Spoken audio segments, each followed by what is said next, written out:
Zhang Juexia, stop refusing the wine and accept the punishment. We have already taken the Yi family's money, so you must marry this man, whether you like it or not. Who do you think you are? With your current look, it's already lucky someone wants to marry you. Zhang Juexia curled up in the drafty wood shed, dazed as she looked around. Outside, Tian Kaihong couldn't hold back anymore. She kicked open the shed door, which fell apart with a loud bang. Zhang Juexia, do you believe I will cancel the marriage with the Yi family right now? Perfect, the Townsley family also needs a little maid to warm the bed. Zhang Juexia glared back at Tian Kaihong with defiance. Tian Kaihong raised her hand to hit her, but she quickly stopped her. Since she woke up, this person had been nagging in her ear nonstop, which was really annoying. She really wanted to slap her, but her rational mind told her that this person was her stepmother, a fierce woman with great strength, and she was no match.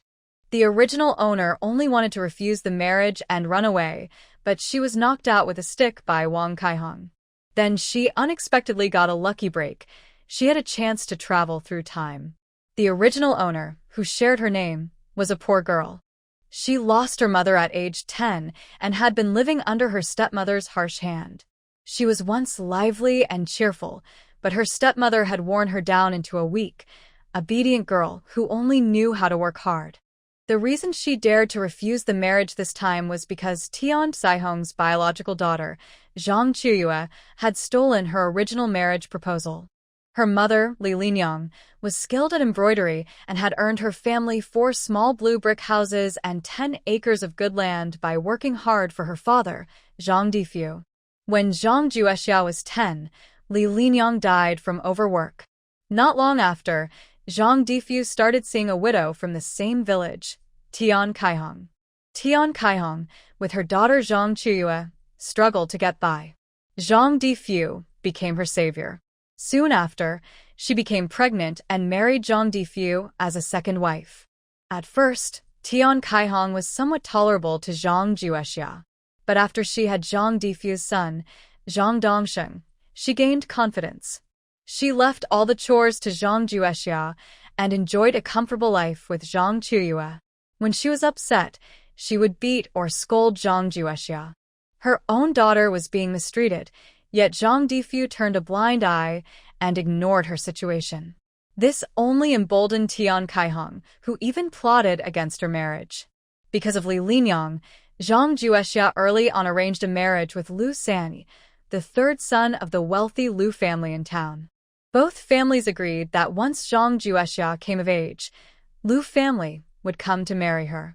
Zhang Chuyue, who is only a few months younger than Zhang Juexia, saw such a good match for Zhang Juexia. She thought this good thing shouldn't just benefit Zhang Juexia.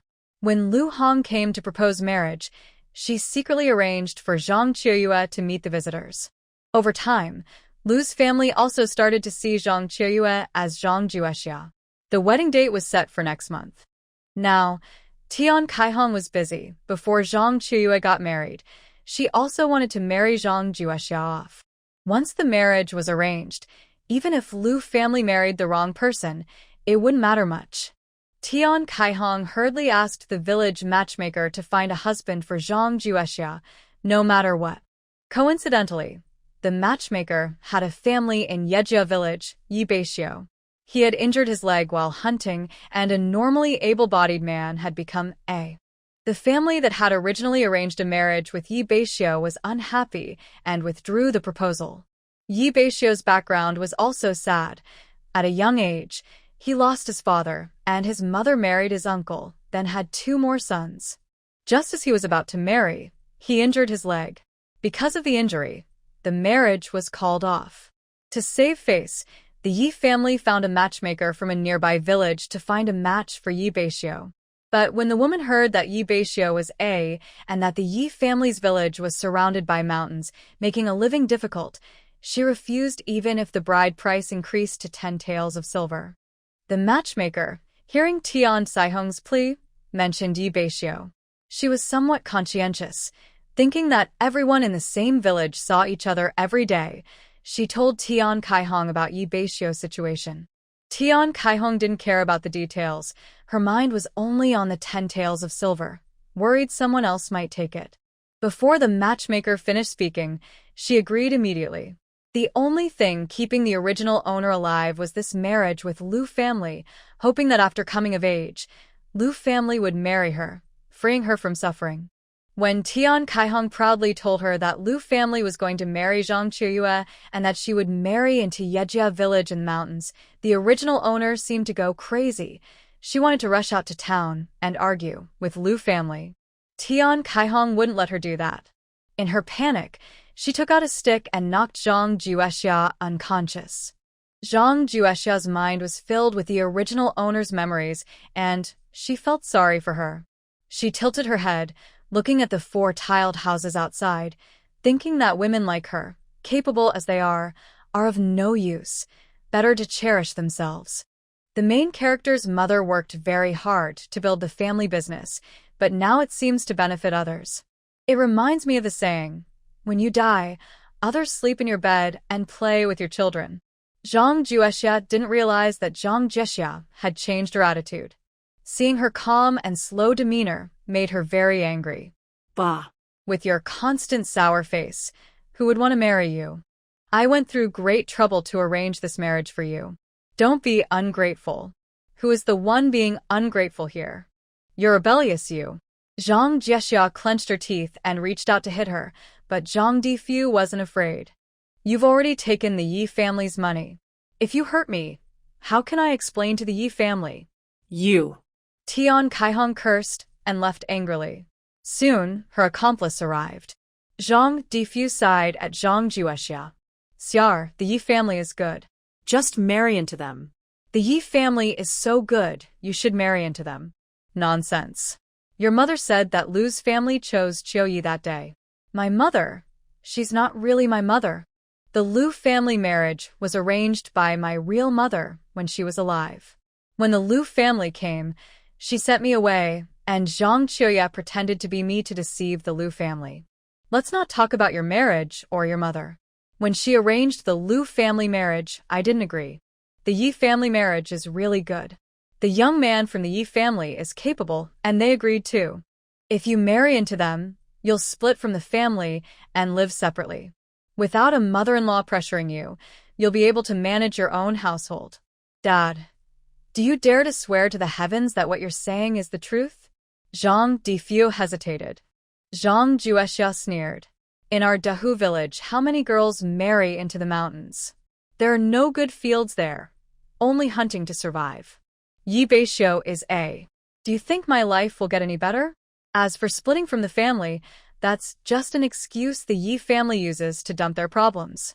Even a 7-year-old can see through this, but you all try to deceive me. Tian Kaihong couldn't hold back anymore. Head of the family, stop talking nonsense.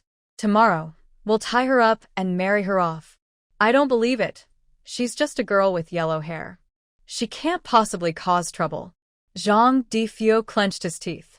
Xiar, don't blame your father for being harsh. Seeing Zhang Difu about to tie her up with a rope, Zhang Juexia quickly changed her words. I'll marry. I didn't say I wouldn't. In this situation, the Zhang family might not survive. It might be better to marry into the Yi family. Maybe there's still a chance. Zhang Difu sighed in relief. That's more like it. Father, we're still father and daughter. I still feel a little reluctant to leave. After I get married, please take good care of yourself. Zhang Juexia forced herself to say these sweet but insincere words, her skin crawling with goosebumps. Seeing Zhang Juexia soften, Zhang Difu also stopped. After all, she was his own daughter, and he didn't want to be too harsh. Tomorrow is your wedding day. Let your mother cook a good meal tonight, so our family can have a reunion dinner. Tian Kaihong was the first to protest. Master, the new grain hasn't been harvested yet, so we should save the old grain. It's just one meal. If you want to do it, then do it, Zhang Difu said with a dark face. Tian Kaihong felt wronged and was about to cry. I'm doing this for our family. My life is hard. I'm not welcome inside or outside. Seeing her mother upset, Zhang Qiuyue ran out from the main room, timidly looking at Zhang Difu. Dad, Please calm down. My mother is thinking of the family. Dongsheng is still young, and there will be many times to use money in the future. Zhang Juexia couldn't stand Zhang Chuyue's kind of person. She slapped her casually. I'm talking to my father. What does that have to do with you? Zhang Chuyue was stunned. She had always bullied Zhang Juexia before, but this was the first time she was hit. She wanted to fight back, but remembered Zhang Difu was nearby, so she held back. Inside, she was secretly angry, thinking, Zhang Juexia, that shameless girl, dares to hit me. Just wait, I'll hit her back later. She pretended to look very pitiful. Dad, sister hit me. Zhang Juexia didn't indulge her and slapped her again. What kind of dad do you call me? Aren't you ashamed? Zhang Juexia's presence was so strong that Zhang Chuyue backed away, forgetting to fight back. Tian Kaihong quickly stepped forward, waving her hand to hit Zhang Juexia. You rebellious girl. And you, Chuyue, dare to hit her? Zhang Juexia dodged skillfully and opened the door loudly, deliberately shouting, I am the rightful owner of this home. What is Zhang Chuyue? Master, listen to what she's saying. Didn't you say you would treat Chuyue as your own daughter? Tian Kaihong couldn't catch up with Zhang Juexia and started complaining to Zhang Difu. Before Zhang Difu could speak, Zhang Juexia took the lead. Dad, no matter what, we are still father and daughter. Our bond is unbreakable. Do you know what others are saying outside? That you are a fool helping someone raise another girl. Zhang Difu frowned. Seeing her plan working well, Zhang Juexia hid aside, watching Tian Kaihong and her daughter perform. Master, after I marry you, will I have any second thoughts? Father, I have always considered you my real father. Zhang Difu seemed not to hear and looked blankly at Zhang Juexia. Tomorrow you will get married. Do you have any other requests?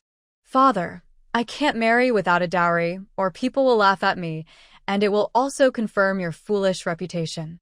You shameless person, you still dare to ask for a dowry. Your heart is really cold. Tian Kaihong sat on the ground throwing a tantrum. Zhang Chuyue was crying nearby. Zhang Juexia wouldn't spoil them. She was just worried they wouldn't make a fuss. The more they caused trouble, the more lively it was. Tian Kaihong's loud crying soon attracted the villagers who came to watch. Everyone gathered around their yard, pointing and talking. Seeing the right moment, Zhang Juexia pinched her thigh a few times. She immediately winced in pain, grimaced, and tears started to flow. Father, I am getting married. You don't need to prepare a dowry. Chuyue will also get married next month. She is marrying into a wealthy family in town. If her dowry is small, it will make you look bad. The yard quickly became lively. Zhang Difu really is a big fool, marrying his stepdaughter to the town and his biological daughter to the mountains. I remember, the marriage in town was arranged by his first wife for Juexia. Really? That's not all. From what I hear, they even prepared a generous dowry for the stepdaughter. Old Zhang, do you still lack a daughter? Why not let me marry my daughter to you? She can enjoy life in town and also get a good dowry. That's a good idea. Everyone burst into laughter. Tian Kaihong quickly got up, pointed at the people in the yard, stomping her feet and ready to curse. Zhang Chuyue held her tightly, afraid she might say something inappropriate and ruin her marriage. Zhang Juexia didn't want to miss this good opportunity. Chuyue, why don't you let your mother speak? Did she do something wrong and doesn't want everyone to know? People in the yard started whispering and pointing. Zhang Juexia forced out a few tears. Father, I listened to you and gave the marriage in town to Chuyue. I also gave her my dowry. Otherwise, your days won't be easy. I knew it. Tian Kaihong married Zhang Difu with bad intentions. Look at Tian Kaihong's skills. She married a good man and even found a good marriage for her own daughter. Bah. She's just stealing. I heard she had a secret lover before Zhang Difu, and that person wasn't as good as Zhang Difu. She's just clinging on desperately. Zhang Difu's face had turned a liver color. It was a shame. He recklessly charged at Tian Kaihong and started hitting her head-on. Tian Kaihong, who had never been treated like this before, fought back with Zhang Difu. No one in the yard tried to stop them. Zhang Difu, you're hopeless. You can't even control your own wife. You're really a coward. No wonder your daughter is raised by others, someone shouted.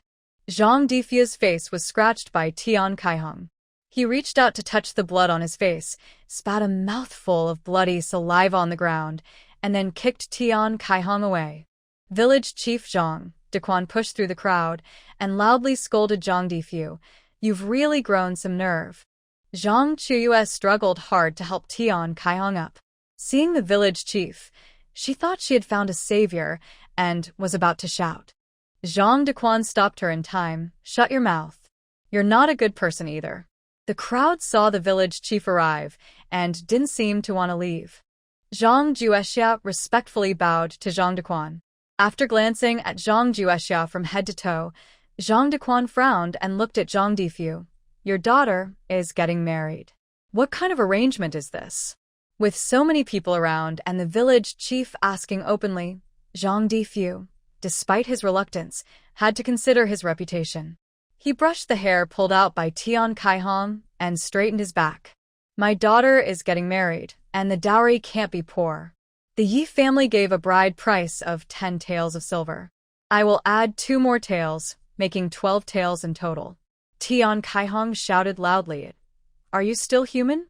You. She pounced on Zhang Difu, trying to scratch his face.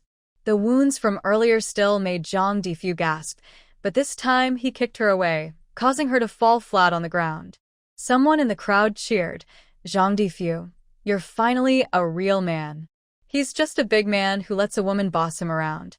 It's disgraceful and deserves a lesson, another said. Zhang Dequan drove the onlookers away and scolded Zhang Difu thoroughly. Tian Kaihong, supported by Zhang Chuyue, shakily got up.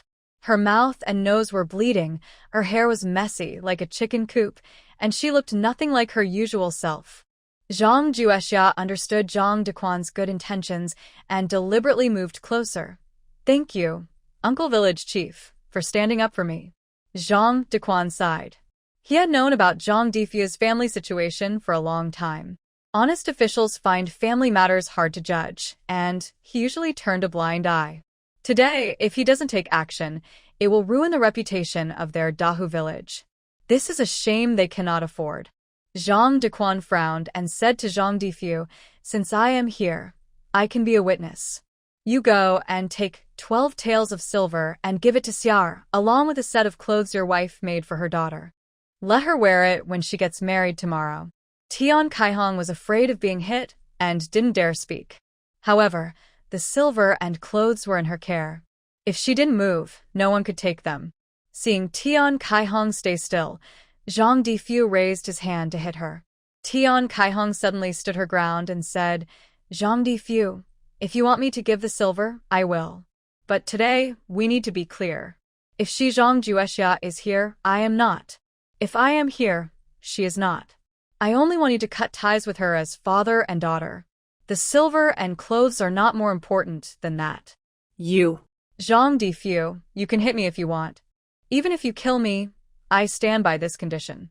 At worst, Dongsheng will lose his mother. Tian Kaihong sat on the ground, crying and wailing, my poor child. Zhang Dequan was also annoyed by Tian Saihong's stubbornness and lost his temper. He looked at Zhang Juexia and asked, young girl, what are you thinking? Breaking off ties with the Zhang family was something Zhang Juexia was eager to do. But she had to hide her happiness and pretend to be difficult. Uncle, how can I make my father difficult? We are father and daughter, connected by blood. It's not something that can be cut just like that. Everyone knows how to act, and after saying this, Zhang Juexia forcibly shed a few tears. Zhang Dequan admired her intelligence. Can a father-daughter relationship be broken just like that? He turned and ordered Zhang Difu, go and get paper and pen. Today, he was going to stand his ground with this stubborn woman. In his village, there was no stubborn woman he couldn't handle. Zhang Difu obediently brought paper and pen. Zhang Dequan wrote 3 copies of the letter to sever ties, first telling Zhang Difu, you sign your fingerprint first, then let your daughter do the same. 1 copy for each of you. I will keep one here, and your wife can come in to take the silver and clothes. Tian Kaihong used this as a threat, just not wanting to give the silver. But with the written words, she couldn't refuse. She had no choice but to obediently go inside and get the silver and clothes. Zhang Dequan checked the documents carefully, then handed them to Zhang Juexia. Young girl, you better hold on to these. Zhang Juexia was so excited she teared up and carefully kept the documents. This is also ready. Zhang Dequan handed her a copy of the signed document. Uncle has done his part for you. If you encounter difficulties in the future, you can come back to the village and find Uncle. Zhang Defiu held the document, lost in thought, feeling that something was wrong but couldn't quite say what. He looked at Zhang Juexia with a guilty expression, saying, "Xiar, Dad." Zhang Juexia had already received the money and had no desire to talk to him. After saying a few words, she lay down to rest. It was just dawn when the Yi family came to pick up the bride. Zhang Juexia, having received so much money, felt upset inside. She didn't even bother to pretend anymore. She didn't show up at all. The people from the Yi family who came to fetch the bride were greeted by Zhang Defiu and taken to the storeroom. Since they had just signed papers yesterday to cut ties with Zhang Juexia, Zhang Defiu's gaze towards her was shy and evasive. Zhang Juexia didn't mind. She had never wanted to acknowledge this father. She had been eager to cut ties for a long time. Beixiu was led into the storeroom and was quite surprised. He had already heard about Zhang Juexia's situation and knew she was not happy at her family home, but he didn't expect her to be in such poor condition. Zhang Juexia, wearing a veil, caught a glimpse of someone limping over to her with her peripheral vision. Instantly, she felt a sense of dominance from his height. This person was probably quite tall. From now on, you should live happily. Zhang Defiu didn't ask the two newlyweds to bow. He waved his hand and went inside. Beixiu awkwardly stood beside Zhang Juexia, feeling a bit lost. "Let's go," Zhang Juexia reminded him. He carefully helped her into the ox cart. After she was settled, Beixiu also got into the cart. "It might be bumpy on the way. Sit still." Zhang Juexia nodded. The mountain road was winding, twisting and turning so much that Zhang Juexia felt dizzy. Suddenly, she heard children cheering outside. "The bride is here." Someone helped her down from the cart, and she, feeling dazed, bowed with Beixiu to the family altar. Then she was taken into the bridal chamber. Beixiu held a scale rod and was pushed in front of Zhang Juexia. She sat nervously on the edge of the bed, her palms sweaty. Since it was a blind marriage, she worried about whether the person in front of her was ugly. Beixiu's throat trembled. He probably had the same worry. "Groom, why are you so slow? Hurry up and lift the veil, so we can see what the bride looks like," someone said. Yeah, don't tell me you're reluctant to let us see. Is this okay for me to see? It is truly tempting. Beixiu was sweating all over from Zhang Juexia's intense gaze. He looked at the bride in front of him, dressed in red, with bright and lively eyes and a faint dimple when she smiled, which made people feel very happy. He frowned slightly, thinking she looked a bit thin, but with good nourishment it should be fine. "The bride is quite beautiful." Yes, indeed. Seeing the bride's appearance, everyone didn't want to stay inside the room anymore and soon dispersed. You. Stay inside the room peacefully. I'll go keep her company." Zhang Juexia nodded. After watching Beixiu leave, she started to look around the room. Inside, there was a bed, a wooden table, 2 thin quilts on the bed, and 2 pillows with nothing else. The room was separated by a curtain. She got up, lifted the curtain, and looked outside. There was a large table, 2 chairs, and a cabinet nearby. At the back, there was a heated brick bed with a stove next to it, probably used in winter. The yard was lively, and she could smell the aroma of food, probably mealtime. Zhang Juexia's stomach was growling loudly. She covered her empty stomach, unsure if anyone had brought her food. "Older sister-in-law, Brother Beixiu is worried you might be hungry, so he asked me to bring you some food. Hurry and eat it while it's hot." Zhang Juexia took the bowl of food from the person and smiled slightly. "Thank you. What's your name?" "I'm Suyun, Beixiu's cousin." "Nice to meet you, Sister Suyun." "Nice to meet you, sister-in-law." Everyone outside says you're very beautiful, and you truly are. Suyun, you look good too. Suyun grinned. Zhang Juexia was very hungry. She hadn't eaten anything since she woke up. Seeing the food, she couldn't be polite anymore. Would you like to eat together, Sister Suyun? I've already eaten. You go ahead. When you're done, just leave the dishes. I'll come back later to pick them up. Suyun explained, worried that her presence might make her new sister-in-law uncomfortable, so she found an excuse to leave. Zhang Juexia was very pleased. From how Suyun spoke, she thought the Yi family had good manners. The food Suyun brought was a bowl of bean and pork stew and 2 cornmeal buns. Zhang Juexia ate happily and finished quickly. After eating and drinking enough, she started to feel sleepy. Soon, she drifted off to sleep. When she opened her eyes again, she saw she was covered with a thin quilt, and it was already dark outside. Beixiu came in carrying hot water. You're awake. Zhang Juexia patted her forehead in frustration. She was surprised at herself for falling asleep at such a time. My voice became a little hoarse. Come on, have a drink of water. Beixiu handed Zhang Juexia a bowl of water. Zhang Juexia drank it all in one gulp. Beixiu took back the empty bowl, and she saw his long, slender fingers. She looked up again at his handsome face. Inside, she thought, luckily he's otherwise, he wouldn't be so kind to me. Beixiu didn't know what Zhang Juexia was thinking, and thought she was just not used to the new place. Don't be shy. It's just the 2 of us at home. If you need anything, just tell me. I want to go for a walk in the yard, Zhang Juexia said. She stepped outside and took a deep breath. The pure natural air made her feel refreshed. The house was simple, 3 old thatched cottages, a breezy kitchen, and a small toilet in the corner. The gate was a fenced door. The yard was large, with a water well in the middle. Next to the well was a big, smooth stone, probably for placing things.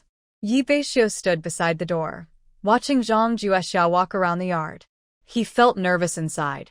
The words his mother said yesterday kept echoing in his mind. That girl you're marrying tomorrow, if she's not very pretty, you don't need to pay too much attention. If she's pretty, then watch her more.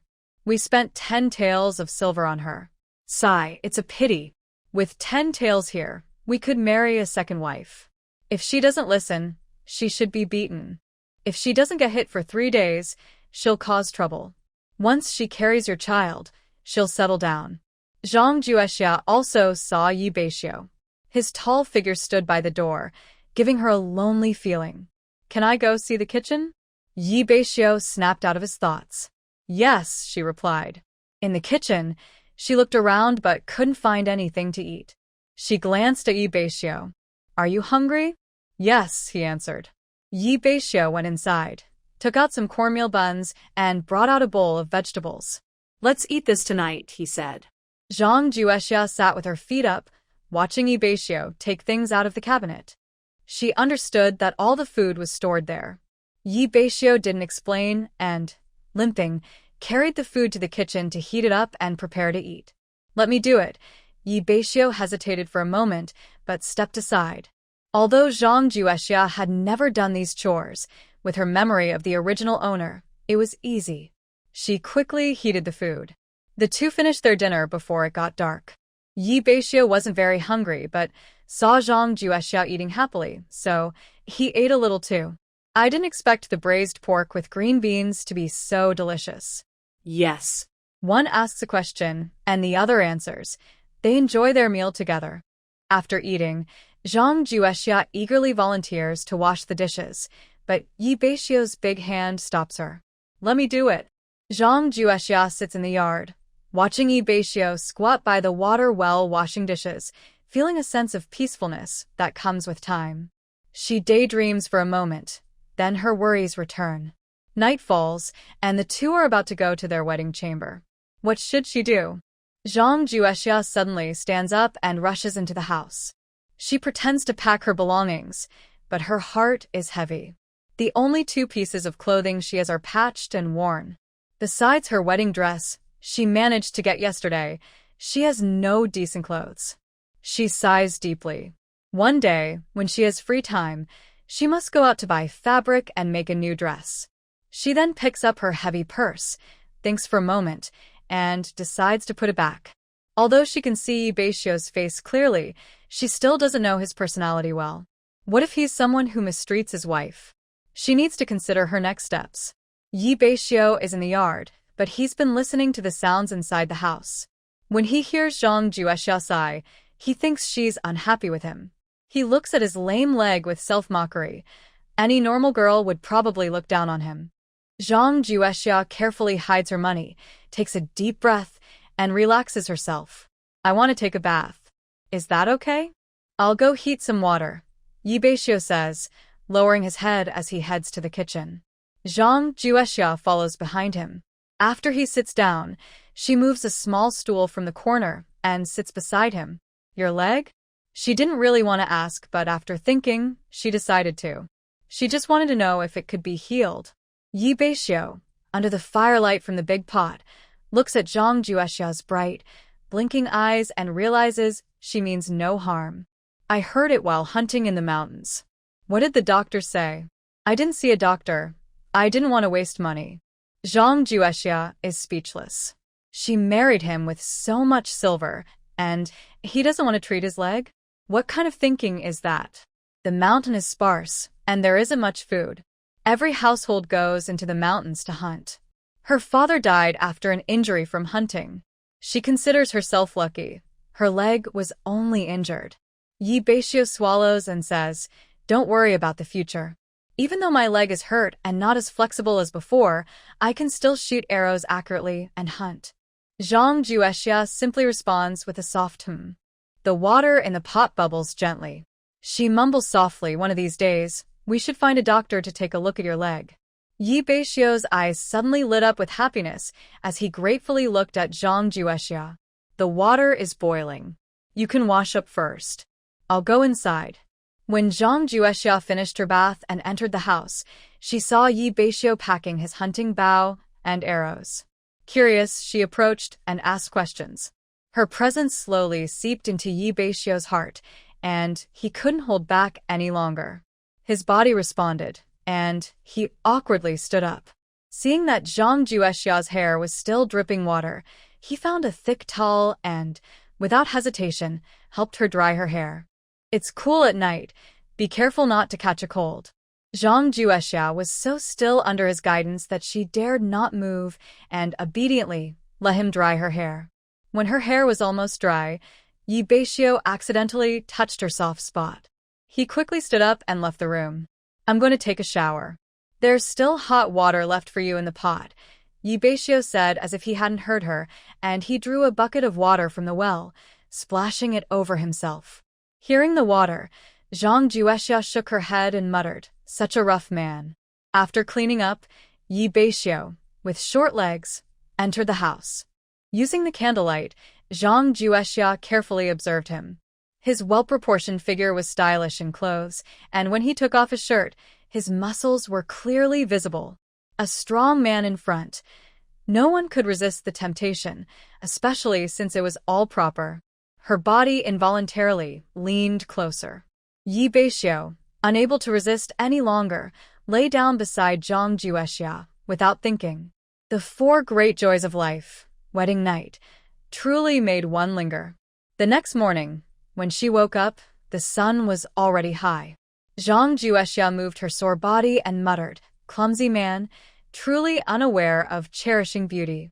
She blamed herself for being dazzled by the strong man, not expecting him to be like this.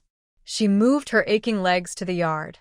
Beixiu looked refreshed and saw Zhang Juexia, so he put down his work and ran over. "You're awake. I made breakfast and left it in the pot. I'll heat it up for you." "Help me up." Zhang Juexia leaned on Beixiu's shoulder and was guided to the kitchen. The breakfast was simple: a bowl of corn porridge, a mixed grain bun, and a boiled chicken egg. While eating, she remembered that today was her first day after marriage. Should she follow the rules and visit her in-laws? She wasn't familiar with the customs here, but the novels she read usually described it this way. "Am I late? Should we visit the family now?" No rush. "I'll take you later. First eat your fill."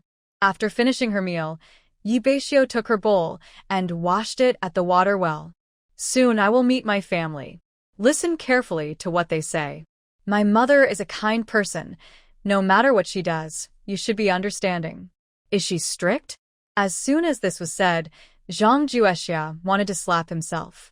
It's because he read too many stories about mean mothers-in-law bullying their daughters-in-law. Yi Beixiu didn't mind and smiled. The daughter-in-law always has to meet the parents-in-law. Don't worry, I'll take care of everything. Am I very ugly? Yi Beixiu stepped forward and gently touched Zhang Juexia's forehead. Not ugly, just a bit thin. So, you're not happy with me? Yi Beixiu awkwardly rubbed his nose. No wonder. The day before their wedding, his older cousin specifically stopped him and told him seriously not to argue about right or wrong with his wife after they got married. That was true. He affectionately patted Zhang Juexia's cheek, but said nothing more and turned to go inside. Left alone in the yard, Zhang Juexia looked up at the bright sun overhead. Come on, say something. You probably know a little about our family situation. My father has passed away, my mother remarried my third uncle, and we are going to the old house. Isn't there a lot of people in the old house? You'll see when we get there. Zhang Juexia lowered his head, looking at his shoes, which were almost revealing his toes. You know my situation too. I didn't prepare any gifts for them. Yi Beixiu reached out and pulled her inside. Mountain folks don't have many rules, and no one is going to scold you for standing. Why stand in the sun? Before Zhang Juexia could settle herself inside, Yi Siyun hurried over, panting. Brother Beixiu, sister-in-law, grandpa and grandma want you to come and eat.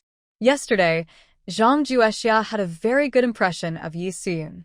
She smiled and took her hand. I and my husband are just about to go. Yi Siyun looked at Zhang Juexia with a half-smile, then made a silly face at Yi Beixiu. Zhang Juexia's face instantly turned red like an apple, and she looked down shyly. After Yi Beixiu closed the door, the three of them left together. Zhang Juexia stood at the door, looking at the steep hill in front of her, feeling a bit nervous. Yi Beixiu reached out and held her hand. Hold on tight. Just follow me. The way back to the old house was winding and bumpy, making it very difficult for Zhang Juexia to walk. Yi Beixiu kept close to her, worried she might fall. Yi Siyun watched their every move from behind, feeling very confused. Clearly, Beixiu brother himself had trouble walking, so why was he protecting his wife? Thinking of this, her face turned red with embarrassment. Our house is probably the highest one in the village. I like it here because it's easy to go up the mountain, but it's a bit far from the old home on regular days. My father built this house when he was alive, mainly for hunting convenience, not for living permanently. The old house has a big yard, 5 main rooms and 3 rooms on each side, where my grandfather, grandmother, and my great-uncle's family all lived. Listening to Yi Beixiu, Zhang Juexia understood that the Yi family had not split up, but simply separated the two of them. As she guessed, it was probably to shed some responsibility. Zhang Juexia's legs trembled as she finally arrived at the old Yi family house. Yi Beixiu's mother, Pang Xiujuan, was already waiting at the gate. Yi Beixiu pointed to Zhang Juexia and said, "This is my mother." Mother. Pang Xiujuan carefully looked at Zhang Juexia and then said, "Your grandfather and grandmother are waiting inside. Come in quickly." Hearing the voices outside, the people inside came out to greet them. Beixiu is here. Yi Beixiu led Zhang Juexia forward and introduced, "This is my grandfather, and this is my grandmother." Zhang Juexia hurriedly stepped forward and bowed. "Hello, grandfather." "Hello, grandmother." Yi Jishuan stroked his long beard and nodded with satisfaction. Wang Guilon quickly stepped forward and took Zhang Juexia's hand. "Good girl, come inside quickly." Yi Beixiu's eldest uncle, Yi Yunsheng, and his third uncle, Yi Yunliang, also stood up from their chairs. Yi Beixiu and Zhang Juexia both bowed to them. Aunt Zhao Baofeng came out from the inner room carrying a plate of peanuts. Seeing Zhang Juexia, she warmly offered her some. "We don't have many good things to entertain you with. These peanuts are rare here, try some." Zhang Juexia glanced at Yi Beixiu, who nodded. She then took a small handful and held it in her hand. Their exchange of glances didn't escape the notice of everyone inside. Wang Guilin smiled and wiped her tears, while Zhao Baofeng comforted her. Mother, Beixiu, and his wife are so close. We should be happy. Exactly, exactly. Outside, a man older than Yi Beixiu entered, followed by 3 shorter boys. Yi Beixiu introduced to Zhang Juexia. This is my eldest brother, Yi Beishan. This is my cousin Yi Beilin, who is 12 years old. These 2 boys are Yi Beili, 9 years old, and Yi Beifeng, 7 years old. They are all our brothers. Zhang Juexia smiled and greeted them. As the eldest brother, Yi Beishan naturally didn't want to join the crowd. Yi Beilin, Yi Beili, and Yi Beifeng, all young, were pulling Zhang Juexia's sister-in-law along, and she kept calling out to them. Zhang Juexia had to ask Yi Beixiu for help. Yi Beixiu glanced at the 3 boys, and they immediately shut their mouths. Sister-in-law, these 3 boys are full of mischief. You should come to the kitchen and help me make dumplings, Zhang Juexia said, standing up and calling out, big sister-in-law. Li Qin looked at Zhang Juexia in surprise. Brother Beixiu is really lucky. Sister-in-law is so smart. I haven't even introduced myself yet, and she already calls me big sister-in-law. Banggilan Li tapad Li Qin's furayat. Don't scare your sister-in-law. Grandma is just biased. Now that she has a new grandson-in-law, she doesn't pay attention to me anymore. Her words made everyone laugh. Zhang Juexia felt the atmosphere in the Yi family was very good, so she confidently walked over to Li Qin. Big sister-in-law, let's go. Li Qin pulled Zhang Juexia along as they left, joking as they went out. I'm taking your wife away. In the kitchen, Pang Xiujuan was rolling out dough. Zhang Juexia called her Mom. Pang Xiujuan didn't look up and simply responded coldly.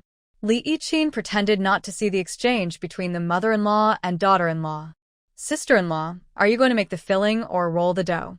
I tell you, we're lucky to have you and Beixiu. Otherwise, we wouldn't be able to enjoy these plain dumplings. Zhang Juexia rolled up her sleeves. I'll make the filling. All right, I'll roll the dough with third aunt. When Mom comes over later, she can help you make the dumplings. We have a lot of people, so it will be faster. Today, Grandma specifically asked us to use white flour for dumplings with 2 types of fillings. The vegetables are from our own garden, and the meat is also from Beixiu's hunting.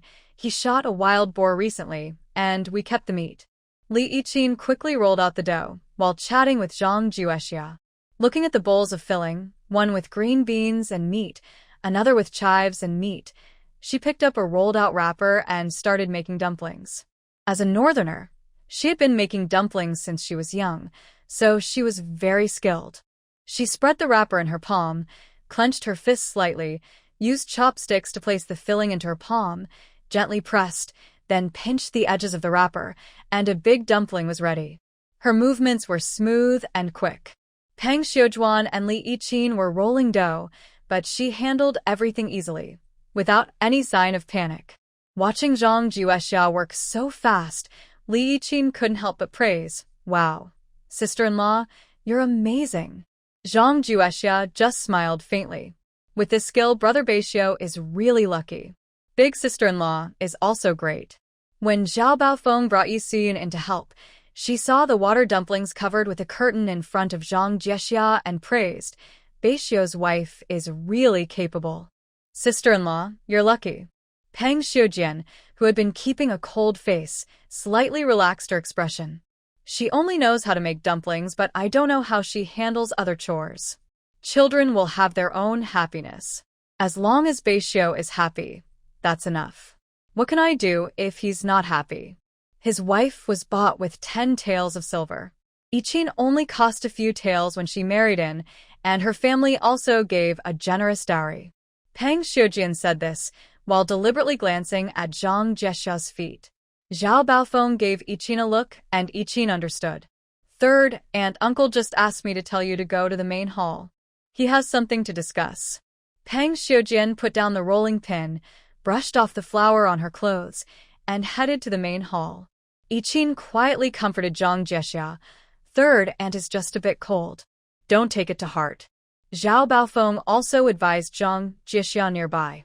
She saw that Zhang Juexia's shoes were almost showing her toes and thought to herself, Living under a stepmother's care is truly not easy. Beixiu's wife. When you married Beixiu, your eldest aunt didn't have any gifts to give. I made you a pair of shoes. When you leave later, take them and try if they fit. If not, your eldest aunt will help you adjust. Zhang Jiexia smiled gratefully at Zhao Baofeng. Eldest aunt, thank you for your kindness. During lunch, the Yi family felt the festive atmosphere of the new year. When Yi Beixiu and Zhang Jiexia left the old house, it was already dark. Zhang Jiexia was holding the shoes Zhao Baofeng gave her. Seeing this, Yi Beixiu bowed to Zhao Baofeng. Zhao Baofeng waved her hand, urging them to hurry home. As long as you live well, eldest aunt is happy. Yi Beixiu supported Zhang Jiexia all the way. When they encountered rough mountain paths, he reminded her to be careful. Zhang Jiexia also worried about his limp and told him to be careful not to hurt himself. Yi Beixiu held Zhang Jiexia's hand tightly. She sensed that he was in a good mood today and asked, "Do you mind that I have no dowry?" Yi Beixiu looked at her cautiously. "Did my mother say something?" "Don't take what she says to heart. Since I plan to marry you, I don't care about these things." "Really?" Yi Beixiu suddenly let go of her hand and walked quickly ahead. Zhang Jiexia knew he was angry and huffed, feeling it was a bit petty. She jogged a few steps to catch up. Yi Beixiu glanced sideways at Zhang Jiexia, who was running behind him, and a smile unconsciously appeared on his face. He slowed down his steps. He reached behind him with his hand, but Zhang Jiexia deliberately pretended not to see and kept running forward. Yi Beixiu grabbed her back with a big hand. "Don't ask such questions in the future. You're so petty." Yi Beixiu, feeling stubborn, pulled Zhang Jiexia along as they walked down the big outside their house. "Go slower. Be careful with your leg." Zhang Jiexia was already panting heavily. Yi Beixiu bent down and patted his own leg. After Zhang Jiexia caught her breath, he pulled her up the again. "Eventually you'll get used to it. I really like this land. I always thought that one day, if I had the chance, I would definitely move here." Zhang Jiexia was pulled up the hill by Yi Beixiu. Just as she was about to steady herself, he looked down at her. "This place is so peaceful. It's far down the road before anyone lives nearby. I like this kind of place, away from outside disturbances." Yi Beixiu started talking nonstop to Zhang Jiexia, chattering away. Zhang Jiexia just listened quietly, without saying a word. "Grandma gave me 200 coins to prepare 3 days' worth of gifts for the family visit. Does your family have any customs?" Zhang Jiexia was lost in Yi Beixiu's words. Suddenly asked this out of the blue. She froze for a moment. Then she reacted calmly and replied, 3 days for the family visit, so we can skip it. They don't need it." Yi Beixiu looked surprised, then quickly pulled Zhang Jiexia into his arms. "I will take good care of you from now on." He led her into the house, took a string of keys from his pocket. "This one is for the main gate, this one for the main hall, and this one for the cabinet." Yi Beixiu opened the cabinet door and took out 2 bags. These 2 bags of grain were given by Grandma. 1 bag of ground cornmeal and 1 bag of soybeans. He showed them to Zhang Jiexia and then put them back in the cabinet. He rummaged inside the cabinet, took out a wooden box, and handed it to Zhang Jiexia, signaling her to open it. Although she was curious, Zhang Jiexia obediently opened the box. Inside, she saw some broken silver coins and a few copper coins. "This is all I have." Zhang Jiexia counted, about 3 taels of silver and dozens of copper coins. "It should be enough for them to live on for a while. My grandparents are getting old, and there are many people to support in the big house. I suggested splitting up. I didn't want to burden them. If they give me grain and silver, I didn't ask for much. So, it's not that the people at the old house looked down on your limp and split you out." Yi Beixiu shook his head. How could that be? "I don't think they are such people. Today, I was eating at the old house and felt a warmth I hadn't experienced in a long time. They care about both you and me. On the way here, I was thinking, since the family members are so good, why are you the only one separated out? My father, Yi Yunqing, was the best hunter in our village back then. The 5 rooms of the old house and the courtyard where we live now were built with the money he earned from hunting. When I was 10 years old, I discovered a big insect deep in the mountains. He wanted to hunt it, and after hiding in the mountains for several days and nights, he was injured by the insect and brought home paralyzed. 10 years later, at the same time, I was injured by a big bear while going up the mountain. I was worried my life would end like my father's. I refused to see the doctor. Our family had just started to get by, and I didn't want to waste money. My father stayed at home for over a month, spending all our savings and even causing a famine. Sadly, he couldn't be saved. Our family was unable to recover for a long time, which delayed Uncle's marriage. Reluctantly, my grandparents made him marry my mother. Maybe heaven pitied me.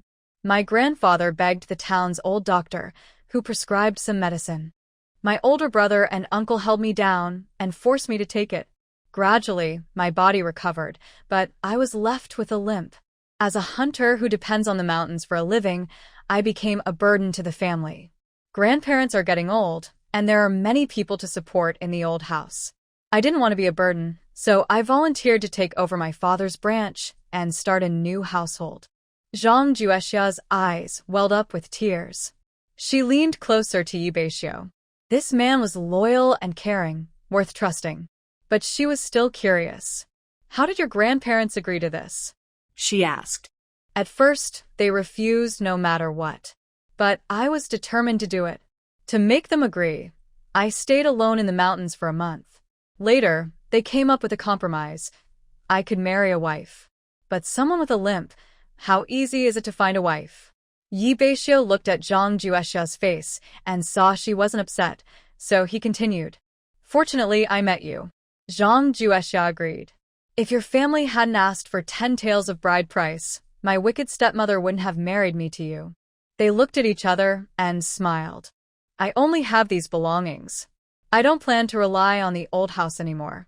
My body finds it hard to hunt big game now, but catching rabbits or wild chickens is fine. If we work harder and clear some land around here, planting crops to live off the land, we can manage.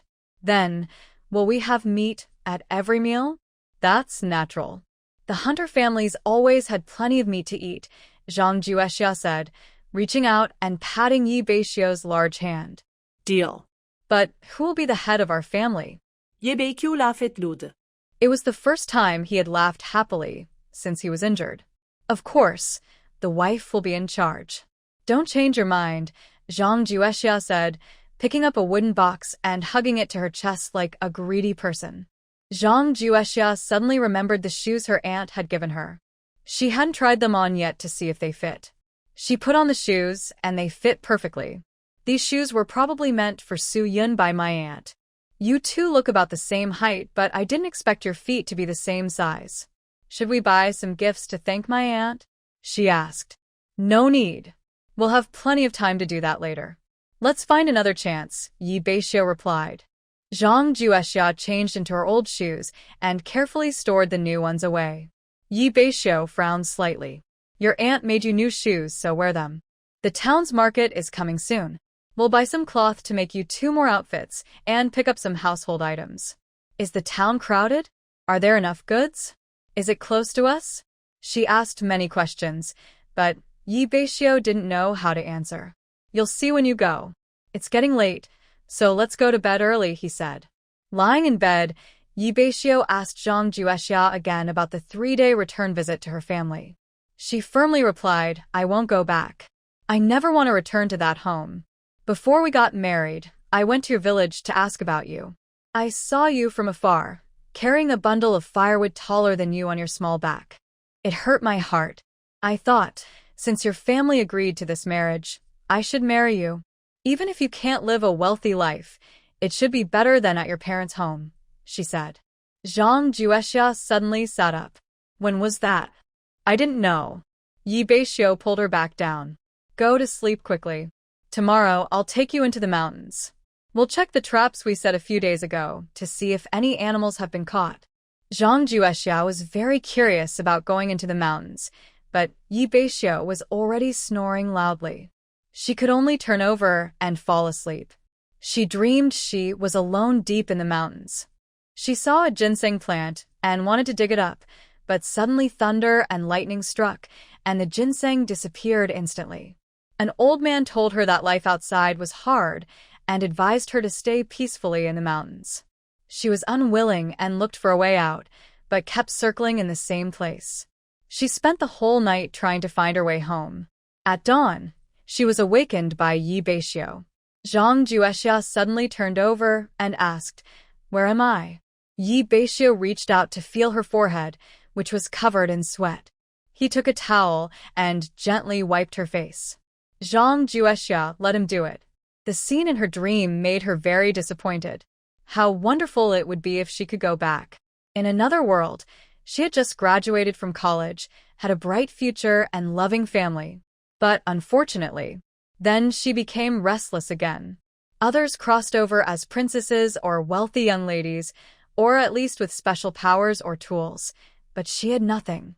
Most importantly, she felt useless, usually just scrolling through social media or watching videos. She thought she should have learned more skills. Beixiu thought she hadn't slept enough. "If you're not feeling well, don't come with me up the mountain. Stay at home and rest." "Go, why not go?" Zhang Juexia found her patched up clothes and put them on, ready to leave. "I've prepared breakfast. Once we eat, we can leave," she said. She went to the kitchen and saw some cornmeal buns, an egg, and 2 bowls of corn porridge on the stove. She picked up a bowl of porridge and started eating. Beixiu peeled the egg and placed it in her bowl. "Grandma brought 10 eggs. Your body is weak, so you should eat more. We don't raise chickens, so after these 10 eggs are gone, you might have to wait a long time if you want more. I want to eat the egg white, you eat the yolk. Your health isn't good either, so let's not waste time arguing." Zhang Juexia shoved the yolk into Beixiu's mouth, signaling him to eat quickly. His mouth moved slightly, and a gentle look appeared in his eyes. No one had cared for him like this in a long time. After finishing breakfast, the two headed into the deep mountains. The deeper they went, the quieter it became. Zhang Juexia kept thinking about some knowledge of traditional Chinese medicine she had seen online, hoping she could find 1 or 2 medicinal herbs. Maybe then she could exchange them for some money. Wood ear mushrooms. She finally recognized something and hurried over. "This is a good thing. Dried, it can be cooked as food or sold for money," she said excitedly. She hurriedly picked some. "There are plenty of these in the mountains. Who would spend money to buy them?" Zhang Juexia scratched her head in frustration. She wondered how to explain the nutritional value of wood ear mushrooms, and also that things she thought were worthless might be valuable to others. "We can try selling them. Maybe someone will buy," she thought, feeling motivated after seeing the mushrooms, and continued walking with Beixiu. Crossing a small river and climbing over a few hills, we finally reached the place where Beixiu set the trap. Zhang Juexia curiously moved closer, hoping to find some prey inside. "Husband, there are 3 wild chickens and 2 rabbits. They are still alive. Maybe we can raise them." Beixiu skillfully tied them up and threw them into the basket. "It's better to sell them for money. We don't have enough food to feed them." "Okay." "Husband, this trap is so fun." Beixiu quickly reset the trap, and Zhang Juexia watched carefully. He moved with skill, and soon the new trap was set. "Actually, this is just to attract others. When you do this, not only small animals but even people won't notice anything unusual here." Beixiu took a water pouch and handed it to Zhang Juexia. "Drink some water and rest. If you want to learn, I can teach you." After taking a few sips, Zhang Juexia returned the water pouch to Beixiu. Only then did he drink from it himself. "Setting traps isn't hard. Can you teach me how to shoot arrows?" "Want to learn?" "Yes." When he was a child watching TV, Zhang Juexia thought archers looked very cool. If he could shoot accurately from 100 paces, he would look very heroic. Beixiu was surprised to hear this. Girls rarely liked archery. "All right, I'll teach you when I have time. But if it's too hard, don't cry." Zhang Juexia looked at Beixiu defiantly. "Don't underestimate me." Beixiu smiled and said nothing more. He looked up at the sky. "Are you tired? If not, let's head back." "Go back.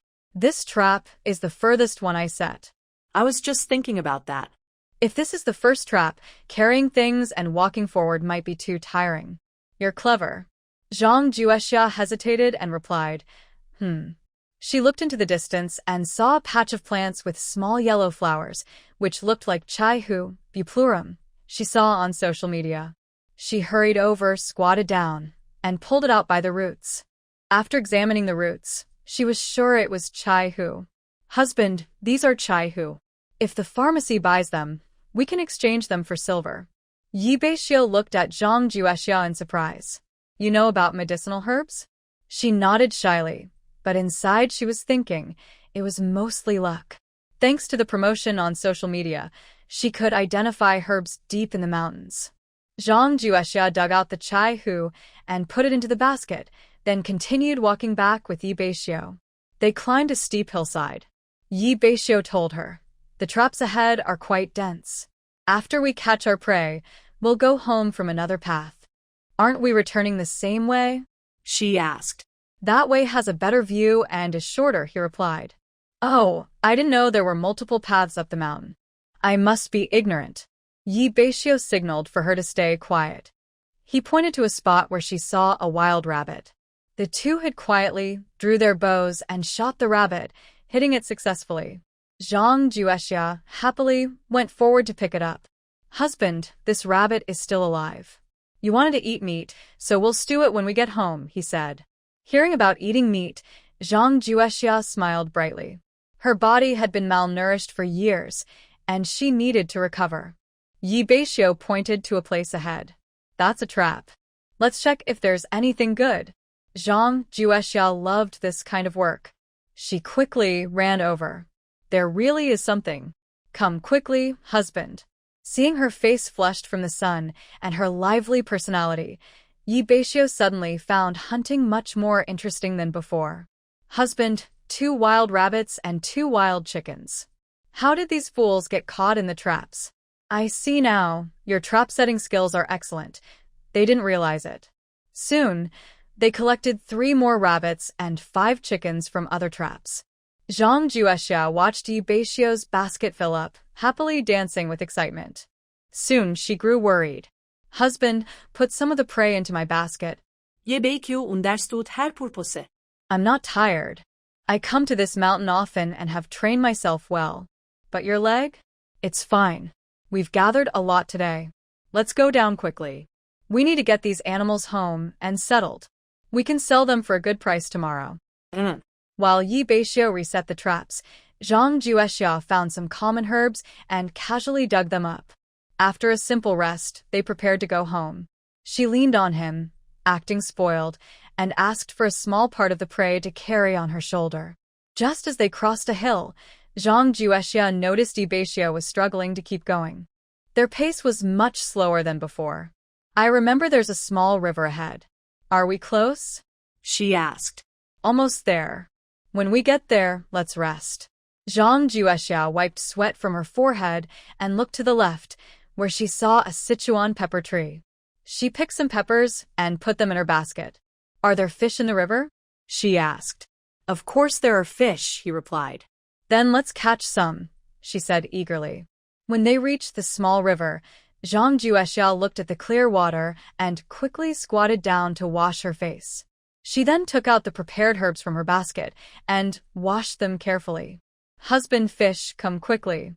Beixiu casually picked up a stick and aimed it at the big fish in the water, spearing it. The fish was caught. Zhang Juexia smiled and reached out to touch it, but the fish kept flapping, splashing water all over her face. "You like eating fish? I'll catch a few more for you." "Wait, let's catch live ones." The two rolled up their pant legs and waded into the river to catch fish. Soon, the river was filled with happy laughter. The fish they caught were casually threaded with grass through their mouths, making it easier to carry them. "This stuff smells strong. Are you sure the taste will be good?" "I'm sure." Thinking about the delicious and fresh fish soup, Zhang Juexia felt energized, eager to get home quickly. However, Beixiu's legs slowed them down, so she had to walk more slowly. "Tomorrow we'll go to town, and the day after, we'll go back up the mountain. There are so many good things up there, we can trade them for money. Only wild animals are worth much here. The rest won't sell for much. But even small amounts of silver add up." Yi Beixiu nodded, unable to argue with Zhang Juexia's words. As they neared the foot of the mountain, Zhang Juexia found large patches of honeysuckle greens. Also known as purslane, this plant is both edible and medicinal. It can be eaten cold, steamed into buns, or fried into pancakes. Many ways to enjoy it. Husband, our basket is really too small now. It can't hold more. Next time, I'll bring a bigger one. Seeing Zhang Juexia's innocent look, Yi Beixiu couldn't help but smile. Inside, he felt proud. This girl was hardworking and willing to endure hardships. He was full of hope for their future life. It's getting late. We should go home early to rest because we need to go to town tomorrow. I don't want to leave. There are so many good things on the mountain. If you like, next time I go up the mountain, I'll bring you along. Really? Zhang Juexia's eyes lit up with a bright smile as she looked at Yi Beixiu. Really? I have a lot of responsibilities, and these animals are hungry too. If they go hungry, we won't get good prices when we sell them tomorrow. Hearing this, Zhang Juexia thought it made sense. Then let's go home and eat fish. I'll make some flatbread. That's up to my wife. They laughed and walked home together. Upon returning home, Yi Beixiu hurriedly released the wild pheasant and rabbit from his basket. I'll go cut some grass at the door. You stay and cook, he said. Zhang Juexia remembered the large patch of mugwort she had just seen and reminded Yi Beixiu to bring some back. She started cleaning the fish at home. She found a wooden basin, added some water, and put the caught fish inside. The fish saw the water and quickly swam around. Zhang Juexia looked for fish that wasn't very lively, planning to have it for lunch today. She looked up at the sky. The sun had already moved west. Whatever, in mountain homes, people usually eat 2 meals a day. She decided not to worry about it. She threw the fish on the ground to stun it, then scaled and gutted it. After cleaning, she rubbed salt and Sichuan peppercorns on the fish, then placed it in the basin to marinate. Zhang Juexia ran to the kitchen, lit the fire, and boiled a pot of hot water to set aside. She added oil to the pot, then put in chopped green onions, slices, and fresh Sichuan peppercorns. She placed the fish in the pan to fry until golden on both sides, then poured in hot water. While the fish simmered, she took some cornmeal from her grandmother's jar and scooped some into a basin. She thought it would be even better if she had some white flour. Yesterday, eating dumplings at the old house, she realized white flour must be quite expensive. She decided that if it was within her budget, she would buy some to mix with coarse grains. She poured hot water into the cornmeal, mixing it into a flaky dough. Once cooled, she kneaded it into small cakes. She brushed oil on both sides of a large pot, then stuck the cornmeal cakes to the sides, covering the pot. After adding a handful of firewood underneath, she felt assured and went to the yard. She found a clean open space and spread out fresh wood ear mushrooms and Sichuan peppercorns from the basket evenly. She also sorted and cleaned the medicinal herbs. Yi Beixiu returned carrying a full basket. Zhang Juexia hurried to take it from him. Yi Beixiu had already smelled the aroma in the yard. Is the meal ready? He asked. Just wash up and you can eat, she replied. Seeing Zhang Juexia happily teasing the wild rabbits with wild grass, Yi Beixiu raised an eyebrow and smiled, then walked to the well. Zhang Juexia focused on playing with the rabbits, her laughter sweet. Eat these fresh, delicious wild grasses carefully. Oh, no picky eating, she said. Yi Beixiu looked back a few times at her. After each wild chicken and rabbit finished eating, she spread out the mugwort to dry. Only then did she head to the kitchen. She lifted the lid of the pot and saw the milky white fish soup, almost drooling. The golden corn pancakes on both sides of the big pot were already cooked. She picked up the spatula and served some out. The seasonings at home were very limited. She only added salt to the pot and then took out the cooked fish. She casually grabbed 2 bowls, each filling one with fish soup. Yi Beixiu had already finished cleaning up and hurried to the kitchen. Zhang Juexia moved the tall stool aside to make room for Yi Beixiu and sat on the shorter one. Hurry up and eat. This fish soup is so delicious it will make your eyebrows curl. Yi Beixiu picked up his bowl and took a small sip, then quickly finished the fish soup in his bowl. You're too Before Zhang Juexia could finish speaking, he had already scooped a bowl from the pot. Don't just drink the soup, there's fish meat to eat too. Zhang Juexia picked out the meat from the fish head and handed some to Yi Beixiu. Try it, the fish meat is really tasty. Yi Beixiu picked out the fish bones and put a few pieces into Zhang Juexia's bowl before starting to eat himself. This way of cooking the fish is really good. Zhang Juexia proudly lifted her head. Of course, you should see who made it. Yi Beixiu smiled. You like fish, eat more. Today's corn pancakes taste different from usual. Are they also very good? Yes. Yi Beixiu ate 6 pancakes in one go and drank 3 bowls of fish soup. Zhang Juexia was surprised by his appetite. She thought about his daily workload and didn't think he was eating too much. They finished off the whole fish together. Yi Beixiu eagerly wanted to wash the dishes, but Zhang Juexia refused. You've walked such a long mountain road today, you should rest properly. I'm used to it. It's you, on your first trip up the mountain. You must be very tired. I'm fine. Zhang Juexia also felt puzzled. She didn't think her body was very tired. In fact, she felt a bit excited. Yi Beixiu was probably really tired, so he didn't insist and went to rest in the main hall. Zhang Juexia was by the water well, washing dishes while humming a tune. Wow, even though Beixiu has a limp, his hunting skills haven't declined at all. TSK, TSK, TSK, he caught so many wild chickens and rabbits. He must be making a lot of money selling them. The sudden uninvited guest made Zhang Juexia jump in surprise, almost dropping the bowl in her hand. Who are you? Who told you to come? You're Beixiu's wife, right? How rude. Someone's here, and you're acting like this. This is my home, and I'm like this.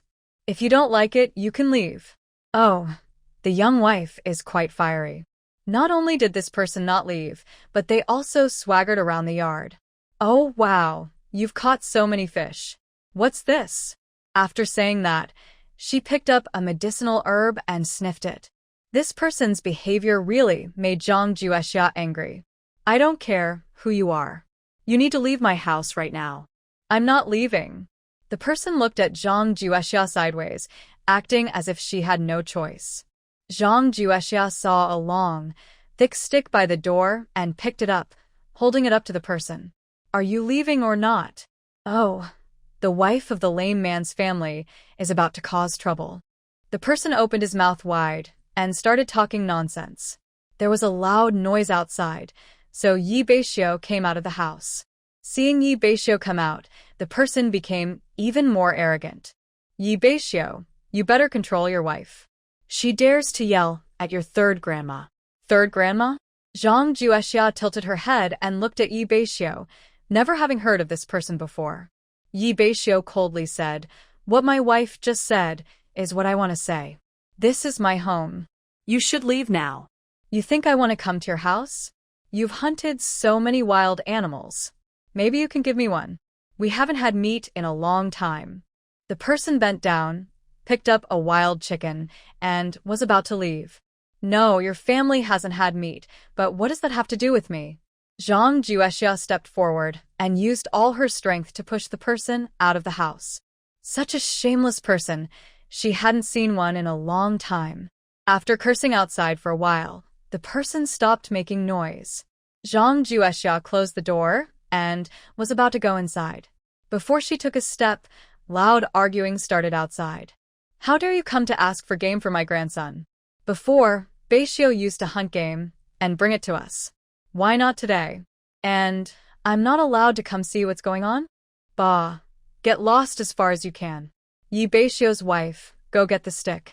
I won't let this old woman taste what it's like. Zhang Juexia recognized Wang Guilan's voice and quickly pushed open the door to go out. The person had already run away in a panic. Wang Guilan spat at her back. Pa. Yi Beixiu's wife, remember this person. If you see her again, hit her every time. I want to see if her old face still has any dignity. Zhang Juexia tried to calm Wang Guilan down and told her not to be angry. Wang Guilan shook her head. There's no point in getting angry with someone like that. Yi Beixiu's wife, since you're with Beixiu, I'll tell you something. It turns out that the person we originally arranged for Beixiu was her granddaughter. Zhang Juexia's mouth opened wide. The amount of information was a bit overwhelming. However, Yi Beixiu came out. He picked up the vegetable basket brought by Wang Guilan from the ground and headed home. Grandma, those are in the past. Don't tell Xia about them. Wang Guilan glared at Yi Beixiu. I need your wife to know that this person isn't a good person. Grandma, is this person also from our village? Wang Guilan rubbed her forehead. I was just angry with that woman and forgot to tell you about this person's background. They are outsiders from our village, with the surname Qin. Outsiders call her Qin Posey. Qin Posey, the third wife? That doesn't seem right. Qin Posey's husband's family is the third child. According to the old neighbors, your generation calls her third wife. Oh. Wang Guilan entered the yard, looking at everything there. Suddenly, she forgot about Qin Posey. Zhang Juexia wanted to ask something but couldn't speak. She decided to find a good time later to ask more about it. Does Yi Beixiu still like that girl? Thinking of this, she felt a bit upset inside. Wang Guilan excitedly counted the wild chickens and rabbits in the yard. Beixiu, these are all hunted from the mountain. My goodness, 10 wild chickens, 7 rabbits, 8 rabbits. There's even an injured one here.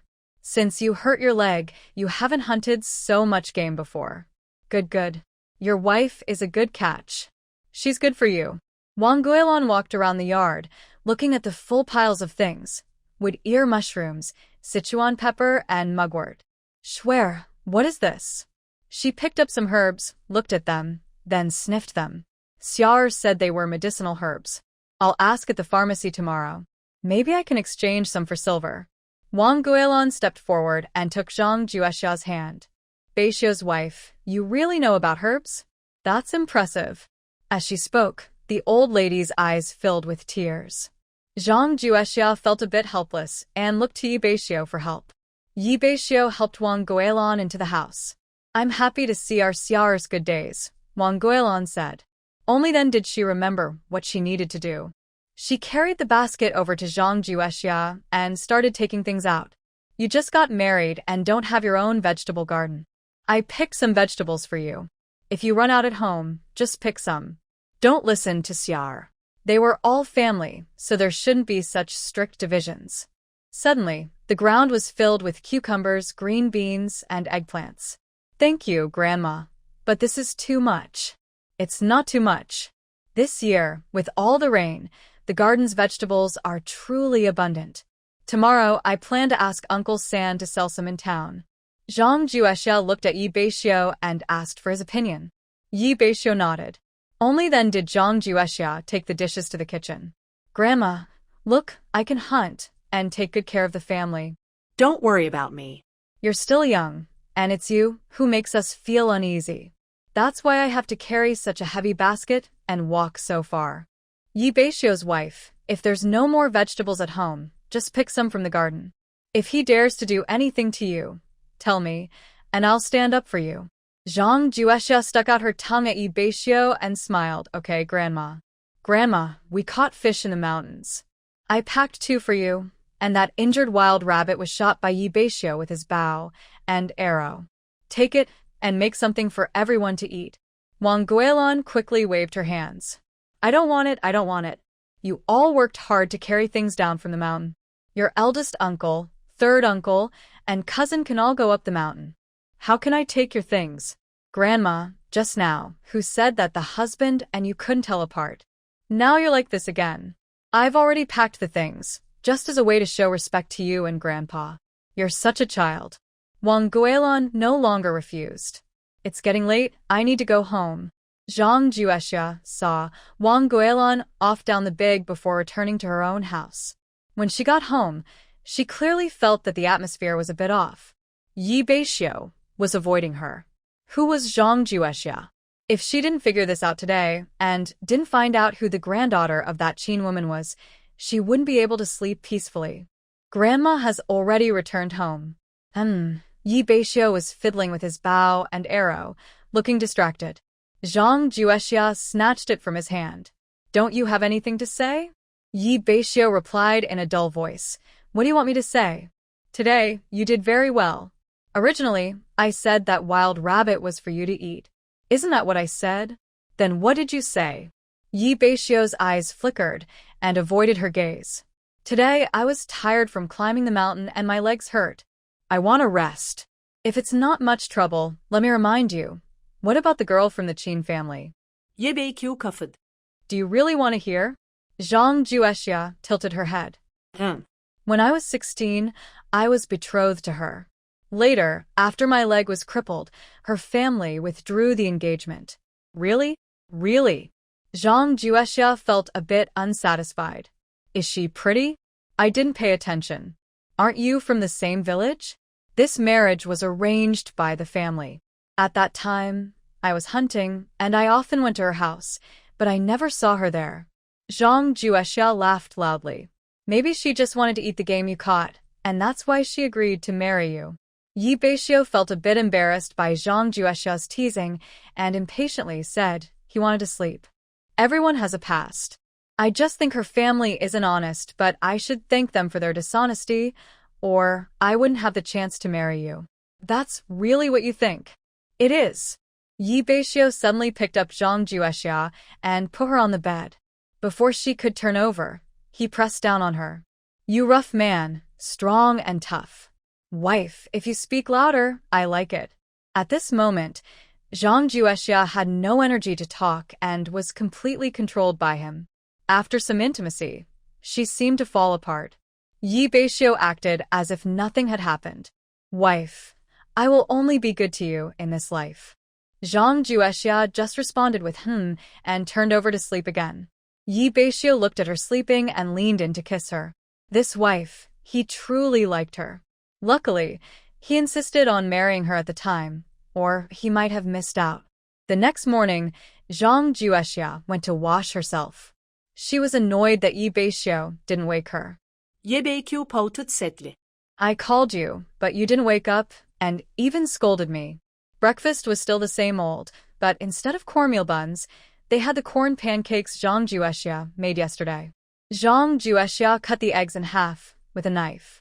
She and Yi Beixiu each took half. This time, Yi Beixiu didn't refuse. When she handed him the egg, he took it. Today we're going to town to buy some eggs. Yes, we should buy some. It's best to eat one egg a day. Yi Beixiu put down his bowl and went to tie up wild chickens and rabbits in the yard. When he finished packing the game, Zhang Juexia finished eating.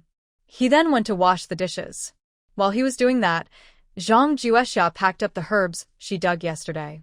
They prepared to leave. Is the town far away? If we walk, it will take about an hour. By ox cart, an hour and a half. Why is the ox cart slower than walking? Because it takes a detour. On the day of the wedding, the usual 1-hour route took almost 2 hours by ox cart because of the detour. Zhang Juexia looked at the wild chicken fluttering on the ground and thought of Yi Beixiu's leg. She made a decision. We'll take the ox cart. Okay. Zhang Juexia and Yi Beixiu walked for a long time before reaching the place where the ox cart was parked in the village. The driver of the ox cart, Yi Yanhai, saw that the visitors were Yi Beixiu. He quickly stepped forward to help place the basket on the cart. Good boy, you're out hunting again on the mountain? Just a few wild chickens and rabbits. That's not bad. Yi Yanhai noticed Zhang Juexia and asked, Why are you riding the cart today? Are you taking your wife to town? Yi Beixiu helped Zhang Juexia onto the cart and introduced her. This is Uncle Yanhai. He's from the Yi family too. When I got married, he was the one who came to pick you up. Zhang Juexia blushed and smiled shyly. Thanks for your help, Uncle Yanhai. No trouble at all. You're not spending money to ride the cart, are you? Everyone calls him uncle, and you're being stingy, not sharing the ride. Yi Yanhai spat on the ground. Bah, auntie, you can't say that. Almost everyone in our village has the surname Yi except a few outsiders. If I don't ask for fare, I'll be drinking Northwest Wind. Yi Beixiu was tired of their chatter.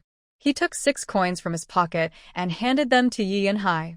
Here's for both of us and the things I brought. That's why I like dealing with Beixiu. He's honest and doesn't cheat people. The other 2 people on the cart looked at the pile of things in front of them and turned their faces away. Uncle Yanhai, enough already. It's about time. The villagers who want to ride the cart have already done so. Exactly, exactly. Reluctantly, Yi Yunhai drove the ox cart out of the village. Not far out of the village, Zhang Juexia started to regret. It was too slow. The mountain road was already difficult, and the old ox pulling the broken cart moved very slowly.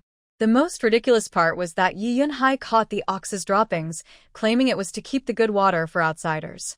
When they reached Jinshui town, the sun was already high. At the town gate, they paid a coin as entrance tax before entering. Yi Beixiu carried the game and led Zhang Juexia straight to Manfu restaurant. The shopkeeper, Wanshi, saw Yi Beixiu and put down his abacus. He greeted him. "What good things did you bring this time?" Yi Beixiu wiped the sweat from his forehead. "Hello, shopkeeper Wan. Just some common stuff, wild chickens and rabbits." Wanshi looked into the basket and nodded with satisfaction. "Young man, I'm happy with the game you brought. They're all alive. Quickly take them to the kitchen. Xiao Shunzi, tell the kitchen to settle at the highest rate." "Got it, shopkeeper." Manager Wang Dong from the kitchen was happy to see the lively wild pheasants and rabbits. "If any guest complains about our ingredients not being fresh, I won't be the first to refuse them. Young man, I'll pay 20 coins per gene for the pheasants and 25 coins per gene for the rabbits. Does that sound good?" Yi Beixiu was already pleased with the prices. "You decide. From now on, if we find such fresh wild animals, we'll send them to our restaurant first." Of course, of course. The kitchen helper had already counted the wild animals and reported to Wang Dong. "Boss, the pheasants weigh 32 gene in total, and the rabbits weigh 30 gene." Hearing the weights, Wang Dong quickly settled the bill with Yi Beixiu. The pheasants cost 640 coins, and the rabbits cost 750 coins. The total is 1,390 coins. Hearing Wang Dong report the prices efficiently, Zhang Juexia was surprised. Hunting really makes good money. No wonder Yi Beixiu could afford a dowry of 10 taels of silver to marry. But she also thought about Yi Beixiu's father and his injured leg. Hunting was a dangerous job. Yi Beixiu took the silver coins Wang Dong handed him, adding 390 coins, and said a few polite words. Then he and Zhang Juexia left the restaurant. "Are you thirsty? If so, there's a tea shop ahead where you can have some tea," Zhang Juexia asked. She shook her head. "Let's go to the pharmacy first and ask if they buy medicinal herbs. Then let's go to Li's pharmacy. Ordinary folks go there for headaches and colds, and their prices are fair." Yi Beixiu and Zhang Juexia entered Li's pharmacy. The clerk warmly welcomed them. When they said they were selling herbs, he didn't show any impatience but called the shopkeeper out. Li Yidong, the shopkeeper, came over with a smile. "Are you too selling herbs?" "Yes." Zhang Juexia placed the cleaned herbs from her basket in front of him. Li Yidong examined them, picking a few to smell carefully. "The herbs are very clean, very good. Among these, Chai Hu and Yuanji are worth some silver. The rest are common herbs. How about I pay you 1 silver per gene for the Chai Hu and Yuanji, and 100 coins for the others?" "Thank you, shopkeeper Li." Zhang Juexia bowed gratefully. He waved his hand. "No need, no need. If young lady finds more herbs in the future, she can sell them here." She sold her basket of herbs for 1,100 coins, and Yi Beixiu was amazed. This was much better than hunting. At least they wouldn't worry about wild animals eating them. He carefully looked at his young wife once more, feeling he had truly found a treasure. After selling everything, his burdens felt lighter. "Let's go buy some cloth, then some daily supplies, and then head home," Yi Beixiu said, walking much faster. Zhang Juexia took a few steps after him, then remembered she had been busy selling herbs earlier and had forgotten the most important thing. She needed to go back to the pharmacy, but Yi Beixiu was ahead, and no matter how she called out, he seemed not to hear her. Zhang Juexia thought, since she was just going to buy cloth, she could ask the people on the street where the cloth shops were later. With this idea, she turned back toward the pharmacy. When Li, the shopkeeper, saw her, he smiled and asked, "Young lady, is there something you need?" "Shopkeeper Li, are you also a doctor?" Li stroked his beard and replied, "Young lady, Are you here for a checkup? I'm asking about my husband. As you saw, his leg is lame. It's not born that way. He was injured while hunting some time ago. Is there any treatment? Lee looked outside and asked, Your husband, where is he? As doctors, we need to see the person to diagnose. Hearing this, Zhang Juexia felt hopeful. I'll go find him. Meanwhile, Beixiu reached the entrance of Yaoji cloth store, but found Zhang Juexia was missing. He looked around but saw no sign of her. His heart started to panic. Where could she be? The more he thought about it, the more scared he became. At this moment, Beixiu was anxious and helpless. Zhang Juexia, panting from behind, patted his shoulder. He looked red-faced, sweating heavily. What's wrong with you? Beixiu suddenly pulled Zhang Juexia close and scolded loudly. Why did you run off? Do you know what could happen if you get lost? His loud voice attracted many onlookers. Zhang Juexia pitifully tugged at Beixiu's sleeve. I called you, but you didn't hear me. I don't do that again. Okay. Let's go now. It's just a little thing between a young couple. Even after the crowd dispersed, Beixiu didn't loosen his grip on her hand. He kept holding her hand tightly, and they entered Yaoji cloth store. As soon as they entered, a young clerk approached and asked, Are you looking to buy something? We're just browsing. Inside, Zhang Juexia looked around and noticed people occasionally bringing embroidery works. She was surprised and asked the clerk, Do you also accept embroidery pieces here? The young shop assistant nodded proudly. Our cloth shop is also an embroidery shop. Everyone in Jinshui town knows that the young lady is from outside. Let me tell you, our shopkeeper, Lady Yao, is an excellent embroiderer. In our town, she's quite famous. The young assistant gave a thumbs up, and someone gently pulled his ear. I'm not around right now, so don't talk nonsense. Zhang Juexia covered her mouth and quietly chuckled. Sorry for the trouble. If you two need anything, just tell me. Our shop is honest and fair. I want to make 2 sets of clothes for my wife, said shopkeeper Yao, glancing at Zhang Juexia with a smile. Your wife is very lucky. Our shop has been open for many years, and it's rare for a husband to bring his wife here to buy clothes. She picked up a few pieces of fabric and laid them in front of Zhang Juexia. These fabrics are good, sturdy, easy to clean, and popular among farmers. Zhang Juexia reached out to feel the fabric and agreed. Shopkeeper, can you give us a discount? We just got married, and we don't have much money. Yao's shopkeeper clenched her teeth. 80 coins is the lowest I can go. After bargaining for a while, Yao's shopkeeper refused to lower the price, but gave Zhang Juexia half a foot of fabric as a gift. She efficiently wrapped it up. Young lady, you're really eloquent. Whoever marries you is lucky.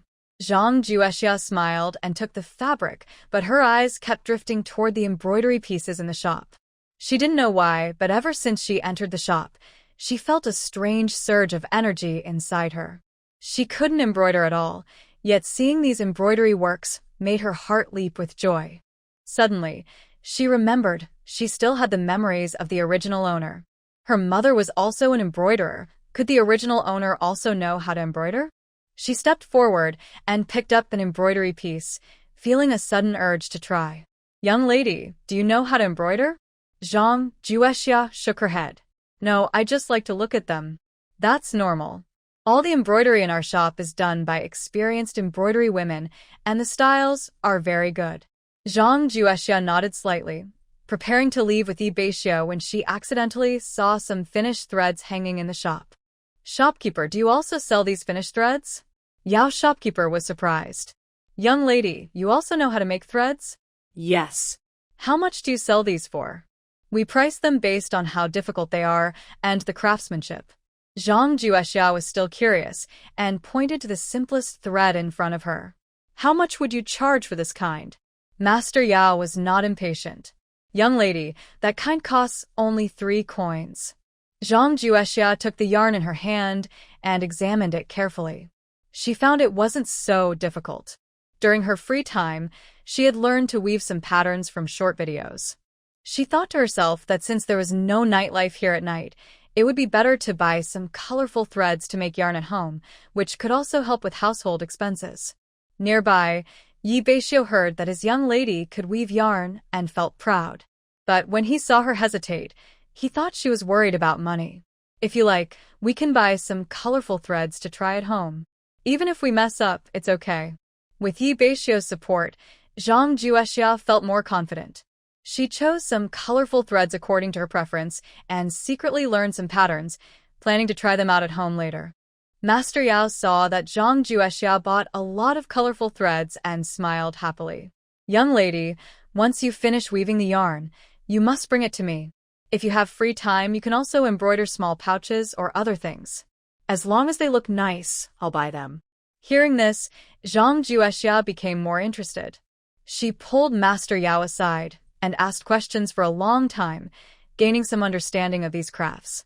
After leaving Yao's fabric store, Yi Beixiu pulled Zhang Juexia's hand again.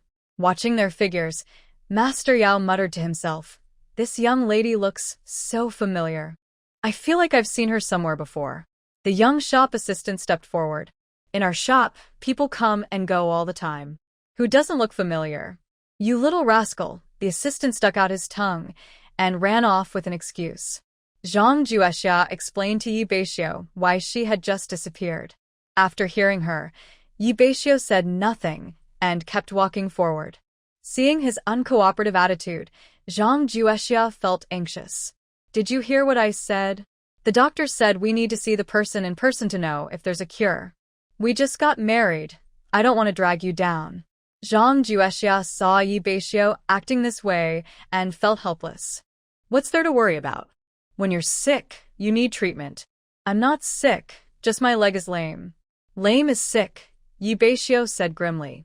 He released her hand and walked ahead alone. "Where are you going?" "Hey, wait for me. A walk's faster than I do." Zhang Juexia muttered and followed Yi Beixiu into the grain shop. Inside, Yi Beixiu went straight to the point. "Shopkeeper, how much do you sell cornmeal for?" "Sir, you have good eyesight. This cornmeal just came from our mill, 8 coins per jean." "How much do you want?" "I'll weigh it for you." Zhang Juexia gently tugged at Yi Beixiu's sleeve. "Husband, don't rush to buy. Ask the shopkeeper if they can give a better price." Seeing Zhang Juexia's careful manner, Yi Beixiu realized he might have been a bit harsh earlier and worried he might have scared her. Then he thought, she's doing this for his sake. He sighed and pointed to the sign at the door. Zhang Juexia looked where he pointed, and although she didn't recognize all the traditional characters, she understood the general meaning from her guesses and confusion. This grain shop doesn't usually bargain, she thought. Then she remembered Yi Beixiu could read, and she was surprised, opening her mouth wide. "You can read?" she asked. "I studied at a private school for 2 years when I was young," he replied. "Oh." She nodded. "This shop has been here for many years. We always buy our grain here. The prices are fair. Aren't you looking for plain flour?" Zhang Juexia quickly shook her head. She had already asked the shopkeeper. Plain flour was too expensive, 20 coins per jean. Yi Beixiu ignored her and spoke to the shopkeeper. "Give me 20 jean of cornmeal and 10 jean of plain flour." Zhang Juexia hurriedly stopped him. "Let's buy only 5 jean of plain flour. It's too costly. Buy more. I like it too." The young shop assistant cheerfully weighed the flour and handed it to Yi Beixiu. "Sir, you can trust our grain. Think about it, buying a jean of corn for 5 coins and having to grind it yourself at home isn't as convenient as buying from us." Although he was speaking to Yi Beixiu, he was really talking to Zhang Juexia. She kept complaining about the high prices in the shop, and the shopkeeper might have had enough, so he added a few words. It's not really Zhang Juexia's fault. Grain was low-yielding in this era. A harvest of about 100 jean per acre was considered good. Yi Beixiu put the grain into his basket and looked at Zhang Juexia. "See if there's anything else you want to eat. If not, let's go." Zhang Juexia was thinking about asking Yi Beixiu to go back to the pharmacy, as she wasn't really interested in buying more grain. "Let's go," she said. Passing by the meat shop, Yi Beixiu stopped. "We don't have much oil at home. Let's buy some pork fat to make lard later," he suggested. Zhang Juexia saw some large bones discarded in the corner of the shop, asked for some, and also asked the owner to send some off guts. Yi Beixiu watched from the side, frowning. His little wife must be very eager. Why was she grabbing everything that others didn't want? Passing by a grocery shop, they bought a few pounds of salt, along with cooking condiments like soy sauce and vinegar, plus some spices, star anise, cinnamon, cloves, white cardamom, white angelica, and fennel seeds. The shopkeeper looked at how many spices Zhang Juexia bought, and his hands trembled while weighing them. Sir, you might not know, but these spices are also available at the pharmacy. However, our shopkeeper insisted on stocking them, just in case someone wants to buy, so we don't run out. You really are a kind shopkeeper. Zhang Juexia took the opportunity to say some kind words and asked the young clerk whether they accepted dried black fungus, Sichuan peppercorns, or other mountain products. After packing her items, the clerk said, "I can't decide about those things. Please wait a moment, I'll ask the shopkeeper in the back." Soon, the clerk returned, panting. "Our shopkeeper said if you have those, we will buy them. But we must ensure good quality. If the quality isn't good, we won't buy, to protect our reputation." Zhang Juexia nodded, understanding. Ancient people cared about their reputation and quality control. Inside the grocery shop, Beixiu remained silent. When they left, he quietly followed beside Zhang Juexia. A street vendor shouted, "Fragrant powder, rouge water paint." Curious, Zhang Juexia stepped forward and took a sniff. "Young lady, you have good eyes. This is our best-selling fragrant powder. How much per piece?" Zhang Juexia thought, if it's cheap, she'd buy one. Easy to wash hands and face with. 80 coins per piece. Zhang Juexia was once again shocked by ancient prices. She hurriedly put the fragrant powder down. With such craftsmanship, she thought it would cost at most 10 coins. "Young lady, use this fragrant powder sparingly. It can last for several months." Seeing Zhang Juexia pick up and put down the powder, Beixiu knew she was reluctant. He took out 80 coins from his pocket and handed them to the vendor. "Wrap it up for me." Zhang Juexia couldn't stop him. Beixiu placed the fragrant powder into his basket and pulled Zhang Juexia along. As they walked, she complained, "Why do you think this is a big deal? It's so expensive, but you still bought it. Don't you like it? Besides, we need it. It's not a waste of money. Is earning money easy? In just a moment, I spent all the money from selling game animals." Beixiu patted her head. "Not yet. There's still some left." Zhang Juexia shot him a look. Beixiu smiled slightly. "Let's go buy some eggs ahead and head home. Cheap hens that lay eggs." Zhang Juexia heard the sound, and an idea came to her. Instead of buying eggs, she thought it would be better to buy a chicken to bring home, so she could have fresh eggs every day. This time, Zhang Juexia ran ahead of Beixiu. "I'll go see the hen," she said. After some bargaining, she bought 2 hens and also asked for 10 eggs to be delivered. She looked at Beixiu proudly, as if expecting him to praise her. Beixiu simply took the hens, helped her place them in the basket, and carefully packed the eggs. "Do you want to go home or browse a bit more?" he asked. "I want to go to the pharmacy," she replied. "Really want to go?"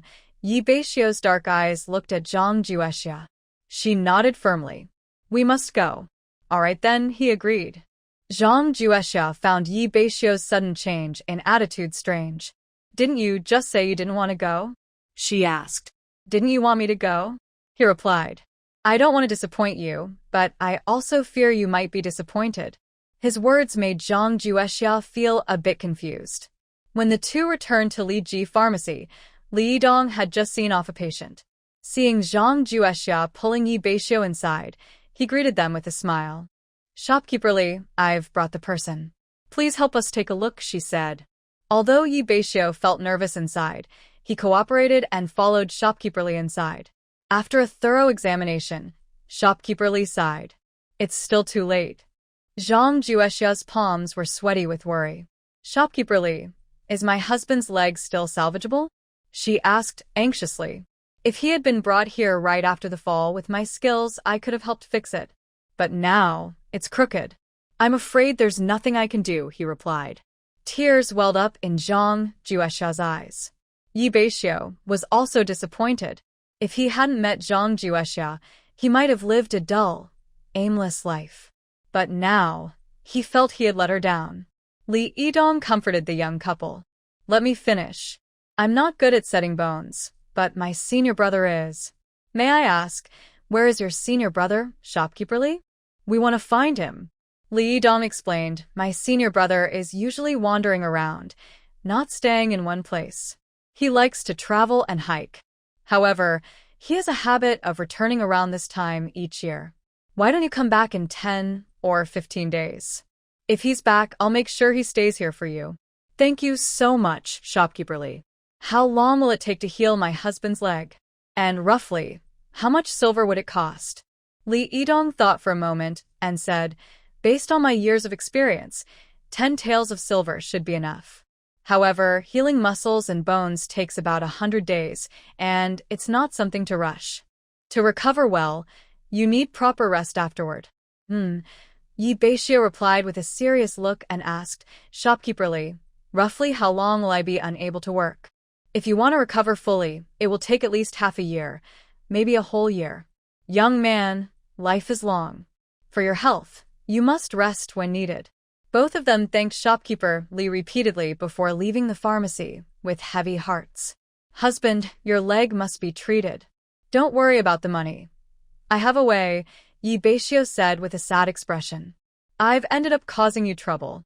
I wanted to marry you and let you live a good life, but... Husband, shopkeeper Li didn't say your leg can't be cured. On the contrary, someone can treat it. That's good news, and we should be happy, Zhang Jiexia said. But I need to rest at home for a year and spend 10 taels of silver. Maybe I should just give up on treatment. My leg won't stop me from working anyway, said Zhang Jiexia, feeling both angry and worried. Beixiu, I tell you, your leg must be treated. If you're willing to be a for life, I wouldn't want to spend my life with a... Zhang Jiexia said angrily, pulling away his arm and walking ahead. Madam, I was wrong. Beixiu knew he had said the wrong thing, like a child who made a mistake, and hurried after Zhang Jiexia. Oh no! Whether out of worry or because his leg was truly uncomfortable, he suddenly fell forward. Zhang Jiexia quickly caught him. This scene was truly impressive, a rough man, big and strong, needing a delicate, petite woman to help him. Taking this opportunity, Zhang Jiexia firmly said, this leg must be treated. I don't want to spend my life with a... Beixiu leaned against her, looking sad, and said, as long as you're not angry, I'll do whatever you say. They leaned on each other in the street, soon attracting a crowd of onlookers. Zhang Jiexia didn't want to be mocked, so she pulled Beixiu to move forward. Let's take the ox cart home, they agreed. Of course, we should take the ox cart. Shopkeeper Li said your leg can't walk for long, said Beixiu. I don't feel tired, but walking for a long time does hurt, Zhang Jiexia replied. Your bones are out of place, no wonder it hurts. When will you learn to take better care of yourself? Beixiu chuckled softly. Isn't it because I have a wife who cares for me? Such sweet words made Zhang Jiexia doubt if he heard correctly. Yinhai's ox cart was stopped just outside the town. When he saw Beixiu and the others, he helped carry their things onto the cart, saying, just waiting for you two to leave. Beixiu gave him 6 coins, then sat on the cart, once again showing a cold, distant expression. Zhang Jiexia looked at him and thought to himself, this person is really good at pretending. The woman on the cart wanted to say a few words to Zhang Jiexia, but seeing Beixiu's icy look, she gave up her idea. The journey was quiet. As Zhang Jiexia felt a bit dizzy from the rocking, they finally arrived at Ye's village. When the others got off the cart, Yinhai carried their belongings to the big and then helped move them into the house. Beixiu, after tidying up, this small yard looks pretty good, Yinhai said, patting Beixiu on the shoulder before turning to leave. Beixiu called him to come inside for some water, but he politely declined. Uncle Yinhai, this person is really nice. He used to hunt in the mountains with my father. After my father had an accident, he stopped going into the mountains.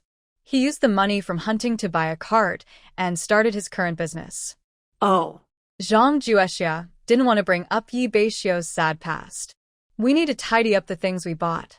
You should help me settle those 2 hens. I'm going to cook. I've been out most of the day and I'm starving. I'll check the backyard and settle them there. I remember there's a ready-made chicken coop. All right, I'll call you when the food is ready. Zhang Juexia took out a large bone from the meat shop, washed it clean, and put it into a pot with cold water, adding a few slices of and some green onions. While the bone was boiling, she carefully scooped out a bowl of flour, ready to make hand-pulled noodles. She added an egg and a little salt to the flour, mixed it with cold water to form a stiff dough. After kneading the dough well, she rolled it out into a thin, large circle using a rolling pin. She sprinkled cornmeal on the surface, then rolled it from top to bottom into a roll, and sliced it into thin noodles.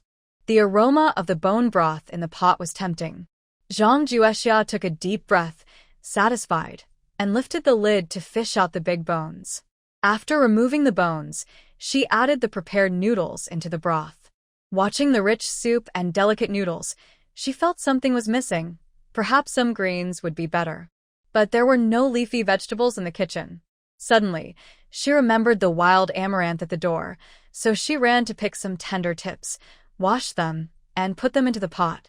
Beixiu smelled a delicious aroma from the backyard.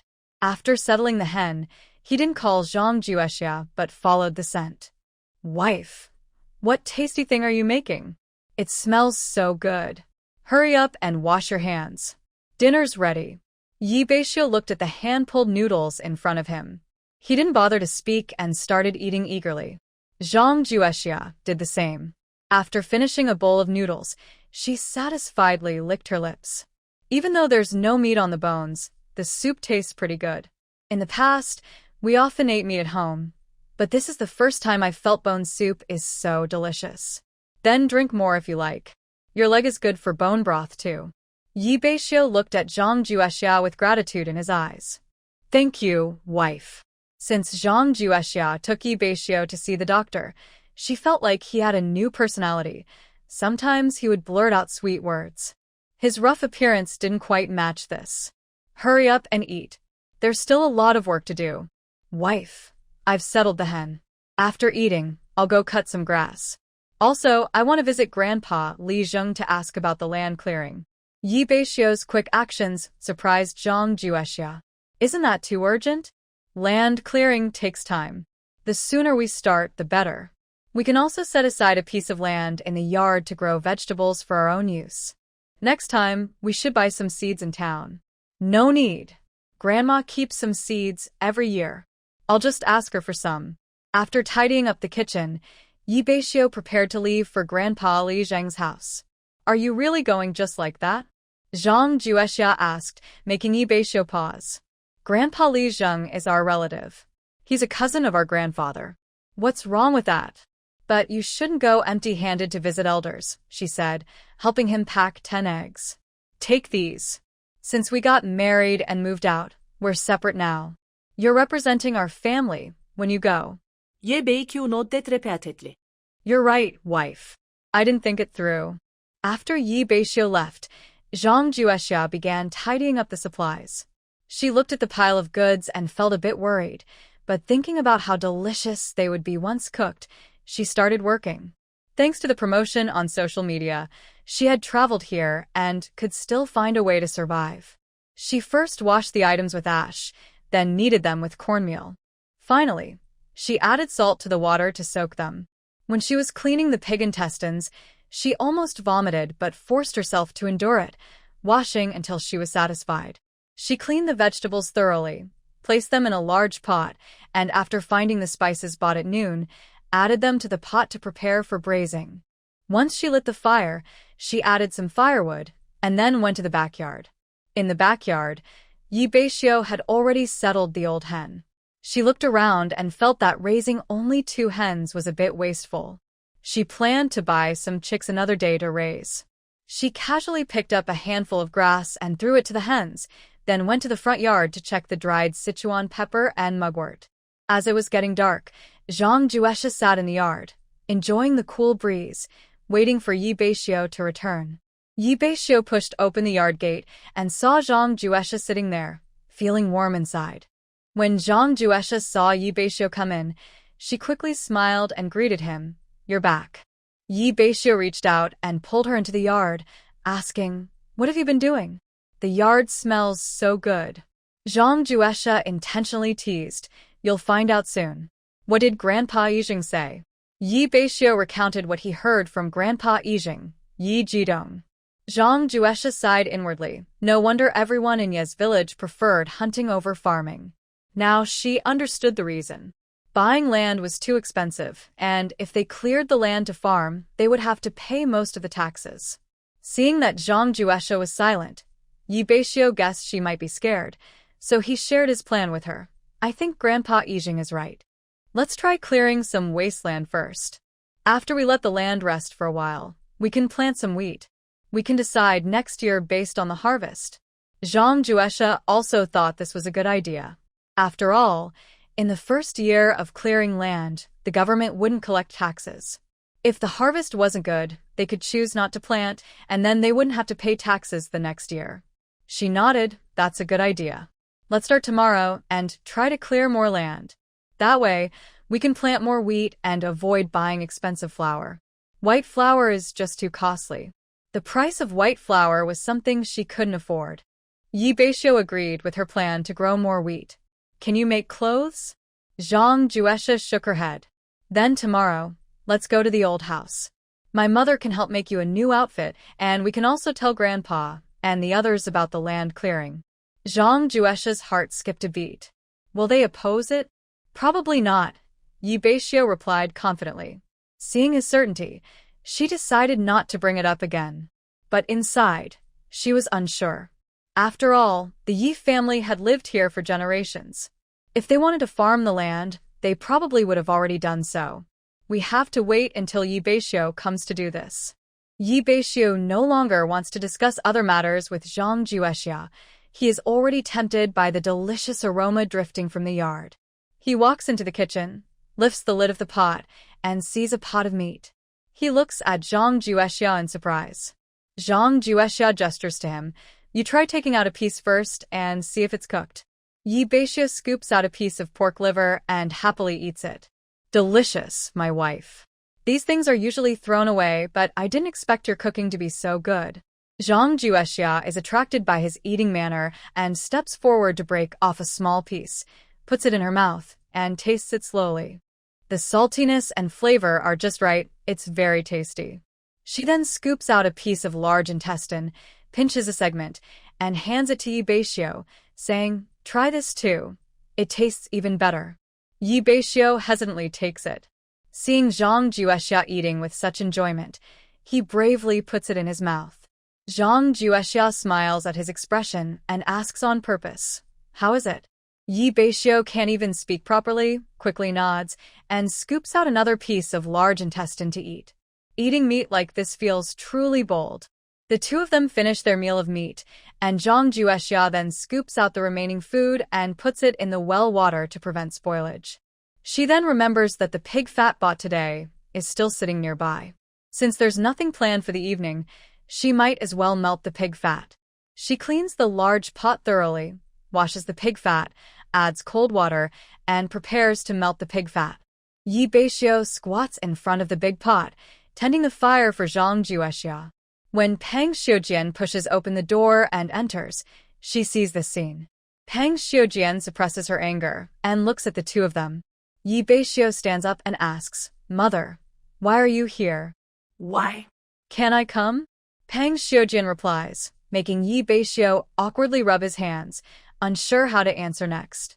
Zhang Juesha notices the anger in Pang Xiujian and doesn't want to provoke her. She calls out Mother and lowers her head to busy herself with her work. You all are living so comfortably. When I entered your yard, I could smell the aroma everywhere. Zhang, sure. Have you been used to hard times at your mother's house? How can the poor become rich? Don't you know how to live your days? Pang Xiujian scolds Zhang Juesha fiercely. Yi Beixiu is the first to object. Mother, how can you talk like that? Xiar hasn't done anything wrong. Besides, all the things we bought are for our family's use, not wasted money. Pang Xiujian stumbles back, looking at Yi Beixiu in disbelief. Xiaoer, when did you start talking to my mother like that? It must be her, it's her doing, isn't it? Pang Xiujian pointed at Zhang Juesha. I know you have bad intentions. You took the money I worked hard to earn and spent it recklessly. Seeing Peng Xiujian lose control, Zhang Jiexiao looked at Yi Beixiu, who was also angry. She understood that today, no matter what Peng Xiujian said, she would be criticized, so it was better not to speak. Yi Beixiu, seeing his unreasonable mother, couldn't hold back his anger. Mother, we didn't spend money carelessly. Everything we bought today in town was bought by me. Really? Ye Beixiu nodded. Then why do the villagers say you two bought a full 2 baskets of things? They also said you bought incense for 80 coins each. Is this true? Peng Xiujian said while searching for the incense. After looking around, she found nothing. Angered by her actions, Yi Beixiu said, Mother, if there's nothing else, you should go home now. You're actually driving me away? Peng Xiujian looked at Zhang Jiexiao angrily. Are you dead? Your husband talks to me like that and you don't say a word? She said, she doesn't care. As long as I'm here, she doesn't need to speak. Yi Beixiu raised his voice, speaking clearly and firmly. You. Peng Xiujian's face turned red with anger. She trembled as she pointed at Yi Beixiu. You unfilial thing. If I had known you would turn out like this, I should have strangled you when you were born. Yi Beixiu's body wobbled, and Zhang Jiexiao quickly supported him. Peng Xiujian, furious, left in a huff. Zhang Jiexiao couldn't believe such cruel words came from her own mother. Yi Beixiu's face was pale, and she felt some sympathy for him, but she still found reasons to comfort him. Mother probably means well. She might be worried because we just got married and don't know how to live. That's why she's giving us advice. After all, she's your mother. Don't take her words to heart. I understand, Yi Beixiu said, adding some firewood under the big pot, then sat quietly by the stove. He didn't move until Zhang Jiexiao finished cooking the lard and poured it into the jar. She sighed, thinking that sometimes the ones who hurt you most are the loved ones you care about the most. Sigh. She knelt in front of Yi Beixiu, feeling distressed. It's getting late. Let's rest early. You go ahead. I'll rest a bit. Zhang Jiexiao did not try to persuade him further. At this moment, Yi Beixiu probably really needed some quiet time. After a simple wash in the yard, she found some colorful threads and tried to braid a lucky knot. Yi Beixiu did not stay long in the kitchen. When he got up, he saw Zhang Jiexiao carefully working on a knot under the oil lamp. He watched her moving gently, feeling a warm feeling grow in his heart. This warmth gradually chased away the coldness in his heart. Soon, he washed himself clean, wet his feet, and went into the house. Zhang Jiexiao looked up and smiled slightly at him. Yi Beixiu stared at her blankly. The oil lamp is dim. Don't hurt your eyes. Let's do these chores tomorrow. Can you help me see if my color matching is good? I don't know much about that. Zhang Jiexiao placed the well-made lucky knot in front of Yi Beixiu. Today, I used warm colors. Look closely, doesn't it make you feel happier? Yi Beixiu forced a small smile. Yes, much better. Then, you should look at it more often in the future. Go to sleep. Yi Beixiu was the first to lie down on the bed. Seeing that he was already ready to sleep, Zhang Jiexiao tidied up her things and also got into bed. Did my mother scare you today? Since my father died, she's been like that to me. I've gotten used to it. But if you meet her alone in the future, be a bit more patient. Whatever she says, don't argue with her. I know. She's your real mother after all. Zhang Jiexiao's words made Yi Beixiu feel very comforted. I will protect you. I won't let my mother bully you. Zhang Jiexiao glanced at Yi Beixiu in the light. It was surprising that he could say such things. In the novels she read, no ancient mother-in-law ever bullied her daughter-in-law. Their husbands wouldn't even dare to speak up. Yet here, Yi Beixiu seemed different. You might as well let my mother stop helping you with your clothes. I'll ask Auntie to bring the eldest sister-in-law over to teach you. Learn well, and once you're good at it, you can do it yourself. Maybe you'll even make me a new dress. As he spoke, Yi Beixiu waved his hand and pulled Zhang Jiexiao into his arms. He blew out the oil lamp and said, sleep. That night, Zhang Jiexiao was held tightly in Yi Beixiu's arms. She wanted to turn over, but it was difficult. No matter how she struggled, Yi Beixiu wouldn't let go. Be good. Let me sleep peacefully. Reluctantly, Zhang Juexia lay in his embrace, listening to his steady breathing. She found a comfortable spot and surprisingly slept better than ever before. It's so noisy. Zhang Juexia opened her eyes and heard the chickens in the backyard crowing nonstop. Beixiu sat by the bed, holding his shoes. Mother hen, it's laying eggs. I'll go check. Soon after, Beixiu returned with 2 eggs. That old lady really didn't lie to us. These hens are indeed laying eggs. Wake up. The hand-pulled noodles you made yesterday were very tasty, and I want to eat them again today. 1 egg each. Yes. After getting dressed and finishing her chores, Zhang Juexia started making hand-pulled noodles. She looked at the decreasing amount of flour and felt a bit sad. Husband, with the way we eat, these 10 jin of flour won't last long. When it's finished, we'll buy more. After breakfast, Zhang Juexia mixed some white flour with cornmeal, used old dough as a starter, and made some leavened dough. Once the dough fermented, she planned to steam some buns. Beixiu went to the old house and called Li Yiqin, bringing Yi Suyun along. Li Yiqin saw the dried black fungus in the yard. Shower, you're already preparing food for winter.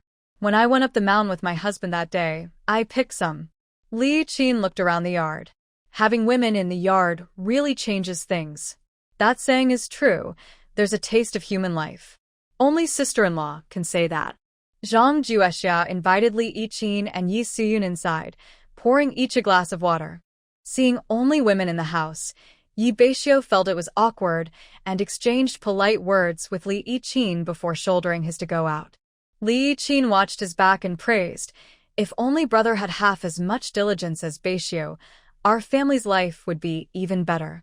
Yi Suyun, noticing her sister-in-law criticizing her brother, pouted.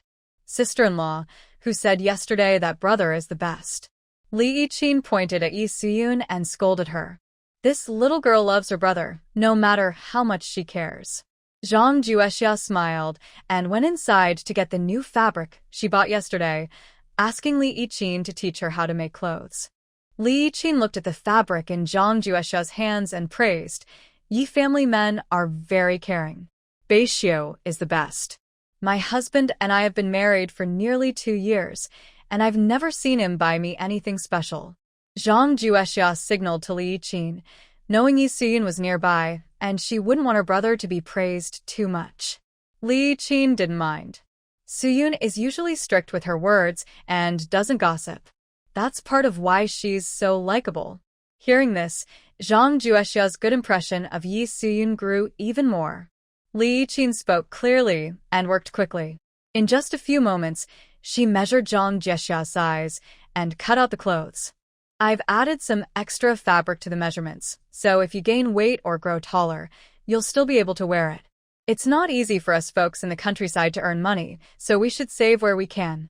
Zhang Juexia smiled gratefully at her. Thank you, sister-in-law. You really think ahead. Li Yiqin waved her hand. We're all family. Since I'm your sister-in-law, it's only right that I do this. She asked Zhang Juexia to bring her needle and thread and help sew the clothes. Today, Beixiu mentioned he wants me to make you some clothes. Since I'm free today, I might as well help fully. Xiao Yun and I will finish them for you. Li Yiqin then said, "Yesterday, I went to town to buy some meat. Why don't you and Xiao Yun come over and eat at my place?" Li Yiqin and Yi Suyun looked at each other. Only then did Li Yiqin turn to ask Zhang Juexia, "Did you really buy a lot of things in town yesterday?" Zhang Juexia nodded. "Yes, we bought things we need at home." "What's wrong?" Li Yiqin thought for a moment. Xiao, even though we're not real sisters-in-law, my husband always told me to treat Beixiu like a real brother. I need to remind you to be careful. When you go to town to buy things, cover the basket with some cheap stuff, so no one notices. Our village isn't big, but there are always nosy people. Zhang Juexia was smart and understood what Li Yiqin meant. Thank you, sister-in-law.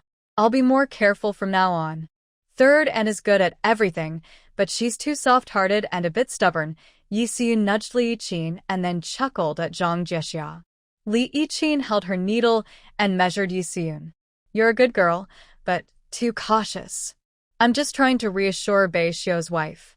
She and Beixiu just got married a few days ago, and she hasn't even met her mother-in-law's face yet. Luckily, Beixiu's family moved out, or she'd be in trouble living under the same roof with her mother-in-law. Li Yiqin's words warmed Zhang Jiexia's heart, but she knew that Peng Xiujuan was Beixiu's real mother, and Beixiu's recent behavior had made her very happy. She planned to have a good life with Beixiu. Since that was the case, she couldn't say anything bad about Peng Xiujuan. Suddenly, Zhang Jiexia had an idea. She pulled Li Yiqin aside and asked, "Sister-in-law, after you finish sewing my clothes, can you teach me how to make shoes?" "Of course. Today I'll teach you properly." "Thank you, sister-in-law. It's all family. "No need to thank me." Li Yiqin looked around and asked, "What is Beixiu doing?" Zhang Jiexia took the chance to mention Yi Beixiu's plan to clear the land. This is a big matter. He didn't even tell Grandpa and Grandma. I don't know if the husband mentioned it. "Sister-in-law, why hasn't the old house been cleared?" "Because it's not worth it. The 1-acre vegetable plot next to our old house cost 10 taels of silver." "Xia, think about it. We live in the mountains. If the weather is good, it's fine, but if there's a drought or flood, we won't harvest anything. Yesterday, my husband and I went to town to buy grain. The prices were too high, so we thought about clearing some land. Although buying grain isn't cost-effective, we have no land to grow it ourselves. But still, as mountain people, we know how to hunt, and we eat just as much as those who farm. Still, having 2 acres of land would make us feel more secure." Zhang Jiexia agreed with Li Yiqin. "Sister-in-law, no one in our village is clearing land to grow crops." Li Yiqin thought for a moment. "Really no one? Only a few families buy vegetable plots." "Xia, I think you should talk to Grandpa and Grandma about clearing land. Listen to their opinions, they are older and more experienced." "I will tell my husband," Yi Xiyun said. After sewing a piece of clothing, she stretched her arms and saw Zhang Jiexia's woven net. "Sister Beixiu, can you still weave nets?" Zhang Jiexia picked up her woven net. "Perfect timing. Since you all are here, help me decide. How does this style look?" Yi Xiyun examined it carefully. "Sister Beixiu, did you really make this?" "Of course I did." "Then teach me." Li Yiqin looked helplessly at Yi Xiyun. "My own sister. This is Sister Beixiu's skill for making nets. How can I teach you?" Zhang Jiexia was surprised. "You all don't know how to weave nets?" Both shook their heads. "I'll teach you," Zhang Jiexia said. "Xia, are you sure? This is really your skill for making nets," Li Yiqin said. "Big sister-in-law, just now you taught me how to cook," Zhang Jiexia replied. "Huh. My skills in sewing and making shoes are something every woman should know." Zhang Jiexia didn't hesitate and taught Li Yiqin and Yi Xiyun how to braid the auspicious knot. "Let's start with something simple. If you learn this auspicious knot, you can sell it for 10 coins in town. Is it that valuable?" "Yes." I bought the colorful thread after asking around in town. There are also some simple styles that only cost 5 or 6 cents at the shop, but I think it's not worth it. This lucky knot looks nice, has good meaning, and is easy to make. However, it uses a lot of colorful thread, and once finished, it can sell for a good price, which makes it worthwhile. After Zhang Jiexia said this, Li Yiqin looked at her differently than before. "Xian, listen to your Beixiu sister-in-law. Isn't she better than us?" Yi Xiyun nodded in admiration. "Beixiu sister-in-law, you speak so well." Zhang Jiexia felt uncomfortable hearing Yi Xiyun call her Beixiu sister-in-law repeatedly. "Xiyun, I'm only 2 or 3 years older than you. Why don't you call me Xia or Sister Xia? Would that be okay?" "No, that won't do. You're my Beixiu sister-in-law, and I can't just call you anything." Li Yiqin agreed with Yi Xiyun. "Xiar, if you don't want Xiyun to call you Beixiu sister-in-law, just call you sister-in-law directly. I'm the eldest sister-in-law, and you're the sister-in-law, so it's clear who is who." Zhang Jiexia understood that some things had become deeply rooted in them, and changing that would be difficult, so she accepted Li Yiqin's words. Because Li Yiqin and Yi Xiyun knew how to make thread from weaving knots, they learned very diligently. Zhang Jiexia personally taught them. "Start by making this style. Once you're more skilled, I will teach you other patterns." When you learn the different knot techniques, you'll be able to use them freely and creatively. Li Yichin patted Zhang Juexia. Xiar, my big sister-in-law, really? Thank you so much. You. She turned around and wiped her tears. You taught us how to cook and make thread. We really don't know how to thank you. Big sister-in-law, who just said we're one family. A family should help each other. Actually, it was big sister-in-law who helped me first. If you and Seon hadn't come to help me make clothes, you wouldn't have learned how to weave knots, and I wouldn't be able to teach you. If we tell Grandpa and Grandma about this, they'll be so happy. Yes, after you go back, tell Grandpa and Grandma so they can be happy too. After finishing the 2 dresses and learning how to weave knots, Li Yichin and Yi Seon wanted to go home.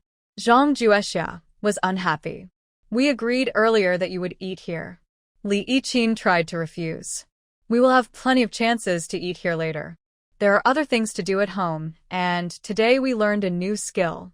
We're happy about that, so please let us go back and show off a little. Yesuyin nodded in agreement. Yes, sister-in-law, I still need to go home and tell Grandpa and Grandma this good news.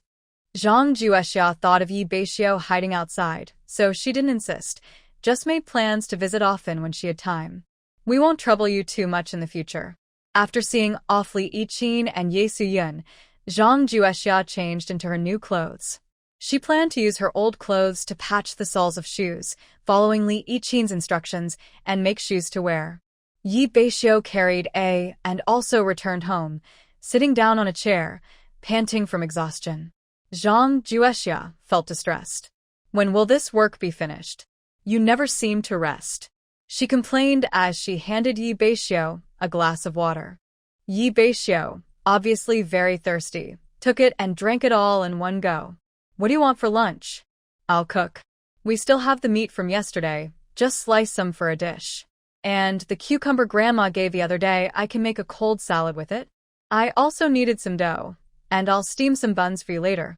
Zhang Juexia responded while heading to the kitchen. Yi Beixiu then noticed she was wearing new clothes. Your clothes were made so quickly. Zhang Juexia turned around and spun in the main hall. Do you look good?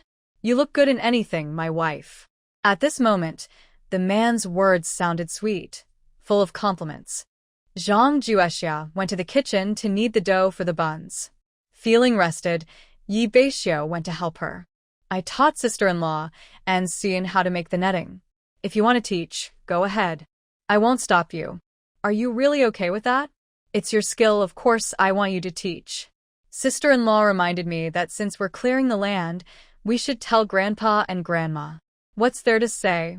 If we want to do it, just do it. At worst, I'll hunt more game and buy the land later. When mentioning hunting, Yi Beixiu looked at his leg and suddenly felt guilty. The kitchen fell silent. Zhang Juexia placed the kneaded buns aside to let them rise.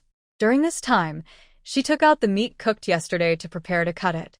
Yi Beixiu took the knife from Zhang Juexia. Let me do it. Zhang Juexia watched his skillful knife work and went to wash the cucumbers. She noticed that the vegetables Wang Guilon gave her that day were no longer fresh, so she decided to eat them quickly over the next few days. Is something wrong? Give me the cucumbers, I'll chop them too. Zhang Juexia placed the risen buns in the pot, ready to steam. Yi Beixiu nodded perceptively and lit the fire. Wife, I think I might just give up on my leg. Last night, I counted, and even though we've been hunting wild chickens and rabbits every day, we still can't save 10 taels of silver. We need to clear more land, and if the harvest is good, we'll have to buy more land. Our house hasn't been repaired in many years. Before winter, we need to find someone to fix the roof, so it doesn't off during strong winds. But all these things require silver. Zhang Juexia glanced at him calmly.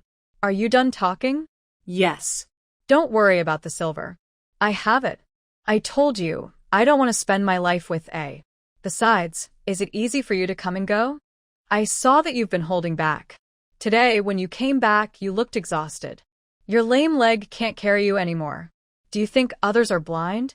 No, wife, I just feel you've suffered because of me. I don't mind whether I suffer or not. Since you treat me well, I want to treat you well too. Do you understand? Yes. From now on, don't mention the silver again. I have the silver for your leg treatment. Zhang Juexia stormed into the house, rummaged through her worn pouch on the bed, weighed it in her hand, then went back to the kitchen. She threw the pouch toward Beixiu. Here, 12 taels of silver, enough to treat your leg. Beixiu reached out to catch the silver, surprised, and opened it. Where did you get this silver? Just consider it my dowry. Beixiu looked at Zhang Juexia with confusion. Is this why you didn't return home the other day? You're smart. Because of these 12 taels, my father and I have cut off our father-daughter relationship. Beixiu gently stroked her forehead's stray hair. Why do you have to do that? Since I plan to marry, I should pay the bride price. Zhang Juexia shook her head. You don't understand. Bride price is one thing, dowry is another. Some things are worth fighting for. Besides, I'm fine if I don't go back to that family. I'm very satisfied with this outcome. Thank you, wife. Thank me for what? Thank you for helping me with my leg and for giving me your dowry silver to treat it. Is that all? Yes. In fact, you don't need to thank me. I have a feeling that if the situation were reversed, I believe you would do the same for me. Beixiu touched her forehead. Stop talking nonsense. It's enough for us to have one lame leg. I just hope you stay safe forever. Let's not worry about the money or whether your leg can be healed. Beixiu, from the moment I got on the ox cart, I decided to live a good life with you. So, I hope your leg gets better so you can live like a normal person. Zhang Juexia smelled a faint sweet corn aroma. The steamed buns should be ready. Let's eat first. Beixiu put the purse back into Zhang Juexia's hand. I'll do these chores. You go and put the money away. When Zhang Juexia returned to the kitchen, the dishes and buns were already set out. Beixiu had picked up a bun and was eating it happily. My wife, these buns smell so good. Seeing how delicious he looked, Zhang Juexia couldn't help but pick up a bun and eat one too. The cornmeal was mixed with some white flour, making it softer and less rough to swallow. After eating, you can stay at home and weave nets. I'll go out and work for a while longer. In a few days, we'll go back to the mountain to see if there are any new animals caught in the traps. I'll go with you. I can help a little. No need, I can manage myself. Zhang Juexia just wanted to see for herself. She told Beixiu many good words, and only then did he agree. Let's both rest for a while, and when the sun isn't so hot, we'll go out. Beixiu said so, and Zhang Juexia naturally agreed. She didn't want to go out under the blazing sun either. After resting for a while, they drank some water before heading out. Beixiu carried in front, and Zhang Juexia followed behind. The place he chose to clear was not far from their home, only about 200 or 300 steps away. She looked around and felt that the spot Beixiu picked was quite good. It got plenty of sunlight, and the land was high, but the downside was too many loose stones. The wild grass on the ground had been dug up by Beixiu and dried in the sun. She bent down to gather the grass, planning to take it home to dry so it could be used for fire or feeding chickens. After finishing this, she started picking up stones outside. The more she picked, the colder she felt in her heart. How could this land grow crops? She didn't know much about farming, but she remembered seeing adults farm when she was young. This kind of land wouldn't produce good crops. Beixiu kept moving without pause. When he looked up to wipe his sweat, he saw Zhang Juexia sitting on the ground, lost in thought. If you're tired, go home, he said. I'm not some wealthy lady who gets tired easily. Husband, is all the land around here like this? Beixiu understood that our land is both mountainous and barren. This morning, I walked around the mountain and found only this small piece of land. The others are even worse. Zhang Juexia no longer argued and bent down again to pick up broken stones outside. This land is a bit thin, but if we add more fertilizer and take care of it for a few years, it will be fine. Our grandparents' vegetable garden was like this before. Yes. The whole afternoon, neither of them rested until it started to get dark. Then they decided to go home. Zhang Juexia tightly bundled the gathered wild grass. Beixiu carried it on his shoulder. Just take I'll come back tomorrow to carry the rest. There's plenty of this in the mountains. No one will take it.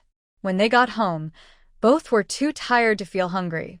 Zhang Juexia washed up, then used an oil lamp to start spinning yarn.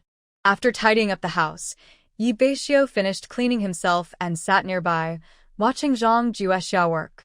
Madam, your hands are really skillful, he said. Zhang Juexia glared at him. You're just talking nonsense. Beixiu chuckled and leaned closer. How about, Madam, teaching me too? I have nothing to do anyway. Zhang Juexia looked at his clumsy big hands. Are you serious about learning? He scratched his head. Forget it. Bring me a glass of water, he said. Beixiu obediently got up, handed her a cup, and held it to her mouth. After she finished drinking, he took the cup outside. Zhang Juexia signaled, sit down. Beixiu rubbed his hands and sat next to her. Madam, is there something you want to say? Let's first fix the piece of wasteland you chose, then tidy up our yard and the entrance, and plant some vegetables.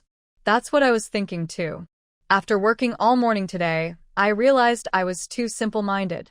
Clearing land is really not easy. Mountain people like us, nothing is easy. Hunting isn't easy either, but we're all living well. Madam, don't worry too much. Yes. In the future, we should add more manure and save ash from plants to spread on the land. I need to check on those 2 chickens in the backyard. They're also laying eggs and providing manure. Zhang Juexia put down her colorful thread and was about to run outside, but Beixiu grabbed her. The chickens have already gone into their nests. It's not too late to check tomorrow. Seizing the chance, Beixiu pulled her into his arms. Madam, I've done all the work I should. How should I be rewarded?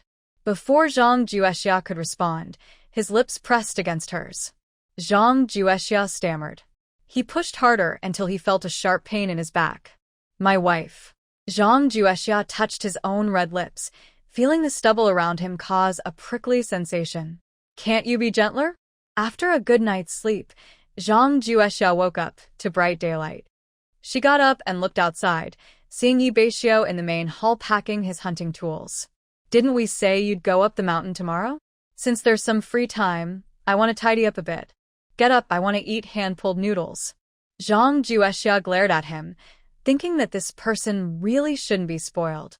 White flour is expensive, and this way of eating isn't even suitable for a landlord. Beixiu guessed her thoughts. Just for today's meal. Zhang Juexia smiled. Actually, I want to eat it too. After washing up, she went to the kitchen to cook. She made egg drop soup and poured it over the hand-pulled noodles. Truly delicious. Beixiu held a large bowl and ate more than half of it quickly. My wife's cooking is really good. Even without meat, it tastes great. Hurry up and eat. If we keep eating like this, we'll really become spendthrifts. Only after eating enough can I have the strength to work. Zhang Juexia agreed with Beixiu and finished a big bowl of noodles. She touched her slightly swollen belly and felt that this way was quite good. When eating, she didn't need to think about the carbs or fats in the food, no pressure at all. There was no need to worry about losing weight, just being full was enough. After finishing, Beixiu conscientiously washed the dishes. The two then prepared to go out. Jixuan and Wang Guolan entered with Beishan and Li Yiqin. Beixiu put down his and went to greet them. Grandpa, Grandma, older brother, sister-in-law, why are you here? Jixuan's beard trembled. Why can't we come? This big land reclamation project is important. You didn't tell me about it. If it weren't for your sister-in-law mentioning it, we'd still be in the dark. It's not a big deal. Just some effort, Wang Guolan said tenderly, looking at Beixiu. It's easy to say that, but I'll ask your grandpa and older brother to help you. Your grandpa used to farm, so he knows a bit. Is my older brother not going up the mountain today? Beishan quickly replied, going tomorrow. Li Yiqin pushed Beishan and said, hurry up and go. Soon the sun will come out, and it will be hot. Beixiu didn't refuse and said, then let big brother take the trouble. We're all family, what are you saying? Beixiu smiled and looked at Zhang Juexia. Xiar, you don't need to go. Stay at home and chat with Grandma. Make some more food later. I understand. Zhang Juexia watched them leave, and then let Wang Guolan and Li Yiqin come inside. Li Yiqin smiled and said, why come inside? Don't be so polite. Grandma and I will help you clear the yard. Grandma even brought some vegetable seeds. Later, you can plant some vegetables to eat. Seeing they brought tools for work, Zhang Juexia said, then let Grandma rest. The two of us will do it. All right, whatever you say, we'll do it that way. Zhang Juexia stood in the yard, thinking about how to arrange the small space. Wang Guilan gave her opinion. Xiar, I think we should leave some space for drying and turn over the rest of the land. We can plant vegetables there. Also, outside the big gate, I just looked and saw we can enclose a large area. We can cut some branches from the mountain and build a fence. Then let's get started. Li Yiqin picked up and began working efficiently. Zhang Juexia took the tool from the other side. Wang Guilan talked to them. Xiar, once you plant the vegetables, take good care of them. If you have leftovers, you can take them to the town to sell. Got it, Grandma, she replied. A few days later, when her sister-in-law went up the mountain to pick mushrooms, she told her to bring her along. Once they collected the mushrooms and dried them, they could be stored for winter to fill their stomachs. I was worried about not knowing these mushrooms, so I'd have to trouble my sister-in-law, she thought. Li Yiqin gave her a playful look. No need to be polite. We're all family. Xiar, that day I was busy arguing with Granny Qin and forgot to tell you. The vegetables I brought you, if you can't finish them, just dry them. You can eat them in winter. Hearing Wang Guilan's reminder, Zhang Juexia remembered that winter was very cold here, and without a greenhouse, fresh vegetables would be hard to get, so some needed to be stored for winter. Wang Guilan carefully explained everything to her, which made her feel very touched. It's good to have an elder at home who can give advice. Seeing Zhang Juexia looking a bit dazed, Wang Guilan thought she had just married and was living alone, not understanding some things, which was understandable. Living day by day requires careful planning. Once it snows here, the mountain will be closed. No one can come in from outside, and no one can go out from inside. So we all made plans early and stored some food, vegetables, meat, and firewood in advance. You should also prepare enough. Otherwise, you'll suffer. Li Yiqin saw Wang Guilan chattering and, despite feeling annoyed, she smiled and interrupted. Grandma, we have Beixiu at home. Before, our family's firewood was mostly carried in by him, so you don't need to worry. Both the palm of the hand and the back are flesh. Although the young couple has separated, your grandpa and I still care about them from time to time. Wang Guilan looked up at the roof. And this house, your grandpa mentioned the other day that he would find someone to fix it when he has time. We're old now, and I can't afford to build a new house for you. Zhang Juexia was very touched. Grandma, once we earn money, we will build a big house for you and Grandpa. Wang Guilan felt very pleased. Grandpa, and I don't expect a big house. As long as you live well, we'll be happy. Xiar is a smart person, and Beixiu is capable. Their future lives will surely be good. Maybe, in the future, we'll all benefit from them. Big sister-in-law, you're being too modest. Right now, you and Big Brother are helping us a lot. Wang Guilan was very satisfied with her two grandchildren-in-law. Seeing them help each other made her believe the old Yi family's future would be bright. Xiar, yesterday your big sister-in-law told me that you taught your sister-in-law and Su Yun how to make netting.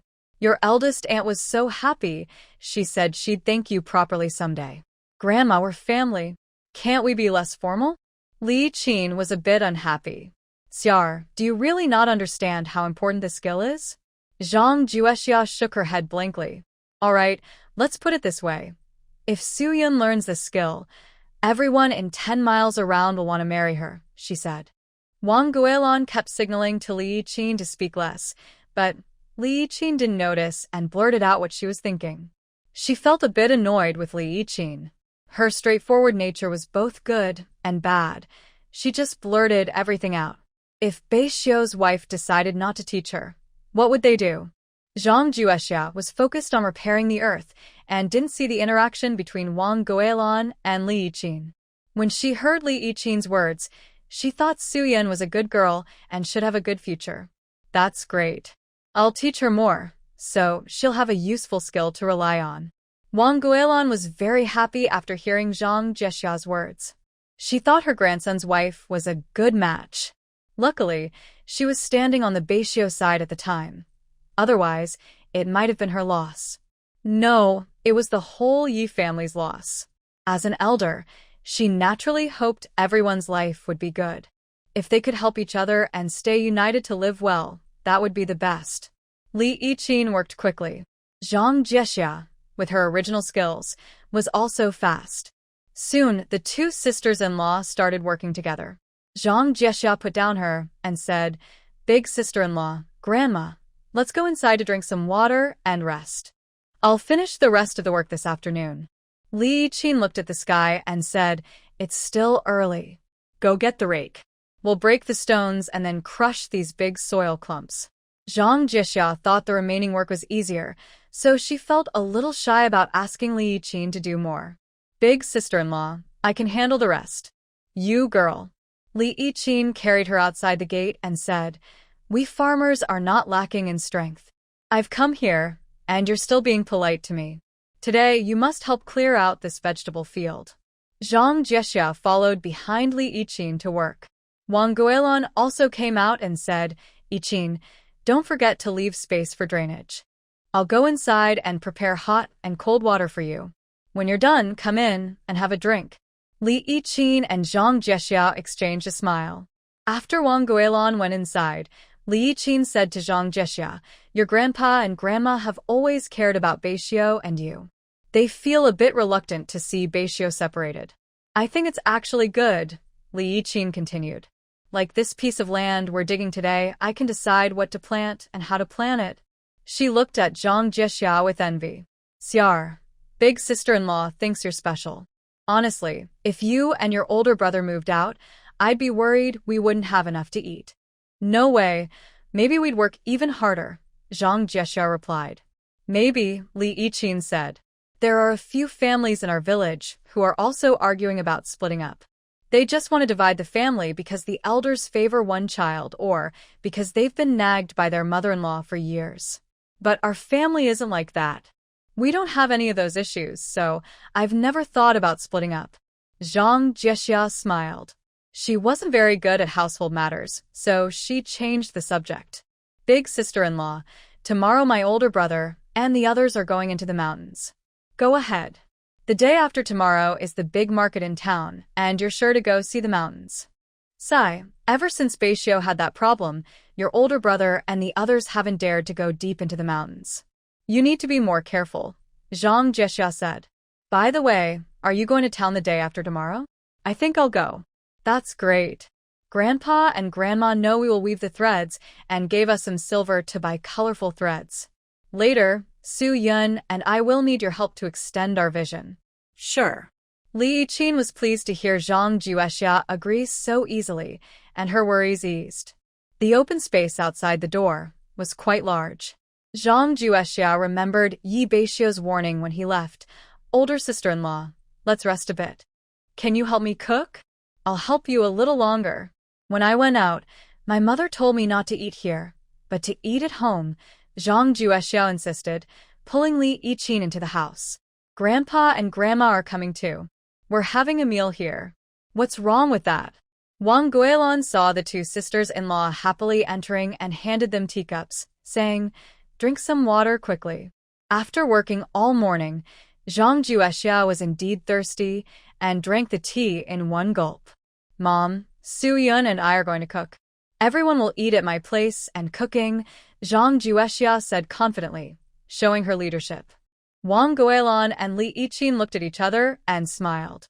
Li Yiqin, unable to hold back her words, said first, "Mom, look at her enthusiasm for hosting guests. You and Grandpa won't need to worry about their lives anymore." "No more worries, no more worries. Xiar, today I decide that lunch will be at your house," Grandma replied.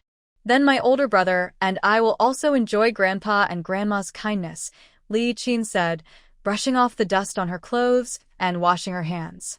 She noticed the fragrant soap beside the basin and carefully glanced at Zhang Jiexia.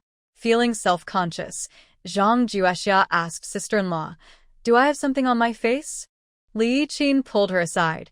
"You bought such expensive soap? Really? Of course, there's no fake. Didn't you just use it? Is it good?" "It's good, but a bit pricey." No wonder third aunt looked upset that day.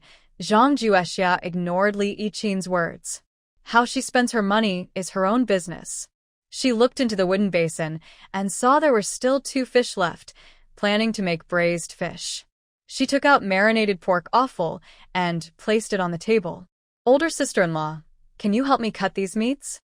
As for the pork intestines, since there were no chili peppers at home and she didn't see any in town that day, she decided to stir-fry them with green onions. For vegetables, she planned to make braised eggplant. The staple food would be her steamed cornmeal buns. Li Yiqin looked at the pork offal and felt a bit confused, asking, Xiar, can we really eat these things? It's really delicious. You don't believe it? Try a piece first. Zhang Juexia broke off a small piece of pork liver and placed it in Li Yiqin's mouth. Li Yiqin carefully took a bite and chewed slowly. Zhang Juexia watched with a smile. Big sister-in-law, how does it taste? It's so good, really tasty. Li Yiqin's voice was a bit loud, which also drew Wang Guilan into the kitchen. Zhang Juexia asked her to try some too. Wang Guilan looked a little hesitant. In the past, they used to throw these things away, so she didn't know why she should eat them. Li Yiqin couldn't hold back anymore. Grandma, it's really delicious, especially good. Wang Guilan hesitated and took a small piece to try. Zhang Juexia was confident in her cooking skills, but Li Yiqin looked worried at Wang Guilan. Grandma, how does it taste? Wang Guilan was ready to spit it out, but after tasting it, her face changed. She chewed continuously and spoke unclearly. Such tasty food. How come we only found out today? We wasted so much before. Li Yiqin nodded in agreement. Yes, thinking about all those pig parts we threw away before, it really hurts. Later, I'll teach big sister-in-law how to make it so we won't waste it anymore. Wang Guilan looked at Zhang Juexia with new respect. Xia, are you really planning to teach your big sister-in-law how to make it? Of course. It's convenient for you to eat too. I didn't spend a penny on these pig parts. The butcher gave them to us. When the family craves meat and we don't want to spend extra money, we can eat pig parts. But it's a bit troublesome to prepare. If you want good food without spending money and find it troublesome, then there's no other way. Xia, just tell your big sister-in-law how to do it. Zhang Juexia didn't hide anything. She explained how to wash the pig parts, what spices to use, and how to braise them. She told Wang Guilan and Li Yiqin everything in one go. Wang Guilan looked at Li Yiqin seriously.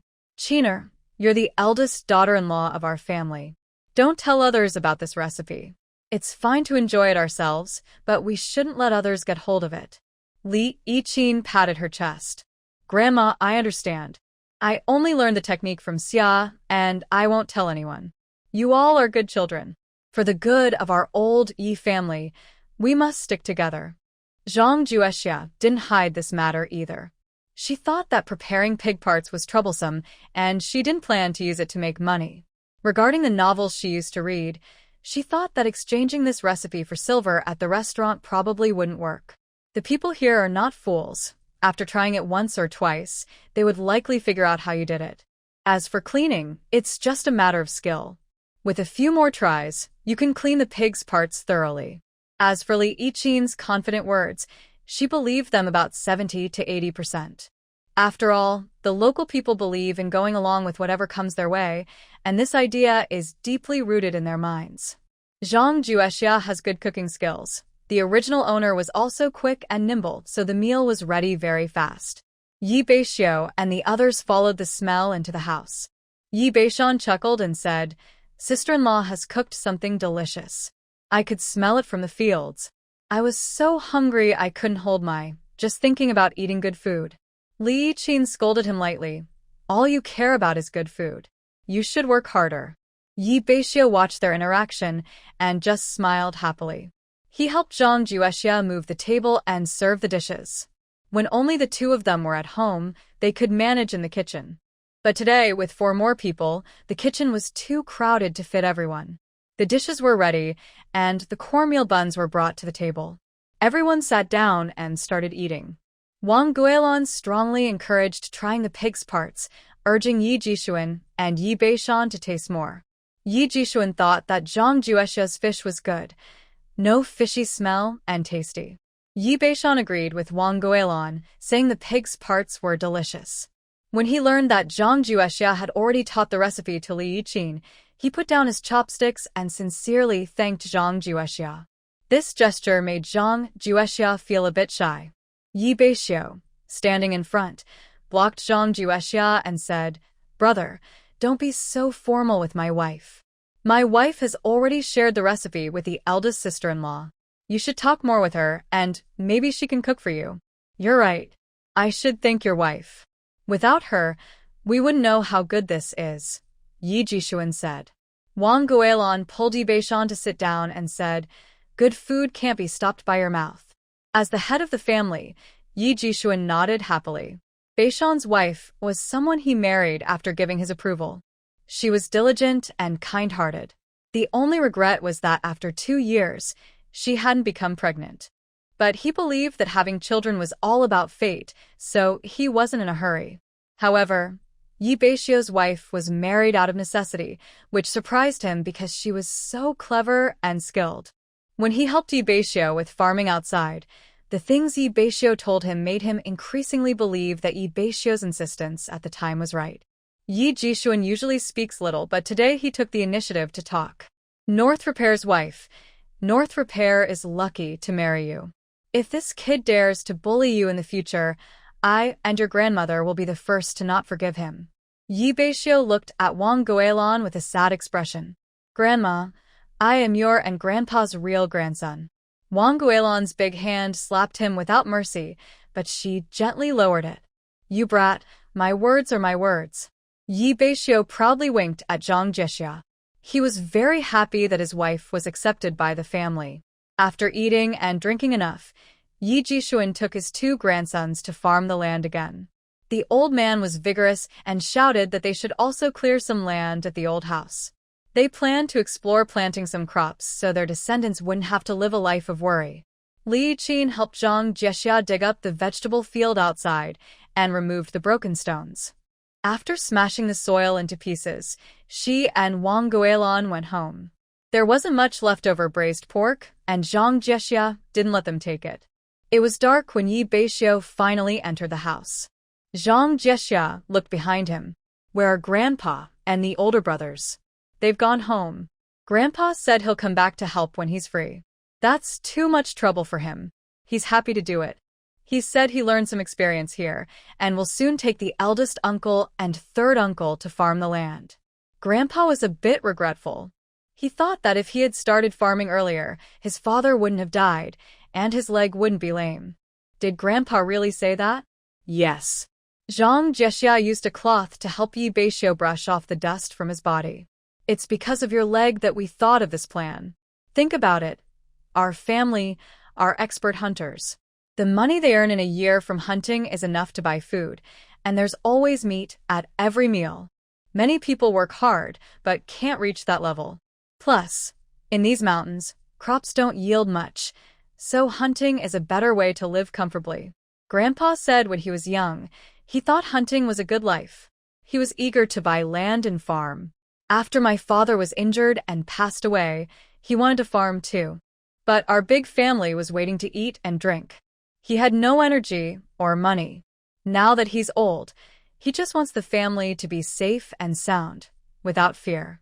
After a tiring day, people in the mountains don't have much nightlife." Zhang Juexia lit an oil lamp and worked on some weaving for a while before Yi Beixiu pulled her to bed. The next morning, before dawn, Yi Beixiu woke Zhang Juexia. They had breakfast together and then carried baskets up the mountain. On the way, Zhang Juexia asked curiously, "Why are we leaving so early today?" "Leave early, return early." When the path became rough, Yi Beixiu's legs felt tired. After Zhang Juexia climbed ahead and reached out to help him, he looked annoyed as he patted his leg. I think I really need to see a doctor about this leg. "Didn't we agree to go to Li's pharmacy tomorrow? We'll ask Masterly then." Yes. "Are we taking the same route as last time?" Ye Beixiu nodded. Zhang Juexia felt confident. Since she had already walked this path once, she was familiar with it. Subconsciously, she led the way, occasionally reaching out to pull Yi Beixiu along. He didn't resist this time. After working on the farm these past 2 days, his legs were truly exhausted. As they walked, Zhang Juexia looked around at the familiar herbs, stopping now and then to pick and put them into her basket. When they reached the furthest trap, her basket was almost full. She was bothered because she couldn't find valuable herbs like ginseng or lingji mushrooms and sighed softly. Beixiu noticed her sigh and asked why she was upset, so she shared her thoughts. Usually serious and quiet, Beixiu suddenly burst into loud laughter. Zhang Juexia was annoyed and waved her hand at his rough back. "No, my dear, what are you thinking? I've never heard of anyone finding ginseng or those mushrooms in these mountains." "Maybe I will someday," Beixiu said, trying to convince his wife. Then he went to check the traps he set. Zhang Juexia squatted on the ground, fussing over some inconspicuous herbs. Seeing Beixiu was quiet, she curiously asked, "Husband, is there a silly rabbit caught in the trap?" She saw no response, only Beixiu staring into space. She thought he was upset because the trap was empty, so she said, "No prey in the trap is normal. Check it again, then we can go to the next spot." "No, my wife." Beixiu's behavior was confusing. She moved closer and asked, "Husband, there's a deer in the trap." "Yes." Zhang Juexia directed him. "Quick, pull it out." Beixiu suddenly jumped into the deep hole, caught the deer, tied it up, and handed it out. He climbed up the deep pit and sat down next to Zhang Juexia with a thud. "My wife, pinch me to see if I'm dreaming." Zhang Juexia gently twisted his shoulder. "Does it hurt?" Beixiu nodded. "My wife, I've hunted for many years, but this is the first time I've caught a deer.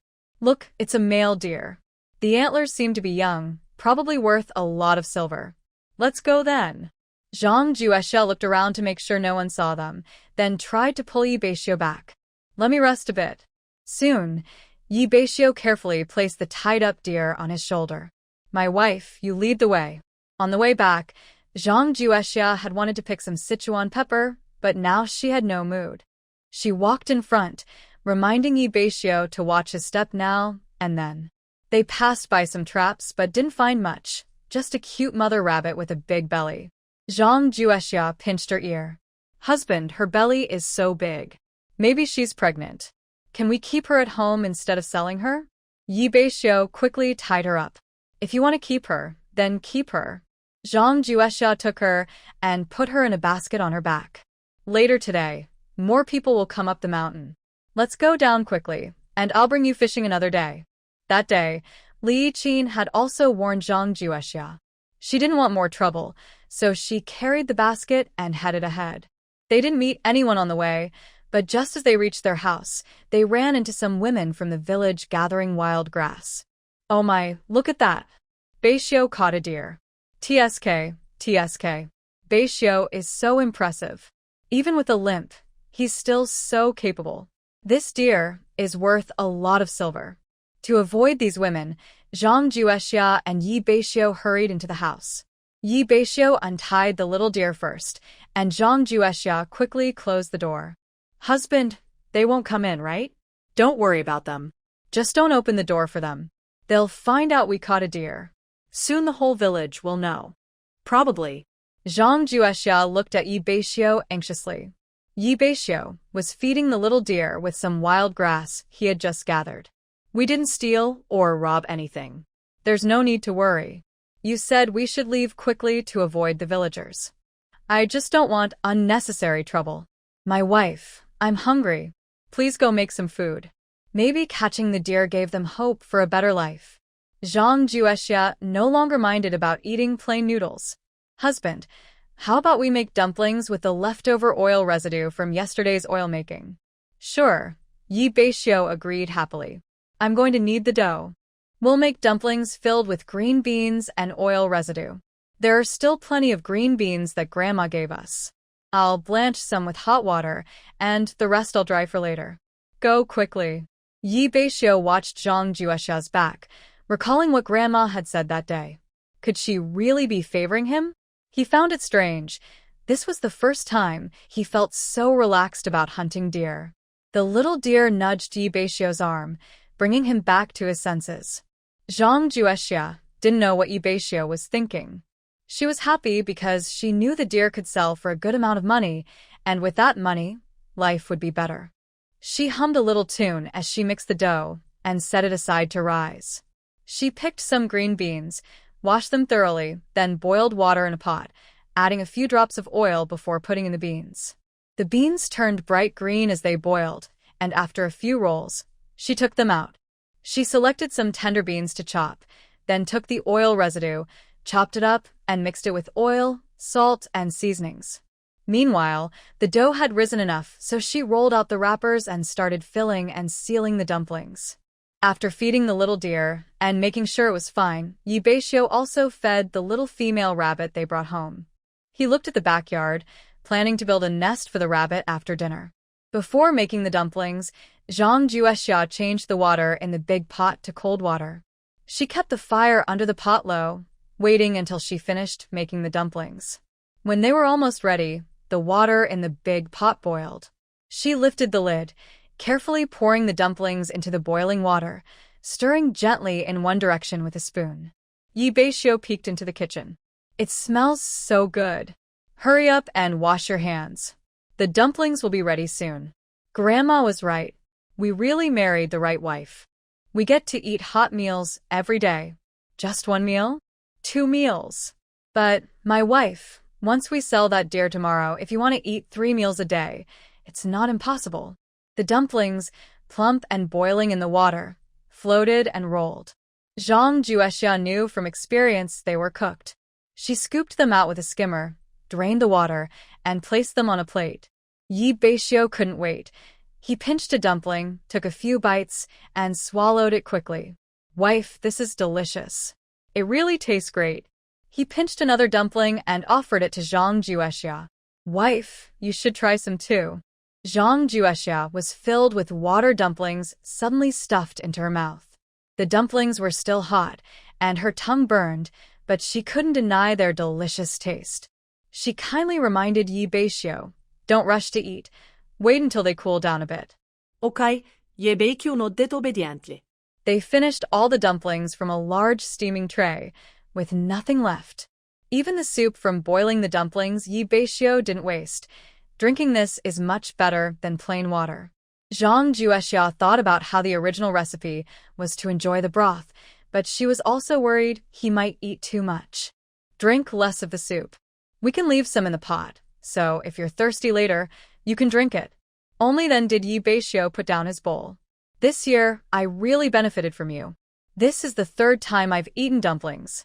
The second time Zhang Juexia knew he had eaten dumplings was at the old house. "When was your first time?" "Of course, during the New Year," Beixiu said, making Zhang Juexia feel a bit sad inside. But she also thought about the original owner. They probably had similar experiences. After eating, Beixiu naturally washed the dishes by the well. He was more talkative today. Luckily, when our dad built the house, he insisted on digging a well at home. Otherwise, living here would be really inconvenient. Zhang Juexia suddenly remembered that when she went to the old house that day, she didn't see a water well in the yard. How did they get water at the old house? There's a water well in the village. They live close by, so they fetch water themselves. Zhang Juexia took the remaining green beans to dry in the yard. She planned to go to town later and buy more beans to dry so they could eat them in winter. Although Wang Guilan had left a note saying they could pick vegetables from the old vegetable garden, Zhang Juexia always felt that people should have boundaries. After all, they had already separated their households. If someone gives you something, it's fine, but going openly to pick vegetables from someone else's garden felt a bit inappropriate. Beixiu had already carried soil down from the mountain. Zhang Juexia helped him pour water into it. "Husband, it's best to build the rabbit hutch a bit bigger." "Yes, rabbits need a bigger space to breed. We'll make do for now. The backyard is big, so we're not worried about raising more animals. Later, we'll need to organize everything properly." Beixiu thought as he measured and planned carefully. Seeing that she wasn't needed anymore, Zhang Juexia went inside to gather the medicinal herbs she had dug up. Today's trip to the mountain was hurried, so she only collected a small amount of chaihu, buplurum, with the rest being common herbs like far-reaching, dandelions, and plantain. By the time they finished, it was almost dark. In recent days, Zhang Juexia's body had adapted to eating only 2 meals a day, so she didn't want to cook dinner. Yi Beixiu wasn't hungry either, so she took the opportunity to quickly make some noodles inside. Yi Beixiu closed the door carefully and cleaned himself before entering the house. Tomorrow, let's wake up early and skip the ox cart. We'll go straight through the mountains to the town. Zhang Juexia understood Yi Beixiu's worries and didn't want to attract too much attention, but still asked, "Can your leg handle it?" "It'll be fine. If I rest early, it's not a long way." "All right then." Yi Beixiu lay on the bed, watching Zhang Juexia prepare the ropes. Soon, he started snoring loudly. Zhang Juexia gently moved his body to make sure he was asleep. He only stopped when he was too tired to keep his eyes open. The next day, the two woke up early. After a quick bite, they prepared to leave. Yi Beixiu carried the little deer and led the way. Zhang Juexia carried a basket filled with herbs and her finished ropes, following behind. "Hubby, I promised sister-in-law I'd go with her to buy colored thread. When we pass by the old house, let her know. We'll meet in the town." When they reached the old house, they happened to meet Yi Beixiu coming back with water, so they told him. Yi Beixiu put down his bucket and called out to the yard, "Beixiu and the others are walking to town. Let's go together." Sure. Li Yiqin also called Yan Siyun, and the 5 of them set out together.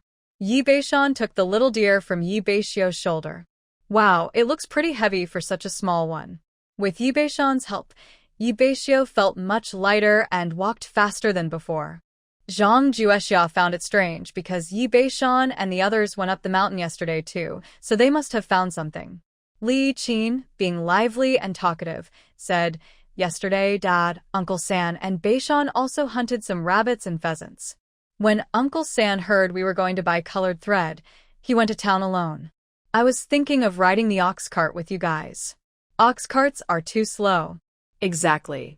After walking a while, Zhang Juexia was out of breath. Li Yiqin took the basket from her shoulder. "You're still not used to mountain walking. You'll get used to it slowly." "What's in your basket?" "It looks full but not heavy. I just dug some herbs and finished ropes on the mountain." Li Yiqin gaspat. "Wow, Beixiu, you're so lucky. How come your wife is so amazing? Not only can she make ropes, but she also knows herbs." Yi Beixiu looked back at Li Yiqin. "Don't make a fuss. You probably don't know much about this. You should learn more from your sister-in-law." "I'm trying to learn." Yi Beixiu then said to Zhang Juexia, "It is quite troublesome for your younger sister-in-law. Your eldest sister-in-law and Su Yun are both learning how to weave from you. Since we are family, there's no need to be polite." Thanks to Yi Beixiu's help on the way, he carried the little deer all the way without letting Yi Beixiu carry it. When they reached the gate of Jinshui town, they parted ways. Li Yiqin and Yuxin took a long time to visit the town because they had many things to buy. They agreed to meet at the Yaoji cloth store entrance in about an hour. Yi Beixiu took the little deer from Yi Beixiu and headed straight to Li Ji Pharmacy with Zhang Juexia. The shopkeeper, Li, saw the little deer on Yi Beixiu's shoulder and was so surprised that he took them to the backyard and paid a high price of 100 taels of silver to buy the deer. Taking the opportunity, Zhang Juexia asked if his senior brother had any news. Li told them that his senior brother had sent a message saying he would return to Shuanhe County in about 2 months. When he arrived, they could find him directly at Deiji Hall in Shuanhe County. "Shopkeeper Li, may I ask your senior brother's full name?" Li, feeling annoyed, patted his forehead. "My mind is so distracted when I see good things that I forget the important stuff. My senior brother's name is Lu Mingda. If you go to Shuanhe County and ask around, you'll find out." Li arranged for the young clerk to pack the medicinal herbs that Zhang Juexia carried. Since these herbs weren't very valuable, they only paid a total of 500 coins. Outside the pharmacy, Zhang Juexia felt like he was dreaming, but Yi Beixiu remained calm and asked what else Zhang Juexia wanted to buy. Zhang Juexia pulled Yi Beixiu toward the grain shop, saying, "Let's buy some more grain. Since we have food at home, we won't worry." Yi Beixiu agreed very much. This time, Zhang Juexia was determined to check out other grain shops.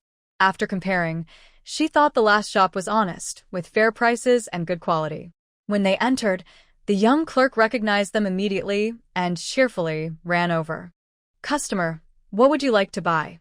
20 jin of white flour, 20 jin of rice, and 10 jin of millet. The clerk smiled broadly and quickly went away the grains. Beixiu took the grains from the clerk and placed them in the basket, then asked Zhang Juexia, "Is there anything else you want to eat?" She shook her head. "These are enough. All right, after we finish eating, we can buy more." They then went to a jewelry shop. Beixiu wanted to go in and buy jewelry for Zhang Juexia. "When we got married, we didn't buy you proper jewelry. Let's go in and take a look. I am not very interested in that thing. There are many places where we can use silver. Let's spend it carefully. It doesn't cost much." Beixiu insisted on going, so Zhang Juexia had to follow. After looking around, she chose a small, teardrop-shaped silver earring and immediately put it on her ear. Beixiu wanted to buy more, but Zhang Juexia pulled him out forcefully. "It's getting late. Don't make big brother and sister-in-law wait so anxiously." The Yao cloth shop was just ahead. When they arrived, Li Yiqin and Yi Siyun had just gotten there too. After Zhang Juexia took them inside, shopkeeper Yao saw her and smiled, walking over. "Young lady, we meet again so soon." "Hello, shopkeeper Yao." Zhang Juexia greeted him with a smile. She took out her finished woven threads from her basket and showed them to him. Shopkeeper Yao looked at them happily. "Young lady, your skills are good. 15 coins for one. How about that?" Li Yiqin and Yi Siyun, who had been standing a bit shyly behind Zhang Juexia, gasped when they heard the price. Zhang Juexia and shopkeeper Yao bargained a bit, but the price didn't go up. Shopkeeper Yao promised she would get colored threads for weaving in the future, but she emphasized, "Young lady, from now on, all finished woven threads must be sent to me. Your craftsmanship is truly impressive. In a few days, my family is having a celebration. Since your woven threads are so beautiful, I'd like to keep a few." Shopkeeper Yao immediately grinned. "If your work catches Lady Lu's eye, it must be really good." Lady Lu picked up one of Zhang Juexia's woven threads and examined it carefully. "Your technique is indeed excellent." She looked up at Zhang Juexia and asked, "Where are you from, young lady?" "My husband's family is from Yejia village." Shopkeeper Yao pulled Zhang Juexia over to Lady Lu. "Lady Lu is a famous embroidery artist in our town. If young lady can get her guidance, it would be wonderful." Lady Lu waved her hand. "Don't listen to shopkeeper Yao. My skills are far behind my sister's. It's a pity." After saying this, she went to choose what she needed. Zhang Juexia saw Li Yiqin waving at her and went to help. While helping them pick colored threads, she overheard some of Lady Lu and shopkeeper Yao's conversation. Listening carefully, her heart skipped a beat. It turned out that Lady Lu was Zhang Chuyue's future mother-in-law. She deliberately turned her head to glance at Lady Lu. Lady Lu saw her look and responded with a big smile. She awkwardly turned her head. Shopkeeper Yao politely saw Mrs. Lu out of the shop, while several other women gathered around. "Mrs. Lu's third son is really getting married? I heard he's marrying a girl from Dea village. Her mother was one of Mrs. Lu's old friends. So, the girls in Jinshui town will be upset. What's so special about Lu Sanla? He's just a bookworm. I don't understand what these girls see in him. He's quite easygoing. I heard the wedding is soon, but he hasn't returned from the county town yet. They're studying in the county, not doing anything else. Mrs. Lu and Lu Hong are capable so they can handle everything." Exactly. On the wedding day, he just needs to come back as the groom. The girl from Dea village is lucky too, marrying into the Lu family, such a wealthy household. Then one woman looked around and lowered her voice, but Zhang Juexia couldn't hear what she said. Soon, they started chattering again. This is not something to tell everyone. Such a big event like a wedding, and the families have already agreed on it. There shouldn't be any mistakes. That girl is now a stepdaughter, so it's a bit complicated. Let's not talk about it anymore. Whether it's true or false, it doesn't concern us. Exactly, the Lu family doesn't know about this yet. The women gradually dispersed after talking. Zhang Juexia smiled. No wall is impenetrable. Tian Kaihong had the skill to get Zhang Chuyue married into the Lu family, but whether Zhang Chuyue could settle there depended on her own ability. Li Yiqin and Yi Suyun, seeing the good money Zhang Juexia made selling the woven threads, also felt envious. Considering how difficult it was to come to town, they decided to buy some colorful threads as well. Shopkeeper Yao happily offered the lowest price, saving them even the bargaining process. After leaving Yao's fabric shop, shopkeeper Yao repeatedly reminded her to bring the woven threads to her shop for sale, promising a fair price. Zhang Juexia smiled and agreed. Not far out, she saw Yi Yunhai's ox cart. Yi Beixiu explained to her, "I just called Uncle Yunhai. I've already paid for the ride, and he agreed to take only a few of us." Zhang Juexia happily got on the ox cart. She was quite tired from the long journey today, but felt very happy. After Li Yiqin and Yi Suyun sat down, Yi Beixiu and Yi Beixiu sat in front of the cart, urging Yi Yunhai to go faster. On the ox cart, no one asked how much silver Xiao Lu had sold, and Yi Beixiu and Zhang Juexia didn't mention it either. Li Yiqin noticed the earrings on Zhang Juexia's ear and quietly asked, "Did Beixiu buy those?" "Yes. This kid is really good." Su Yun, in the future, when you look at people, you should find someone like your brother Beixiu. Yi Suyun's face instantly turned bright red. Sister-in-law is teasing me again. I'm telling the truth. You can ask your sister-in-law Beixiu, and see if your brother Beixiu is good. Sister-in-law. Sister-in-law. Yi Suyun and Zhang Juexia playfully pinched her sides. Laughter filled the ox cart. This time, Yi Yunhai helped Yi Beixiu carry the things home. Before leaving, he specifically reminded, with the silver, don't spend it all at once. Your house is quite old. If you don't tidy it up properly, it will be hard to get through the winter. Yi Beixiu nodded to show he understood. When they got home, Zhang Juexia washed her face, drank a glass of water, then went to the backyard to feed the chickens and rabbits. She came back holding 2 eggs. "What should we eat?" "What do you want to eat?" "White rice." "Go cook it." "Too many people, I forgot to buy some meat." "Next time I'll go again." Zhang Juexia steamed the rice, looked around the kitchen, and realized they not only forgot the meat, but also forgot vegetables. Luckily, there were some eggplants given by Wang Guilon the other day. They were a bit wilted but still edible. She thought that when stir-frying the eggplants, adding some oil residue would make it taste good. Mix it with the rice, and it would be delicious. She swallowed her saliva and prepared to start cooking. The aroma of rice attracted Yi Beixiu to the kitchen. He helped heat the pot while Zhang Juexia cooked the dishes. "Wife, if I keep eating like this, I'll get fat." "Getting a bit fat is good. It makes you look more impressive when you go out." "What face?" "All our earnings are spent on food and drinks." Zhang Juexia almost dropped her spoon, and Yi Beixiu suddenly stood up. "Mother, why are you here?" Pang Xiujuan looked at them angrily. "Why didn't you want me to come?" No. "It's just that you came so quietly, it was a bit scary." "Scary? Do I look like a ghost?" "I scare people." Pang Xiujuan's voice grew louder. Zhang Juexia couldn't stand it anymore. "Mother, that's not what he means. He's asking why you didn't knock when you came into our house." "Knock? When I come to my son's house, do I need to knock?" Yi Beixiu's voice also grew louder. "If you don't knock and just come in, it's a surprise." Pang Xiujian no longer paid attention but stretched out her hand and said, "Hand it over." "Hand what over?" "I heard from the villagers that you hunted a deer yesterday and sold it in town for a good price today. Give me the money." Hearing this, Zhang Juexia was stunned. What was she doing? They had already divided the family, and the money they earned should be theirs to keep. Yi Beixiu's face turned pale, and he stood still. Seeing that neither of them moved, Pang Xiujian couldn't command Yi Beixiu, so she turned to shout at Zhang Juexia, "Niece, didn't you hear what I said? This is how you respect your mother-in-law." Yi Beixiu gently shook her head, understanding his meaning. "Mother, we've already divided the family." "I don't think we can give you the money," said Zhang Juexia firmly. Pang Xiujian refused to give up. "You careless woman. Is it easy for my son to earn money? You have rice, fragrant oil, and that silver earring on your ear, all bought with silver. If that money stays in your hands, you'll spend it all sooner or later.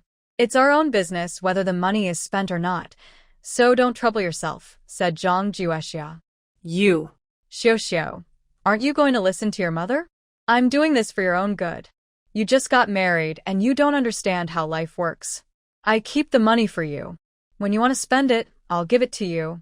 There's no need to bother you anymore. I've married a wife, and I've already given the money to her for safekeeping, said Beixiu. Pang Xiujin jumped up and pointed at Zhang Juexia's nose, scolding. Did you tell Beixiu something? I tell you, if you don't hand over the money today, I won't leave.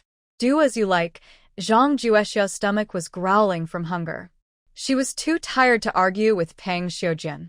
She looked at Beixiu. Dinner is ready. Let's eat. Okay, they said. They were so hungry that they ignored the heat in the kitchen and ate by the stove. Pang Xiujin didn't move, but watched them eat. Originally, Zhang Juexia wanted to let her go because she was doing it for Beixiu's sake. But then she remembered her own confident attitude when demanding the money earlier, and she gave up her idea. People like Pang Xiujin shouldn't be spoiled. The more you spoil her, the more she'll get bold. Everyone loves rice, especially since they hadn't tasted it for a long time. She picked up her bowl and started eating. Beixiu had already finished a bowl of rice, but Pang Xiujin hadn't planned to leave yet. He frowned slightly. I've said what I needed to. I won't give you the money, he said. Elderly woman Pang Xiujin rubbed her eyes turning red. Xiao, I am your real mother. I raised you myself. How can you treat me like this? I never said you aren't my mother. I will always respect you and do my best to honor you. We have already separated our households. You have your life, and I have mine. We don't interfere with each other, and that's good. Seeing that Beixiu was determined, Pang Xiujin clenched her teeth. It's okay if I suffer a little, but what about your second and third brothers? Mother, my second and third brothers have Uncle San and our grandparents. They are not lacking. If you don't leave soon, I will call our grandparents and ask if our separation still counts, or ask them if I can be the head of this family. Hearing that Beixiu had moved Jishuan and Wang Guilin out, Pang Xiujin gritted her teeth. No matter what, I am your real mother. That's better than marrying a wife with 10 taels of silver. I told you, this silver is just kept for you. I only save it for you. Beixiu was angry. He placed the bowl on the stove. Mother, don't mention bride price again. You spent 10 taels of silver to marry a wife. Everyone in the village knows that. Why do you keep bringing it up? Pang Xiujin's unreasonable behavior completely angered Zhang Juexia. She stood up suddenly. Your son spent 10 taels of silver to marry a wife, and it's considered honorable. Others marry with 4 or 5 taels. But why did he spend 10 taels? You are his mother. Did you ever think about that? When he was brought down from the mountain, where were you? Why did you just watch his leg get hurt and not use that money to treat him? Zhang Juexia pressed on, forcing Pang Xiujin into the yard. Pang Xiujin was speechless under her pressure. You. Mother, there's no use arguing about this. We have already separated. We won't give you a penny for your retirement money. But if you want to boss around in our family, then sorry, you can go wherever you came from. Our family doesn't welcome you. Beixiu, are you just going to watch your wife disrespect me? She didn't disrespect you. What she said is what I want to say. Pang Xiujin cursed and walked away angrily. Zhang Juexia felt uneasy. The words she just said, and her attitude. How would Beixiu see her? Would he be angry? She stood there, as if she had missed something, lowering her head. Beixiu looked at her, and couldn't help but smile. He stepped forward and patted her head. Now you're afraid? Where did you learn those words just now? I'm just defending you, she replied. Are you feeling justified now? Beixiu pointed to their bowls of food. Are you full? Zhang Juexia touched her still flat stomach. I want to eat a bit more. I'm not full either. Let's eat together. After eating and drinking enough, the two went inside to count the money. They took away 2 taels of silver, 1 tael for earrings and 1 for grain. Selling the net, they earned 300 coins. Medicinal herbs earned 500 coins. Calculating all this, selling the little deer brought in 100 taels of silver, but they didn't spend a single coin. Zhang Juexiao looked at the shiny silver in front of her and picked up each piece to examine. Husband, have you decided how we will spend our silver? What do you think? She fell into thought, really hadn't considered it. Do you think we should build a house or buy some land? Both sound good to me. Ye Beixiu similet. Me too. Let's do this. I'll go to the old house later and ask Grandpa and Grandma what they think. I'll also visit Grandpa Ali to ask about buying land and the rules. Then go now. After Yi Beixiu left, Zhang Juexiao went to the backyard to add water to the chickens and rabbits, tossing them some grass. After washing her hands, she checked the dried Sichuan pepper and wood ear mushrooms hanging outside. The mugwort she cut earlier that day was almost dry, so she bundled it up. She looked around but couldn't find a good place to dry the mugwort, so she took it to the main hall and placed it on the Kong, heated bed. With the silver, they needed to build a house. In a few days, they would go up the mountain to chop wood and gather more grass to prepare winter feed for the hens and rabbits. She wondered where to store all these supplies. After the snow falls, the mountain will be closed, and they need to stock more food for themselves. There will be no place to store it then. Building the house had to be scheduled soon. If they worked quickly, they could finish before Yi Beixiu went to Xuanhe County to treat his leg.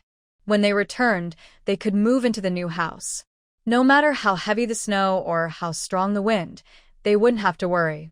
She went inside to start making netting but felt a lack of energy. With this in mind, Zhang Juexiao looked forward to Yi Beixiu coming home soon. Tomorrow they would buy bricks and tiles and start working as soon as possible. Just as she was about to doze off, Yi Beixiu arrived with Yi Jixuan, followed by Wang Guilon. Zhang Juexiao rubbed his eyes, then got up to greet Yi Jixuan and Wang Guilon. Seeing Zhang Juexiao's red eyes, Wang Guilon felt a bit worried. Good child, life isn't easy all at once. When you're tired, rest. When you're exhausted, take a break.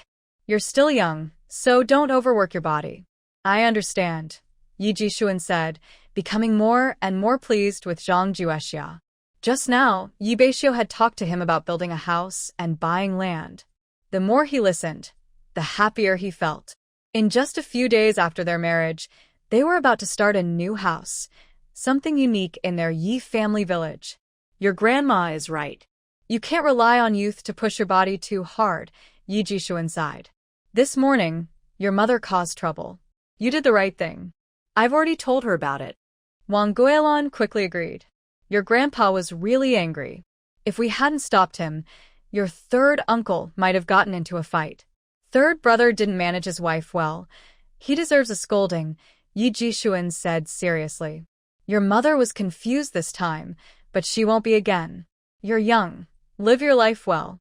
Shower also told me you found a good doctor, and soon you'll go to the county to check your leg. That's good. Grandpa supports you. Having such wise elders at home is their blessing. Yi Beixiu and Zhang Juexiao exchanged smiles. Thank you, Grandpa. Yi Jixuan waved his hand, then started coughing continuously. Wang Guilon quickly patted his back. We agreed not to get angry, but you're still upset. You're making your old illness worse. Is it worth it? I cough. Even Yi Beixiu helped to soothe him. Zhang Juexiao quickly poured a glass of water and handed it to Yi Jixuan, who slowly drank it. After coughing eased, he felt better. Third brother's wife has become more unreasonable these years. It's partly because we spoiled her too much, Yi Jixuan said. We just thought she was at home, and life was hard for her. We wanted her to feel comfortable, Wang Guilon said, glaring at him. In the future, don't just care for her. Set some rules in front of her. Let her taste what it's like to be under her mother-in-law's control. Then she won't have time to cause trouble for Shower. I understand. She still wants to act like a mother-in-law here. She should think, when have we ever acted superior in front of her? It's getting worse and worse. Wang Guilon said some more kind words, but Yi Jixuan was still angry. Helplessly, she added, she is Shower's real mother. If you speak badly about her in front of your son, how will the child think? Xiar, if your mother-in-law comes to bother you again, just come to me.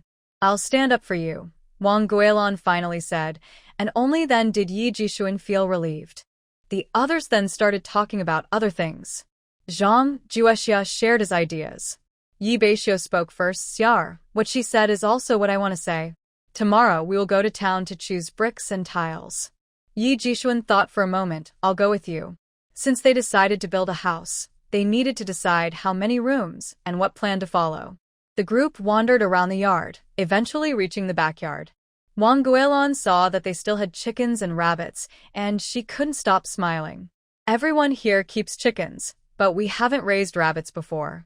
When my grandfather and the others go hunting in the mountains and see a mother rabbit, they usually let it go. We saw a rabbit with babies in its belly and thought about bringing it home to raise.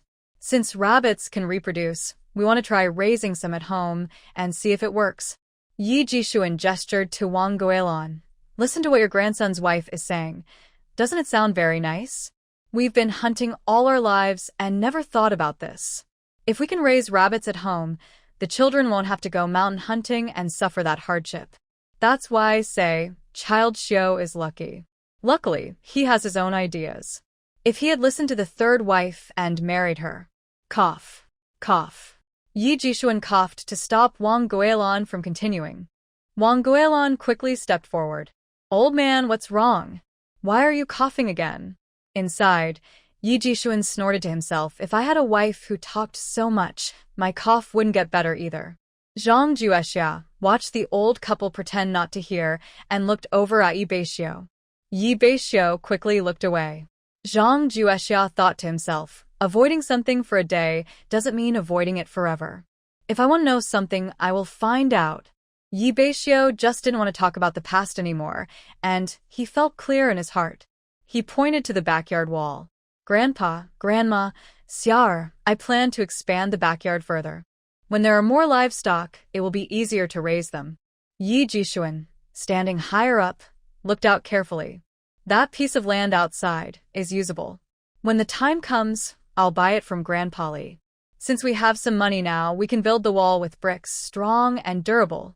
Later, we can add 2 storage rooms to keep some small things. Xiar, what do you think? Just now, Yi Jishuan and Yi Beixiu were talking, and she listened carefully. Grandpa is right. Since we plan to build a house, we should do it well.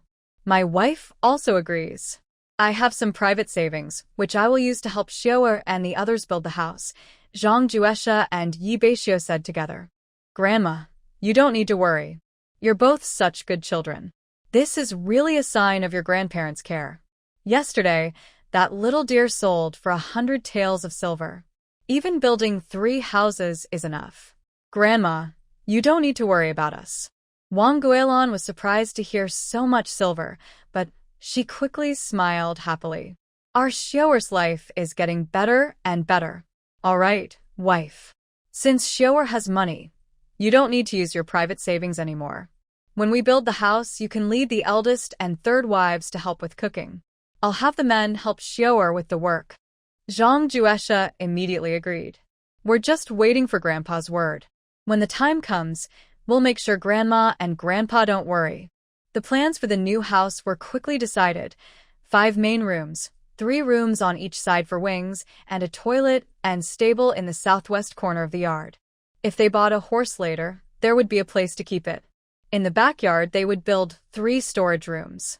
Originally, Yi Beixiu just wanted to leave space for a stable but didn't plan to build it. But Yi Jishuan thought, since they're building a house, they should include everything they want. If it can be built, just build it. He said seriously, a house is for a lifetime. If you tidy it up well, it will be convenient to live in. Don't live in a place that's not right here or there, then redo it. That takes effort and costs more silver. Zhang Juexia thought Yi Jishuan's words made a lot of sense. Having such a wise relative nearby made her very happy. Then she remembered something. In ancient times, survival depended on the sky. During bad harvests, if the family didn't have enough food, they would go hungry. She asked, Grandpa, are there families in our village who dig cellars at home to store grain? Yi Jishuan shook his head. I haven't heard of that, but he suddenly thought of something. Xiar, does your maternal family's village do that? Zhang Juesha considered for a moment. Yes. Actually, she didn't know much about Daya Village. Digging underground kills inside the house is very secretive. People don't want others to know. Since you've thought of it, when the house is built, you can choose which room to dig in, and I'll guide Shower to do it. It's better if fewer people know about this matter. Thank you, Grandpa. Our family is becoming more distant, isn't it? Yi Jixuan is a quick-tempered person, and Yi Beixiu is even more so. After discussing how to build the house, they immediately thought about buying land. They then went to Yi Jidong's house, and this time Yi Jixuan brought Zhang Juexia along. Let Xiar also get familiar with the place and listen to these matters. In the end, the decision is still up to them. Because last time Yi Beixiu visited Yi Jidong's house and brought 10 eggs, Yi Jidong's good impression of Yi Beixiu greatly increased. At Yi Jidong's house, Yi Beixiu took the initiative to greet them and introduced Zhang Juexia. Yi Jidong smiled warmly and invited them to sit, then had his family pour tea. Yi Jixuan was not polite and got straight to the point. Xiao wants to buy some land and rebuild the house. What are the current rules from the government? A flash of surprise appeared in Yi Jidong's eyes. He took a sip of water and then asked Yi Beixiu, "Which land do you want to buy?" "I need some land behind my house to build a new house, and I also want to buy some wasteland." Yi Jidong fell into thought, then after a moment said, "I told you last time how the rules for wasteland are. But if you want to buy land, have you considered mountain land?" Yi Beixiu and Zhang Juexia looked at each other. "Grandpa, what's the difference between wasteland and mountain land?" Yi Jidong smiled. "Usually, we call the land at the foot of the mountain wasteland when we just clear a small patch. But mountain land is much larger. Land at the foot of the mountain is also called mountain land, and it is also wasteland." Although it was a bit confusing, everyone understood. Yi Jidong continued, "Our poor mountain village is slow in everything. In spring, the government issued an order, but by autumn, it only reached me here. Now our Zhou Kingdom and Qin Kingdom are fighting over the border. Since the government has no money, they encourage people to buy land." Zhang Juexia's eyes lit up. "Grandpa, is it cheaper to buy mountain land now?" Yi Jidong nodded happily, showing he approved. "This girl is quite clever. Grandpa, if we buy the mountain behind my house, how much silver would that cost?" Yi Jidong listened to Zhang Juexia's confident tone, then looked at Yi Jixuan. Yi Jixuan nodded. "All right, tomorrow we will have officials come to measure the land, and then we will set the price. You should prepare well." Everyone understood what Yi Jidong meant. They can only come in the afternoon, so they won't eat at the main house. You can do whatever you want in the morning. After seeing Yi Jixuan off, Yi Jidong's daughter-in-law, Wang Meiying, came out. "Dad, is Beixiu really going to buy land?" "Probably." Beixiu has had a tough time before getting married, but now that they are married, life is getting better. They're building a new house and buying land. Yi Jidong stroked his sparse beard and said, "That's why they say, a wife should be wise. In the future, when our family looks for a wife for Wang heir, we must choose carefully." Wang Meiying nodded seriously. After leaving Yi Jidong's house, Yi Jixuan and Yi Beixiu immediately discussed. They decided to go to the town early the next morning to look at bricks and tiles. As for wood, although there are plenty in the mountains, they wouldn't have enough time to chop trees. When they get to the town, they will look around. If the prices are good, they will buy some then. Yi Jixuan also specifically asked Zhang Juexia to go with them. He originally wanted the young couple to go to the town, but he felt uneasy, so he decided to go along. "I'll go to Uncle Hai's house and reserve the ox cart." "Don't go. We're not carrying anything. Just cross through the mountains. It's faster that way," said Yi Jixuan. He then took Wang Guilon back to the old house. Zhang Juexia and Yi Beixiu went home together, both a bit excited. Zhang Juexia was even more so. She never thought they could build a house and buy land so quickly. "Husband, are we being too impulsive?" "How can that be?" "With money, you build a house and buy land. That's what landowners do too." Grandpa Li is still keeping us in suspense. I wonder if we can buy the back mountain. Grandpa Li is quite fair. He's been the village head for many years. I don't think there will be a problem. If the price isn't right, he wouldn't have asked the officials to measure the land. "Oh." I don't usually go to the back mountains, so I don't know what we can grow if we buy it. Let's see later. After a busy afternoon, Zhang Juexia felt hungry. Yi Beixiu's stomach also started to growl. She remembered the leftover rice from noon and decided to make egg fried rice. She took out 2 eggs, chopped half a green onion, and used a cucumber Wang Guilin had given her, along with another one, chopping everything into small pieces. Once the pan was hot, she added lard, poured in the beaten eggs, and cooked them until done. She then set the eggs aside. She added more lard to the pan, sautéed the green onion until fragrant, then added the rice, stir-fried for a moment, and then added the eggs and cucumber pieces. She poured soy sauce in and kept stir-frying. Before serving, she added salt. The egg-fried rice was ready. Yi Beixiu watched Zhang Juexia from the side, increasingly pleased. His little wife was so capable. After Zhang Juexia finished serving a plate, he handed it to Yi Beixiu and asked, "Try it and see how it tastes." "Yes, it's delicious," Yi Beixiu replied. After saying that, he started eating happily. Seeing him enjoy the food so much, Zhang Juexia also served himself half a plate and sat nearby to eat. Once they were full and satisfied, it was already dark outside. Yi Beixiu closed the big gate of the yard before coming inside to talk with Zhang Juexia. After walking around the yard a few times, Zhang Juexia felt the food had mostly digested. He then lit the oil lamp and started weaving a net. Yi Beixiu pulled over a small stool and sat next to her. "You mentioned earlier about the cellar. What's the plan for that?" "It's a place inside our house where we dig a hole, brick it up at the bottom, and store valuable things inside. We can put whatever we want on top. Others won't think there's anything hidden below," Zhang Juexia explained simply, describing the cellar's purpose to Yi Beixiu. Yi Beixiu became interested. "That's a good idea. When we build our new house, we should dig a few of these.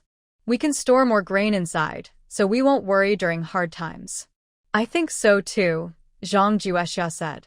After weaving only 2 nets, Yi Beixiu pulled her to bed. He didn't dare cause trouble, knowing he had important things to do the next day. They just talked for a while before falling asleep.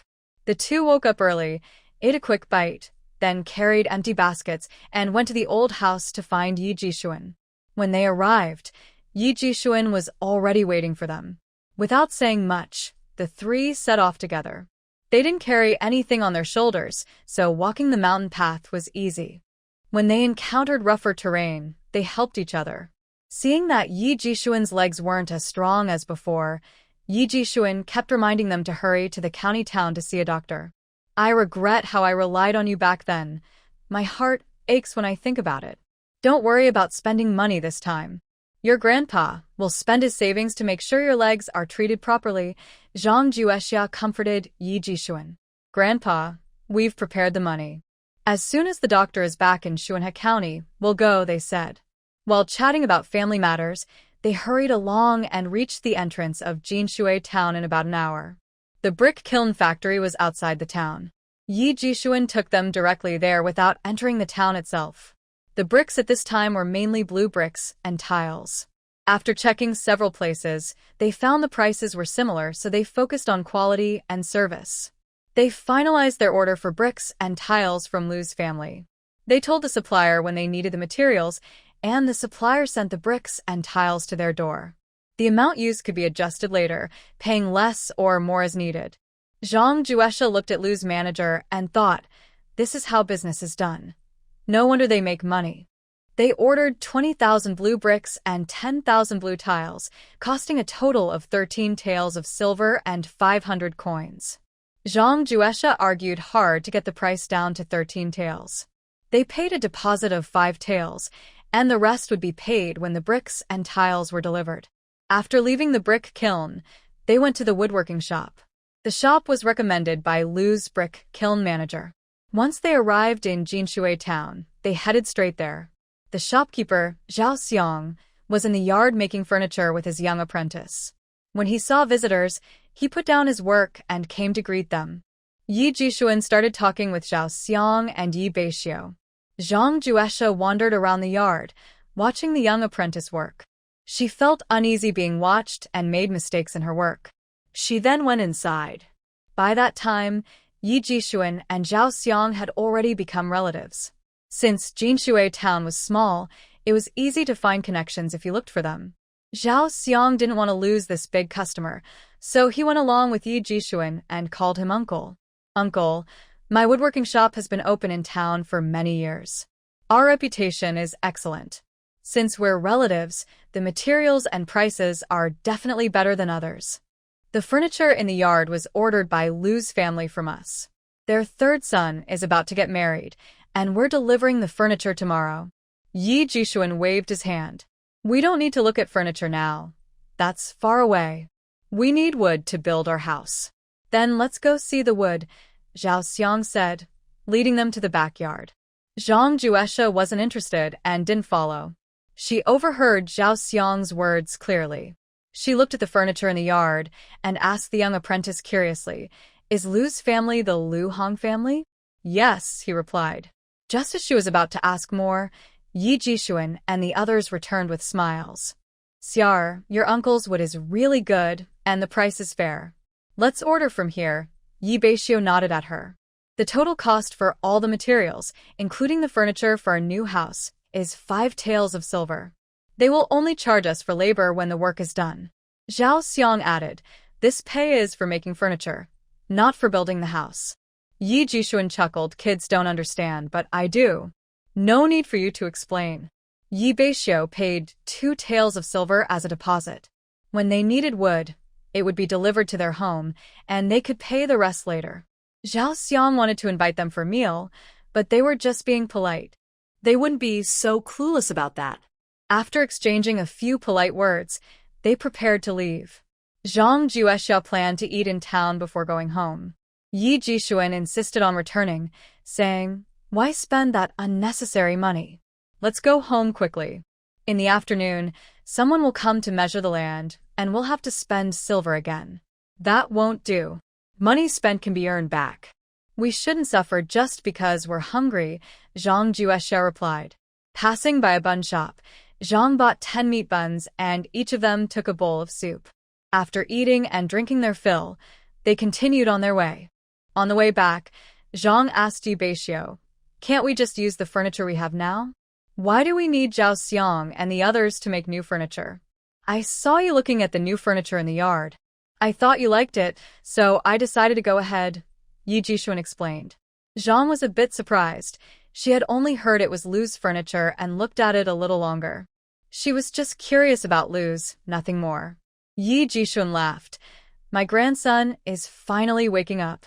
Xiar, if he really figures things out, he'll be truly good to you. Dangerously good." Hearing this, Zhang's face turned red. She looked at Yi Beixiu, and when she looked at him again, she felt a little shy. Yi Beixiu felt the same. Their glances met and lingered, almost like they were pulling at a thread. Yi Jixuan, experienced, noticed this easily. He deliberately quickened his pace, letting the young couple share a quiet moment. When passing the old house, Wang Guilan was already waiting at the door, with Yi Yunsheng and Yi Yunliang behind her. She explained to Yi Jixuan, "Later, let the eldest and third also follow Xiaoer. The officials are coming, and they might need help." Yi Jixuan didn't object and nodded. "Then let's go. There's food at home. Eat before you go. We already ate in town. Let's go and prepare. I'll also call Ji Dong." Wang Guilan responded and went back to the old house. Zhang wanted to stop her but couldn't. She knew she still had a lot to learn about social manners and exchanges. There was no tea at home, and she and Yi Beixiu didn't usually drink tea. She forgot that family visitors needed tea to be served. She silently made a note to herself. Next time she went to the town, she must buy some tea leaves. When Wang Guilan came out of the old house, Zhang Juexia and she walked together towards the town. Yi Jixuan took a few people, including Yi Beixiu, to Yi Jidong's house. Back home, Zhang Juexia quickly tidied up, boiled some water, and wiped the tables and chairs. Then Yi Jixuan and the others arrived. Yi Beixiu helped her brew the tea, and they started discussing matters in the kitchen. "Later, the officials will come. What do you think we should do?" Zhang Juexia thought for a moment. "It's better to prepare more silver. Everyone can give a little, and we should also give some to Grandpa Lijiang. It will be more troublesome for him then. All right. You go prepare and I'll talk to them, he said. Zhang Juexia pulled Yi Beixiu back. Speak less, and follow Grandpa and Grandpa Lijiang to learn from them. I know, he replied. While they had only drunk 2 or 3 cups of tea, they heard the sound of horses outside. Yi Jidong quickly put down his teacup and went outside. Others also went out to greet him. Yi Jidong led 2 people into the yard. Once inside, they started complaining, "Your road in Yi family village is too hard to walk. We've been eating dirt all the way here." Yi Jidong smiled and stood by. Zhang Juexia filled a basin with water and signaled to Yi Beixiu, "To officials, wash your face first before coming in to drink tea." They didn't refuse. After washing their faces, they entered the house to drink tea. While drinking tea, Yi Beixiu handed over the red envelope prepared by Zhang Juexia. They took it, weighed it, and smiled as they stood up. "Our brothers came here to do official business. Let's quickly measure the land, so we can report back." Everyone followed the 2 men out. Zhang Juexia locked the door and also went out. The 2 officials received the red envelope and roughly guessed how much silver the host had given. At first, hearing that they were coming to Yi family village, a poor and remote place, the old officials and the government didn't bother to move. Because they thought these 2 were inexperienced and only sent here out of necessity. They planned to handle things fairly, since there was no profit to be made. But, unexpectedly, they ended up taking a big share. The old officials usually went to wealthy families in the town for official business, and they only received a few hundred coins in red envelopes. No one expected the host here to be so generous. 2 government officials exchanged glances, then slightly moved back and pointed with their fingers. "Is there 30 acres of land in this place? Wow, the soil isn't great. How come there's a patch of land that's been cultivated?" Yi Beixiu quickly stepped forward to explain. "Since this land was also reclaimed by you, let's count it all together," said Zhang Juexia, listening to their conversation, feeling more confident. "Is the village chief here?" Yi Jidong hurriedly responded, "Yes." All right then. "Since we're brothers, let's consider this mountain as 30 acres of land. The cultivated land counts too. What's the price?" The official glanced at Yi Beixiu. 1 silver coin per acre. "But, brothers, we'll handle the land deed procedures for you. It will cost 35 silver coins." Zhang Juexia was delighted and signaled Yi Beixiu to step forward and reply. Yi Beixiu was also surprised. This was his first time dealing with officials. He thought it would take a long time to settle, but just a few words and it was done. He quickly agreed, "Sir, you decide, I'll go get the silver." The officials were even happier. Today, this family was cooperative. The official took the silver handed to him, weighed it, signed the receipt, and promised they could pick up the land deed in town later. After sending off the officials, Yi Jidong was about to go home. Yi Beixiu handed him a red envelope he had prepared. Yi Jidong refused to accept it, with a hint of anger on his face. "You kid, we're family. Why do you do all these fancy things?" Yi Jishuan stepped forward to comfort him. "It's good that the children want land. Besides, without you, things wouldn't have gone so smoothly. It's all their wish. Just take it." "Exactly, Grandpolly. In a few days, we'll be building a house. We'll need your help again," they said one after another. Yi Jidong finally accepted the red envelope. "Beixiu, your days are getting better. I'm happy for you. If you need anything, just come to me," he said politely, and then really went home. After seeing Yi Jidong off, Yi Beixiu moved the table to the yard, and everyone sat around chatting. The main topic was how to build the house faster. Yi Jishuan thought for a moment. Why not go to the village below the mountain and ask the master builder to help? If people from our village are willing to come, they can help. They'll get paid anyway. Yi Yunxing agreed, and even Yi Yunliang, who usually spoke little, added, "Xiaoer will need to treat his leg soon. If we only rely on people from our village, it might take half a year, maybe more, to finish the house." Yi Beixiu immediately decided, "Tomorrow I will go to the mountain foot to find the master who builds houses. Let your eldest uncle go with you." Once the decision to build the house was made, Yi Jishuan took everyone back to the old house. After Zhang Juexia saw Yi Jixuan and the others walk away, he closed the door and burst into hearty laughter. Pinch me, I must be dreaming. Yi Beixiu held out his arm in front of Zhang Juexia. Pinch me too, I think this is a dream. Is that mountain land 30 acres? More than half again as much. You haven't been there, but I'll take you to explore it properly someday. When can we buy all the hunting mountain land? That would be great. Yi Beixiu smiled. Just dream about it. That mountain is really big. Zhang Juexia thought about the money spent in the past few days. 56 taels of silver had already been spent out of 100. After building the house, there probably wouldn't be much left. Are we a bit impulsive about buying the mountain? Not at all. With this mountain, we have some confidence in our life. Once I get the house construction sorted out, we'll start clearing the land. Zhang Juexia looked worried. It might be slow if only the two of us clear the land. We'll ask for help and pay workers, Yi Beixiu said with a bright smile, speaking lightly. If we decide on the master for the house tomorrow and ask someone to pick an auspicious day, we can start building. Zhang Juexia remembered what Wang Guilin had said. Grandma said if we demolish here, we should stay at the old house for a while. Yi Beixiu asked, what do you think? Zhang Juexia looked at Yi Beixiu. Do you really listen to my opinion? Tell me what you think. I don't want to live at the old house. It's inconvenient. Then we won't go. Where will we live then? I've already thought of that.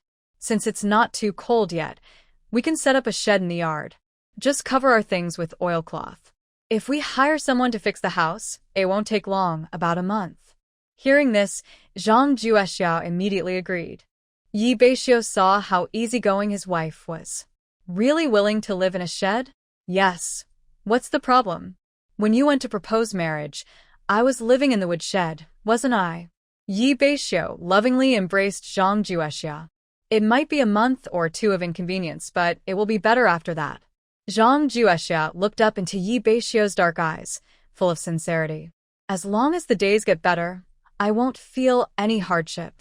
Yi Beixiu is a proactive person. The next day, he went with Yi Yunsheng to find the master builder at the foot of the mountain. Coincidentally, Master Li Qingyi was at home with nothing to do, and when a business came, he immediately agreed. He helped choose an auspicious date, which was 5 days later. Yi Beixiu didn't discuss it with Zhang Juexia, but simply accepted. Li Qingyi has people under him, and usually they only need to manage lunch and ensure hot water. Nothing else needs attention. They are paid by the job, charging a total of 8 taels of silver for building this house, and nothing more. The construction should take about a month. When Yi Beixiu returned, he told Zhang Juexia about these plans. Zhang Juexia felt a bit excited. Being able to move into a new house so soon made everyone happy. During these days, you might have to work hard, cooking for so many people every day. I wanted to talk to Master Li about it, to see if they could handle their own meals. But then I thought they came from far away, how can they not eat? Grandmother said she and the eldest sister-in-law will come to help me, so you don't need to worry, she said. The schedule for building the house was set. Yi Beixiu and Zhang Juexia went to Jinshui town again at the agreed time. First, they found the local officials and obtained the land deed for the abandoned mountain. The two officials were very polite to Zhang Juexia and Yi Beixiu.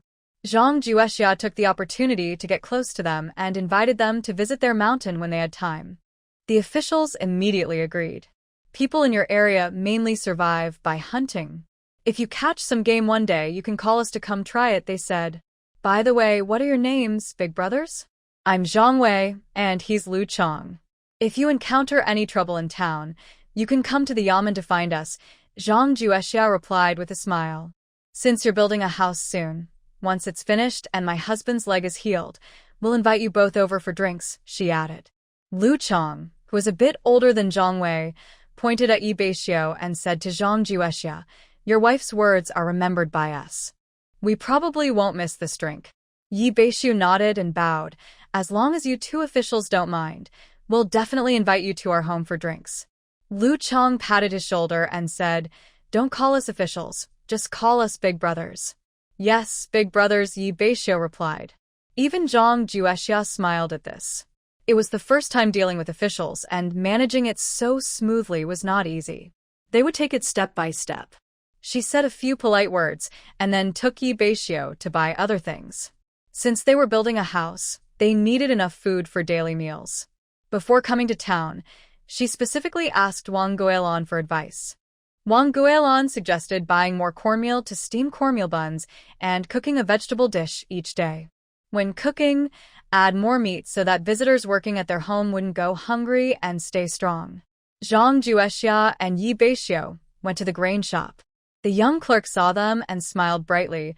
What would you like to buy? 2 guests.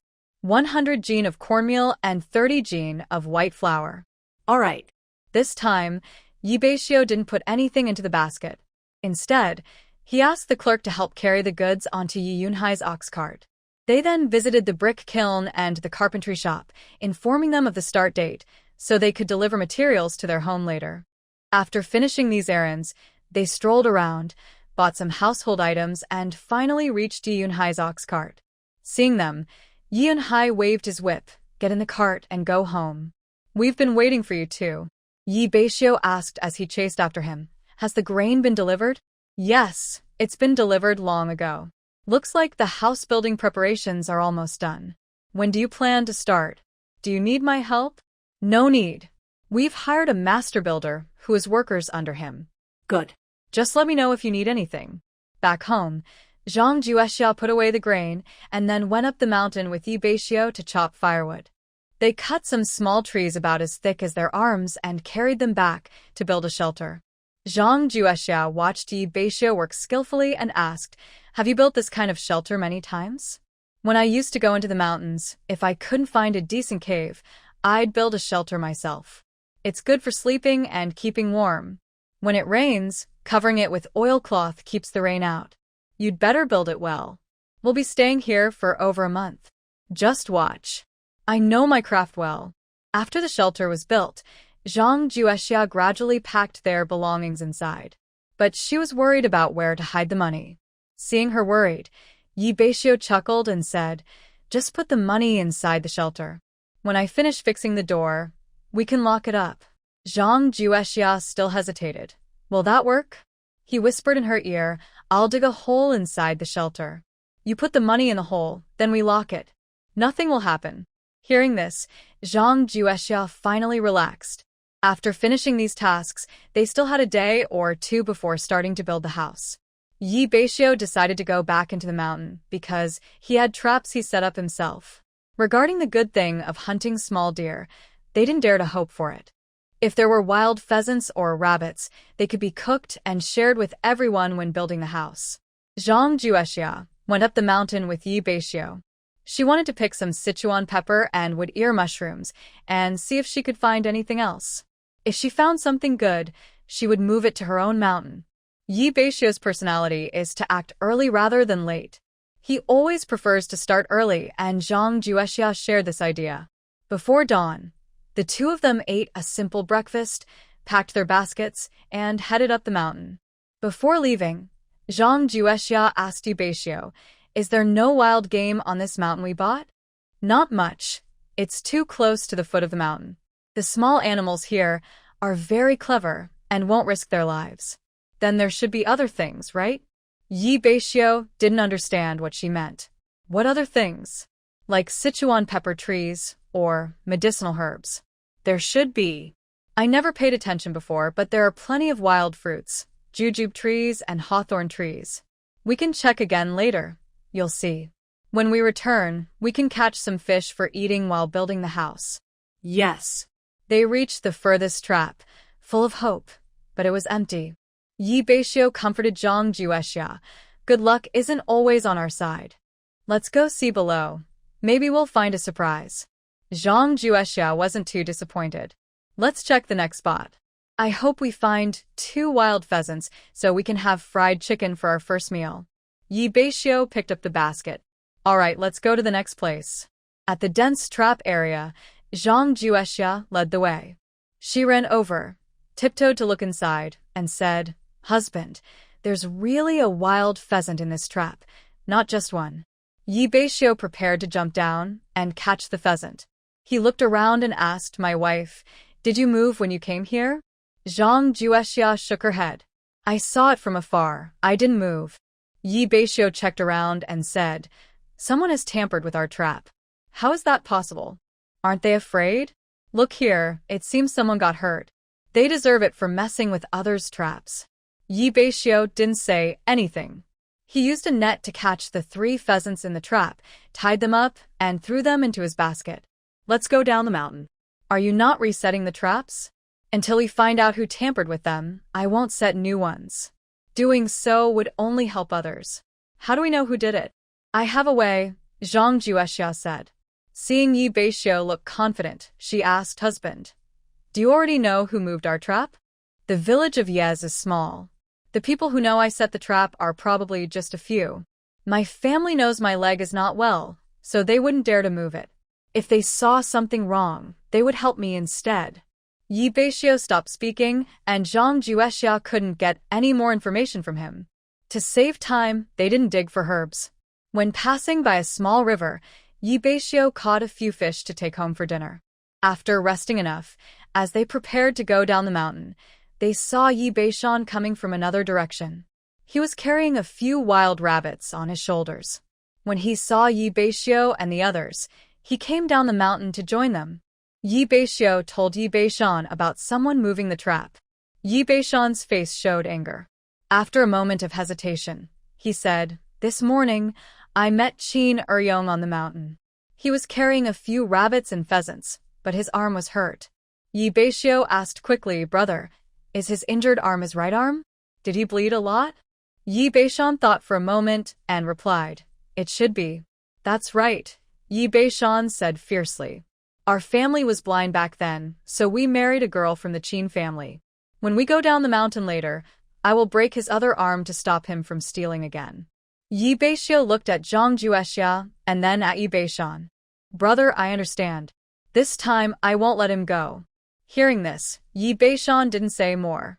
"Since you understand, I won't interfere. If you need help, just ask." When they reached the foot of the mountain, Beixiu left 2 rabbits behind. "The first meal, when we build the house, shouldn't be poor. Consider it as me adding some dishes for you." After saying that, before Beixiu could reply, he disappeared. Zhang Juexia called after him, "Brother, we should ask sister-in-law to help me cook that day." Beixiu waved his hand to show he understood. Back home, Beixiu went to the backyard and settled the rabbits and pheasants. Zhang Juexia poured water into a wooden basin and watched the fish swim happily. Then she got up, took out some Sichuan pepper and dried fungus from her basket, and laid them out in the yard to dry. After finishing these chores, she washed herself and prepared to cook. Yesterday, when I went to town, they bought a lot of vegetables and some meat. If I had gone earlier, the shopkeeper would have sold more pig offal, and she would have bought some more. When she mentioned buying pig offal, the meat shopkeeper looked at her as if she were a monster. "Young lady, do you look down on me? I still use offal to make money. If it weren't for the fact that the steward of Lord Li's family has already made a deal with me, and their dog ran out of food, I might have saved some for you today. Next market day, come again, and I promise to save some for you." The shopkeeper was so friendly that Zhang Juexia quickly waved her hands to refuse. After all, she needed to build a house, and she wasn't sure if she would be free at the next market. First, Zhang Juexia steamed some rice in the pot, then went to the well to take out the meat and vegetables she had chilled there. She cut off a small piece of meat and put the rest back into the well. She looked at the green vegetables, planned to prepare a cucumber salad, and then stir-fry some green beans with meat. After washing the cucumber, she pounded it into small pieces, put it in a bowl, added mashed garlic, salt, soy sauce, vinegar, and sesame oil, and made a simple cold cucumber dish. She washed the green beans, cut them into sections, heated the oil in a pan, and fried the pork belly until most of the fat was rendered out. Then she added soy sauce and stir-fried the green beans. After a while, she added hot water and simmered everything until both the meat and beans were cooked. Meanwhile, her rice was almost ready. Beixiu, smelling the delicious aroma, came in and said, "That mother rabbit is probably about to give birth." Hearing this, Zhang Juexia put down her tools and ran to the backyard. Yi Beixiu wanted to stop her but couldn't, so he had to follow. Husband, do we need to add some food for it? Probably not, she replied. Will it be okay to give birth? I don't know, he answered. Hearing her questions, Yi Beixiu felt a bit overwhelmed. I've done everything I need to. If we were in the mountains, it would just give birth when it's ready. Let's eat quickly, we're starving. Zhang Juexia then hurried back to the front yard, glancing back every few steps. Husband, will they disturb things in the backyard? She asked. Yes, but I'll build a nest for them in front of our shelter. Hearing this, Zhang Juexia felt relieved and sat peacefully in the kitchen to eat. After finishing her meal, Yi Beixiu went out for a while but didn't say what he was doing. Zhang Juexia took out the vegetable seeds that Wang Guilan had given her and planned to plant them in the yard. While preparing to build a house, she thought that the land she and Li Yiqin dug out in the yard might be wasted. However, during dinner today, Yi Beixiu discussed with her about building the house further back. He thought that the current yard is a bit too close to the front, so people from the mountain or the valley can see it from afar. If they build further back, it will be more hidden. Zhang Juexia naturally agreed, since the land on the back mountain belonged to them now, and she had no worries. Her vegetable garden was also safe. Yi Beixiu left quickly and returned just as fast. Seeing Zhang Juexia planting vegetables, he immediately came over to help. After planting inside and outside the yard, Yi Beixiu carried a bucket of water, and Zhang Juexia used a ladle to water the ground. After finishing, she felt something was missing. Husband, the people building the house will definitely come, so let's go to the back mountain and cut some small branches to make a fence. When they reached the back mountain, they saw the barren land they had cleared that day. They had planned to it again in a few days and mix some black soil from the mountain with the current soil. But there was no time now. Zhang Juexia gritted her teeth and decided to plant vegetables instead. If they couldn't finish eating them, they could sell them in town, better than letting them go to waste. As for the wheat field, once the house was built, they could slowly look for a suitable spot on the back mountain. After finishing these tasks, it was completely dark. In the morning, when steaming rice, Zhang Juexia intentionally steamed extra. Yi Beixiu wanted to eat egg-fried rice, so she started cooking in the kitchen. Before the rice was ready, she heard the main door open. Yi Beixiu was standing at the door talking to someone outside. By the time she called him to eat, the person had already left. Curious, Zhang Juexia asked who was the person just now. Yi Beixiu didn't answer Zhang Juexia directly. Instead, he signaled for her to eat quickly. You've been working hard all morning, eat fast. There will be more to do later. Zhang Juexia opened her mouth, wanting to say something, but she swallowed it back. After eating, Yi Beixiu went to wash the dishes. Zhang Juexia rinsed the big pot, filled it with water, and placed some firewood underneath, waiting for the water to heat up, so she could take a bath later. Now she could still bathe outside in the yard, and since it was cold, their new house was almost finished. Before the water boiled, there was another knock on the door. Zhang Juexia was startled and looked at Yi Beixiu outside. He signaled her not to move and quietly told her, later, whatever they say, just don't speak. Yi Beixiu went to open the door. The first person to enter was Zhang Juexia, someone he knew. She was the old woman who had been eyeing their game that day. Behind her was a young man about Yi Beixiu's age, with blood seeping from his right arm, which he had hastily wrapped with a torn cloth. As soon as the old woman entered, she shouted loudly, Yi Beixiu, even though we're not relatives anymore, we're still neighbors. It's wrong for Yong to set a trap for you, but you shouldn't just stand by and do nothing. Yi Beixiu looked at them coldly. I said, if you bring what's in my trap, I will give you the antidote. There's nothing in the trap. What do you want us to bring? Only Qin Yong knew whether there was anything in the trap, unless he didn't want his arm anymore. Qin Yong luokit varit. He tightly held his grandmother's hand and said, Grandma, please help me. It's not worth risking your grandson's arm over 2 wild chickens and 2 rabbits. The old woman glared and said, Don't listen to him. You're hurt, but you're not poisoned. Ask him yourself, Qin Yong said. Is his arm hurting now? Is the injured spot hot and numb? Is his heartbeat fast? Qin Eryong's face turned red. He quickly stepped forward and grabbed Beixiu's sleeve. Brother Beixiu, I was wrong. I didn't lie. There are only 2 wild chickens and 2 rabbits in the trap. I cooked them for lunch today. Maybe we can exchange silver for the antidote? He turned to his grandmother and said, if you still care about me, go home quickly and get some silver. Otherwise, I might not make it. The old woman only had Qin Eryong as her precious grandson. If something happened to him, she would have nowhere to cry. Beixiu, this is our fault. For Lotus's sake, let's forget about it this time. I said, I will exchange silver for the antidote. If you think Eryong is lucky and don't want to pay, you can just leave, Beixiu said. Suddenly, Qin Eryong collapsed to the ground, crying out loudly, Grandma, it hurts. It hurts. Please help me.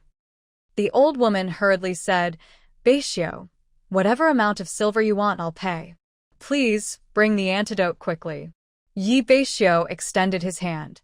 1 tael of silver. Money first, then the antidote. Grandma, it hurts. It hurts. The old woman was so anxious, she started crying. Beixiu, you know our family situation. We really can't afford even 1 tael of silver. All right, how about this? Granny Qin turned her body inside out, found 200 coins, and said, this is all I have. Take a look. Beixiu went inside the house for a while, then took out a yellowed piece of paper. The remaining 800 coins are written as a loan. Once you sign and seal it, I will give you the antidote. If you don't agree, please leave quickly, and don't dirty my floor. Mother, I am dying. I'll sign. Beixiu took the paper with Qin Eryong's thumbprint and said, let Brother Eryong also sign, so he can't refuse later. Then he took Qin Eryong's hand and pressed it onto the paper. Soon, he placed a dark object in Qin Eryong's mouth and patted him. The antidote is taken. Get up now, don't lie on the ground. If you catch a cold, it will be even worse. Qin Eryong suddenly jolted upright. Brother Beixiu, I really am fine now. You're fine now. Remember, from now on, even if my trap catches many prey, don't move. I've added more poison. As long as you don't mind risking your life, you can move again. Qin Eryong's head bobbed like a drum. Brother Beixiu, I dare not anymore, I dare not anymore. Then he started complaining about Granny Qin. It's all your fault. You're always so greedy. I said I'd sell it in town for money, but you refused. Now my stomach is satisfied, but the silver is gone. Fearing he might say something inappropriate, Granny Qin pulled Qin Eryong to leave. Qin Eryong cursed as he was pulled away. You pulled my arm off. Look at you, so old, and your mind is getting worse.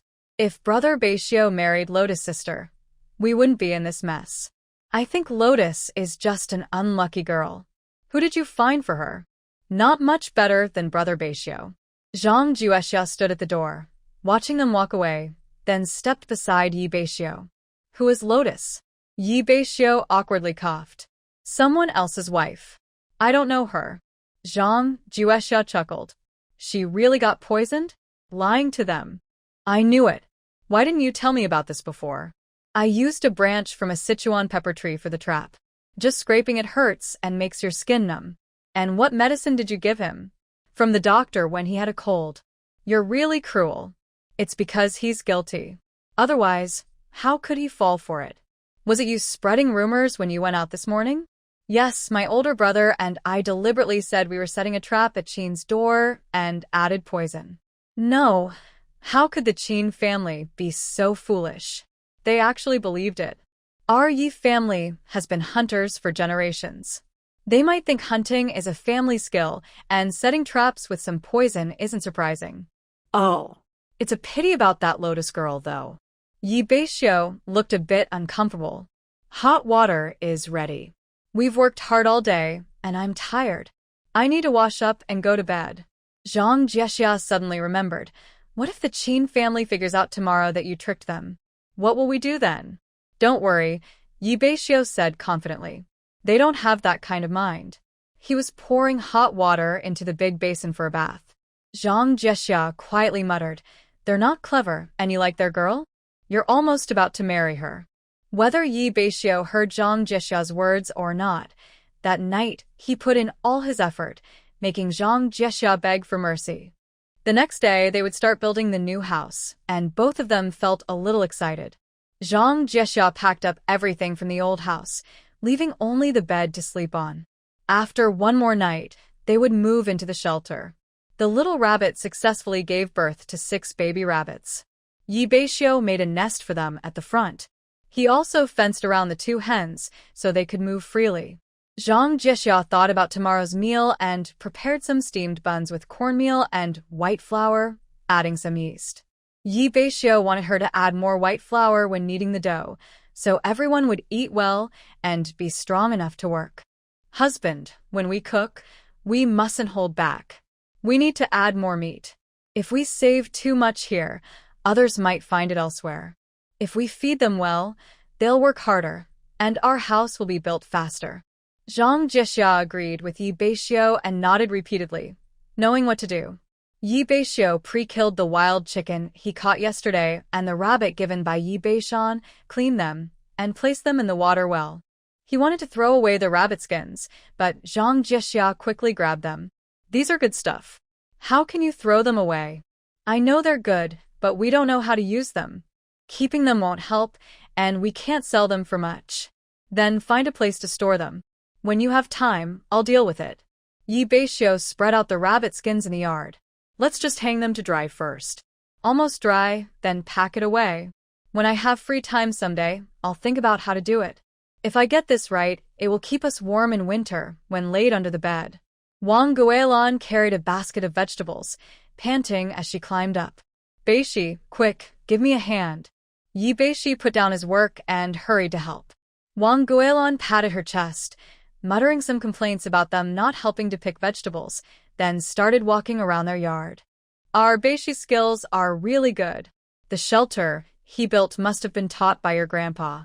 It's good enough for people to live in, so I'm relieved. She also saw the rabbit skins they had spread out and casually said, although our ancestors mainly relied on hunting, just throwing away these rabbit skins is really a pity. But we don't know how to deal with them, and they don't sell for much anyway. It's better to eat the meat and save money. Drying them and laying them under the bed makes it warmer. That's also a good idea, Wang Guilan continued, talking about helping tomorrow. Everyone from the old house would come, but when she mentioned Pang Xiujuan, she hesitated a bit. Beifeng is sick, your mother needs to take care of him, so she won't come. Zhang Jiexia didn't mind much. It was actually better that Pang Xiujuan didn't come. Yi Beixiu looked upset, and she gently patted him. Grandma, Beixiu and I have discussed it. If uncle, third uncle, and big brother help us with the work, we will pay them wages. Although the house is contracted out with more people, the work will finish faster. We're also thinking of finishing the house and then clearing some land to plant wheat. We'll have to rush to plant it. How can family members ask for wages? Grandma, we're paying uncle and the others. You and grandpa don't get any. And big sister helps me cook and she gets wages too. You're such a kid. Okay, I'll tell them. They'll be happy to hear it. Wang Guilan, a quick-tempered woman, grabbed her basket and headed out. Zhang Jiexia saw her to the door, then looked around and lowered her voice. Don't worry too much about your mother-in-law. She's had a hard time all these years. You should talk more to Xulian. I know, Grandma. After sending Wang Guilan away, Zhang Jiexia stood at the door for a while, then went into the yard. They were about to build a new house, and it wasn't worth getting upset over Pang Xiujuan. But inside, Yi Beixiu probably felt bad. Sigh, such a pitiful child. Zhang Jiexia didn't have time to come for Yi Beixiu. Lu's brick kiln factory had come to deliver green bricks and tiles. The two of them worked for almost an hour before seeing the workers off. Yi Beixiu bought incense, candles, wine, and firecrackers from the town, and everything was ready. They were just waiting for the master builders to arrive early tomorrow morning to start the house-raising ceremony. Zhang Jiexia saw that Yi Beixiu had prepared everything he needed, so she didn't feel sad and didn't try to persuade him further. Such matters are better to be processed slowly on one's own. The two of them didn't sleep well all night, They were groggy and woke up several times. Finally, when dawn arrived, they hurriedly got up. Zhang Juexia made egg soup, toasted bread slices, and fried 2 eggs for herself. The first day of moving into the new house was very busy, so she made sure to eat a good breakfast to have enough energy for the day. After she finished boiling hot water, Yi Jishuan and the people from the old house arrived. Yi Jishuan was very pleased with what Yi Beixiu and Zhang Juexia had prepared in advance. After sitting for a while, Yi Jidong brought his son Yi Yunan and grandson Yi Beiwang to help. After exchanging a few polite words, Li Qingyi and his team arrived. They lit incense and candles, offered wine to heaven and earth, and set off firecrackers. After these rituals, Li Qingyi gave the order to demolish the old house and start building the new one. Zhang Juexia placed the hot water she had boiled aside and, together with Wang Guilan, Zhao Baofeng, Li Yiqin, and Yi Siyun, began preparing lunch. Wang Guilan saw that Zhang Juexia had steamed buns, slaughtered chickens, and caught wild rabbits, and she started to complain, "Child, you've done all the work. Why do we need to do anything?" Zhang Juexia placed some vegetables in front of Wang Guilan and said, "Grandma, these vegetables haven't been washed yet." This child, "Grandma, I don't know the rules for building houses in our village either. How many dishes should we prepare? These ingredients are live, and the number of dishes depends on our good days. On better days, there are more dishes. On worse days, fewer. But the key is that the workers need to eat enough, so they have the strength to work for us. Is there a special way to prepare the first meal?" Yes, the first meal, the day of the beam raising, and the closing meal all have their rules. Usually there are more dishes, and at other times a big pot of food is enough. Zhang Juexia nodded to show she understood. She had already decided on the menu for today: spicy pepper fish, stir-fried chicken, braised rabbit, eggplant with meat, green beans with meat, and finally, a cucumber salad. In the countryside, cooking doesn't have many rules, just enough oil and enough meat. Li Qin had already chopped the wild chicken into pieces. Zhang Juexia took it, washed it in a basin, and then started stir-frying it in the pot. She took out the spices she bought last time when cooking pork, adding a little of each. Immediately, the yard was filled with a wonderful aroma. Li Qin watched Zhang Juexia operate from the side. "Why are my hands not as skillful as yours?" she asked. "Big sister-in-law, you can do it too," Zhang Juexia replied. After stir-frying the chicken, she went to prepare the wild rabbit. Seeing the rabbit, her desire to eat spicy peppers grew stronger. If only she had peppers, she could make spicy rabbit, and the taste would be so delicious. She licked her lips and sighed inwardly. Oh well, I can only dream about it. If she ever found peppers, she would definitely plant some at home. Without peppers, the wild rabbit could only be braised in soy sauce. Zhao Baofeng was washing vegetables. Wang Guilan was lighting the fire. Li Qin was chopping vegetables behind. Zhang Juexia was responsible for cooking, and Yi Siyun was helping her. Both Wang Guilan and Li Qin had tasted Zhang Juexia's cooking before and knew she could make good dishes. Zhao Baofeng looked at Zhang Juexia cooking with curiosity. "Qiner, you can't slack off. You need to help your sister-in-law cook too." Li Qin smilat. "Mother, I'm your real daughter-in-law. How can you say I'm lazy? I'm not the kind of person to slack off. My sister-in-law's skills are better than mine, so I should step back." Zhang Juexia placed the spoon in front of Li Yiqin. "Big sister-in-law, your skills are so good, you should do it." Li Yiqin pretended to be coquettish and looked at Wang Guilan. "Grandma, your grandson's wife is bullying me. You little girl." Wang Guilan laughed and pointed at Li Yiqin, then turned to Zhao Baofeng. "Oldest daughter-in-law, today you should taste your niece-in-law's cooking. Her dishes are really tasty." Zhao Baofeng listened to Wang Guilan and thought it was a joke, but she also smiled. "It looks like Xiao's cooking skills are definitely good. Auntie, you'll have to taste her dishes later." Zhang Juexia smiled. "Auntie, you should eat more today." The wild chicken was almost done. Zhang Juexia added the soaked wood ear mushrooms, stir-fried for a moment, then took them out. The stir-fry for the wild rabbit was similar to the wild chicken, but the rabbit meat was even more tender, so it was quickly cooked. Zhang Jiexia also prepared the fish with Sichuan peppercorns and 2 other dishes that needed to be stewed. Li Yiqin patted the cucumber and placed it in a wooden basin, waiting for Zhang Jiexia to make a cold salad.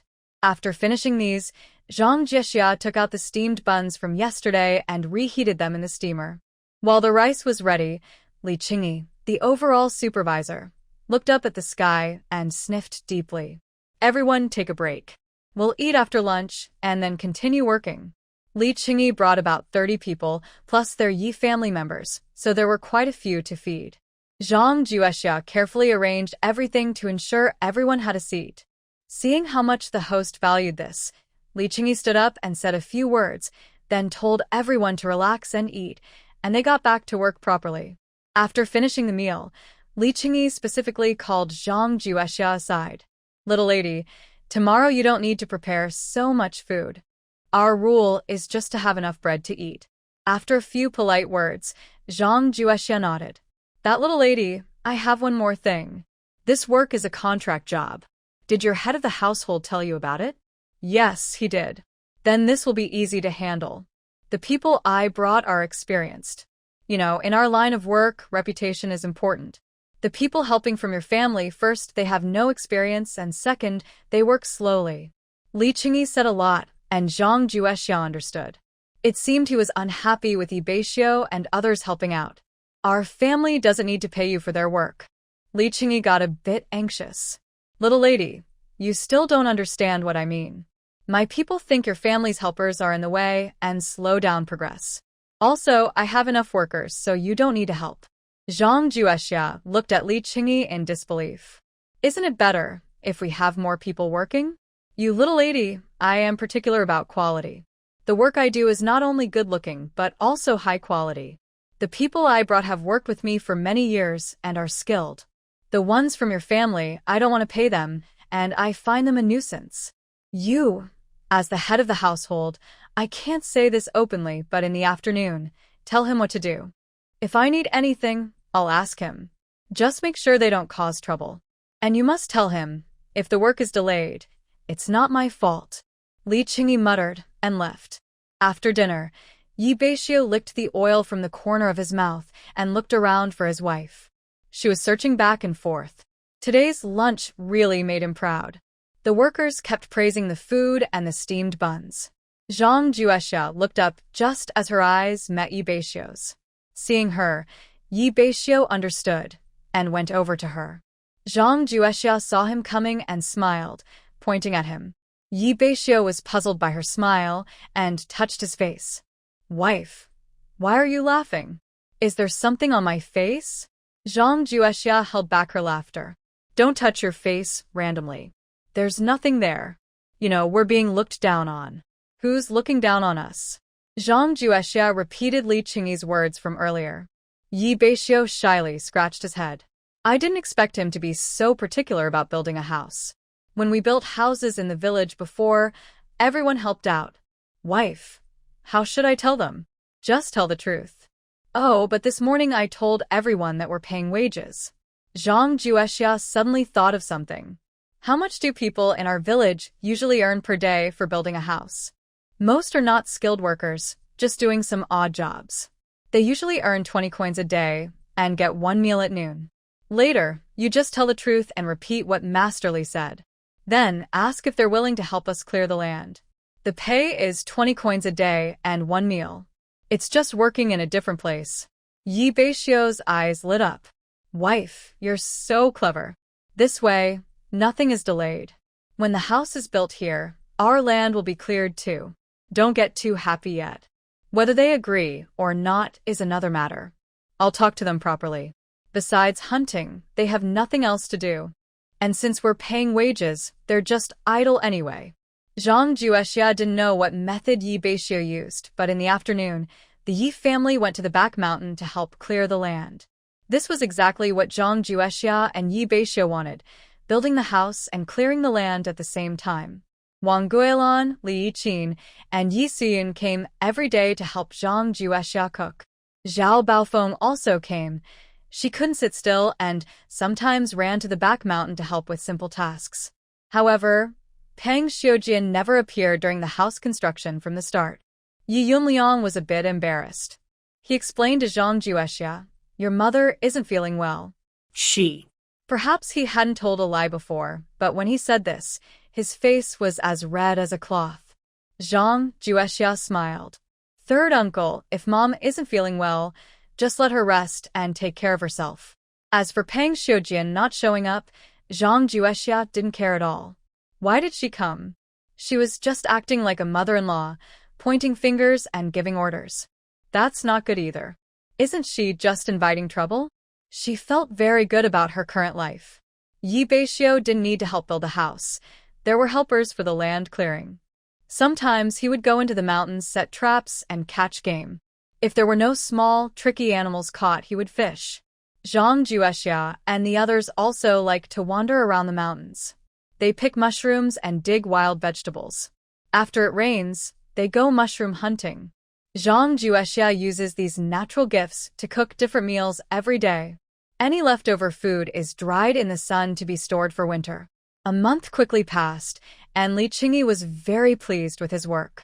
Since the owner was willing to buy materials, their work became much easier, and the houses they built looked especially good. Zhang Juexia and Yi Beixiu were very happy with their new home and expressed many thanks to Li Qingyi. After a warm farewell, Li Qingyi and his team went down the mountain. On the way down, he specifically told Yi Beixiu, "If there's ever another house-building job, be sure to find me." Zhang Juexia and Yi Beixiu no longer had to live in the makeshift shelter. Since the furniture for the front yard hadn't arrived yet, they temporarily moved to the backyard storage room. Yi Beixiu thought that the storage room now was much better than the old thatched hut they used to live in. During this time, Yi Jishuan took advantage of Zhao Xiang not yet coming to buy furniture to dig a cellar at home with Yi Beixiu. The cellar was dug very secretly. Only the people involved knew about it. They dug cellars in all the rooms except the main hall, including the 3 storage rooms at the back. After finishing this, Zhao Xiang took his young apprentice to come and make furniture. Only then did Zhang Juexia realize that Zhao Xiang's young apprentice was his own son, Zhao Xian, who was 16 and quite skillful. Zhao Xiang was very clever and quick-witted. When Zhang Juexia described his appearance, he could roughly make a similar one. Since Jinshui town was quite far away, the father and son stayed at home, planning to return after finishing the furniture. Zhang Juexia couldn't help but ask curiously, "What about your shop's business?" Zhao Xiang pointed to Zhao Xian. "This is my youngest son. We also have the eldest and second son, plus their mother. Business can't be left behind. You're working with your own brothers, like soldiers fighting side by side." Zhao Xiang was very satisfied with his life now. "I have this skill, so I didn't let the kids learn other trades. I taught them carpentry. Having a skill is more important than anything else." Yi Jishuan nodded. "Your skill is good. It's protected from the wind and rain, and you can still make a good living." "That's right." Yi Jishuan looked closely at Zhao Xian. "Are you guys already looking for a wife?" Zhao Xiang shook his head. "Not yet." "His mother is a bit anxious, but I don't mind. We have our skills, so no need to rush." "Yes, you should take your time. Marriage is truly a serious matter that can't be rushed." "Uncle, I remember your grandson's wife comes from Daya village, right?" When Zhang Juexia heard Zhao Xiang mention Daya village, she responded briefly. "Is everyone in Daya village from the Zhang family?" "Probably about the same. Do you know Zhang Difu?" Zhang Juexia looked at Zhao Xiang cautiously. Zhao Xiang thought she didn't recognize him, so he turned back to Yi Jishuan and started chatting casually. "Marriage arrangements are very important. Recently, a wealthy family in our town, Lu Hong's third son, got married, and it turned into a big joke." Yi Jishuan, hearing about the fun, asked eagerly, "Cousin, tell me more." Zhang Juexia also put down her work and listened carefully. Lu's third son was engaged in a match arranged by the families, and the bride came from the same village as your grandson's wife. That family was dishonest. They swapped the 2 daughters before the wedding. On the first day of marriage, Lu's third son found out his bride was a fake and demanded to break off the marriage. Did they break up? Yes, they did. The bride was fake, and Lu's family, being well known in town, just ended it. Did the bride's family agree? What could they do? The bride's mother came to cause trouble, but Lu's family threw her out and warned them to report to the authorities if they came again. They were in the wrong, so they didn't dare to cause more trouble and left quietly. That's why I say if people don't do bad things, they won't ruin a good girl. Later, it will be hard for her to marry again. Oh, pooh. Uncle, that's not quite right. That girl isn't to blame. She only took her sister's fiancé. She isn't pitiful. If she hadn't rushed into a wealthy life, this wouldn't have happened. I heard that late at night. The groom kicked her out of bed, and she was dressed all wrong. Idle and lively people in town got involved. Seeing Zhang Juexia listening nearby, Zhao Xiang quickly lowered his voice, bowed his head, and pretended to keep working. Zhang Juexia felt very pleased inside. Zhang Qiuyue, you deserve this. Ha, ha, ha. She couldn't help but laugh out loud. Beixiu's wife, what's wrong? Any happy news? Tell us. Shopkeeper Zhao, thank you for your hard work today. My husband brought back a wild rabbit from the mountain yesterday, and I cooked it for you. Good, good. Living near the mountain is indeed better. We've been eating meat every day lately. If we keep going, we won't want to leave. Shopkeeper Zhao, take your time. Making furniture takes patience, no rush. At that time, when we made furniture for Lu's family, Mrs. Lu also told us the same thing, but it's a pity our good skills went to waste. Shopkeeper Zhao, you should be happy. Your skills are so good, and Lu's family has good conditions. Maybe after some time, their third son will marry again. Shopkeeper Zhao nodded in agreement. Lu's third son is a scholar, and next he'll become a talented student. There are quite a few girls in town eager to marry him. Then, Shopkeeper Zhao, just wait to earn some money. Good luck to you. Zhang Juexia peeled the wild rabbit, chopped it into small pieces, and stir-fried it in a big pot. She looked up at Zhao Xian working outside, but her mind was on Yi Suyun. Yi Suyun is the only girl in their Yi family generation with a good personality. If she could find a good family like Zhao's, it would be really great for a girl from the mountains. However, Zhang Juexia started to worry. What's on your mind? Yi Beixiu came over from behind. Zhang Juexia patted her chest. You scared me to death. Are you worried about something? No. Did what Uncle Zhao just said have anything to do with your family? Zhang Juexia looked at Yi Beixiu. Stop talking nonsense. My only family now is you and me. Yi Beixiu grinned and lifted the pot lid. We're still having rabbit today. Great. Seeing that he had nothing to say, Zhang Juexia pulled him aside. All the work in the fields is done. It's already this time, and you came back. I'm just here to ask. The wasteland at the foot of the mountain and on the hillside are almost all cultivated now. I estimate there are several acres. My uncle and I looked up there. Those lands are too scattered and the soil isn't good. Maybe we should stop for now. When you have free time, go up and take a look.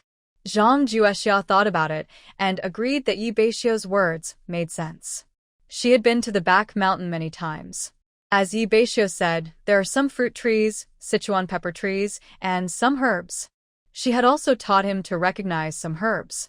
When they cleared land, he would often pick herbs and bring them home. She also found honeysuckle and wild chrysanthemums, and she picked some to dry in the yard. The fruit on the trees, like peaches, were small and not very tasty. Pears were better, but there seemed to be only 1 or 2 pear trees. Hawthorn berries are not yet ripe. She plans to wait until they are fully mature before picking them to bring home. Zhang Juexia is thinking about when she has free time. She wants to explore the back mountain thoroughly and then make a new plan. The part of the land that can be cultivated now can be used for growing grains, while the remaining areas could be planted with fruit trees or even herbs. Her first idea is to plant some honeysuckle. When she went up the mountain, she tried to cut some branches, and when she checked later, many had survived. Yi Beixiu knows about Zhang Juexia's skills, so he specifically came down the mountain to discuss with her. Wife, I've been thinking. Old uncle said that if we want to plant wheat, we need to do it in about 10 days. I think it's better for us to tidy up the abandoned land again and clear the river channels. For the loose soil areas, we can bring some black soil from the back mountain and mix it in. Then we can start preparing to plant wheat. Zhang Juexia isn't very experienced with farming, so she relies on vague memories from her past life and slowly figures things out. The wheat seeds are ready. I already talked to the grain shop in town that day. They will help prepare everything. When the time comes, Uncle Yanhai and I can go fetch the seeds. Beixiu has thought of everything, and Zhang Juexia nods in satisfaction. Since you've been doing well lately, I'll reward you with some meat. Beixiu grins widely. Thank you, wife. You should tell your older brother to ask his wife and Su Yun to help out. With so many people to feed, I can't do it all alone. Zhang Juexia deliberately says this. Since the house was built, Li Yiqin and Yi Siyun haven't come back. They felt that Zhang Juexia not only paid them wages but also didn't delay their work of weaving nets or picking wild vegetables on the mountain. Zhang Juexia could handle everything else herself, so they felt embarrassed to come again. She wants to matchmake Yi Siyun with Zhao Xian, so she casually finds an excuse to invite them to her home. Since Zhang Juexia thinks like a modern person, she believes it's important for the two to like each other first for things to develop. She first lets Yi Siyun see what kind of young man Zhao Xian is. If Yi Siyun likes him, the plan can move forward. If not, she'll just pretend nothing happened. Of course, this is just her own idea, and Li Yiqin is quick to speak her mind. She would never say anything openly, but opportunities can sometimes be created. The next day, Li Yiqin brings Yi Siyun to her house. As soon as they arrive, she says, "Let's agree first. You won't ask for wages again this time, or Yun'er and I will walk away." Zhang Juexia won't let them leave easily and quickly smiles in response. Li Yiqin and Yi Siyun have already tasted the benefits of making woven cords. Now, wherever they go, they carry their tools with them. To avoid others in the village from knowing, they also follow Zhang Juexia's advice and sew a small cloth bag to carry their belongings. Zhao Xiang saw people coming to Zhang Juexia's house, but told Zhao Xian, the head of the household has guests. You just focus on your work and don't get distracted. Zhao Xian nodded in response. Li Yiqin and Yi Siyun know there is a carpenter at home. They only stay in the backyard and come in and out, so they rarely meet. They are careful to avoid causing trouble. Over the next few days, they gradually understood their relationships better. Zhao Xiang secretly asked Zhang Juexia, "Your big family really gets along well. The sisters-in-law and cousins all seem to get along so nicely. Peace in the family brings success in everything." Zhao Xiang nodded happily. Then he turned to Yi Jishuan and said, "Uncle, your family's way of doing things is truly good." Yi Jishuan simile dopele. He had been staying in the front yard with Zhao Xiang these days, partly to supervise and partly because he enjoyed chatting with Zhao Xiang, feeling they had similar temperaments. "Uncle, I have to say something that might not be proper. After walking around the streets for so many years, I've rarely seen a family with such good traditions as yours. If someone marries into your family, they're truly lucky." Yi Jishuan, having found a confidant, stood up and vented his worries to Zhao Xiang. "My granddaughter is pretty and has a good temper. Her sister-in-law taught her the craft of making woven cords. Now that she's of marriageable age, I really don't want her to marry outside. But I can't keep her tied to us forever. I just hope that if I treat my daughter-in-law well, my granddaughter will find a good match someday." "Uncle, you're right," Zhao Xiang said, glancing at Zhao Xian, who was busy working.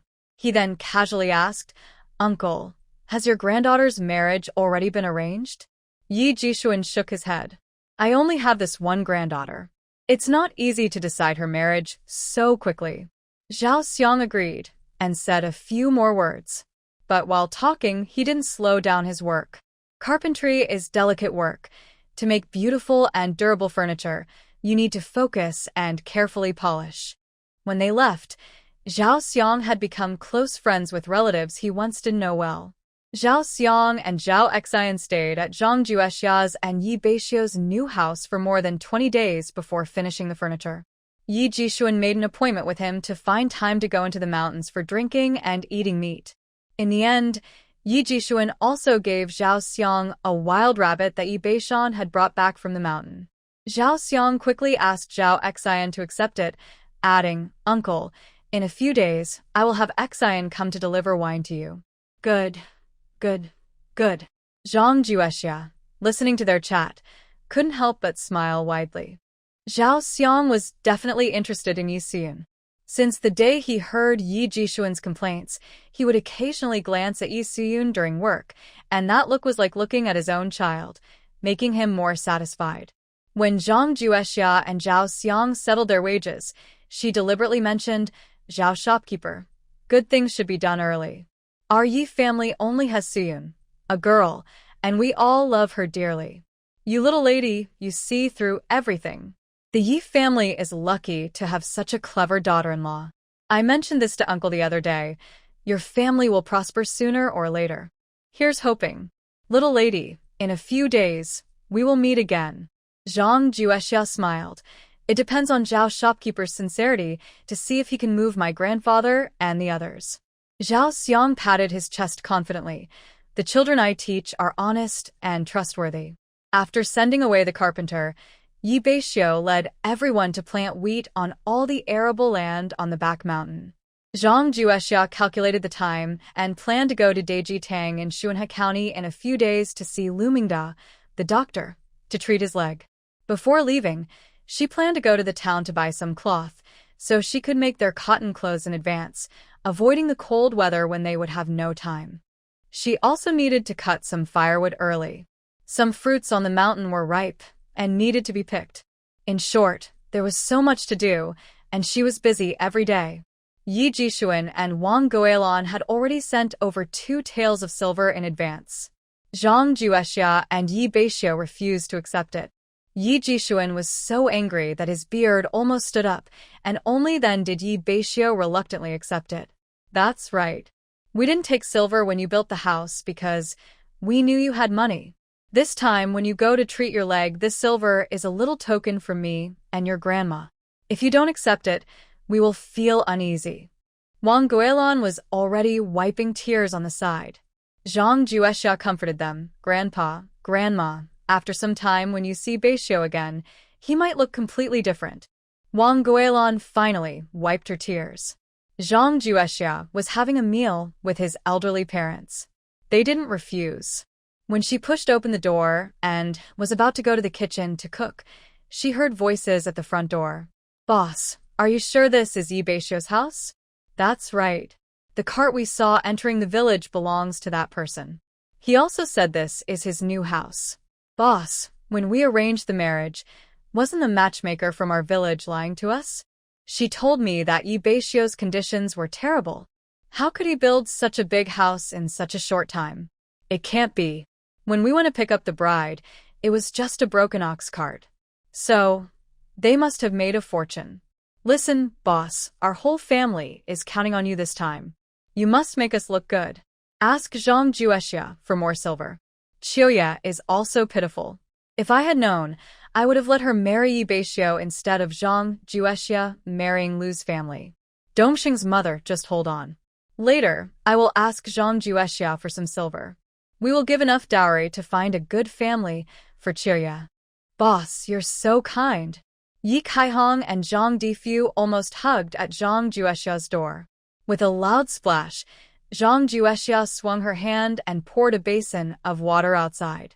Yi Kaihong and Zhang Difu immediately became drenched. Kaihong jumped and started scolding. Who is this so blind? Who exactly is blind? Why are you at my door? I'm pouring water at my own house. I don't need to look at anyone's face. Zhang Difu recognized Zhang Juexia and grabbed Kaihong. Dongxing's mother, it's Juexia. It's this child, Juexia. Who's the one without eyes? Running to someone else's house to recognize a child, and not even looking at yourself. Do you really deserve it? You. Kaihong, covered in water, was about to attack Zhang Juexia. Yi Beixiu kicked her hard, sending her 3 meters away. Zhang Difu, ignoring Zhang Juexia, rushed into the nearby ditch, desperately pulling Kaihong out. Ye Beixiu protected Zhang Juexia. Madam, are you hurt? Who are these 2 people? They dared to cause trouble at my door. Zhang Difu helped Kaihong out of the ditch and weakly asked, cough. Are you Yi Beixiu? Is he our eldest son-in-law? Yi Beixiu looked at Zhang Difu, feeling somewhat familiar, but couldn't remember where he had seen him. No wonder my wife poured water on you. You really deserved it. I am already married. How can you be so eager to recognize a son-in-law? My wife is right here. She won't let you off. Zhang Difu couldn't care less anymore. He stepped forward and grabbed Yi Beixiu's arm. I'm Zhu Xia's father. You're our family's eldest son-in-law. Ignore them. I've already cut ties with the Zhang family. I am no longer her father. Zhang Juexia pulled Yi Beixiu, trying to go inside. Tian Kaihong stopped them. Zhang Juexia, do you think that just because you married someone, we can't do anything about it? If you dare disown us, believe it or not, I'll go to the officials and report you. Then go ahead. Just don't dirty our land here. You. Tian Kaihong pushed Zhang Difu aside. She's your own daughter. You should tell her. Xiar, my daughter. Something happened at home. My daughter Qiu Yu was bullied, and I need to find someone to stand up for her. We don't have enough money at home. I heard you built a new house and your husband is rich. Give me some money to spend. Bah. I don't have a father like you. You should go back and be a father to Zhang Qiuyi. If Zhang Juexia hadn't overheard what they just said outside, or if she didn't remember her past experiences, she might have been fooled by Zhang Difu. She looked at Yi Beixiu angrily. Stop talking to them. I already told you we've cut ties with the Zhang family. Hurry up and chase them away so they don't dirty our place. After hearing Zhang Juexia, Yi Beixiu stepped forward to drive them away. Tian Kaihong and Zhang Difu weren't Yi Beixiu's match. They were pushed back and stumbled down the big. Zhang Juexia told Yi Beixiu, quickly close the door. Yi Beixiu didn't hesitate. After closing the door, he followed closely behind Zhang Juexia. When the elders asked later, just say you were asking for directions. Yi Beixiu felt sorry for the hardships Zhang Juexia had endured, but thinking of the person outside, their biological father, he knew filial piety was very important. If Zhang Difu truly caused trouble, she might get hurt again. Honey, he's your real father. If he causes trouble, I'm worried you won't be able to handle it. If he dares to make trouble, we'll report to the authorities. When I married you, I signed a document to cut ties with him. Ignoring Yi Jishuan and Wang Guilin inside the house, Yi Beixiu gently embraced Zhang Juexia. I will take care of you. Tian Kaihong, who had been pushed down saw Zhang Juexia's grand house and her comfortable life. At this point, she wouldn't give up. Head of the family, if we don't get Zhang Juexia to come back today, she won't know who's the boss anymore. In the future, I might even disown you as my own father, Zhang Difu said as he made a cushion for Tian Kaihong. Right now, he was hurting all over, and Tian Kaihong was stirring trouble nearby, which made him even angrier. He grabbed Tian Kaihong and, in one breath, climbed the big in front of Zhang Juexia's door, then loudly knocked on the door. Zhang Juexia, I know this is your home. I tell you, I won't change my name or surname. My name is Zhang Difu, and I am your biological father. Tian Kaihong also raised her voice loudly, shouting from the doorway, my daughter climbs high and forgets her real father. Zhang Juexia's house was far from the village, and no matter how hard they tried, no one came to see what was happening. However, Yi Jishuan and Wang Guilin, who had stayed for dinner with their grandson and his wife, heard everything clearly inside the main room. Yi Jishuan asked Wang Guilin, who is Zhang Difu? Wang Guilin shook her head blankly, I don't know either. It was not surprising that the old couple didn't know their grandson's father-in-law's name. When Yi Beixiu and Zhang Juexia were arranged to marry, one was eager to marry, and the other was eager to get married. The matchmaker only described the situation of the people involved and how many family members they had. She didn't ask or know their full names. Yi Jishuan muttered quietly, Zhang Difu, that name sounds familiar somehow. He patted his thigh. A few days ago, Zhao Xiang's nephew mentioned him. He's a fool. He had his stepdaughter replace his biological daughter in a marriage, and she married into a wealthy family in town. But the main family found out and sent her back home that very night. Also, I heard this fool married his own daughter into the deep mountains. Wang Guilin seemed to understand something. Old master, Are Zhang Difu and Zhang Juexia both surnamed Zhang? Yi Jishuan was stunned and trembling as he stood up. Wife, give me a hand. Let's go see what's going on. Xiar, the in-laws are here. Why don't they come in? Zhang Juexia's ears were stuffed with cotton, and Yi Beixiu was crouched in front of the big kitchen pot, helping to start the fire. Zhang Juexia, already angry, had just slaughtered the wild chickens they raised, and was now stewing them in the pot. Seeing her skilled knife work, Yi Beixiu watched her carefully. The chicken was immediately killed, and he dared not make a sound, quietly watching the fire beneath the pot. When he heard Wang Guilan's voice, he looked alertly at Zhang Juexia. I'll go take a look. Wait! Zhang Juexia stood up and told Yi Beixiu, my attitude is very clear. Let those two outside stay as far away as possible. Yi Beixiu cleared his throat and then left. Yi Jishuan had already brought Zhang Difu and Tian Kaihong inside. Sorry for the rudeness to our guests. Please forgive us, Tian Kaihong said proudly, lifting her head. My husband and I came to see how our daughter is doing. This is how your Yi family treats guests. You're Xiar's stepmother, right? Yi Jishuan asked impatiently. Tian Kaihong immediately lost her temper and pushed Zhang Difu. Only then did Zhang Difu step forward to speak with Yi Jishuan. Yi Jishuan didn't give him a chance to get close. You're Xiar's father, Zhang Difu, right? Yes, that's me, Zhang Difu replied. Yi Jishuan looked at him with disdain, thinking he looked like a fool. But luckily, this fool was the reason his grandson could marry such a good wife. The Lu family in town was wealthy, and Xiar had a chance to marry into their family. Yi Jishuan thought about the recent coincidences after Yi Beixiu's marriage. Xiar was a lucky girl, and she brought good fortune to Beixiu. That's how it was. Seeing Zhang Difu, Yi Jishuan seemed to like him a little more. Since the guest has come personally, is there any trouble? Please tell us. Tian Kaihong pushed Zhang Difu forward. Xiar's sister is having some difficulties. Her mother and I are thinking that since they're sisters, maybe Xiar can help her sister with some money. Yi Jishuan looked at Zhang Difu as if he was scolding him. Sisters helping each other? That sister could steal her older sister's fiancé, and you're talking about sisterly love? Zhang Juexia picked up a knife nearby and stabbed it hard into the chopping board. If it weren't for Yi Jishuan and Wang Guilan being there, she might have already grabbed the knife and stormed out. Yi Beixiu couldn't hold back anymore. When Zhang Juexia was at Zhang's house, she never had a good day. Such sisterly love. He was about to step forward and carry Zhang Difu out. Yi Jishuan stopped him with his hand and signaled Zhang Difu. Since you are the guest, how much silver do you need? Tian Caihong's face lit up with a smile.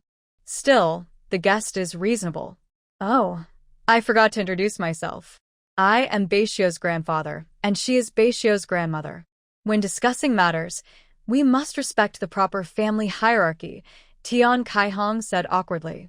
Zhang Difu thought for a moment. We really need silver. Otherwise, my wife and I wouldn't have come so far. How about 30 taels? 50 taels wouldn't be too much. You're really shameless. Why don't you go and steal it?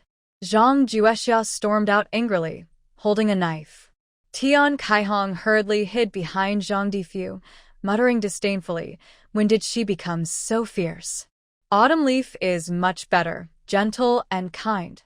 Yi Beixiu grabbed Zhang Juexia to stop her, signaling her not to act impulsively. Wang Guilan also tried to persuade her nearby. Let them go. Hurry up, or I'll really get rude. Seeing Zhang Juexia being held back by Yi Beixiu, Tian Kaihong looked at her with a hint of contempt, thinking, you're so fierce, but your own man has subdued you. As she looked up, she caught a glimpse of Yi Beixiu's side profile. The young man looked quite handsome. The new big house of Zhang Juexia's family appeared again in Tian Caihong's sight, stirring her heart. She quickly smiled and said, Xiar, you can do whatever you want in our house, but not at your mother-in-law's. Being too fierce might make your husband dislike you. Is that so, husband? Tian Kaihong turned to look at Yi Beixiu. The more she looked, the more she liked him. She regretted not marrying Autumn Leaf to him. How wonderful that would be. Yi Jishuan, Listening to Zhang Difu's careless words became more certain that this man was unreliable. Plus, Zhang Juexia's attitude towards them made him realize even more. Zhang Difu grew impatient. Are you giving the silver or not? Give me a clear answer. Zhang Juexia's face turned red with anger, wishing Zhang Difu would just disappear. Yi Jixuan gave them a calming look, signaling them not to act rashly. Dear in-laws, have you thought about this? Whether it's 30 or 50 taels of silver, it's not a small amount. Xiao'er and Xiu'er just got married. How could they have so much silver? Are you asking them to steal? Zhang Difu held his head high. I don't care. She's my daughter, Zhang Difu's daughter. When I'm in trouble, she must help. Besides, they just built a new house. If necessary, sell the house, then there will be silver. Yi Jixuan, feeling embarrassed, didn't raise his hand to stop him. He simply endured, knowing Zhang Difu was shameless. Tian Kaihong pulled Zhang Difu back behind her. Aren't you making things difficult for the children? Dear in-laws, I have a better idea. Let me tell you if it's possible. Yi Jixuan patiently asked, go ahead. Tian Xia is too fiery and not suitable for everyday life. We have another daughter, Qiuyue. She's not only gentle but also pretty. Today we'll bring Xia home, and tomorrow we'll send her sister over. What do you think? You don't take any loss at all. Or maybe, this way works too, Xiao'er doesn't need to go home. Tomorrow, I'll send Qiuyue over so she can grow up strong, and Xiao'er can be small. Your grandson will have 2 wives without even trying. That's a great thing. Bah. You shameless woman. Thinking everyone is as unprincipled as you, Wang Guilin couldn't hold back anymore. She stepped forward and slapped Tian Kaihong twice. I've given you face, she said. Tian Kaihong staggered from the hits, covering her mouth and mumbling, Why are you hitting me? Wang Guilin rolled up her sleeve. I'm hitting that shameless thing you are. You really think you're someone special. Our Yi family's matters don't need your meddling here. I'll tell you, they don't dare to hit you, but I do. Old master, get the tools. Today, let them see how we treat guests in the Yi family. Enough, wife. Yi Jixuan casually picked up and handed it to Wang Guilin. Wife, you still look good.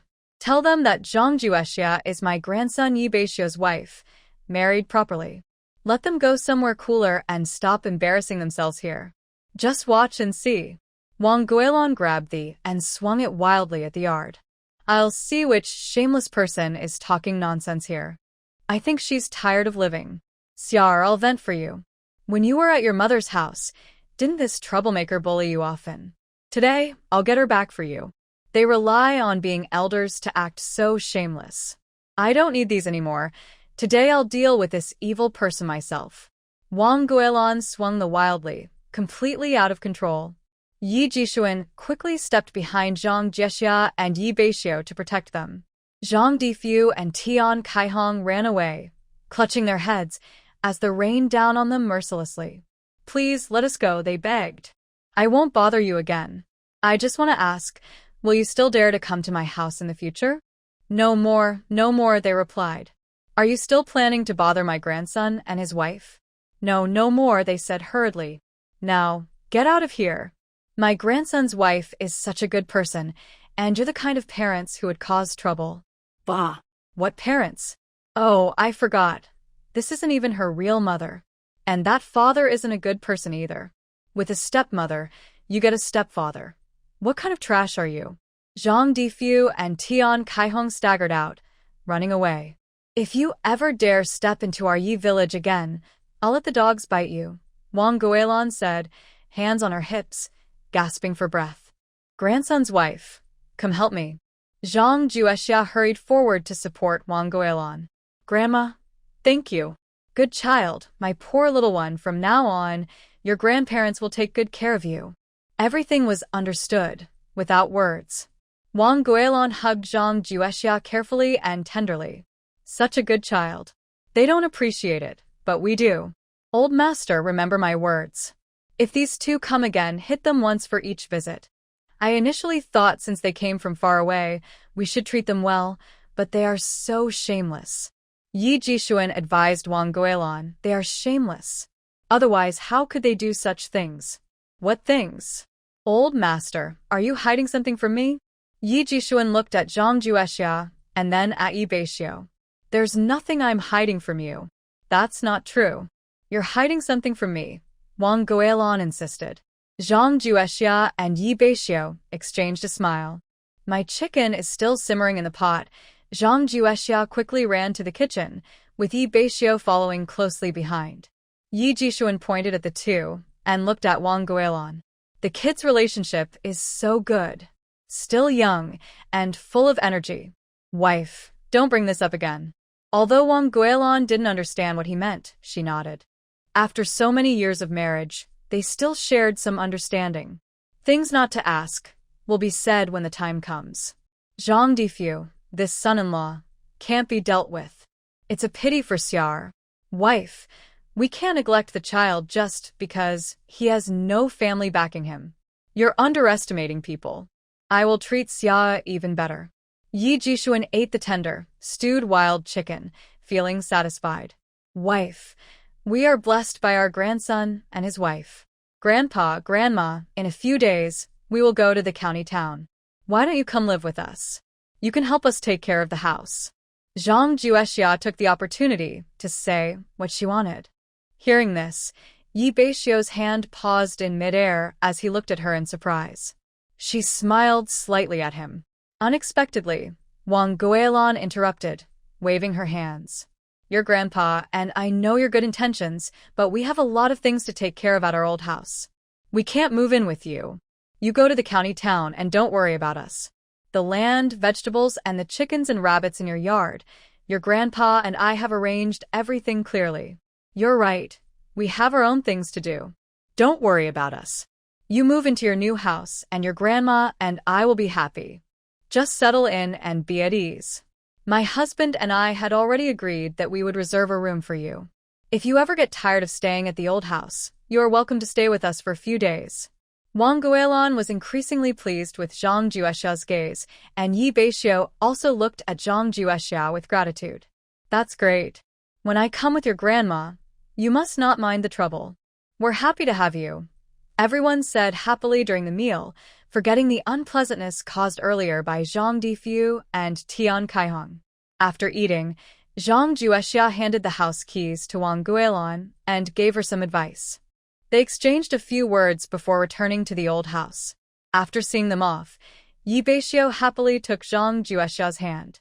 My wife, thank you. Thank me for what? Thank you for letting your grandparents stay with us and for reserving a room for them. They are your family, and they are also my family. My wife, you, and the villagers are really different. What's different? We all have 2 eyes, 1 nose, and 1 mouth. Yi Beixiu shook his head. In any case, they are different. Yi Beixiu was very pleased with Zhang Juexia's arrangements. He was so happy that he forgot to ask why Zhang Qiuyue was divorced on her wedding day. It didn't make sense, and he couldn't figure it out. Then he thought, after today's fuss, and with the separation agreement Zhang Juexia held, there probably wouldn't be any more contact with the Zhang family. So, he decided not to ask, to avoid causing his wife more worries. This made him more determined to treat his wife better in the future. Meanwhile, Zhang Juexia and Yi Beixiu were in their new house, whispering sweet words and sharing private thoughts. Over there, Zhang Difu and Tian Kaihong were having a terrible time. They left Ye's village in a defeated and shameful state. Zhang Difu's body hurt everywhere. No wonder, he had been pushed and beaten after all. Tian Kaihong looked no better, her hair messy, her clothes soaked with water and mud. From a distance, they looked like beggars. Occasionally, someone passing by would see them, cover their nose in disgust, and keep their distance. Tian Kaihong, who was used to a glamorous life, had never experienced such treatment. She angrily shouted at Zhang Difu, "This is the good daughter you raised. She turns her back on us. She just wants a better life. What's so great about that? And you, Zhang Difu, you good for nothing. You can't even manage your own daughter. What can you do now?" Zhang Difu was a quiet man who couldn't even properly. In the past, Tian Kaihong could scold him as much as she wanted, but today he was also upset, got hit, and even helped her by acting as a human cushion. Moreover, if Tian Kaihong hadn't persuaded him, he wouldn't have come to Ye's village to cause trouble. Thinking about this made his temper worse. He kicked Tian Kaihong's backside and said, "What are you fussing about? I came here today because of you. If you keep yelling, I'll kick you into the valley and never come back." Tian Kaihong looked sad but didn't dare to speak again. Luckily, when they returned to the village, the people hadn't gone to work in the fields yet, or else they might have lost face again. Recently, because Zhang Qiuyue was sent back home, the villagers looked at them with disdain. That's also why Tian Kaihong was eager for Zhang Difyu to ask Zhang Juexia for money. She thought that with some silver, Zhang Qiuyue could marry a good family. But she didn't realize that a woman sent back home wouldn't easily find another husband, and money alone wouldn't fix that. Zhang Dequan, the village head, had already come to their house, implying that for the village's reputation, Zhang Qiuyue should marry soon. Tian Kaihong also visited the matchmaker many times, saying all kinds of good words, but besides a widower who had lost his wife, who was suitable for Zhang Qiuyue, no one else fit. Tian Kaihong wanted the matchmaker to find a young man with better conditions than Lu Sanla from the town. The matchmaker looked at her as if she were a monster. "Zhang Qiuyue's mother, don't you know what your daughter's conditions are? Let's not talk about Lu Sanla. His family is wealthy, and he's a scholar. As for young men, she's not suitable for any of them." Tian Kaihong clenched her fists, suppressing her anger, and looked at the matchmaker askance. "What's wrong with my year?" The matchmaker scoffed. "Zhang Qiuyue's mother, you'd better go home, wash your eyes, and find someone else to match her with. I've been doing matchmaking for so many years, and I know what fits and what doesn't." Tian Kaihong was speechless. "Zhang Qiuyue's mother, since we're from the same village, I'll give you a warning. People shouldn't be too greedy. No matter how hard you try or how much you fight, in the end, it's all in vain. Qiuyue's current situation means she can only be a stepmother to someone else's family, as long as the man's side doesn't mind her past. If my words sound harsh or I can't help you, you can ask other matchmakers in town. They have more connections and might help you find what you're looking for." Tian Kaihong's eyes widened in surprise. "Really?" The matchmaker helplessly nodded. "I can't lie to you. As long as the bride price is enough, there will always be young men willing to marry for money." Because of this, Tian Kaihong was convinced and asked Zhang Difyu to find Zhang Jiexia for money. With the money, Zhang Qiuyue could marry a good family again. Then she would make the Lu family angry.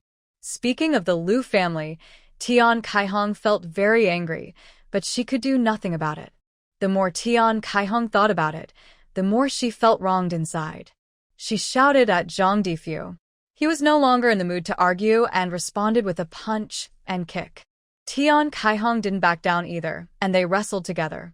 Zhang Qiuyue was so worried she was crying. "Dad, Mom, stop fighting." Zhang Difyu glared at Zhang Qiuyue. "You've ruined good days with your crying. Why are you still crying?" Tian Kaihong couldn't tolerate Zhang Difyu treating Zhang Qiuyue like that. She reached out and scratched his face. "You've gone too far, speaking to my daughter like that. Your daughter, your daughter. If it weren't for you and your good daughter, how could our life be so hard?" "Zhang Difyu, it was your idea to marry into the Lu family. If you had just told me that Lu Sanyue knew Zhang Jiexia, I wouldn't have pushed Qiuyue into such a dangerous situation. That's all nonsense. They only knew each other as children. It's been so many years. I don't believe he remembers small things like that. It's just because your daughter didn't perform well and they didn't like her, so they made up an excuse. The Lu family is too mean. Zhang Difyu, why are you just watching them bully us? What can we do? We're no match for them." "You." Tian Kaihong was so angry she wrestled with Zhang Difyu again. The people in Dea village were used to this and didn't get involved. No one tried to stop them. After they were tired, they finally stopped fighting each other. Zhang Jiexia and Beixiu finished explaining what was happening at home. They planned to go back into the mountains and then go to the county to see a doctor for Beixiu's leg. On the way into the mountains, Zhang Jiexia was praying, hoping there would be more prey in the traps. Since Qin Eryong set the traps last time and Beixiu cleverly subdued him, No one had touched their traps since then. During the time they built the house, most of the meat and vegetables they ate came from these traps. Because they weren't in a hurry, Zhang Jixia would pick medicinal herbs she recognized and put them in her basket whenever she saw them. I collected nearly half a basket of herbs, and I reached the furthest trap. Inside, there was only a small wild rabbit, which made me happy because it matched my idea. I planned to throw it into the backyard to keep company with the wild rabbits there. Wild rabbits reproduce very quickly. Our family already has one young female rabbit from before, and now she has become a group of rabbits. After resting for a little while, we are ready to head back. Later, when we go back, we can catch some fish. If we have more than we need, we can dry them to eat in winter. Husband, can we still go into the mountains in winter? It depends on whether the weather allows it. If it doesn't snow, we can go. But if it snows and the mountain is closed, we can't. Hearing Yi Beixiu say this, Zhang Jixia started to think. Yi Beixiu might have to stay in the county for a few days. If it takes a long time, they might miss out on the good things in the mountains. Husband, what should we do with those fruits? There aren't many fruits left, only sour or astringent ones. Aren't there hawthorn trees? Those are so sour. How can we eat them? But we can't just leave them hanging on the trees, Zhang Jixia said insistently. Yi Beixiu thought for a moment and said, we can't control the deep mountains here. The mountain land we bought. I'll ask my elder brother to help us gather the fruits when the time comes. That's the best solution. Yi Beixiu opened his mouth to say something, but didn't. He wanted to advise Zhang Jixia that hawthorn berries are very sour, and not many people like to eat them. They wouldn't sell for much even if they took them to town. But after seeing her bright smile, he decided to keep it to himself. Maybe she liked to eat them, and it wouldn't be much trouble. When the time comes, he could ask his elder brother for help. In several traps, they caught 3 wild chickens and 2 wild rabbits. Zhang Jixia plans to take the chickens to town to sell and keep the rabbits at home. She has her own ideas. The rabbits will be raised at home, and they will work hard to gather more grass and feed. They already stored enough fodder for winter. Recently, they cleared some land, bringing back all the wild grass from the mountains. They also stored enough firewood for winter, worried that if they stay in the county for too long, they might not have enough when they return. By the time the rabbits are ready to be sold before the new year, heavy snow might have sealed the mountain, making wild game rare.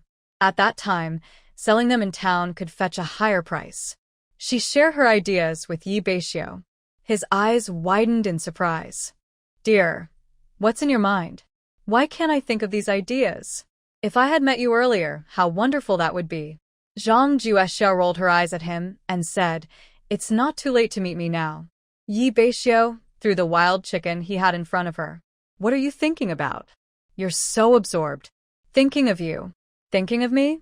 Yi Beixiu touched his head and chuckled foolishly. Aren't you tired? If you're not tired, let's go catch fish. You can salt them and we can eat them in winter. Zhang Jixia carried her basket and walked ahead. The sky gradually grew colder, and the water in the small river felt icy. Yi Beixiu didn't want Zhang Jixia to wash herbs in the river anymore. He insisted she wash at home. Zhang Jixia thought washing at home would be cold too, so she preferred to wash here since it was spacious. Then you leave it here, and I'll help you wash. You can go play over there first. Yi Beixiu insisted on washing, so Zhang Jixia agreed. She wandered along the riverbank and saw several medium-sized fish swimming nearby. She tried to catch them a few times but failed. Unwilling to give up, she moved closer to the water. Suddenly, her foot slipped, nearly falling into the river. She looked carefully and saw that what she slipped on was a large river clam, its shell shining like a pearl. Excited, she pointed at the clam and shouted to Yi Beixiu, "Husband, there's a river clam here." Yi Beixiu finished washing the herbs, packed them into his basket, and ran over. He looked in the direction Zhang Jixia pointed and saw a big river clam. Such a big clam. Let's see if there are more nearby. After searching around, they found several large river clams and a few. Yi Beixiu took the opportunity to catch a few more fish. They prepared to go down the mountain. On the way down, Zhang Jixia already decided what to eat for lunch. The river clam, After removing the sand, could be stir-fried and tasted very fresh. Though small, could be cut in half, dipped in a little batter and fried in oil, delicious too. Back home, Beixiu placed the wild chicken and rabbit in the backyard. Zhang Juexia put the fish, river clams, and in a wooden basin. The river clams needed to be cleaned of sand, so lunch would be better with fish soup, fried, and steamed rice. Zhang Juexia picked up a fish to prepare it. After cleaning it, she went to the kitchen to cook lunch. The kitchen now was much better than before. Zhang Juexia had the builders renovate it according to her ideas. One pot was used to steam rice, and another to make fish soup. After finishing these tasks, she went to the yard to collect, planning to fry them later. She cleaned removing the guts and gills. Then she went to the kitchen, cut them in half on the chopping board, and put them into a basin. She added flour and eggs to the basin and mixed everything well, coating the crab pieces with a thin layer of batter, ready for frying later. Zhang Juexia lifted the lid of the pot and turned the fish soup inside, feeling it needed to cook a bit longer. During this time, she took out some herbs from the basket and hung them in the yard to dry. Beixiu returned from the backyard and squatted in front of a wooden basin, playing with some freshwater clams. Zhang Juexia also moved closer to join in the fun. The shells of the clams shimmered with colorful lights. Suddenly, Zhang Juexia had an idea. Could there be pearls inside these clams? Excited by this thought, she ran to the kitchen, glanced at the fires under the two pots, then grabbed a knife and hurried to Beixiu. Husband, open them and see if there are pearls inside. Beixiu was surprised and hesitated before taking the knife. Wife, how could there be pearls in these? Open them and check. Maybe there are. Carefully, Beixiu used the knife to pry open the clams. The first few didn't have any pearls. When he reached the last one, he asked Zhang Juexia, "Is this the last one? Should I open it too?" "Open it." Zhang Juexia closed her eyes and clasped her hands, hoping for a miracle. Beixiu's hands trembled as he opened the clam. He didn't even look inside, and pushed it in front of her. "Now you can give up. Hurry and see if the meal is ready." I'm starving. Zhang Juexia took the clam, opened her eyes, and exclaimed, "Husband, there really are pearls. Look, there are quite a few." The pearls varied in size and color, some pink, some white, some black, very beautiful. She randomly picked one and showed it to Beixiu. His mouth opened wide, but his eyes smiled happily. "Wife, you're amazing. These pearls could sell for quite a bit." Carefully, Zhang Juexia picked up the pearls, washed them, and put them into her sewn pouch. "Husband, there are 22 pearls and a few larger ones. We should be able to sell them for some silver." "That's wonderful." Zhang Juexia felt very happy, an unexpected fortune. "When you go to the county town the day after tomorrow, you can bring a few shells to ask about the market price. If the price is good, you can sell them for some silver." She took her purse to the bedroom and hid it in a small box, then went to the yard and said to Beixiu, who was lost in thought, "Stop daydreaming. You clean the river mussel meat, and I'll stir-fry it for dinner tonight. The rice should be ready. I'll prepare the now and we can eat first." Zhang Juexia served the fish soup, washed the pot, and waited until the water evaporated. Then she poured oil into the pot, heated it until it was about 70 to 80% hot, and carefully placed the battered crab pieces into the oil, frying them slowly over medium-low heat until golden. After frying, she took out the crab pieces and drained the oil. She prepared some chopped green onions, minced, and garlic, sprinkled them into a plate, and stirred them with chopsticks. She pinched a small piece and tasted it. The fried crab shells were crispy outside and tender inside, with the delicious crab meat perfectly combined with the fragrant, crunchy batter, leaving a memorable taste. "Husband, come try it. It's so delicious." After Beixiu responded, he washed his hands, went to the kitchen, set the table, helped Zhang Juexia serve the rice, and then sat down to eat. He first took a piece of crab and exclaimed, "Wow, this is so tasty. Wife, everyone usually thinks these big don't have much meat and rarely eats them. I didn't expect them to be so good. Don't make such a fuss. Just eat your food," Beixiu said with a smile. Wife, since I married you, I've noticed my luck has really improved. Zhang Juexia was busy eating crab and didn't bother to listen to his romantic talk. Husband, aren't there bigger on the mountain? Yi Beixiu looked up and thought for a moment. I don't know. I just said earlier, we usually don't like to eat these things from the water, so we don't pay much attention to them. Such delicious food, and you don't like to eat it? That's really a pity. Luckily, everyone else doesn't like it, or how would we find pearls? Zhang Juexia strongly agreed with Yi Beixiu. From now on, we'll secretly eat them and not tell anyone. These are so tasty. If the villagers find out, they'll all rush up the mountain to catch them, and we'll have no more to eat. Although Zhang Juexia's words sounded a bit selfish, Yi Beixiu couldn't find a reason to argue, so he just nodded. After dinner, Yi Beixiu washed the dishes. Zhang Juexia also washed the river mussel meat Yi Beixiu had prepared. She looked around but couldn't find any shells, so she asked Yi Beixiu, "Did you throw away the shells? Those things aren't useful. I just threw them in the backyard for the chickens to peck at. Soon, you go to the backyard and help me find a few things to place on the windowsill. I will need them." Yi Beixiu didn't ask what Zhang Juexia needed them for, just said, "I'll pick them up later. Don't forget to feed the wild chicken. We won't go to the county town until the day after tomorrow." I know. Uncle Yunhai's ox cart is already booked in advance. When Zhang Juexia heard about riding the ox cart, she immediately lost her enthusiasm. "Can we choose something else?" Yi Beixiu shook his head helplessly. "Our village only has ox carts. Maybe we can go to the town and see if there's a horse-drawn carriage to the county." "All right, I've had enough of the slow ox cart," she said. "Yes, I agree. Usually we prefer walking rather than riding in an ox cart. Husband, are horses or mules worth much? How much silver would I need to buy one?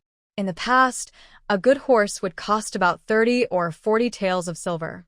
Mules are probably cheaper, around 20 taels, which should be enough." Zhang Juexia decided that if she could sell enough silver, she would buy a mule.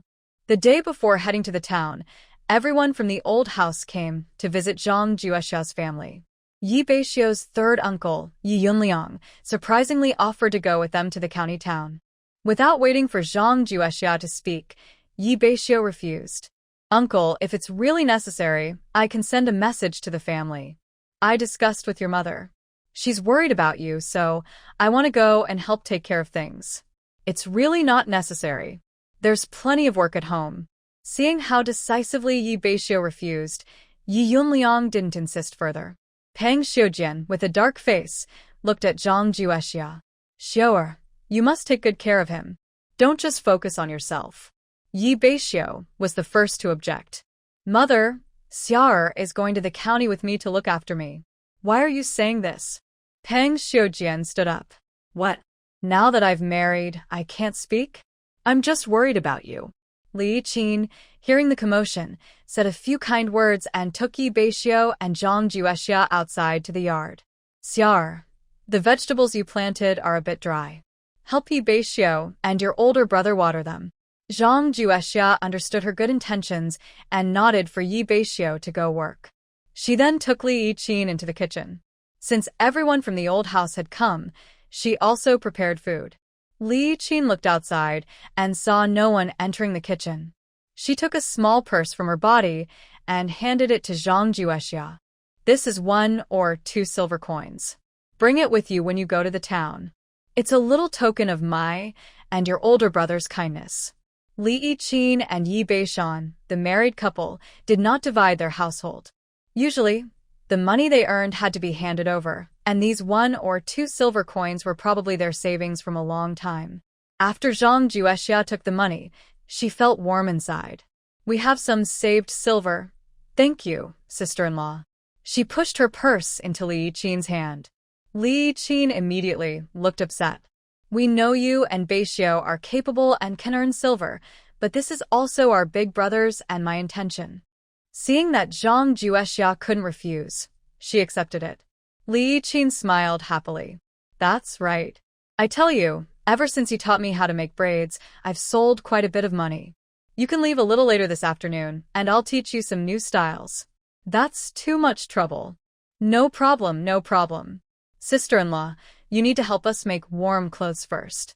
These new styles can be considered as a reward. Li Yiqin helplessly pointed at her.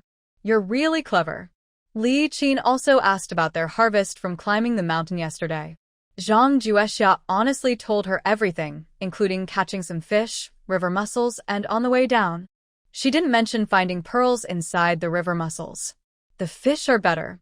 Since you taught me how to cook fish, we eat it from time to time. But river mussels and don't have much meat, so they're more for fun. Not bad.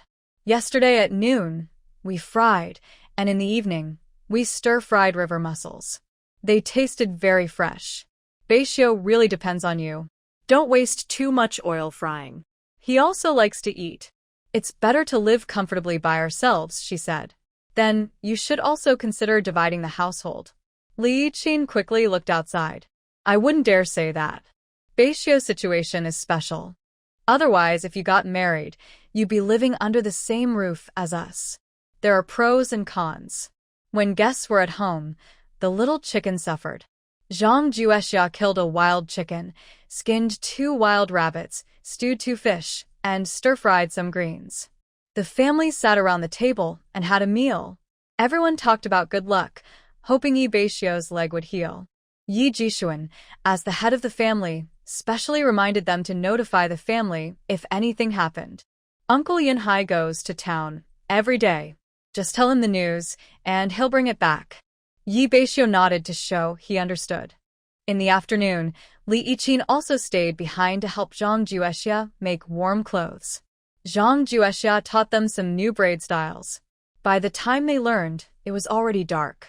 Yi Beixiu then took them home. Zhang Juexia was at home packing her luggage and preparing the items to sell in town tomorrow. She had a good night's sleep. Early the next morning, Yi Yunhai's ox cart stopped below their house. He helped load the items onto the cart and didn't stop in the village to pick up others. They set off directly. When they arrived in town, Zhang Juexia and her group first went to Manhwa restaurant to sell wild chickens. She also asked the shopkeeper, Wan shopkeeper, do we still buy wild rabbits in winter? Yes, we do. Definitely. Your husband should know that wild animals are rare in winter, and their prices are much higher than usual. Hearing Wanxi's words, Zhang Juexia understood the situation. She hoped that while her family was away, Wang Guilan would take good care of her wild rabbits. After leaving the restaurant, they went to Yaoji cloth store, where she delivered the net she had made recently. Shopkeeper Yao greeted her warmly. It's been a while since you came. Your sister-in-law and your younger sister have visited a few times. Yao counted and talked with her, then mentioned, Madame Lu has asked me several times if you've come by. Surprised, Zhang Juexia asked, what does Madame Lu want with me? She didn't say, and I didn't ask. But I want to remind you, if Madame Lu seeks you out, it might be a good thing. You know how many women in town want to meet Madame Lu. Zhang Juexia shook her head. Madame Lu is skilled at embroidery. If you could learn from her, you'd earn more than just a little. After leaving Yaoji cloth store, they went to Liji pharmacy. When the shopkeeper saw them, he came forward happily. My senior brother has returned. He's in Shuanhe County these days. You should go quickly. We will go today. Thank you, Shopkeeper Li. Zhang Juexia took out the basket of herbs. Shopkeeper Li, these are herbs we recently dug up in the mountains. He looked at them carefully and was very pleased, about to call someone to price them. Zhang Juexia stopped him. Shopkeeper Li, my husband's work is thanks to you. You've helped us many times. Today, we don't want any money for these herbs. The shopkeeper insisted on paying. I saw just now. These herbs are worth at least a tael of silver. As a businessman, I have to charge. If you feel bad about it, next time you come to town, you can catch a wild rabbit and give it to me. He placed 2 strings of coins into Zhang Juexia's basket. This time, I won't take silver from you. Just spend this money in the county. Zhang Juexia and Yi Beixiu left the medicine shop and saw Yi Yunhai anxiously waiting at the door. When he saw them, he hurried over. Beixiu, quick. There's a cart heading to Shuanhe County. I've arranged for them to take you. Yi Yunhai led them to the cart and gave some more instructions before leaving. Zhang Juexia and Yi Beixiu got on the cart. Once they sat down steadily, the driver started the journey. There were two other people inside the cart. They nodded to each other as a greeting. Curious, Zhang Juexia lifted the curtain and looked outside. Is this your first time going to the county? Zhang Juexia asked.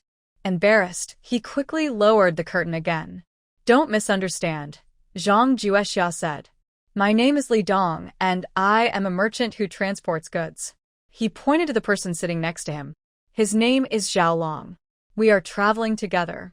Beixiu introduced himself and explained that he was going to Xuanhe County for medical treatment. It's a coincidence that we're on the same cart, Li Dong said. My brother and I might stay in Xuanhe County for a while. If you need any help, come to Fulai and to find us. As they listened to the conversation, Zhang Juexia felt that these people were very friendly and not at all guarded. About an hour later, they arrived at Xuanhe County. The driver took Zhang Juexia and Beixiu to the entrance of Deji and collected 30 coins from each of them. Li Dong and Zhao Long waved goodbye, and the cart left. Zhang Juexia stood at the entrance of Deji, took a few deep breaths, and then walked inside alongside Beixiu. The young clerk, learning they were looking for Lu Mingda, asked specifically, Are you from Jinshui town? Are you here to see Lu for your leg? Yes, they replied. You've only just arrived, and Lu has been waiting for you for days. Come with me. The clerk led them to the backyard and pointed to a room facing east. Lu is inside. Go ahead.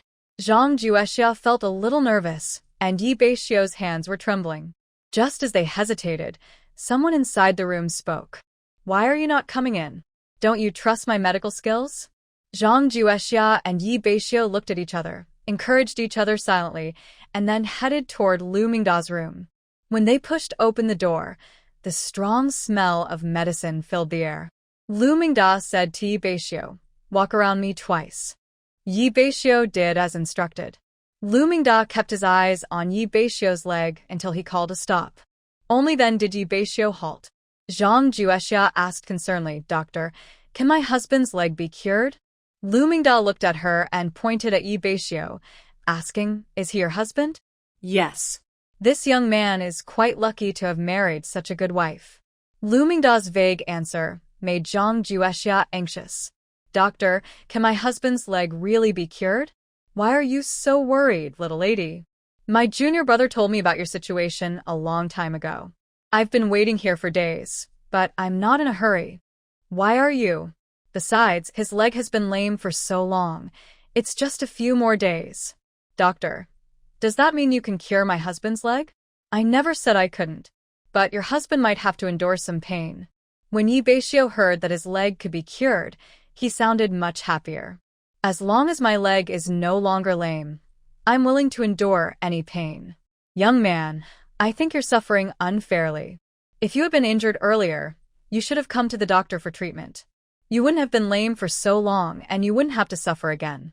This body is your own, so you should be more careful in the future. Beixiu lowered his head after being spoken to. Thank you, doctor.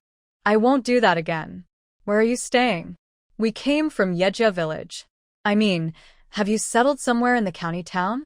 We got off the carriage and came straight here, without settling in anywhere. It seems your leg will have to stay in my clinic for a few days. Since you have nowhere to stay, you can stay at the clinic. Later, I'll have someone prepare a room for you. Thank you, Lu doctor. You're such a kind person. Lu Mingda waved his hand. I'm not asking for money, so don't keep thanking me. If you need anything, just ask Gon Chao. You can rest for a day today, and I'll set your bones straight tomorrow morning.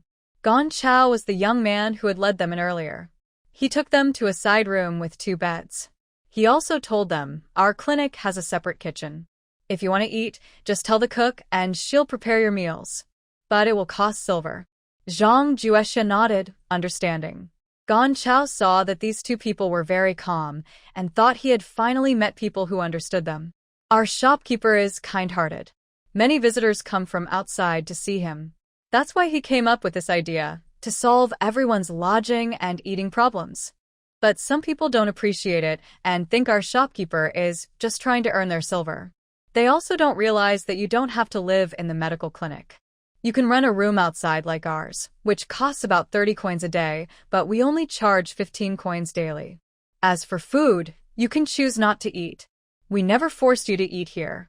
After Gong Chao finished complaining, Zhang Juexia understood some of the clinic's rules. Living somewhere isn't necessary. As long as it's convenient for treating illnesses, that's fine. After Gong Chao left, Zhang Juexia tidied up briefly and went to the kitchen to buy food from the cook. Seeing a new face, the cook asked, "Are you here to see Dr. Liu for treatment?" Yes. Dr. Liu is very skilled. You can stay here, without worry. What would you like to eat? I'll cook for you. What can you make? Home-style meals. And the price? The cook patted her thigh in frustration. I was so busy talking I forgot to mention the important part.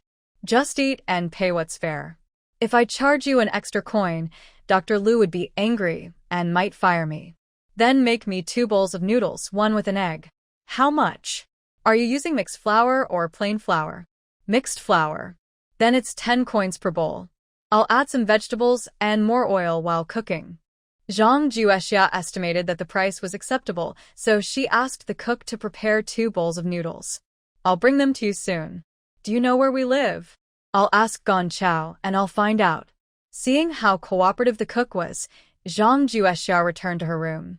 After eating, Zhang Juexia chatted with others in the clinic. Through observation, she felt that Dr. Lu Mingda seemed trustworthy. When Lu Mingda learned that Zhang Juexia was asking around the clinic, he laughed loudly. My medical skills are so good that someone finally doubts me. That's because they don't know how impressive you are. Don't say that. There's always someone better out there, beyond the sky. Beixiu experienced his first deep, painful sensation in life. He lay on the bed, his body tense, with a thin layer of sweat on his forehead. Lu Mingda stood nearby, carefully treating him, pressing down his leg. Beixiu couldn't help but moan in pain, and his body trembled involuntarily. Lu Mingda didn't stop but continued pressing on his leg bone until he heard a clear sound. Beixiu felt as if his leg bones had been realigned, and the pain eased a little. Lu Mingda took the ointment from the young apprentice nearby, carefully applied it to Beixiu, and then used a bamboo board to stabilize his leg. Don't move for now. Rest quietly in your room. If anything happens or it hurts a lot, just call me. Beixiu was sweating heavily. Zhang Juexia was worried and wiping his sweat. After hearing Lu Mingda's instructions, she simply nodded gently. Zhang Juexia saw Lu Mingda off and sincerely bowed to him. Thank you, Dr. Liu. No need to thank me, young lady. You can relax now. Your husband still needs your careful care these days. For several days, Zhang Juexia stayed at the clinic to look after Beixiu. He was very strong. Even if it hurt, he endured silently. Even Lu Mingda was impressed by his resilience. After a few days in the clinic, Beixiu wanted to go home. Lu Mingda examined him and said, "You can go home, but be careful on the way. Just come regularly to change the dressings. Stay at home until the new year, and by spring, you'll be back to normal." When Beixiu learned he could walk like a normal person and go home, a long-lost smile appeared on his face. Zhang Juexia needed to go out to find a carriage, so she planned to take a walk around the county town during this time. Beixiu kept reminding her to stay safe and to come back quickly after she finished. To not worry him, she kept promising. Before leaving, she asked Gong Chao about the way, and Gong Chao pointed and explained, so she understood part of it. She planned to visit the jewelry shop, first to ask about the pearl market. If the pearls were suitable, she would sell the few pearls she carried.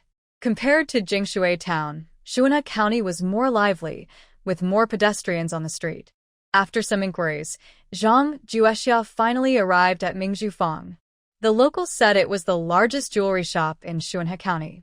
She thought simply, since it's the biggest shop, they must care about their reputation and wouldn't cheat customers. She stood in front of Mingjufang, looking at its bright sign, ready to go in when she suddenly heard someone shout loudly nearby, "Catch him. He's a thief. He stole my silver." A sense of justice rose in her heart. Zhang Juexia immediately ran toward the voice, caught the thief, and snatched the purse from his hand.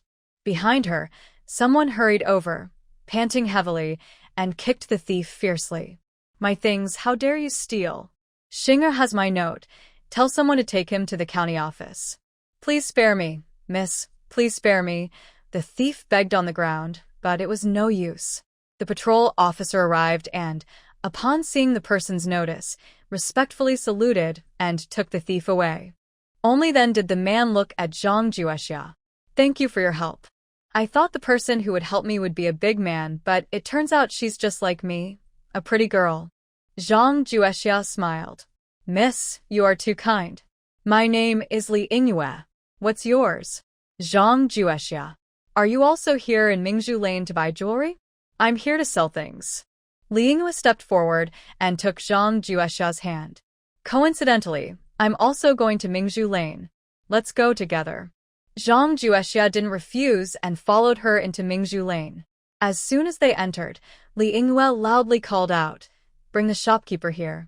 I have something to discuss. Miss Li, please go upstairs. The young clerk respectfully led Li Yingyue upstairs, with Zhang Juexia following behind. Soon, the clerk brought tea, and the shopkeeper of Mingzhu Lane entered. Miss Li, you wanted to see me? Li Yingyue pointed and said, Shopkeeper Liu, my friend here has something to sell. Please take a look. Shopkeeper Liu looked at Zhang Juexia. Young lady, do you have some treasures to sell? May I see them? Zhang Juexia took out some pearls and handed them to Shopkeeper Liu. These are a few pearls I got when I went up the mountain with my husband. Please take a look and tell me how much they are worth. Shopkeeper Liu examined each pearl carefully. These pearls are quite good, especially the largest one. It looks like it's been wild for many years. I can offer 50 taels of silver for this one, and for the smaller ones, which vary in size, I'll give 20 taels each. Does that sound okay? Li Yingyue picked up the pearls and looked at them. Shopkeeper Liu, she's my best friend. That price is too low. These pearls are very beautiful. Such good quality is rare. If you can't decide, we can go to the Jade Pavilion across the street. No, Miss Li. Let's do this. I'll add 5 taels of silver for each pearl. 10 taels. Li Yingyue pulled Zhang Juexia to leave. Shopkeeper Liu clenched his teeth. Deal. Zhang Juexia had brought 10 pearls on this trip, mainly just to try her luck. She didn't expect to sell so many for a good price. Miss, do you want a silver note or cash? Give me a silver note for 300 taels, and exchange the remaining 30 taels for broken silver. Zhang Juexia took the banknote and broken silver handed over by Manager Liu. She looked at the banknote carefully but still felt unsure, so she asked Li Yingyue to help check it. After examining, Li Yingyue said, This banknote is genuine, from Xinglong Bank, 300 taels of silver. Thank you. Zhang Juexia smiled gratefully at Li Yingyue. She didn't know much about the value of pearls in ancient times. If it weren't for Li Yingyue's help, she might not have been able to sell them at such a high price. No need to thank me. Just now you helped me. Now I want to pick some jewelry, and I hope you can help me choose wisely. Li Yingyue pulled Zhang Juexia to look at jewelry. Since my sister is already married, I didn't notice earlier. Sorry about that. After choosing jewelry, Li Yingyue invited Zhang Juexia to eat. Since you're already married, I will call you sister from now on. Let's go to Tianxiang Tower for a meal. It's my way of thanking you for helping me find my wallet earlier. Zhang Juexia refused immediately. Miss Li, there's no need to be polite.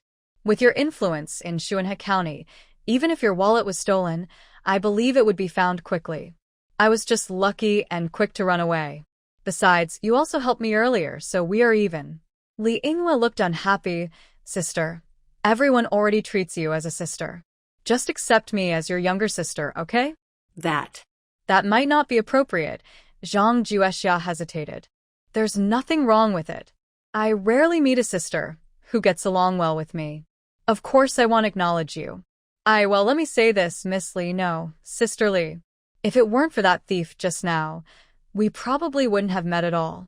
I am just an ordinary farmer girl from the mountains. Would you still call me sister? Of course I would. Why not? There are so many people on the road. When I shouted to catch the thief, only my sister ran out. No matter what your background is, I think it's very rare. Zhang Juexia looked at the elegant young lady in front of her and nodded. Then I will dare to call you Sister Li. That's how it should be. Now let's go eat. Zhang Juexia had to be honest and told Li Yingyue about Beixiu, who was treating his leg at the medical clinic. Did brother-in-law go to Daiji Tang to see Lu Mingda, the doctor? Yes. His medical skills are well known in Xuanhe County, especially good at orthopedics. Since he was the one treating your brother-in-law, his leg should be fine. Spring will come soon, and he will be able to walk normally. But for now, he can't walk. So, I'm afraid you won't be able to eat with your sister today. When I come back to the county town another day, I will talk to her then, Li Yingyue said regretfully. It's more important for my sister to focus on her work. What will she do next? I need to rent a carriage. We're going back home tomorrow. I'll go with you. It's a bit embarrassing to trouble you. Don't be polite, sister. You saw how safe the county town is. Since you have silver, you need to be more careful when going out. Hearing this, Zhang Jixia didn't refuse anymore. They left Mingzhu Fong, and a few burly guards followed behind. Li Yingyue explained, they told my mother about the theft I experienced. My mother was worried, so she sent someone to watch over me. Zhang Jixia looked back. These guards were quite good-looking. Coming to the county town with such treatment was pretty nice. Then she made a decision. Since I've benefited from my sister, I might as well go all the way. Is there a place in the county town that sells horses or mules? Sister, right now the two countries are at war. It's really hard for ordinary people to buy horses. I think you should buy a mule instead. It costs less and works just as well. Li Yingyue took Zhang Jixia to the mule market. Because of her connections, Zhang Jixia spent 18 taels of silver and bought a good mule. Li Yingyue also arranged for a nearly new carriage to be sent over. Zhang Jixia worried. Now she had a carriage, but she didn't know how to drive, and she'd have to go home alone. That's easy to fix. I'll have someone teach you a few rounds, and you'll learn. Is it really that simple? I can learn everything I want. You definitely can too. What kind of logic was that? Zhang Jixia was speechless. Driving a carriage was just like taking a driving test. Back then, her sister had a driver's license. What was there to be afraid of? As long as someone taught her, she just needed to learn well. With this thought, she spent about half an hour practicing and finally learned. Her teacher asked where she was going, and she told the truth. Then you can go now. This mule is gentle. No one's on that road. Just keep the direction right, and don't fall into the ditch. I've really finished learning, Zhang Jixia said, surprised.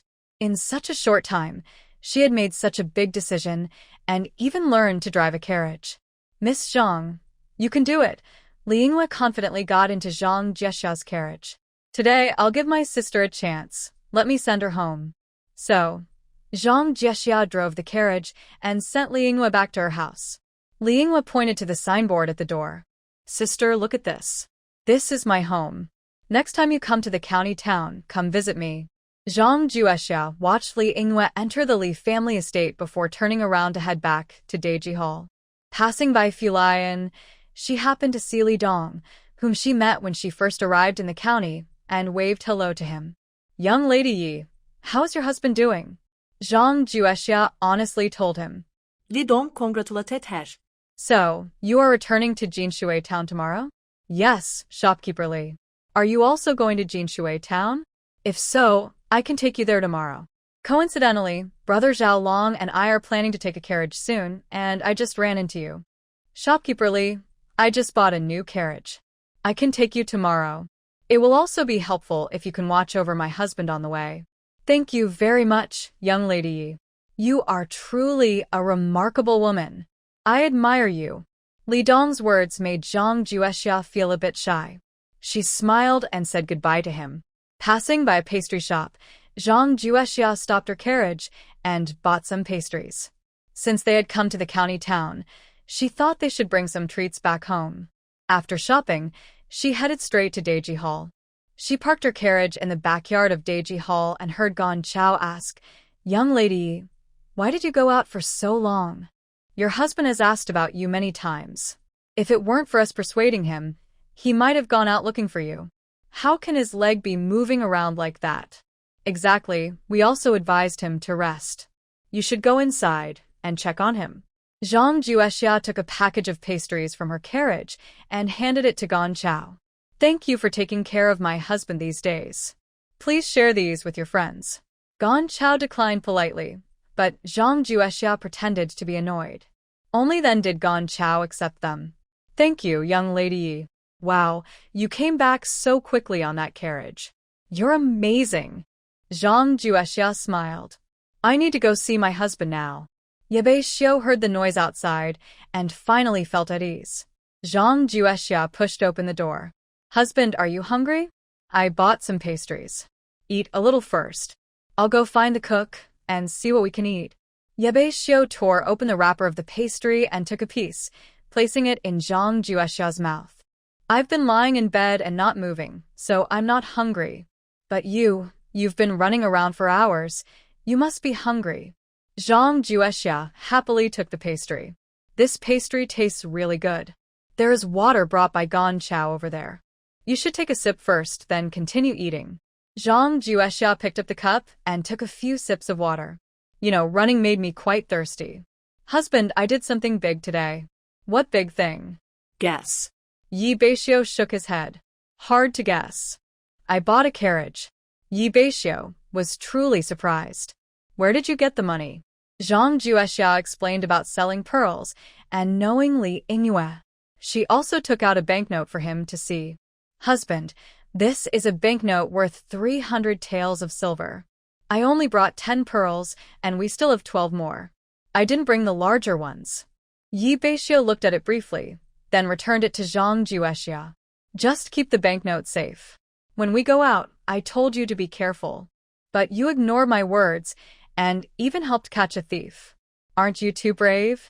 Beixiu's tone was serious, and Zhang Juexia sensed he was angry. She stuck out her tongue. You didn't teach me some martial arts for nothing, and you even taught me archery. You said it was for self-defense. I didn't think much at the time. Husband, don't be angry. She pouted and gently tugged at Beixiu's arm. No more lessons. Go check the kitchen and bring some food. Are you hungry? Aren't you hungry? Zhang Juexia quickly stood up. I'll go find the cook to prepare some food, then visit Lu Liangzhong. I bought some snacks to send to him. Whatever you want to eat, just get it. Don't hold back money. I know.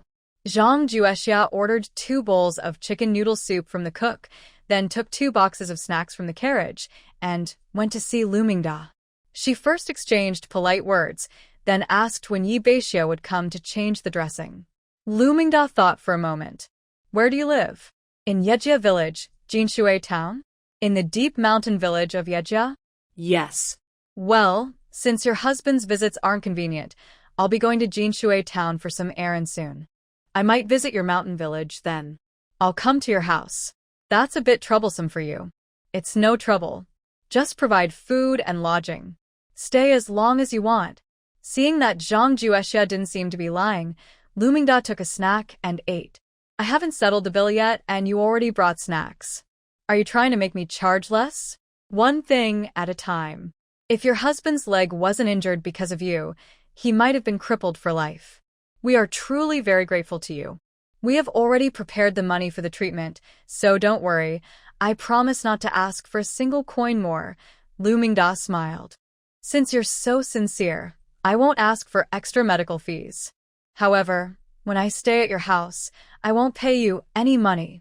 You are helping us cure the illness, so why should we charge you? Dr. Lu, please feel free to come to my house. I will cook delicious food for you every day. How good are your cooking skills? They're okay. Lu Mingda waved his hand. If you don't leave soon, the food from the kitchen might get cold. Zhang Juexia let out a surprised ah and hurriedly ran outside. Lu Mingda watched her go, shook his head, and said, with this kind of personality, no wonder she became friends with the Li family girl. Because they were going home, Zhang Juexia and Beixiu felt very happy. They talked about their plans after returning home, and, before they knew it, fell asleep. Early in the morning, Zhang Juexia was awakened by the sound of people talking outside. She lazily got up. Before finishing her grooming, Gong Chao came running to knock on the door. Young lady Yi, hurry up and come out. Miss Li from the Li family has arrived with people. Zhang Juexia was puzzled. Why did Li Yingyue come at this time? Yesterday, they had agreed to meet again later. Did she have something urgent? Yi Beixiu also urged her to go out quickly. Hurry up and go out. Don't keep them waiting. After Zhang Juexia went out, Li Yingyue had already been invited into the main hall by Gong Chao. She was sitting there drinking tea. You're drinking tea so early in the morning. Are you hungry? Seeing Zhang Juexia, Li Yingyue hurried over. Good morning, sister. Sorry to bother you again today. When I got home yesterday, I kept thinking about how much I get along with you, so I came early today. Li Yingyue clapped her hands, and someone brought a lot of gifts. My mother knows you helped me yesterday, so she sent some presents. Please don't mind. Before Zhang Juexia could nod, Li Yingyue had someone load the gifts onto a carriage. You're too polite. I just help with a small favor, so you really don't need to be so courteous. Besides, you helped me a lot yesterday too. Sister, there's no need to be so formal. We hit it off right away. I've finally made a friend, and my mother is very happy. By the way, where do you live? When you have free time, I'll come to visit. Zhang Juexia told her address and invited her to visit whenever she was free. Li Yingyue reluctantly left with her people. Gong Chao, standing nearby, sighed with envy. You only just met yesterday? And your relationship is already so close. Everyone in Xuanhe County knows that Miss Li has a bad temper, but she is surprisingly kind to you. Zhang Juexia asked Li Cao, what does Miss Li's family do for a living? Li Cao's eyes widened. My goodness, you really don't know what the Li family does? She and Miss Li are like sisters. That's nothing special. Does her family have some secret? No secret. I only know that Miss Li's mother is the sister of our county magistrate's wife. The Li family's business is very big in Xuanhe County. Zhang Juexia felt she was too impulsive and shouldn't have rushed to call them sisters, since their statuses are quite different. She patted her forehead, reminding herself that everyone is equal. As a modern person, she shouldn't have such thoughts. From now on, she would be honest with Miss Li. After breakfast with Yi Beixiu, Zhang Juexia paid Lu Mingda the medical fee. It was exactly 10 taels of silver, enough so she wouldn't need to pay again for future treatments. She handed all the silver to Lu Mingda, who simply took it without looking. After you get home, let your husband take good care of you. When spring comes, you can do some work. Li Cao helped Zhang Juexia settle Yi Beixiu onto the carriage, then she drove the carriage, bid farewell to everyone, and prepared to go home. Yi Beixiu's heart was in his throat. Wife, you. Zhang Juexia turned around with a smile. As long as you sit peacefully inside the carriage, that's enough. They traveled through the streets, and Zhang Juexia stopped at the entrance of Fulian. Li Dong and Zhao Long greeted her before getting on the carriage. Li Dong wanted to replace her as the driver, but she politely refused. She didn't want to miss this chance to grow. If everything went well, traveling alone would be much easier in the future. Shopkeeper Li and Shopkeeper Zhao, you can sit comfortably and keep my husband company, Zhang Juexia said, waving the whip. Drive. The carriage sped forward. Passers-by stopped to look at her, as female drivers are still rare. Zhang Juexia heard the wind whistling past her ears, but felt no fear. She stared straight ahead and continued forward. After about an hour, they arrived at Jinshui town. Li Dong and Zhao Long wanted them to the village, but Yi Beixiu refused to trouble others. Zhang Juexia could only let them go. Li Dong insisted on giving her 100 coins for the road, but she declined, only accepting it. Our acquaintance is fate.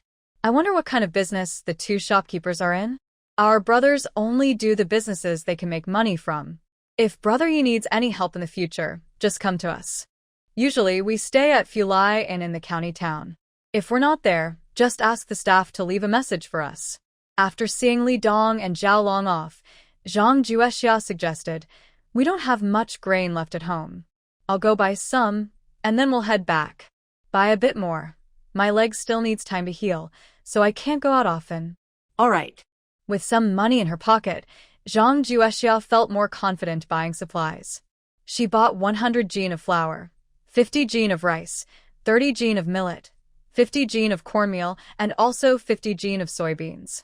Since there's a mule at home, she needed to buy some feed for it.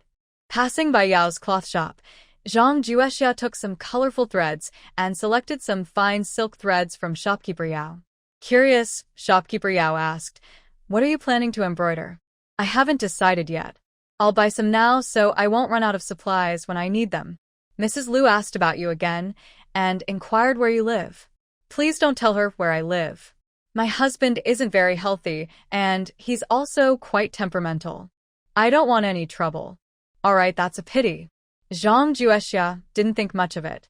She was happy with her current life and didn't want any ties to the Liu family. Seeing the cotton piled behind the counter, she suddenly remembered that it was about to be the beginning of winter. The home's quilts might not be enough, and the mats she used were a bit thin. "Shopkeeper Yao, how much is the cotton?" 30 coins per jean. "If I buy more, can I get a discount?" "I can give you 29 coins per jean." Zhang Juexia tried to imitate Ling Yue's tone. "Shopkeeper Yao, I want 20 jean of cotton. Is 500 coins okay? If yes, we can make the deal. If not, I'll look elsewhere." "No, we're old friends. How about this? Add 50 coins, and I'll sell it to you." "It's not easy running a small business. Just 500 coins. Shopkeeper Yao hesitated, but agreed. Zhang Juexia initially wanted to buy a piece of cotton cloth, recalling that Ling Yue had given her some as a gift, which might include cotton fabric. But whether she had it or not, she decided to go home and check first. If it wasn't suitable, she could buy some later. The shop assistant helped load the cotton onto her cart. Beixiu reminded her, "Madam, our cart is full now. If you want to buy anything else, come back when you have time." Zhang Juexia lifted the curtain and looked inside. It was indeed too full. "Let's buy a few more jean of meat up front, and I'll ask the shopkeeper for some big bones to make soup for you. There is no more fragrant soap at home. Please buy another piece. That thing is so expensive. Maybe you shouldn't buy it. If you use it, you need to buy more. Otherwise, what will you use to wash your hands? Isn't there soap berry picked from the mountain at home? Just use that to wash." Beixiu insists on buying it, meaning he doesn't want Zhang Juexia to feel wronged. Seeing his stubborn look, Zhang Juexia stops the cart and buys a piece from a vendor. She carefully examines the soap, recalling that in some novels she read, women from the future use soap berries to make fragrant soap. She seems to remember the recipe a bit. Zhang Juexia feels excited. She finally has a skill she can use. At the pork shop, Zhang Juexia not only buys some meat to eat but also a big piece of ribs. She asks the shop owner for some large bones, and that's not enough, so she also buys a large piece of fat. She plans to try making fragrant soap when she has free time. Zhang Juexia helps Beixiu move out of the cart and tidies up their things. Only then can she settle everything down. "I was just thinking that your legs aren't good, and I don't want to come to town often, so I bought some extra supplies. Let's get moving quickly. The mountain road is tough to travel." She gently pats the mule and whispers to it, "Little one, we're going home. The road might be difficult later, so be careful." The mule seems to understand and neighs loudly, tilting its head at Zhang Juexia. Good boy. "I bought you some treats. When we get home, we'll give you a snack." The mule speeds up and runs far ahead. Throughout the journey, Zhang Juexia is very cautious, reminding the mule now and then, "This mountain road is really tough. Be careful. Brother, I really appreciate you helping us. You've worked hard." Zhang Juexia mumbles softly, and Beixiu inside the cart can't help but laugh. "Sweetheart, it's just a mule. How can it understand you?" Don't underestimate them. "They're smart. If you treat them well, they'll know."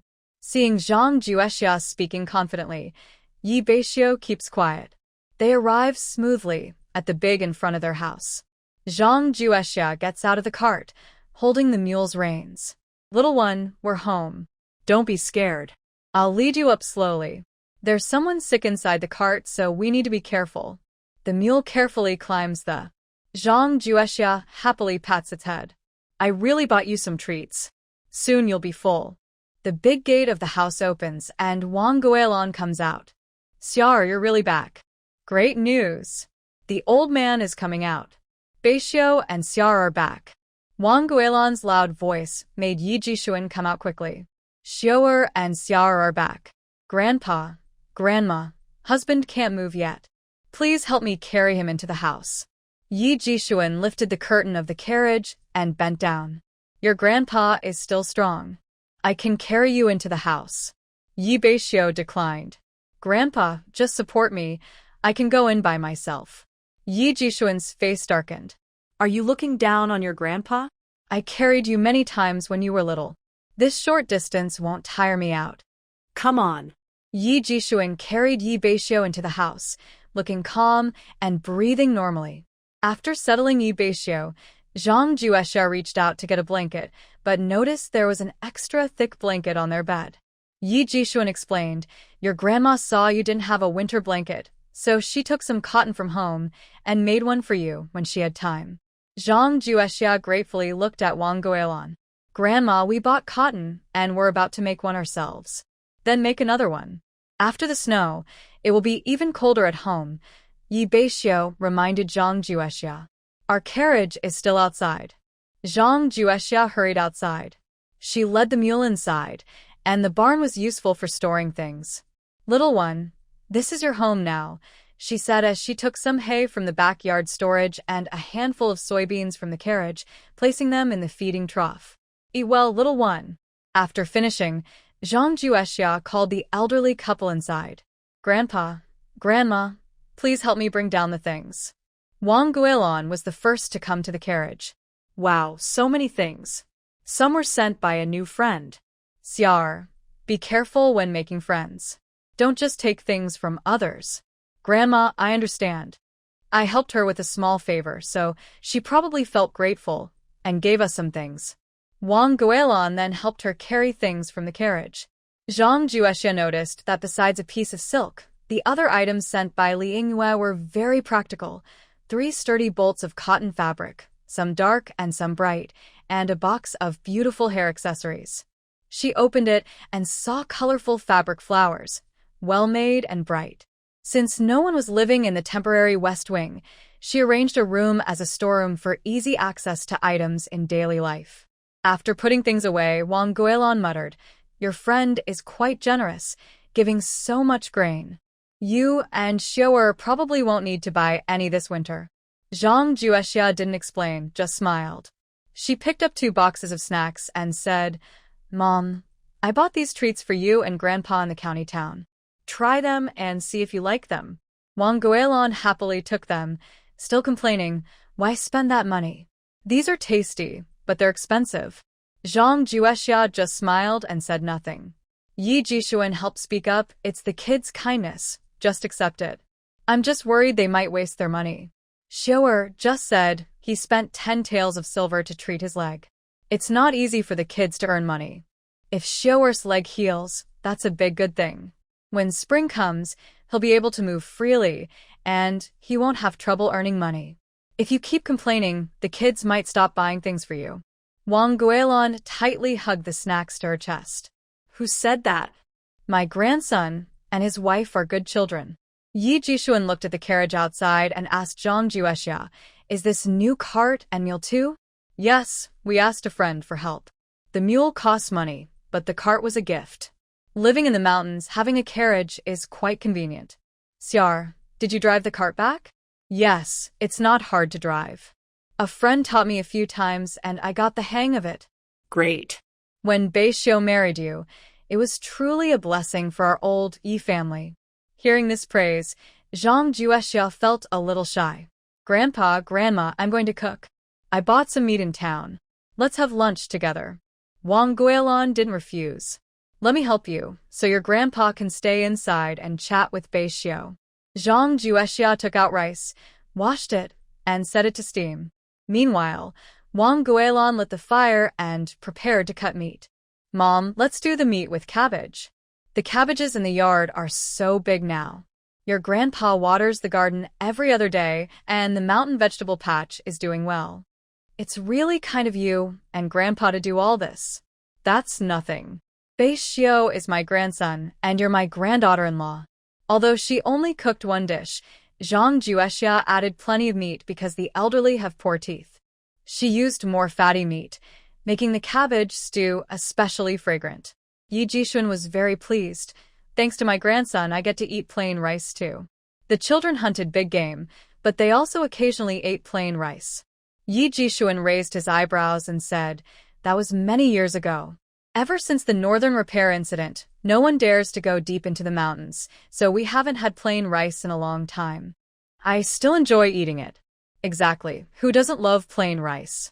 Because of Yi Beixiu's leg, Zhang Juexia set the dining table on the Kong, a traditional bed.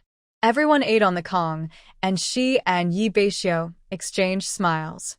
As they got older, couples sometimes argued, but it was still fun. If Wang Guilan hadn't stopped him, Yi Jishuan would have eaten a third bowl of rice. "Grandma, Grandpa likes to eat rice. When you go back to the old house later, bring some with you," Zhang Juexia said as she went to the west wing to fetch rice. Yi Jishuan reached out to stop her, saying, "You and Beixiu stay and eat. If one day I want to eat plain rice, I'll come to your house. Bringing rice back to the old house with so many people makes me feel guilty if I cook too much, and if I cook too little, there's not enough. It's just too troublesome." Yi Beixiu held Zhang Juexia's hand and said, "Just listen to Grandpa." He turned to Wang Guilan with a sad look and said, "Grandma, I usually lie around at home and feel pretty lonely. You and Grandpa come to keep me company and talk to me. Besides, your grandson can't work now. He's basically useless. If you and Grandpa come, you can help Xiar with some chores." Wang Guilan quickly patted Yi Beixiu's shoulder and said, "My good boy, if I come every day, you might get annoyed." How could that be? "I'd be happy to have you come." Right, Xiaer? Yes. Grandma, I don't know how to make quilts yet. When the time comes, you can help me." After lunch, Yi Jishuan and Wang Guilan helped Zhang Juexia water the vegetable garden and fed the chickens and wild rabbits in the backyard. "Xiar, these wild rabbits really breed quickly." "Yes, I've noticed there seem to be more of them." "Is there enough hay prepared at home?" "Probably enough. These days, while it's not too cold, I'll go up the mountain to cut some grass. Tomorrow, I'll ask your older brother and sister-in-law to come help with the chores." Zhang Juexia liked Li Yichin's straightforwardness and was happy to work with her. Good. "After finishing the outdoor work, I'll ask my sister-in-law to help us make quilts and winter clothes. If your sister-in-law knew you were bossing her around like this, she probably wouldn't come." Zhang Juexia knew this was Wang Guilan's joke, so she also smiled. "Grandma, I'll tell your words to your sister-in-law tomorrow. You little one." Yi Jishuan finished watering the vegetables on the mountain and called Wang Guilan back to the old house, still holding his snacks in hand. "The children are tired too. Let them rest well."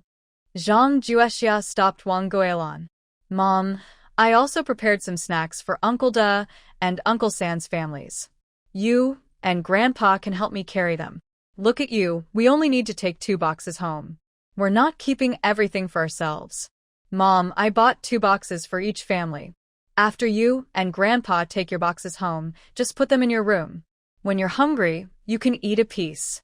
Don't be stingy. If you finish, I'll buy more." Zhang Juexia advised as she handed the snacks to Wang Guilan. Yi Jishuan took the snacks from Wang Guilan. "Since it's a gift from the kids, let's take them." After seeing Yi Jishuan and Wang Guilan off, Zhang Juexia closed the door tightly.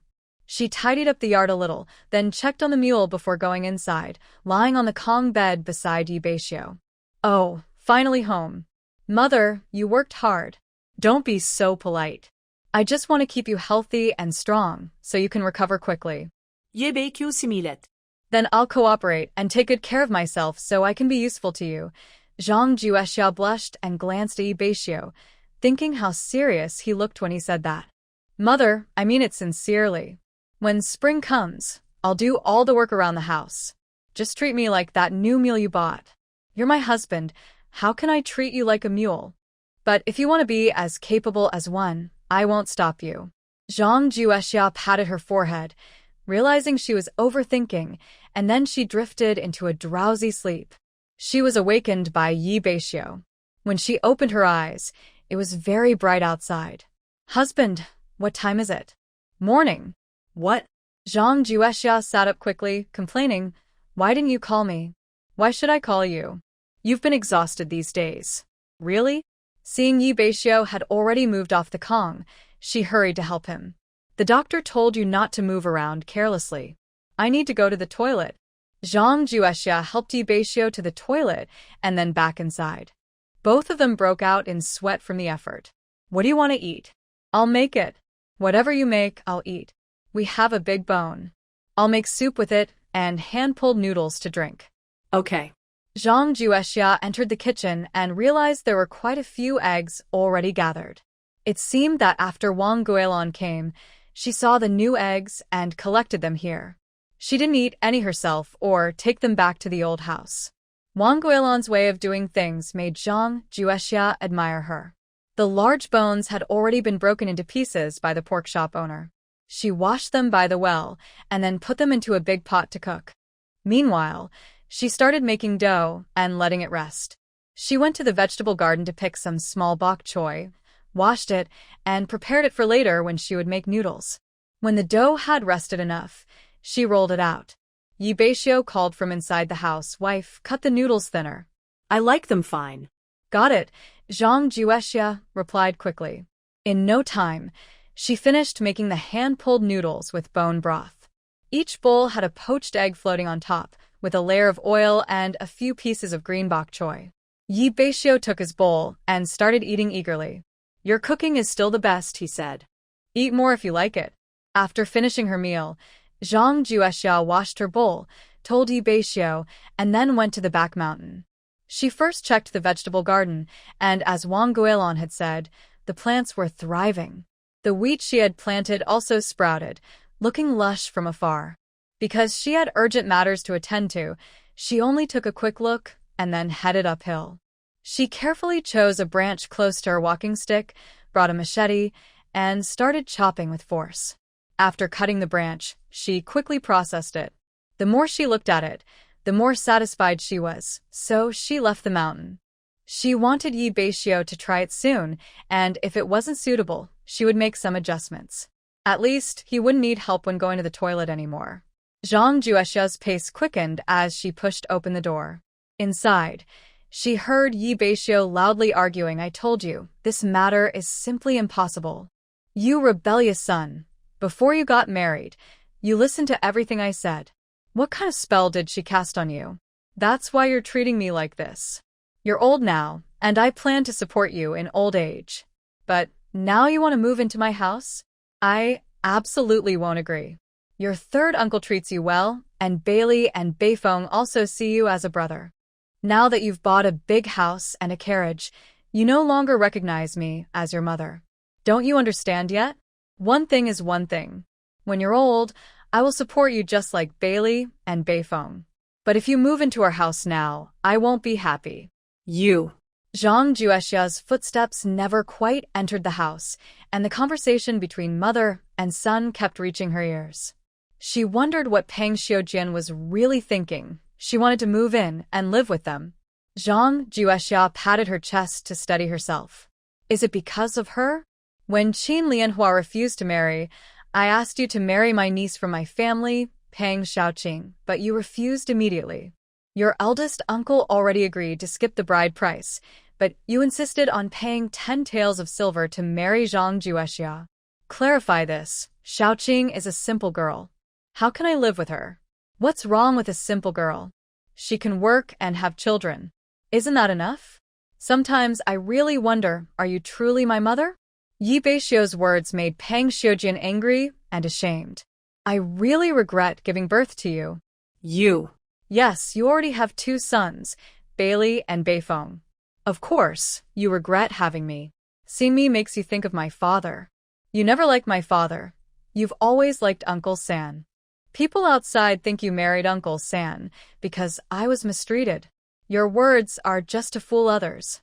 I was a little younger then, but that doesn't mean I didn't understand anything. You are my mother.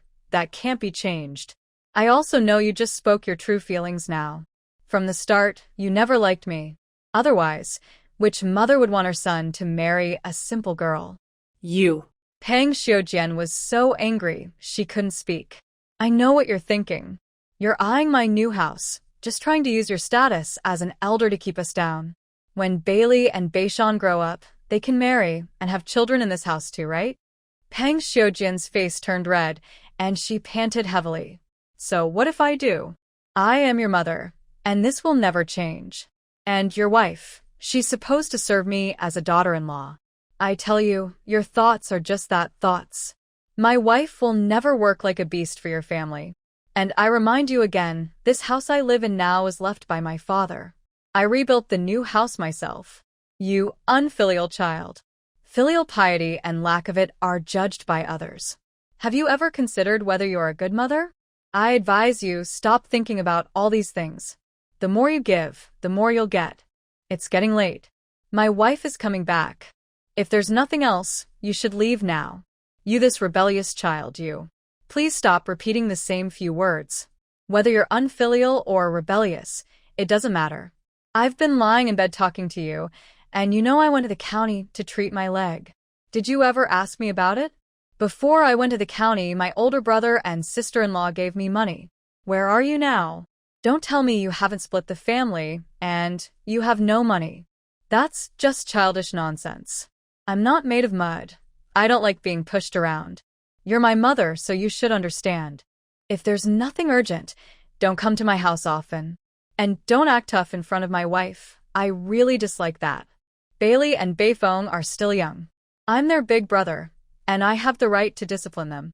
Good job, Yi Beixiu. You're waiting for me here. Let's see how it goes. I want to see what happens without the older ones helping you. How do you think you'll manage? We're not fools. We have arms and legs, and we can take care of ourselves. You don't need to worry. But rest assured, if one day we can't find food, I will sell myself to give you your pension money, so you won't have to worry about us. Zhang Juexia listened nervously outside the door as the mother and son talked, afraid they might argue and fight again. She was also grateful that Yi Beixiu always supported her. She hesitated whether to go inside and try to persuade them, but Pang Xiujian had already stormed out of the house, furious.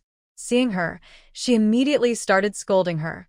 You fox spirit, it's all because of you that Xiu'er and I are apart. If you still admit I'm your mother, then shut up. Pang Xiujin glared at Zhang Juexia and walked away. When Zhang Juexia entered the house, Yi Beixiu was lying on the bed, lost in thought. Seeing her come in, he forced a smile. What did you go do? Are you tired? She had heard every word of the mother and son's conversation clearly. Feeling distressed, she hugged Yi Beixiu in her arms. We're both suffering, so from now on, we'll stick together for warmth. Thank goodness I have you, wife. Zhang Juexia felt a cold patch on the back of her hand.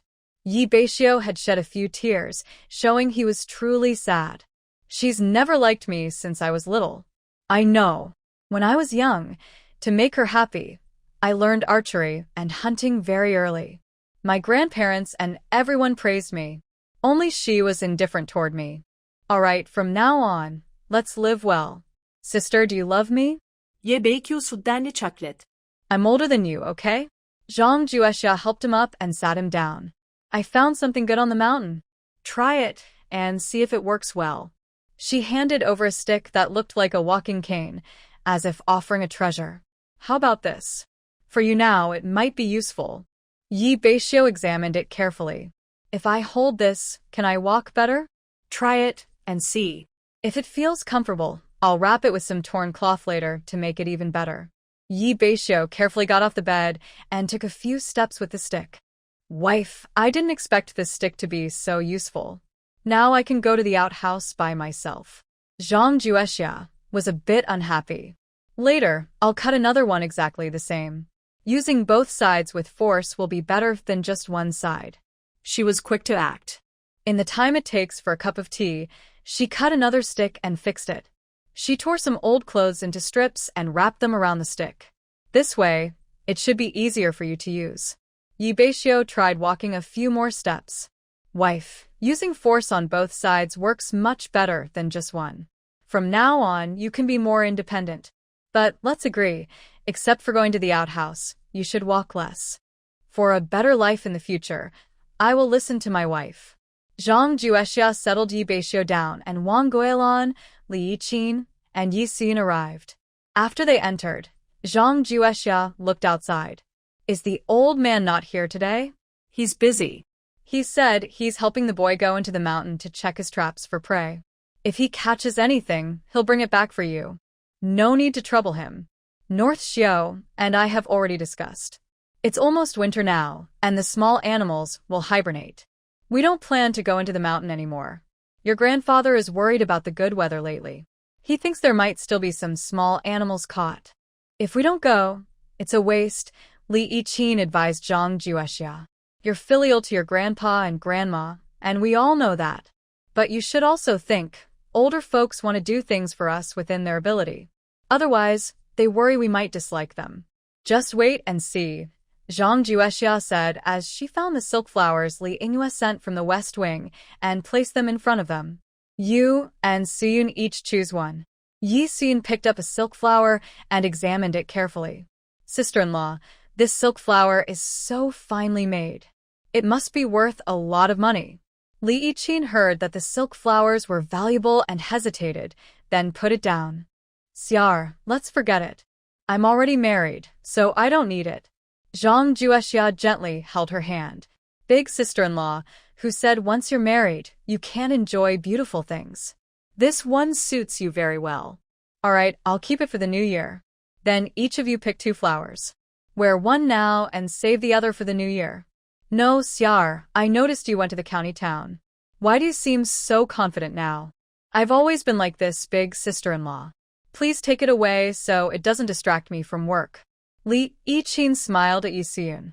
Since sister-in-law Xiar is so generous, let's accept it. Xiar, we're grateful to you. If I wear this silk flower tomorrow, I bet the young wives in our village will envy me.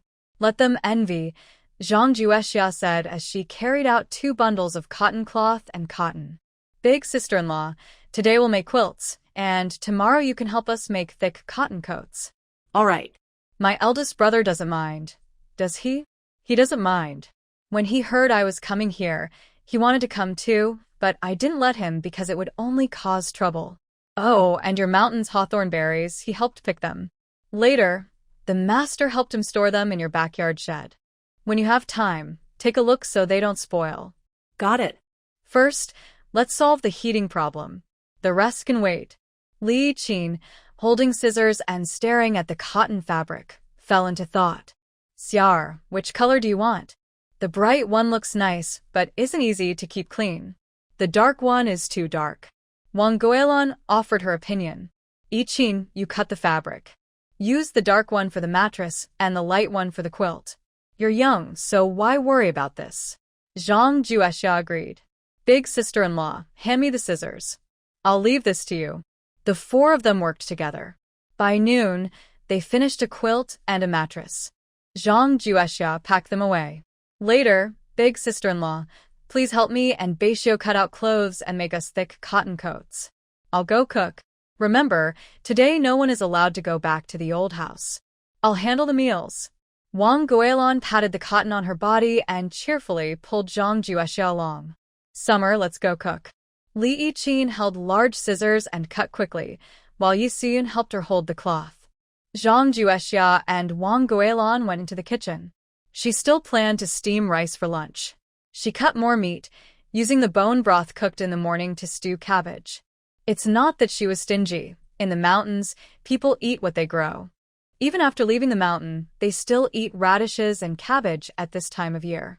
She didn't like radishes much, always thinking they weren't as good as cabbage. Wang Guilin hesitated for a moment and asked, Summer, did your mother-in-law come here this morning? Yes, Mom. How do you know? We ran into her. I asked her, and she was stammering. I knew she probably came to see you.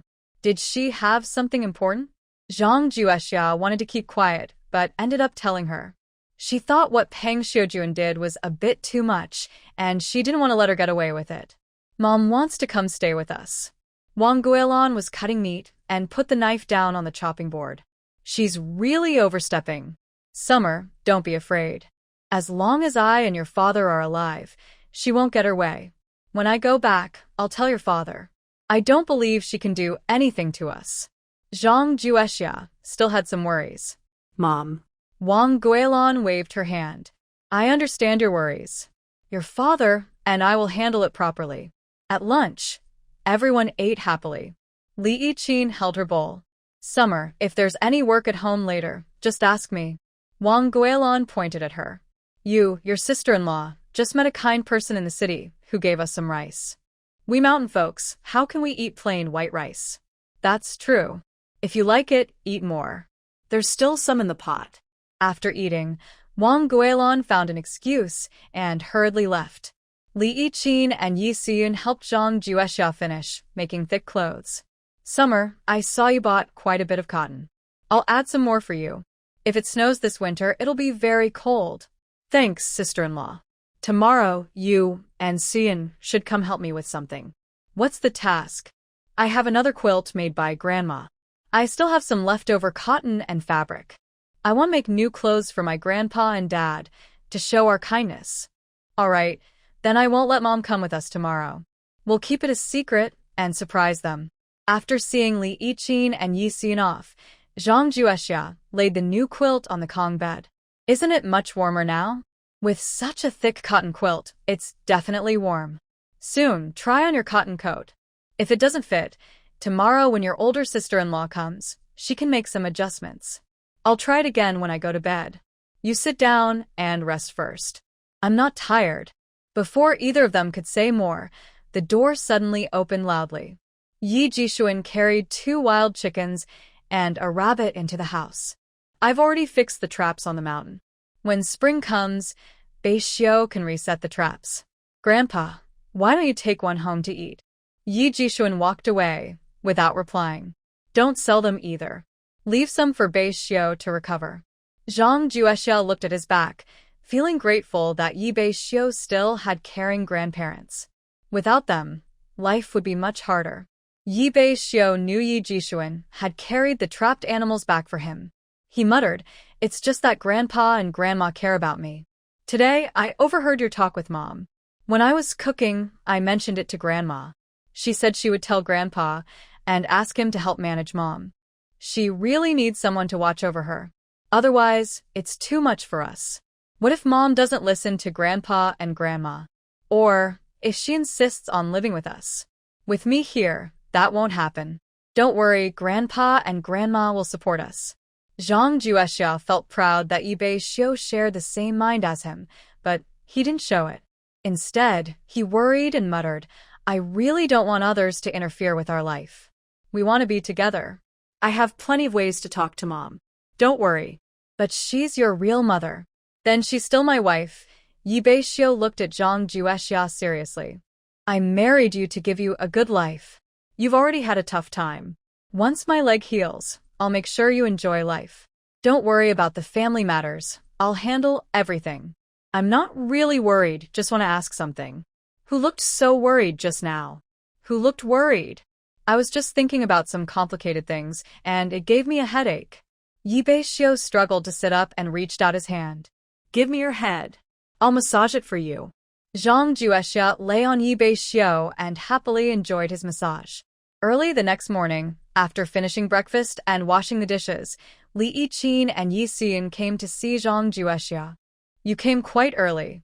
Making clothes for Grandpa and Grandma. We want to do it early so they can wear the new clothes soon. Then let's get started right now." Li Yiqin took the opportunity while Yi Siyun and Yi Beixiu were talking to pull Zhang Juexia aside and whispered, "Siyun is in a bad mood today. You should find a good time to come for her. Yesterday, when you all left, she was fine. It's because of her marriage arrangement. Yesterday, when we returned home, my eldest uncle came over and mentioned wanting Siyun to marry into his family. After all, his family is my mother's maternal family, and my mother is inclined to agree." Li Yiqin pointed inward with her hand. "Siyun doesn't agree because she doesn't like her cousin, and she doesn't like her aunt's attitude either. She just doesn't want to marry. If she doesn't want to, then she won't. Siyun doesn't have to worry about marriage." "That's true, but my mother still hopes Siyun will marry." Sigh. Li Yiqin sighed. "My eldest uncle's visit was just to feel out the situation. If my mother softens and agrees, it will be Siyun." "Is your eldest uncle's family having a hard time?" Li Yiqin shot her a sharp look. "It's not that they're struggling. It's just that life is hard. When you married Beixiu, your life was better. Suyun just doesn't like her cousin's family. Does his son have a problem? He doesn't have any issues, but his mother-in-law spoils him, and his character isn't good. Such a mama's boy should marry. He's still like a child, and after marriage, he'll just be angry all the time. Exactly. I heard from your older brother that their family only has 2 acres of land, and the little grain they harvest isn't enough to eat. They rely on my eldest uncle doing odd jobs to earn some pocket money. But his cousin is spoiled by his mother-in-law and is lazy, not doing any work. My eldest uncle is honest, but I think he was pressured into coming here to talk about this. Does his mother-in-law want to marry her son off cheaply, or does she think her son is so special that even a princess would feel sorry for her son? Li Yiqi nodded in agreement. That's probably it. Their family just wants to marry someone who can help support them without spending much. We need to tell Siyun that she can't agree to this marriage. They whispered outside for a while. Worried that Yi Siyun might become suspicious, Zhang Juexia smiled and pulled Li Yiqi into the house. Siyun, your sister-in-law brought some silk flowers today. Did you bring yours? Yi Siyun looked pale and tired, clearly not resting well. Sister-in-law, I plan to bring it when I go to town in a few days. All right, you must bring it. Look at your sister-in-law. She's feeling much better today. Li Yiqi worked quickly, measuring fabric with a ruler, then cutting out the pattern efficiently. Zhang Juexia and Yi Siyun were responsible for placing the cotton. After the 2 of them finished, Li Yiqi picked up a needle, ready to sew. The 3 worked together smoothly, quickly finishing a set of cotton-padded jacket and pants. Just as they were about to make clothes for another person, Yi Beixiu ran up, sweating heavily. As he entered, he shouted, "Chiner, we have visitors at home. Grandpa and Grandma want you all to go back, and Xiao'er has to come too." Zhang Juexia asked, "Grandpa and Grandma really said that? They want me to go too?" Yi Beixiu wiped the sweat from his forehead and said, "Grandma specifically told me to make sure you go. Don't worry about North Xiu's meals. I will deliver them later." "Big brother, what's going on?" Yi Beixiu looked at Yi Siyun. Zhao Xiang, who makes furniture in town, came with his wife and his 3rd son, Zhao Xian, to propose marriage, Yi Beixiu explained. Yi Siyun blushed and looked down. Zhang Juexia and Li Yiqi exchanged glances and smiled. Having many suitors for a girl is a good thing. Lying on the Kong, heated bed, Yi Beixiu heard their conversation and felt happy. The Zhao family's life in town was quite good, much better than theirs. Xiao'er asked Big Brother to go to the backyard and catch 2 wild rabbits. Zhao Zhonggui likes that sort of thing. Yi Beixiu didn't refuse this time and went straight to the backyard, choosing 2 fat rabbits. "Beixiu, I won't hold back anymore. Let Xiao'er come with us. She's good at cooking and can help us. I'll deliver lunch later." Then stop talking and hurry up. Yi Beixiu waved his hand, urging them to leave quickly. Before they went, he added, "Siyun, marriage is a big matter. The Zhao family men have worked at our place, and their character is good. But this decision also depends on you." Yi Siyun's face turned bright red, and she whispered, Zhang Juexia pulled Yi Siyun and said, "Brother Beixiu is right. Marriage is like a new life. You should think carefully. Sister-in-law, can I really choose for myself?" "Of course. Suyun, I'm different. I'm a stepmother, so I didn't have much say. But you're our family's treasure. Why would Zhao's family want to marry someone like me? Their life is so good. Siyun, you're thinking too simply. If they're interested in you, it means you have good qualities. Why should we diminish ourselves to lift others?" "Sister-in-law, I'm not sure. I'm worried about." Suyun looked nervous, her mind a tangled mess. Zhang Juexia comforted her, saying, "Don't be afraid. Our family has good manners. When we meet the Zhao family later, we should greet them politely and speak appropriately. You need to understand that it's not them choosing you, but you choosing them." Li Yiqi looked at Zhang Juexia with admiration. "Suyun?" "The eldest sister-in-law can't persuade people, but your sister-in-law is right." When they arrived at the old house, Yi Jixuan, Wang Guilan, Yi Yunsheng, and Zhao Baofeng were sitting in the main hall talking with Zhao Xiang's family.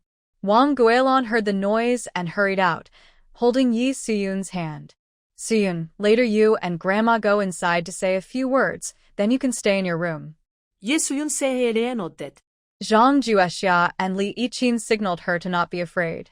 Wang Guilin turned to Zhang Juexia and Li Yiqin and said, "Since important guests are here, you two sisters-in-law will have to be a bit busier." "Of course, Grandma," they replied in unison. Wang Guilin smiled happily. "Your third uncle went down the mountain to buy meat. He should be back soon." Zhang Juexia was still curious. There are places to buy meat down the mountain too. Li Yiqin explained, "There's a small shop in a nearby village where you can buy meat and vegetables, but the prices are a bit higher than in town." "Is it far?" Zhang Juexia asked. "Not too far. If you walk quickly, it takes about half an hour round trip." Zhang Juexia remembered this, thinking that if she ever urgently needed something, she could go to the village below. After making arrangements, Wang Guilin returned to the main hall to chat with the guests. Yi Beishan had already skinned 2 wild rabbits and handed them to Li Yiqin. "You go chop them into pieces and later let Xiao'er cook them. She makes them taste really good." Li Yiqin glared at Yi Beishan. "It's not for you to eat, so why so much fuss?" Yi Beishan knew he had said the wrong thing and scratched his head awkwardly. "I didn't mean to eat them. I just want to serve the guests well." All right. You also need to kill 2 of the chickens we raised in the yard, not hens since hens are for laying eggs." Yi Beishan went to kill the chickens, but Li Yiqin still felt uneasy and followed him. Zhang Juexia went into the kitchen to prepare hot water. Inside, Peng Xiujuan was sitting by the big pot, lost in thought, which startled Zhang Juexia. "Mother, what are you doing here? This is my home. I can sit wherever I want. Do you have the right to tell me where to sit? And you, why are you here? Are you trying to climb the social ladder by flattering the main family?" Zhang Juexia, "I really underestimated you. I am your mother-in-law, and instead of serving me, you went to work for the main family." Peng Xiujian's words made Zhang Juexia feel angry. Someone outside was proposing marriage for Yi Suyun. As a family, helping out is normal, so why did she speak so harshly? To keep the peace, she forced herself to hold back her anger and responded, "This is your family, and I can't interfere. If you want to sit here, go ahead. Don't act like a mother-in-law in front of me. Yi Beixiu is your son, no doubt, but now you are married to third uncle. I can also call you third aunt. If you don't believe me, when third uncle comes, I can ask him.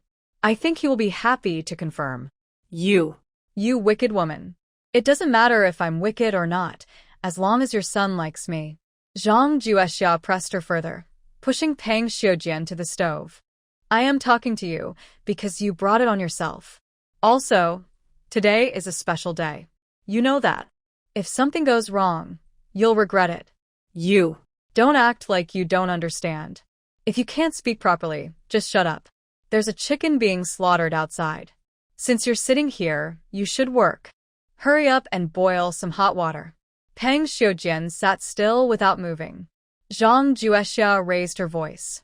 "Did you not hear me? Hurry up and light the fire to boil water." Clearly frightened, Peng Xiujian reluctantly got up and added water to the pot. Seeing she listened, Zhang Juexia went to do something else. She looked back at Peng Xiujian and shook her head. People like her really don't deserve a good look.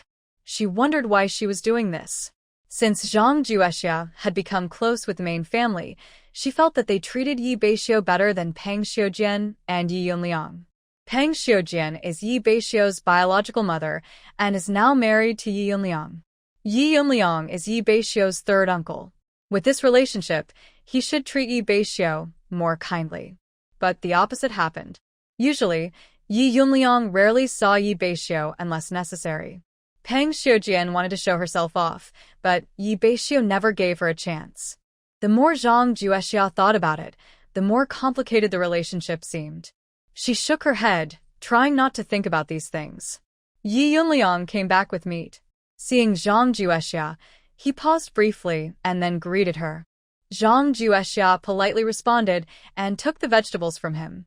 "Mom, let me help the eldest sister-in-law cook." "All right, then I'll go inside and have some tea." Yi Yunliang saw Pang Xiujin busy in the kitchen and went straight to the main hall without saying a word. Pang Xiujian watched Yi Yunliang eagerly, but after he left, she felt very disappointed. Zhang Juexia also didn't have time to talk to her. She opened the meat that Yi Yunliang handed her, a large piece weighing about 5 or 6 jin. It was a well-balanced piece of pork belly, and she thought it could be used to make braised pork. However, since this wasn't her own home, she knew she should keep boundaries. She decided to wait until Li Yiqin arrived to hear her opinion. Li Yiqin held a prepared chicken and placed it on the chopping board. Third aunt, can you help chop this chicken? Pang Xiujian didn't answer, but moved toward the chopping board. Xiar, this piece of meat Uncle bought is good. Just cook it like you do at home, braised pork. I'm just waiting for the eldest sister-in-law to tell me what to do. You're so clever. Eldest sister-in-law, do we have any starch at home? Li Yiqin asked. What starch? I haven't heard of it. Since she hadn't heard of it, she assumed they didn't have any. Zhang Juexia didn't want to argue and said, I was planning to use the remaining meat for 4 happiness meatballs, but since we don't have it, forget it. Time was tight, and cooking was urgent, so Li Yiqin didn't ask further. Xiar, while I and third aunt do the chores, you take charge of cooking. Just do as you think best. Eldest sister-in-law, do we have dried goods at home? Xiar, we have mushrooms and wood ear from the mountain, dried beans, and dried eggplant. I'll go get them. Xiar, the eggs are in the nearby cupboard. If you need them, use them. Today's meal really can't be skimped on, understand? Zhang Juexia nodded seriously. She understood the priorities. Just now, the main hall was filled with laughter, and she had a good sense of what was happening.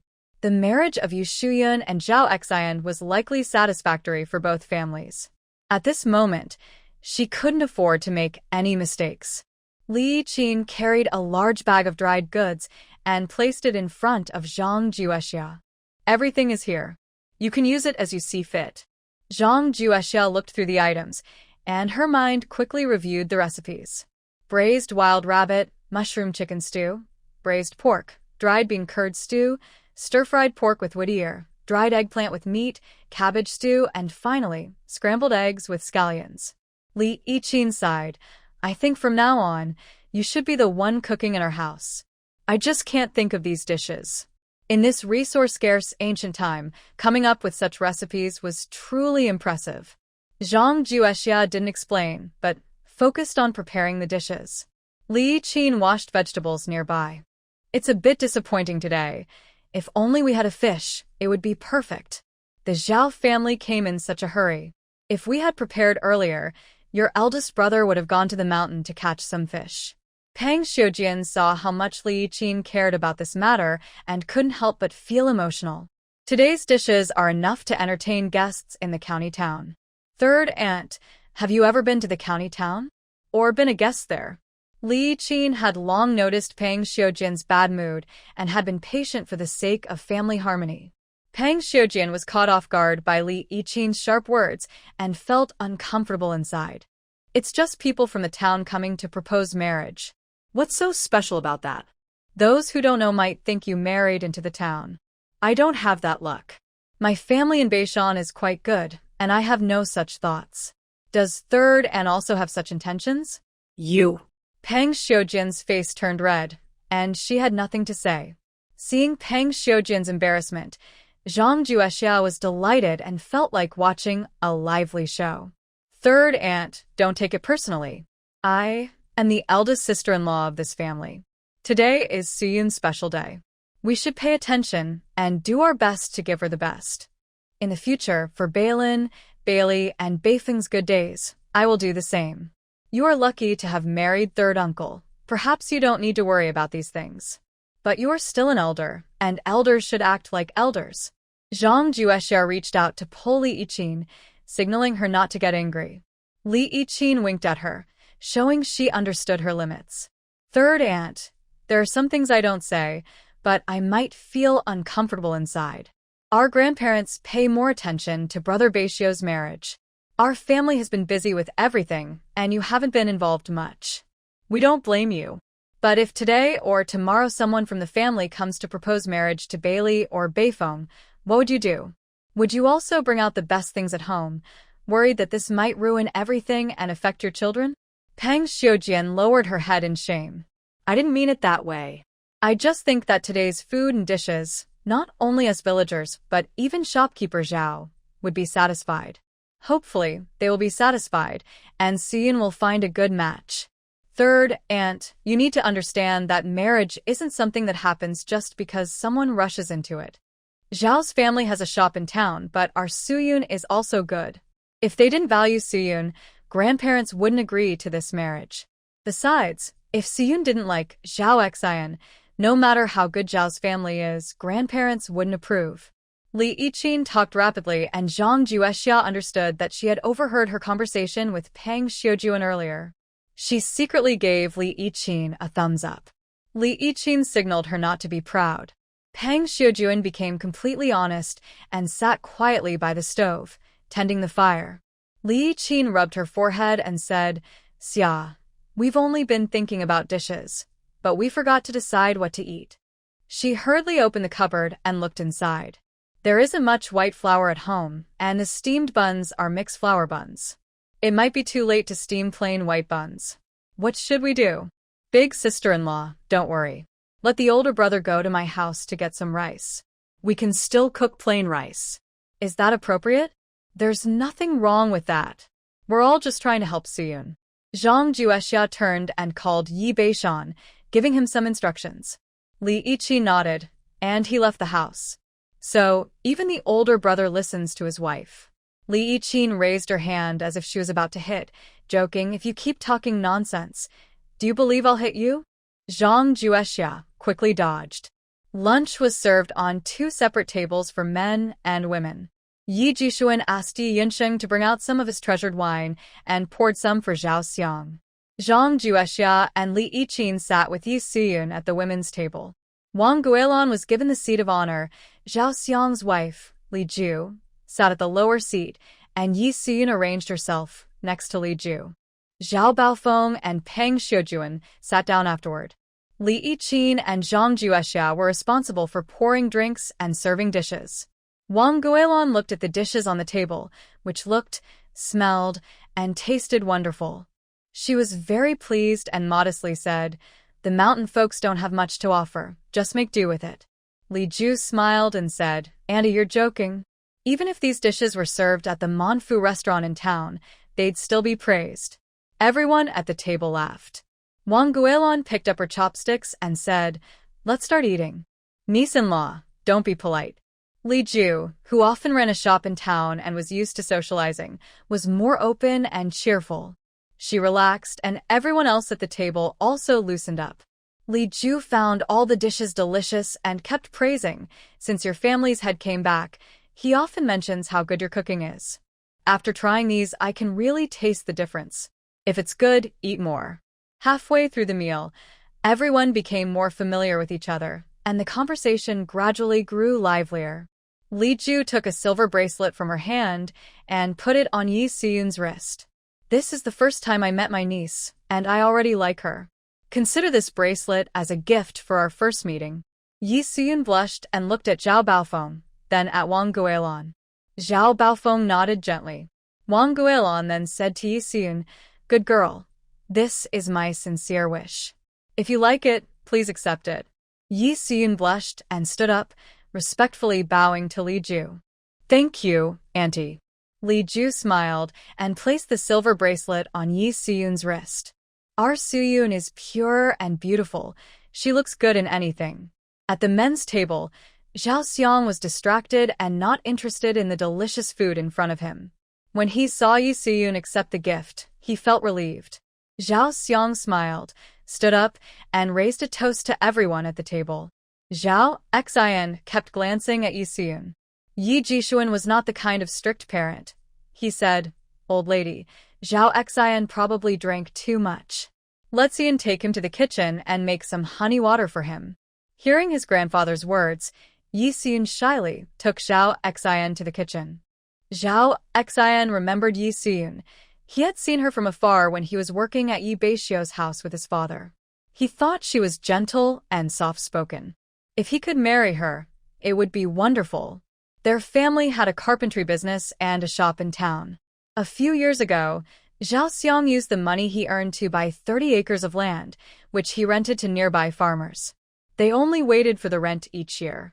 Many families in town envied their good life and even came to propose marriage, but Zhao Xiang refused all of them. He believed that a wife should be virtuous, and anyone interested in his family's possessions was not welcome. When he visited Yi Beixiu's family to work, Zhao Xiang felt that their family had simple, honest values. Children raised in such a family would likely be good.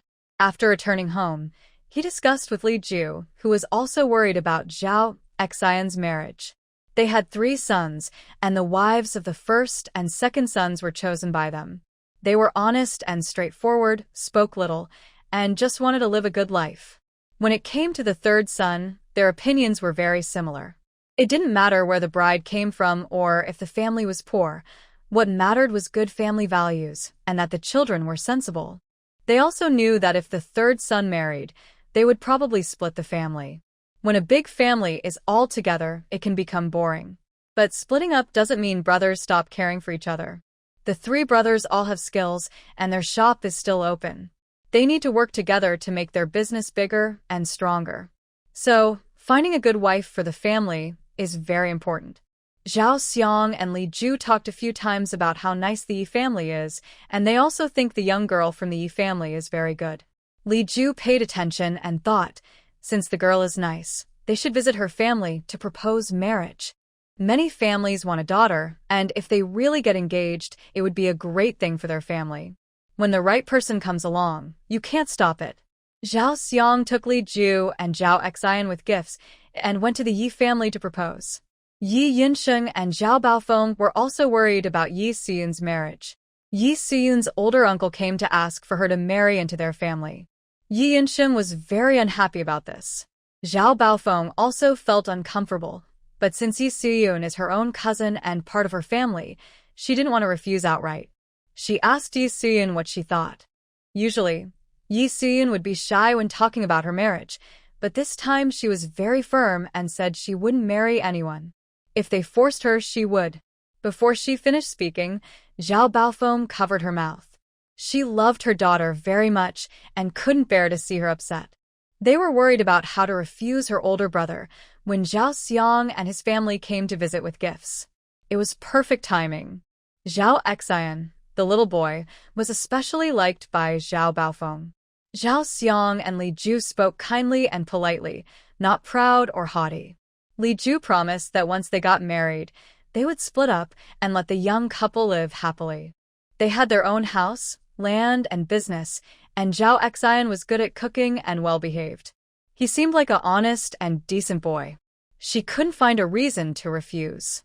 If it weren't for worrying about Yi Xiyun, she might have agreed already. Yi Xiyun took Zhao Xian into the kitchen and carefully poured him honey water. She handed it to him gently, saying, "The water is warm. Drink it quickly, and you'll feel better." Zhao Xian trembled with excitement and eagerly drank it all in one go. "It's so sweet." Yi Xiyun smiled at his happy face. "Can't you drink it slowly? You look so pretty when you smile," she said shyly, blushing deeply and lowering her head. "What do you like? Dad sent me some money. Next time I visit your house, I'll buy you something." Yi Xiyun nervously tugged at her clothes. "Don't spend the money carelessly. I have everything I need. But you don't have anything I gave you. I like everything you bought for me."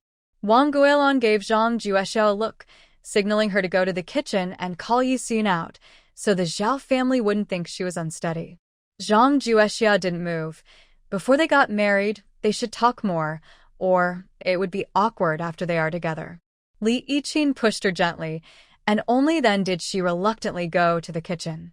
She happened to overhear their secret conversation and felt a little guilty inside. "Zhao Xian, come eat."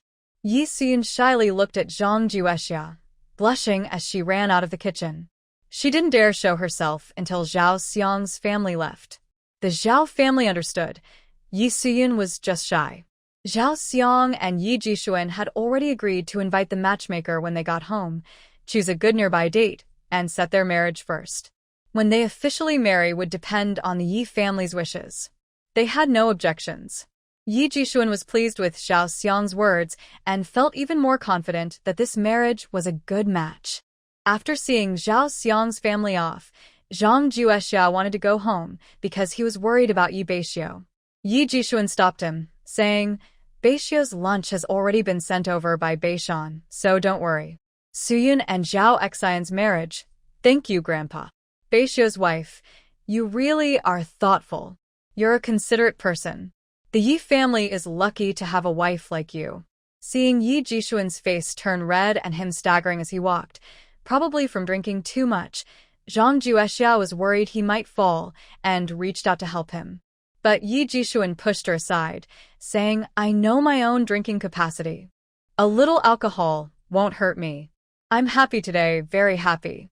You, Beishan, Qier, and Beixiu, though he didn't come to drink, I understand. You are all sensible and reasonable children. The future of the Yi family depends on you. Wang Guilin couldn't stand it anymore and helped Yi Jixuan to their room. Li Qin came over with honey water, saying, Quickly make him drink it. It might help with the hangover. How do I know my own limits? Drinking a little dog and I can't handle it? Don't try to show off. Who said I can't handle it? If I couldn't, how could I have made Zhao Xiang pass out? I tell you, our family can't lose face in this matter. We need Zhao family to understand that the Yi family values Suyun. When she marries in, she won't be bullied. Old master, I know you're upset and don't want Suyun to leave, but a girl has to marry when the time comes. If we delay, it might harm her. Yi Jixuan patted his chest and said, It's still my wife who understands me. I feel sad inside. Suyun has been with us since she was little, and she's very caring and thoughtful. I really can't bear to part with her. All right, the children are all here. If Suyun finds out how you're acting, she'll feel upset too. The Zhao family's marriage proposal is very good.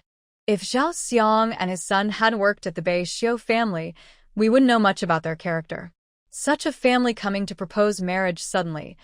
I'm worried they might have some hidden secrets. Old master, the children are grown up now and are going to find their own happiness. We should be happy for them. Yi Jixuan responded with a hum and turned around to start snoring.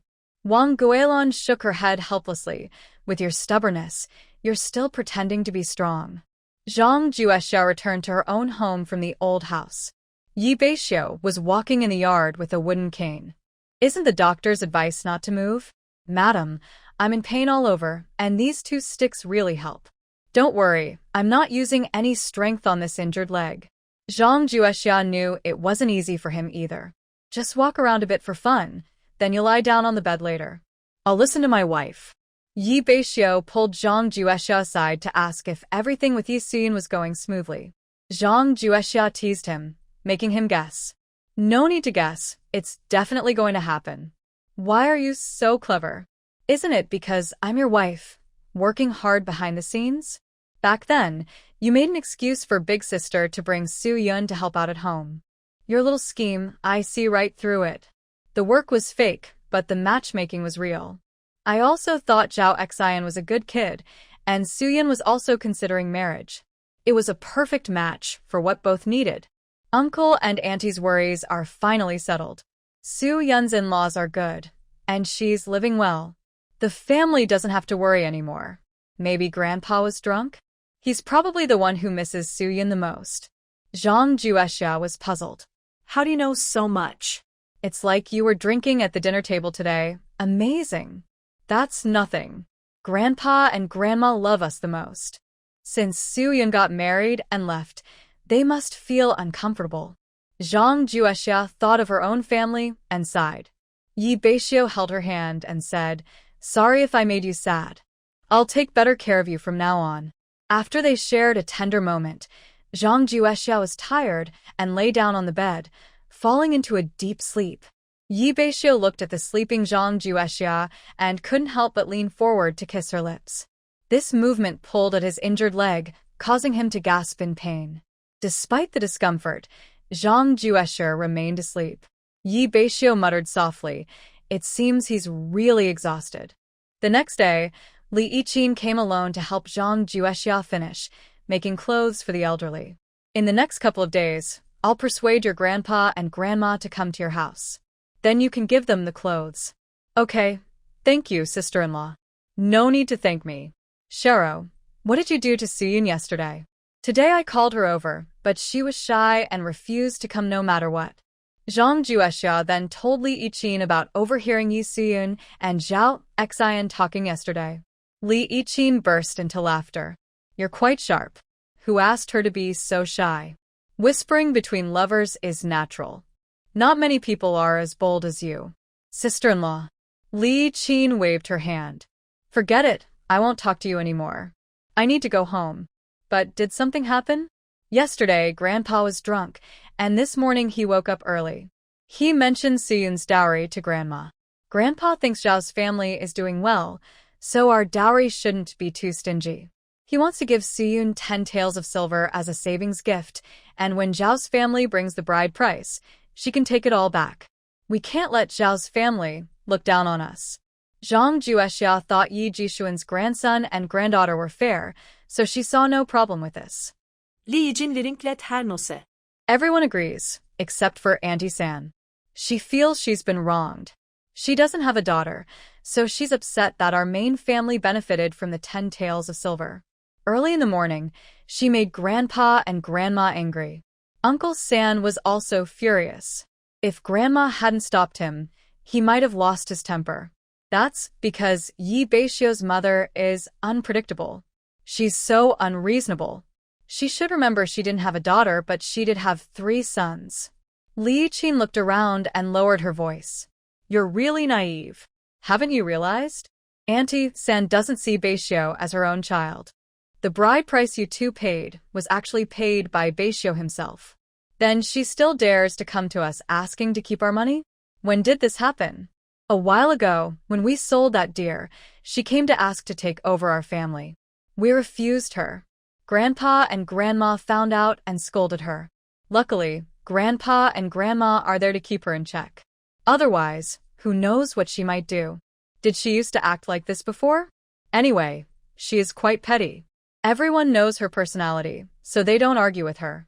But she is the kind of person who bullies the weak and fears the strong. I won't spoil her. I don't spoil her either. That day, I saw how loud you were, and I was so scared I took a step back. Li Yiqin exaggerated her expression, and Zhang Juexia laughed loudly. Our family doesn't really have clear rules yet. Grandpa and Grandma might be thinking about splitting the family. Honestly, seeing how well you and Beixiu are living, I also want to split the family. Then let's do it. Your eldest brother is the head of the family. It's not so easy. Don't rush. Maybe someone else is more eager than you. Li Yiqin looked at her and said, You're really clever. I'm going home to check. Sister-in-law, you must come to visit often. Got it. If I have any news, I'll tell you. All right. After Li Yiqin left, Zhang Juexia felt very happy and hummed a little tune. Lying on the Kong, Yi Beixiu was lost in thought, completely immersed. He even started humming along. You learn things pretty quickly. I'm just bored. Are there books at home? They're so expensive. How could we have any? You're free, so next time you go to town, I'll buy a book. We can both learn more words and you can pass the time. But Yi Beixiu wanted to remind her that books are very costly. But he kept quiet. It's just buying a book to read. Anyway, there's money at home. If my wife wants to buy, let her buy. Zhang Juexia considered going to town, partly to buy books and partly to buy some winter supplies. Also, Yi Beixiu's leg needs a dressing change, so she wanted to ask at Li Ji Pharmacy whether Lu Mingda, the doctor, was coming to town. If not, she needed to plan ahead. She told Yi Beixiu about her plan to go to town and said she would drive herself. Yi Beixiu thought for a moment. You've already learned how to drive, so I shouldn't stop you from going out.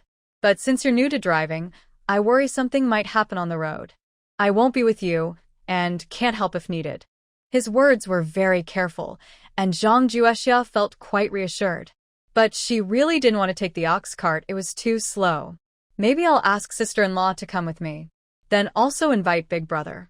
If there are others in the old house going to town, they can come along too. Zhang Juexia deliberately asked, Will you charge money for that? It's up to you. If you want to pay, go ahead. I have no opinion. All right then, but should I give it for free or not? If Uncle Yunhai finds out, he might think I want to steal his business. I guess Uncle Yunhai will be worried if he finds out we bought a carriage. He probably won't sleep well tonight. That's right, he can't sleep because his ox cart is so slow. It's what you call lack of competition, no pressure. Who are you learning these words from? You sound so formal. Zhang Juexia didn't want to explain further. Suddenly, she remembered an important matter. Are there bamboo plants on the back mountain? There should be, but it's a bit of a walk. Then you stay at home alone first. I'll go and come back soon. Zhang Juexia searched the back mountain for a while and finally found bamboo, as thick as her arm. She cut down a stalk and then headed down the mountain. Back at home, she started cutting the bamboo in the yard. Beixiu heard the noise and came out leaning on a stick. If you keep doing it like that, when will it be ready? Put it somewhere high, and I'll take care of it. Zhang Juexia didn't insist. Just help me cut it into sections. Beixiu made a few cuts, and several bamboo tubes were ready. Zhang Juexia looked at them happily. Not bad. What's the use of making this? It's a secret. Beixiu similet affecționatele. Now he understood Zhang Juexia well enough. Her messing around like this meant she had a purpose. Otherwise, she wouldn't bother. Are you planning to make something delicious? Why do you only think about eating? It's not about cooking. I want to try making other things. I'm not sure if I can do it yet. I'll help you. No need. You can lie down. Standing for long isn't good for you. All right then. I'll follow the doctor's advice so I can recover faster. You've already said everything I wanted to say. That way, I can take the initiative. For lunch, I want steamed rice. If you're free tomorrow, I'll eat plain steamed buns. Okay, understood. Cook some extra rice. I also want to eat egg fried rice. Sure. Hearing about egg fried rice, Zhang Juexia remembered to check the backyard. Every time the hen laid an egg, she forgot to pick it up and only remembered in the afternoon. She first fed the rabbits, then went to feed the hens. Maybe because it was getting colder, the hens weren't laying as many eggs as before. In the chicken coop, there was only one egg. Zhang Juexia picked it up. Little cuties, do you need some extra nutrition? When I go to town, I'll buy you some rice bran. Yi Jixuan, who carried 2 wild chickens down from the mountain, is now watching them fight. Perhaps because they don't need to search for food in the wild, their fighting skills are impressive. One chicken's comb is bleeding, and the other is almost bald from feathers. They're still not satisfied with each other, more competitive than fighting, determined to settle who is stronger. Zhang Juexia thought about stopping them but couldn't. Pulling or holding back was useless. So, she decided to let them fight. Anyway, the fight wouldn't last long, and soon they would become their meal. Back in the front yard, Zhang Juexia looked up at the sky and asked Beixiu if he was hungry. I'm not hungry. I just prepared the food early. All right. I'll do some other chores first, then cook. Do you need help? Where is our clay stove? It should be in the storage room, and there are also clay jars. Zhang Juexia found the clay stove in the storage room. After lighting the fire, she threw a shell from the windowsill into the flames to burn. Once it was ready, she took 2 long, thin sticks, pinched the shell with them, and pulled it out. She placed the shell into a stone mortar and ground it into powder. Then she went to the storage room, grabbed a large handful of dried mugwort leaves, and burned them in a dry clay jar. After turning the mugwort into ash, she added water and boiled it. Beixiu, lying inside the house, couldn't sit still. Hearing Zhang Juexia running around and seeing smoke and occasional sounds from the yard, he got up, leaning on a wooden stick, and went outside. Wife, what are you doing? You'll find out tomorrow. In the kitchen, Zhang Juexia took out gauze and 2 wooden basins. She filtered the ash from the mugwort leaves through the gauze into one basin, then added the crushed shell powder, stirred well, and filtered again into another basin. She set the basin aside and asked Beixiu standing nearby, "Do you want to eat oil residue mixed with rice? Is it tasty?" "Yes, very tasty." While answering, Zhang Juexia's mouth was already watering. "Then let's make it." She took the pig fat she bought from the town that day out of the well. "Wife, it's this time already. No need to keep the fat in the well. I was worried it might go bad. Not at this time of year. It definitely won't spoil now. Alright, I won't put it in the well next time. Zhang Juesha cut the pig fat into small pieces and put them into a large pot with water, simmering slowly over low heat to render the fat. She also used another pot to steam rice. After the pig fat was rendered, she filtered out the oil and set it aside. She took the leftover oil residue, about enough for 2 people, and chopped it on a cutting board. Meanwhile, the rice was cooked and placed in a slightly larger bowl. She added the chopped oil residue, poured in some soy sauce, and drizzled the rendered pig fat over it. In the rice, she added some salt and chopped green onions. After mixing well, she took a sip and found the taste really good. This was the first time Beixiu tried rice mixed with crispy bits, and he kept saying it was delicious. Zhang Juexia used her hand to wipe away the rice that Beixiu had touched with his mouth. Can't you eat more slowly? If you like it, I'll make it often for you. Sweetheart, your cooking is so good. Why do you make so many tasty dishes? Zhang Juexia looked at him with bright, big eyes and a childish smile on her face. She couldn't help but pat him gently. Are you asking 100,000 questions? At dinner, Beixiu ate the fried rice that Zhang Juexia cooked for him and some bone soup. Sweetheart, I haven't been working lately, and I still eat 3 meals a day. Do you think I'm gaining weight? First, you should recover from your leg injury, then you can think about losing weight. Losing weight? Yes. Beixiu had gotten used to some of Zhang Juexia's words and nodded along. It's getting cold, and hens are laying fewer eggs. When we go to town, I need to buy some eggs. Okay, I've decided. We grew enough vegetables this year, enough for us to eat. When I go to town with the horse-drawn cart, I'll bring some to sell. It looks like you really must go to town this time. Of course. As long as it doesn't snow and the roads aren't blocked, I'll go to town no matter what. Then I won't stop you. Just take it slow on the way. Got it, my dear. That evening, Zhang Juexia closed the door early, sat on the Kong, heated bed, and worked on making a net with the lantern light. It's really cold now. Just sitting on the chair, I felt the wind blowing under my feet. Dear, when will we light the stove? If you're cold, just light it now. I've chopped plenty of firewood. Let's light the stove tomorrow. If it gets colder, we'll just heat the Kong. Whatever you say. Worried about Zhang Juexia's eyes, Beixiu didn't want her to work on the net under the oil lamp for too long, so he pulled her into bed to sleep. The next morning, Zhang Juexia woke up early. She placed the melted pig fat by the stove, which hadn't solidified yet. She poured yesterday's cooled lye water into the pig fat, added a handful of fine salt, and kept stirring in one direction to fully mix and cause a saponification reaction. Once the soap was formed, she poured it into a bamboo tube prepared the day before to shape it. After finishing, she carried the bamboo tube into the house to show Beixiu. Beixiu looked at the bamboo tube with curiosity. Inside, there was a white, paste-like substance. He thought it was something tasty and was about to eat it when Zhang Juexia quickly snatched it away. Why do you want to eat something so much? Isn't it meant for me if you hand it to me? Zhang Juexia was speechless. Look carefully at what it resembles. Beixiu shook his head. I can't tell what it is. This is my homemade fragrant pig fat. Why doesn't it look like that? It needs to sit for a while until it solidifies. Then it can be processed further. Wife, you're so amazing. Not only do you cook delicious food, but you also make fragrant pig fat. I can make many things. Are you proud of me? Of course I am. What do you want for breakfast? I'll cook it for you. We still have a lot of leftover oil residue from yesterday, so maybe we can make buns with cabbage and oil residue. Sounds good, sounds good. Zhang Juexia smiled. Are you especially happy when you hear there's something tasty? Very satisfied. You really know how to talk. Zhang Juexia hummed a little tune as she carried the bamboo tube to the kitchen.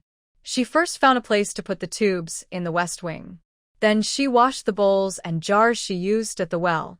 Only after that did she go into the kitchen to prepare the dough. She used plain white flour, not mixed with cornmeal. As life went on, she grew to like eating plain white flour more. After mixing the dough well, she set it aside to rise. She picked a cabbage from the yard, washed and chopped it finely, added a little salt, and strained out the excess water using a cloth. She mixed in the chopped oil residue, pork fat, salt, and her homemade Sichuan pepper powder. After stirring well, she sniffed it. Such a wonderful aroma. The dough had almost risen, so she kneaded it again and then rolled out the wrappers to make big buns. After wrapping the buns, she placed them in a pot to steam. In another pot, she washed some millet and cooked millet porridge. Soon, the buns were steamed and the millet porridge was ready. Beixiu ate the hot, fragrant buns and sipped the thick millet porridge. He looked at Zhang Juexia with affection. Wife, these days are like living among immortals. I wouldn't trade them for anything. Then I'll give you 10,000 taels of silver. Would you trade? No, I wouldn't. If I did, I wouldn't have a wife anymore. With silver, you could marry many wives. Beixiu put down his bowl, his face suddenly darkening. His normally gentle expression tightened. Wife, you must not say such things again. Seeing Beixiu upset, Zhang Juexia muttered softly, You're so petty. I was just joking. Beixiu shot her a stern look. Think about what you're saying. You can't just say anything casually. Zhang Juexia said many kind words and promised Beixiu again, then made him some delicious food he had never tasted before. Only then did his face relax a little. Zhang Juexia tidied up the dishes and said, Today the weather is quite good. I'll go up the mountain to gather some more grass. The grass might almost turn into hay. Yes, I've noticed more wild rabbits lately. I'm worried our supplies won't be enough, so I'll gather some more. This kind of hard work is usually mine. You've worked hard, wife. Do as much as you can, don't overexert yourself. If needed, we can sell some later. Okay. Zhang Juexia collected a lot of grass from the mountain. On his second trip back home, he ran into Yi Jishuan and Wang Guolan. The elderly couple didn't say a word and helped carry the gathered grass down from the mountain. Wang Guolan was still complaining, Xiar, your mother told you so many times not to feel distant from us. You can call anyone at the old house to help with these chores. Why make yourself so tired? Mom, these chores aren't tiring. I can really do them myself. If Beixiu could help you, I wouldn't bother myself. Wang Guolan angrily turned her head away. Zhang Juexia smiled and said some nice words, which made Wang Guolan's face soften into a smile. Others think your older sister-in-law is good at talking, but I think your little mouth is sweeter. What you say is so honeyed. Mainly because Mom taught me well. You. The elderly couple helped Zhang Juexia finish her work and sat in the main hall drinking tea. Wang Guolan then asked, Your sister-in-law asked us to come because you have something to tell us. Zhang Juexia took out the finished cotton-padded clothes from inside the house. Grandpa, Grandma, try these on. If they don't fit, ask your older daughter-in-law to make some adjustments. Wang Guolan picked up the thick cotton-padded coat. Is that why you called us? Yes. You just got married and built a new house. There will be many expenses in the future. Why spend money on making us cotton clothes? We're already buried halfway in the earth. No need such nice things. Mom, my sister-in-law, and I specially added more cotton. The new cotton will keep us warm in winter. When Beixiu and I have children, we'll look after them with your help. You and Grandpa must take good care of yourselves. Zhang Juexia's words made Wang Guolan start to cry. Old lady, let's accept the kids' kindness. Look at you, so old, crying so easily. Don't you worry about what the children will think. Yi Jishuan reached out and gently wiped the tears from Wang Guolan's face. I am happy when I cry, Xiar. Mother listens to you and takes good care of herself. When the time comes, she will help you and Beixiu take care of the children. Yes, Zhang Juexia replied with a smile. Yi Jishuan and his wife said a few words to Yi Beixiu, then happily put on their new cotton clothes and returned to the old house. On the way back, Yi Jishuan carefully protected Wang Guolan, afraid she might trip on the uneven ground. Old master, it's time to make a decision. The children are grown up.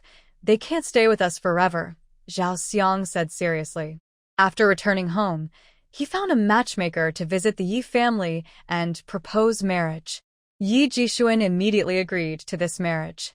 After seeing off the matchmaker, Yi Jishuan earnestly told Yi Yunsheng and his wife, "I'll handle this family matter for you. The rest is up to you." Zhao Baofeng was confused. Father, you are the head of the family. Why do you handle these things? Yi Yunsheng was about to speak, but Yi Jishuan stopped him. "You are the eldest, and family matters should be discussed with you. When Beixiu bought the wasteland, the price was right, so I asked Uncle Jidong to buy a piece. It's just outside our village, next to Beixiu's land, on the right side of their house. Uncle Jidong helped with this, and it cost 40 taels of silver. The land below is spacious. I think that you and your wife can occupy 3 rooms there. You and your third brother can still build a courtyard there," Yi Jishuan explained. Zhao Baofeng understood. "Father, are you planning to divide the family? We're living well. Why split up? Nothing lasts forever. You and the eldest are now in-laws. Soon you'll be parents-in-law. If your mother and I keep you close, it won't be right," he replied. Zhao Baofeng nervously clenched her hands. "Father, did I do something wrong? Tell me, I can change. Can't we stay together as a family? You haven't done anything wrong. It's just that your mother and I think it's better to split the family now. Today, your father and I will settle the household accounts. Tomorrow morning, you should call Uncle Jidong to help us witness. And Xiao'er, send the daughter-in-law of Beishan to call him. Beixiu is under your second uncle's care, though he has moved out. But he didn't take anything when he left, and I feel guilty about that. His leg can't move, so call his wife to listen," Yi Jishuan said. Zhao Baofeng wanted to say more, but Yi Yunsheng tugged her sleeve. "Father, I will go and invite Uncle Jidong first thing tomorrow morning," he said. Yi Yunsheng and Zhao Baofeng returned to their room. Zhao Baofeng pulled him aside and asked, "What exactly happened? Why does father want to split the family?" Yi Yunsheng shook his head. "Since father wants to split the family, just do it. We've already advised him. Tomorrow, no matter how he divides things, let the third brother choose first. Do you understand?" "I understand. Respecting elders is important. We are the eldest, so we should let the younger ones have their way. I knew you are reasonable. Don't worry, mother and father will be fair." Zhang Juexia spent the morning cutting grass and the afternoon chopping wood, busy for several days. Yi Beixiu was so worried he couldn't stay at home. Zhang Juexia comforted him. "Once your leg heals, I won't do any work. The storeroom must be full of your things now." "Probably. With so many mouths to feed at home, we need to prepare in advance." "You're right. I always can't argue with you." "Stop talking about me." "The storeroom is full. Starting tomorrow, I won't work anymore, okay? I hope your leg heals quickly so you can go to the mountains with me. Maybe we'll find some good stuff. When my leg is better, I'll take you there." "Yes." After several days of hard work, Zhang Juexia was exhausted and went to bed early. When she woke up the next day, the sun was already high. She hurried to get up and cook. Before she finished eating, Li Yiqin came to call her, telling her to go to the old house. "Big sister-in-law, what's so urgent? Did something happen?" Li Yiqin blinked and pulled her to leave. "No, big sister-in-law, if nothing happened, why should I go? You'll find out when you go." Li Yiqin dragged Zhang Juexia to the old house, both panting at the door. They caught their breath before entering. Zhang Juexia arrived at the main hall and saw many people inside and outside, all looking serious. She found a stool and sat down. Yi Jishuan saw everyone was there and picked up the account book. "There are 180 taels of silver in the account. The house we live in now, the 1-acre vegetable field outside, some wasteland I bought recently, and 10 chickens in the yard. When you add it all up, that's about all our belongings." Seeing Yi Jidong also there, Zhang Juexia understood they were splitting the family. Li Yiqin secretly winked at her, and she gave a big smile back. Yi Jishuan closed the account book and sipped his tea. "My wife, and I think that whoever wants the house can have it. Those who don't want it won't be losing out. The land for building a new house is ready, and the money will be set aside from the family funds. We can start construction next spring." Yi Jishuan looked at Yi Yunsheng and Yi Yunliang, the brothers.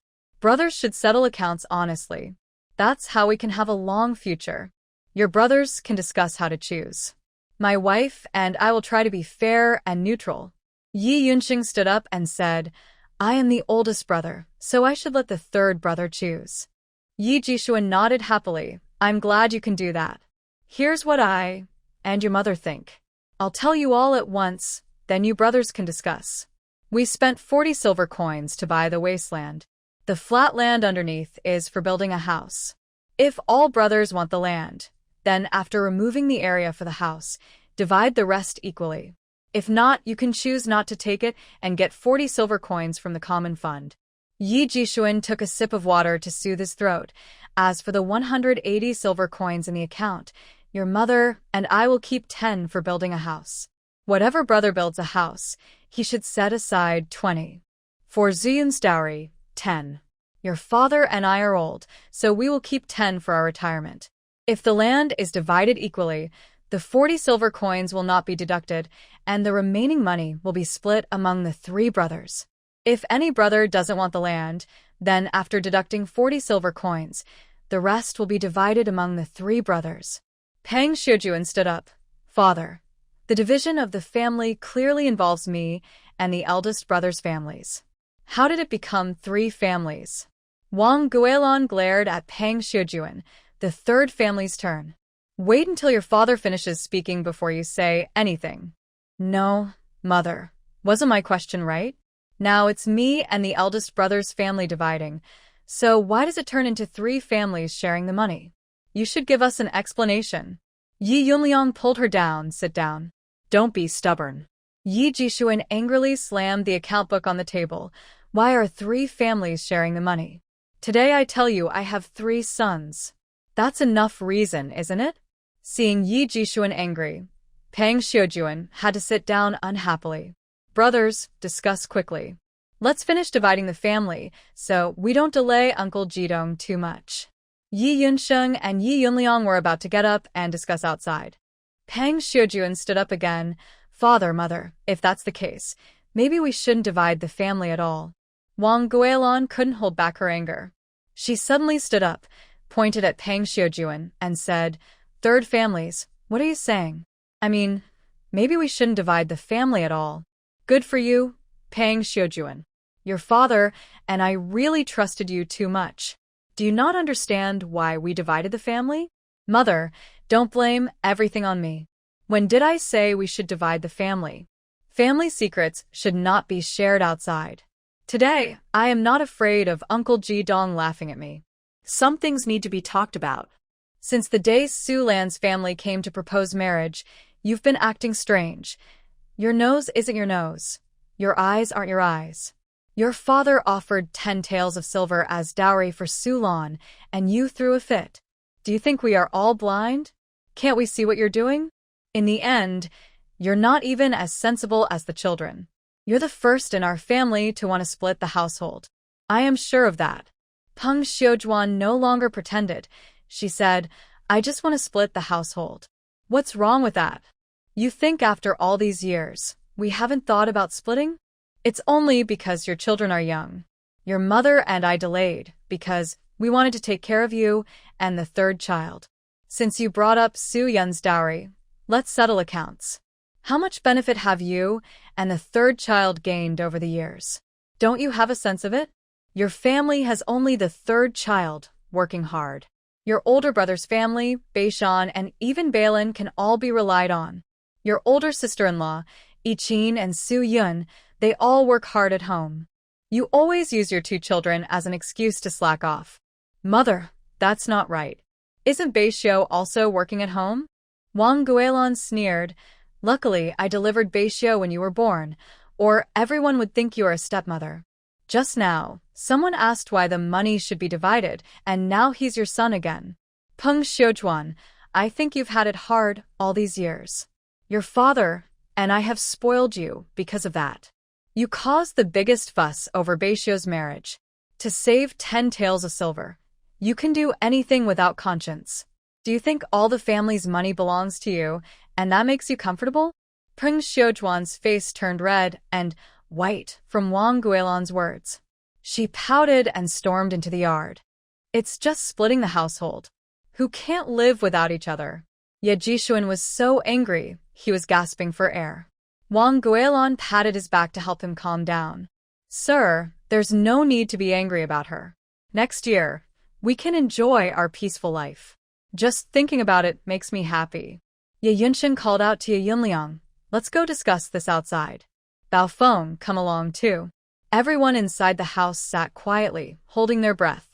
Zhang Juexia kept listening to the noise outside. Peng Xiujuan's actions just now really opened her eyes. She realized that Peng Xiujuan is selfish and always puts her own interests first. The yard was lively. Peng Xiujuan and Ye Yunliang argued fiercely. Ye Yunliang wanted to split the land equally, but Peng Xiujuan refused no matter what. Ye Yunliang wanted 20 taels of silver to build a new house next year. Peng Xiujuan also disagreed. She didn't want to live next to Ye Jishuan and his wife. Because of their constant arguing, the family couldn't be divided. Yi Yinsheng was also upset by them. Third brother, you're a man. Just say yes to this matter. Yi Yunliang, are you stupid? We only need the silver. With the silver, we can buy an empty land again. It's better than letting others take good land and build houses there. Peng Xiujuan spoke loudly, and everyone in the house heard her. Yi Jishuan sighed and looked at Yi Jidong. Sorry to embarrass you. Our family has really lost face today. Brother Jishuan, I didn't expect you to save so much money over the years. Well, some of the silver was earned from hunting by Beixiu. This kid is kind-hearted. When he got married, he refused to take anything. Beixiu is indeed kind-hearted. Yi Jidong replied absent-mindedly, glancing outside. Beishan, go remind them to hurry up. After Beishan went out, Yi Yunliang felt embarrassed in front of the younger generation. He decided to be firm and said, stop bothering. I agree with you. Let's settle it. After they entered the house, Yi Jidong followed Yi Jishuan's instructions and started writing. The old house was given to Yi Yunliang, and they didn't want the wasteland, only 40 taels of silver. When he wrote about the vegetable garden outside, Peng Xiujuan caused trouble again. She strongly disagreed with dividing the vegetable garden equally. She thought Yi Yunxing already had wasteland and could grow enough vegetables there. Wang Guilin angrily slammed the table and stood up. Peng Xiujuan, are you done? Zhao Baofeng pulled Wang Guilin back down and turned to Yi Yunxing. Dad, this vegetable garden is close to the old house. Should we just give it up? Yi Yunxing nodded without hesitation. Yes, we'll start a new vegetable garden later, and you will definitely get vegetables. After dividing what needed to be divided, 90 taels of silver remained to be split equally among the 3 families. Yi Jishuan asked Yi Jidong to add a few words. They would still live in the old house until the new one was built. During this time, they would live together as if they hadn't divided. Also, after the division, Yi Yunsheng and Yi Yunliang would each pay him 100 coins and 30 jin of grain every month for their old age. Peng Xiujuan asked again, Dad, when you divided the silver, you divided it into 3 parts. Shouldn't the pension money be split equally among the 3 families? Zhang Juexia quickly stood up. We will give it. Whatever the elder brother and third uncle get, we will get the same. We have no objections. Yi Yunliang's face was already showing signs of anger. He picked up a stool and swung it at Peng Xiujuan. If you don't speak, no one will think you're mute. Yi Yunliang's actions shocked everyone. The closest person to him, Yi Beishan, reacted the fastest. He ran out first and grabbed the stool from Yi Yunliang. Peng Xiujuan was stunned.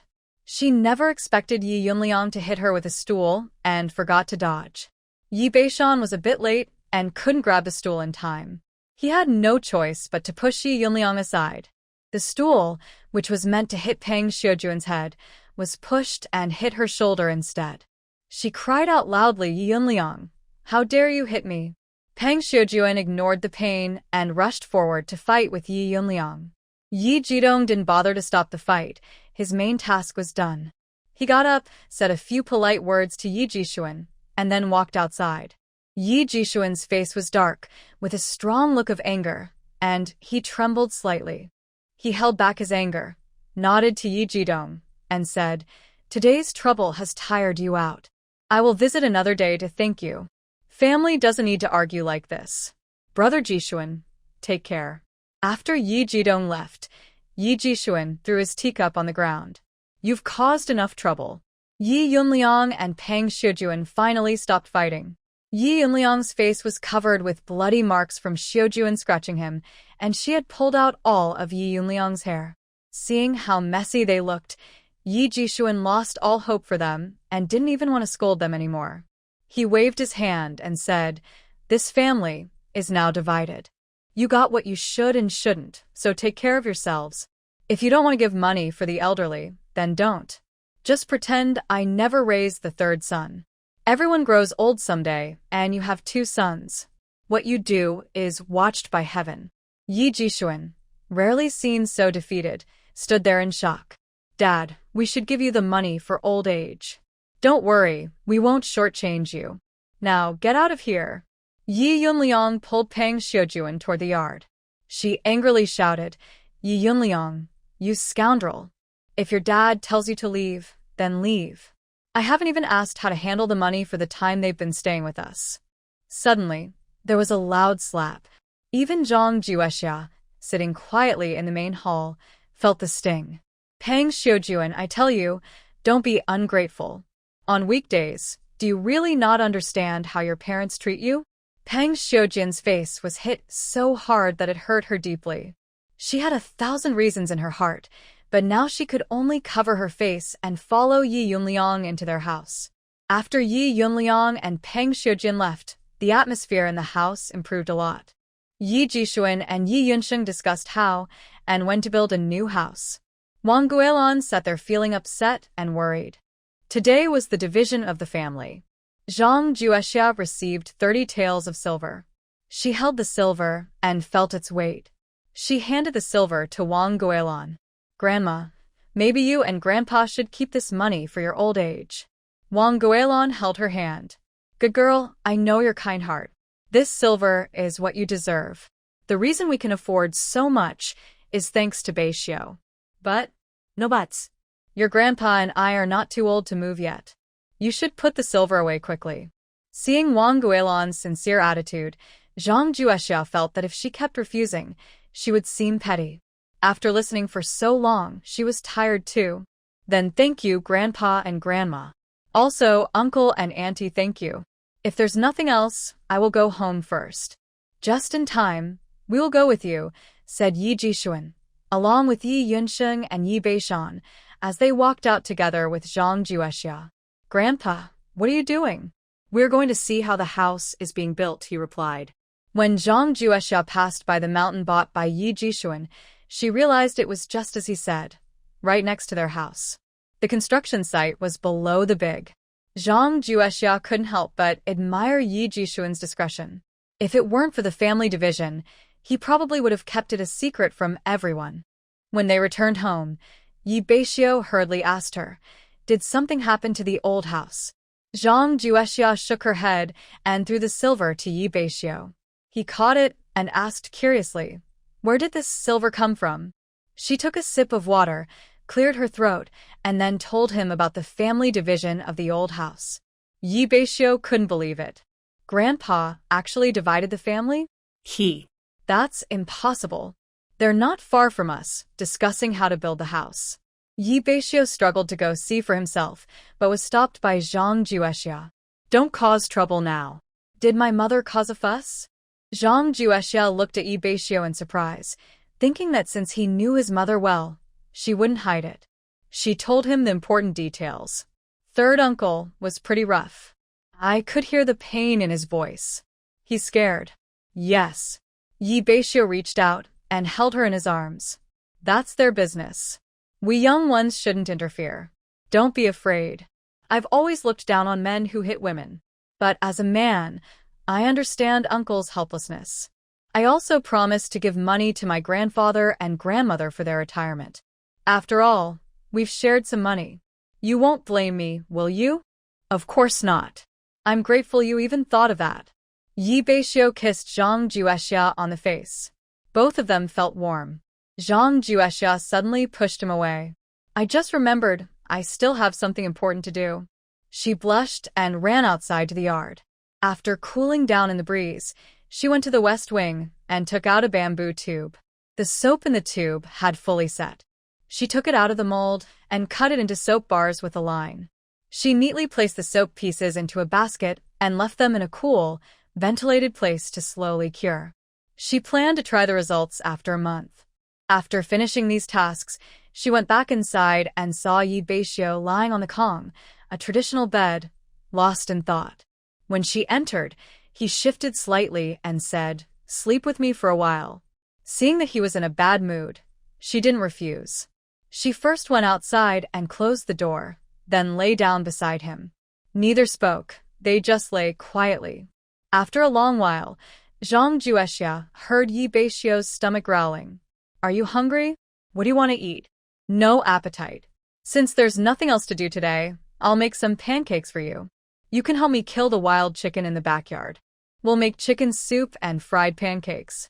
Beixiu slowly got up. Zhang Juexia already carried the wild chicken from the backyard. "I'll go heat the water. You're responsible for killing the chicken." Beixiu leaned on a wooden stick. After killing the chicken, Zhang Juexia brought out a large chair from the main room.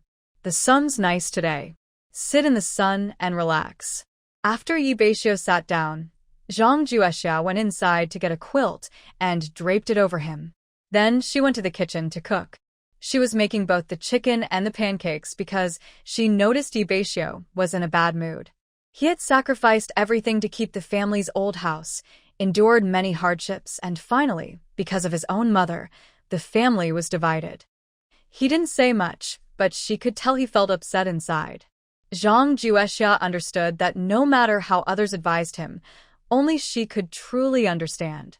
In the past, when she was upset, she would eat a good meal, and all her worries would disappear.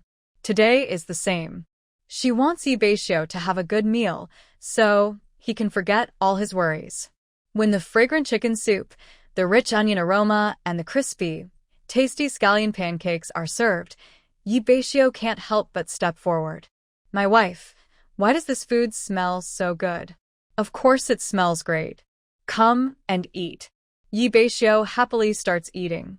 Zhang Juexia watches him enjoy his food and can't resist eating more herself. The two of them rub their round bellies and laugh happily. "Enough, I'll probably skip dinner tonight again. My stomach is so full, how can I eat more?" "Thank you, my wife." Beixiu's sincere eyes are like warm winter sunshine, bright and comforting, seeming to reach into people's hearts and show his true feelings. Zhang Juexia gently ruffles his hair. "I hope every day from now on, you will be happy."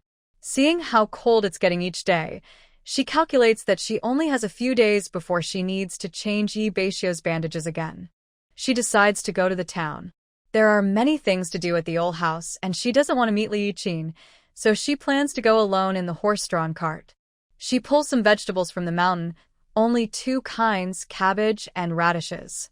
She takes the big, fresh ones to sell in town and leaves the smaller, less attractive ones in the west wing for herself. The cart has some space left, so she catches a few wild rabbits in the backyard to sell at the restaurant. Under Beixiu's repeated instructions, Zhang Juexia drives the cart toward the town. There aren't many people on the road, but whenever they see a woman driving a cart, Zhang Juexia can hear their comments, some praising her, others criticizing her for being improper. Sitting in the cart, Zhang Juexia looks at them with disdain. Talking doesn't help. I'm the one sitting in the cart, and you're the ones running below." She whips the horse with her riding crop, and the crowd is startled. She laughs loudly. "Little ones, let's try to go a little faster, okay?"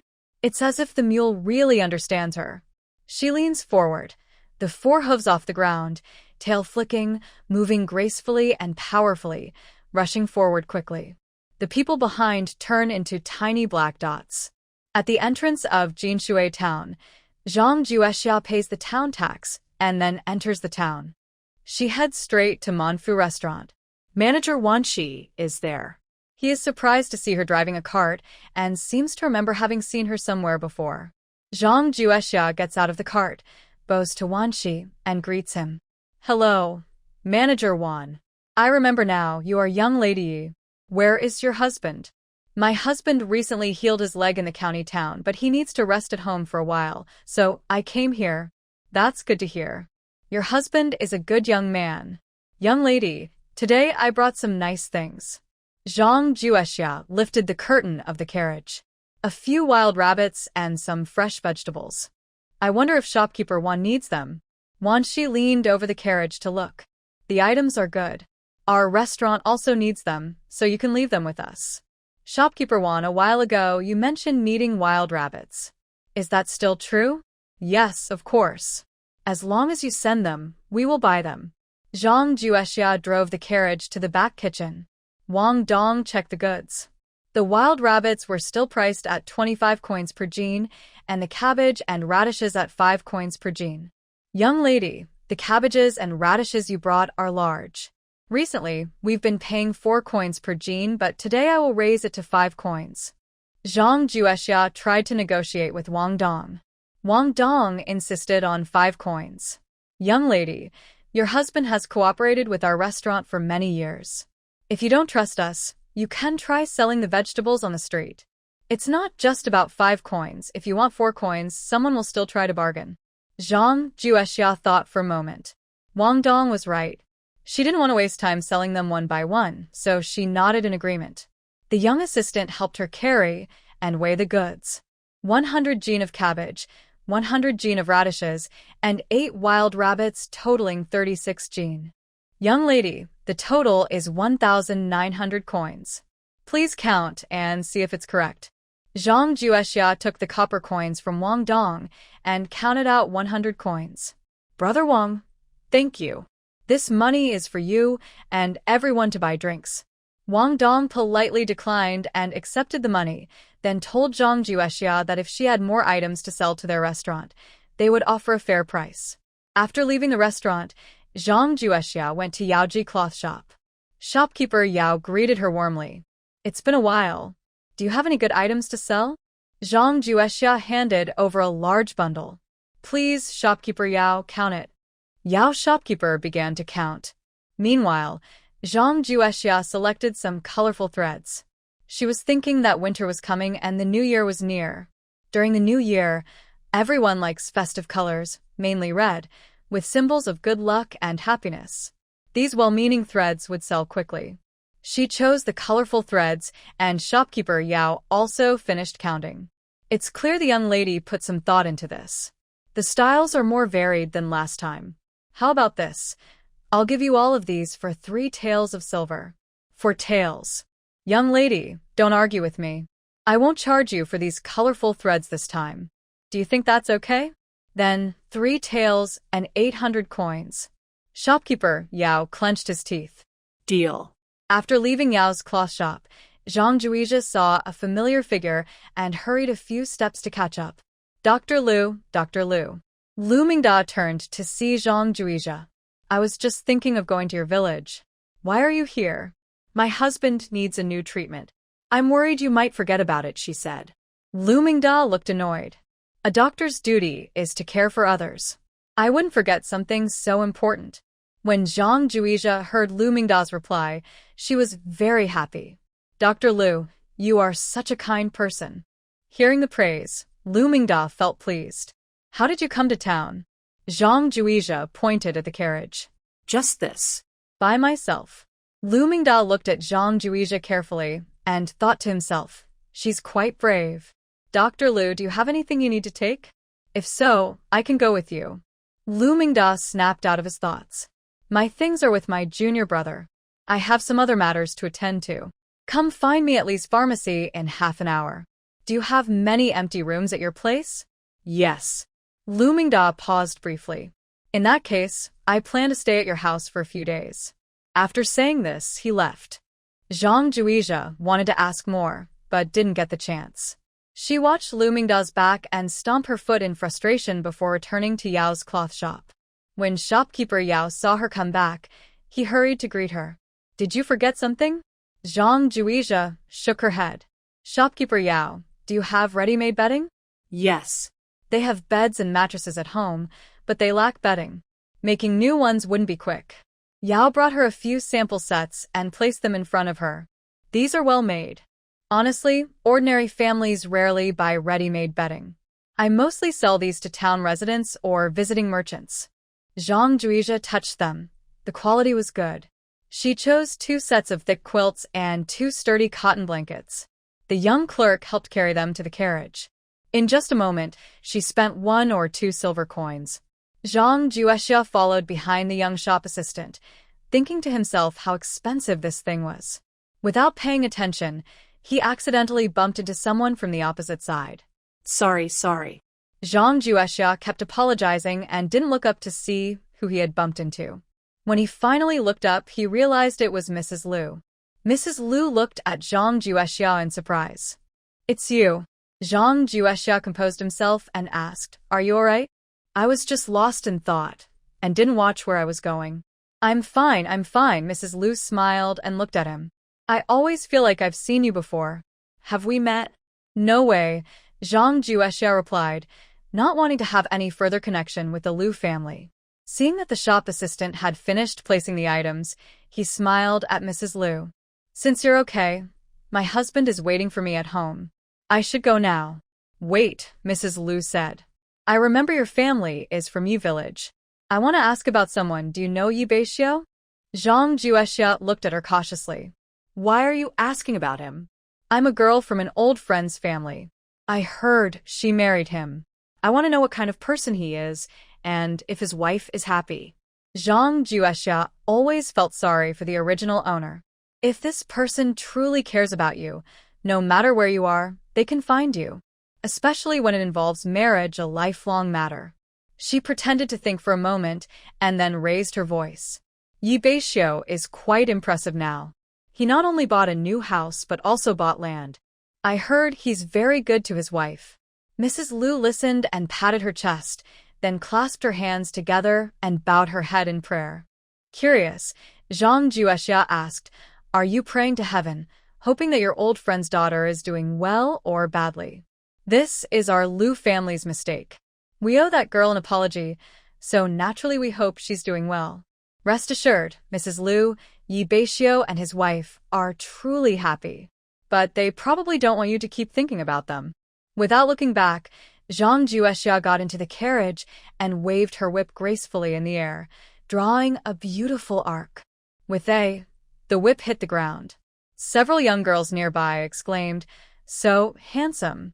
But when they saw that the driver was a woman, they looked disappointed and pouted. Zhang Juizha ignored them. She needed to buy some things and pick up Lu Mingda. She had a busy day ahead. She first went to the meat shop to buy some meat and ribs, then also bought some large bones and a batch of goods from the shopkeeper. Then she went to the grocery store and bought some spices. This time, she specifically asked the shopkeeper if they had chili peppers. The shopkeeper patiently listened to her description and shook his head. The spicy thing you're talking about, we don't have. However, we do have some rock sugar. Would you be interested, young lady?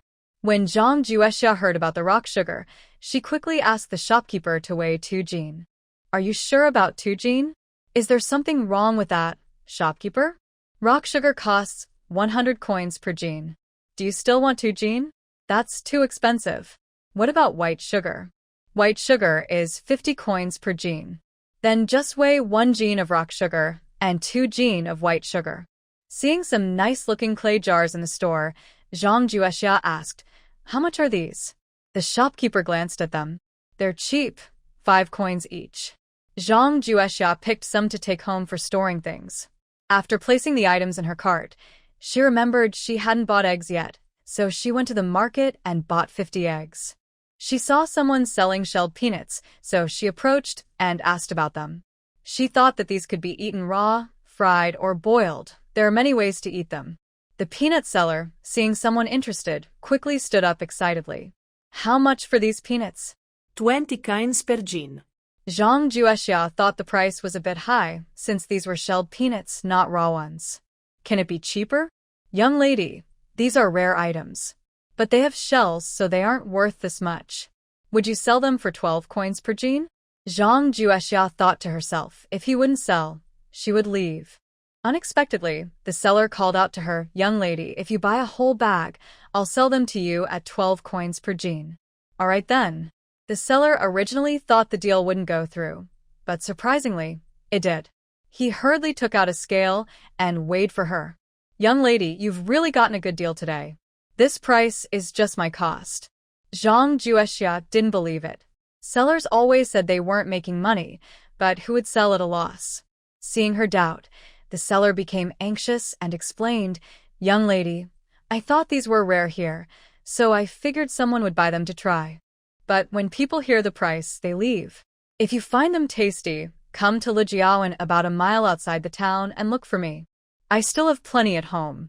Zhang Juexia asked the flower seller to help place the peanuts onto the cart.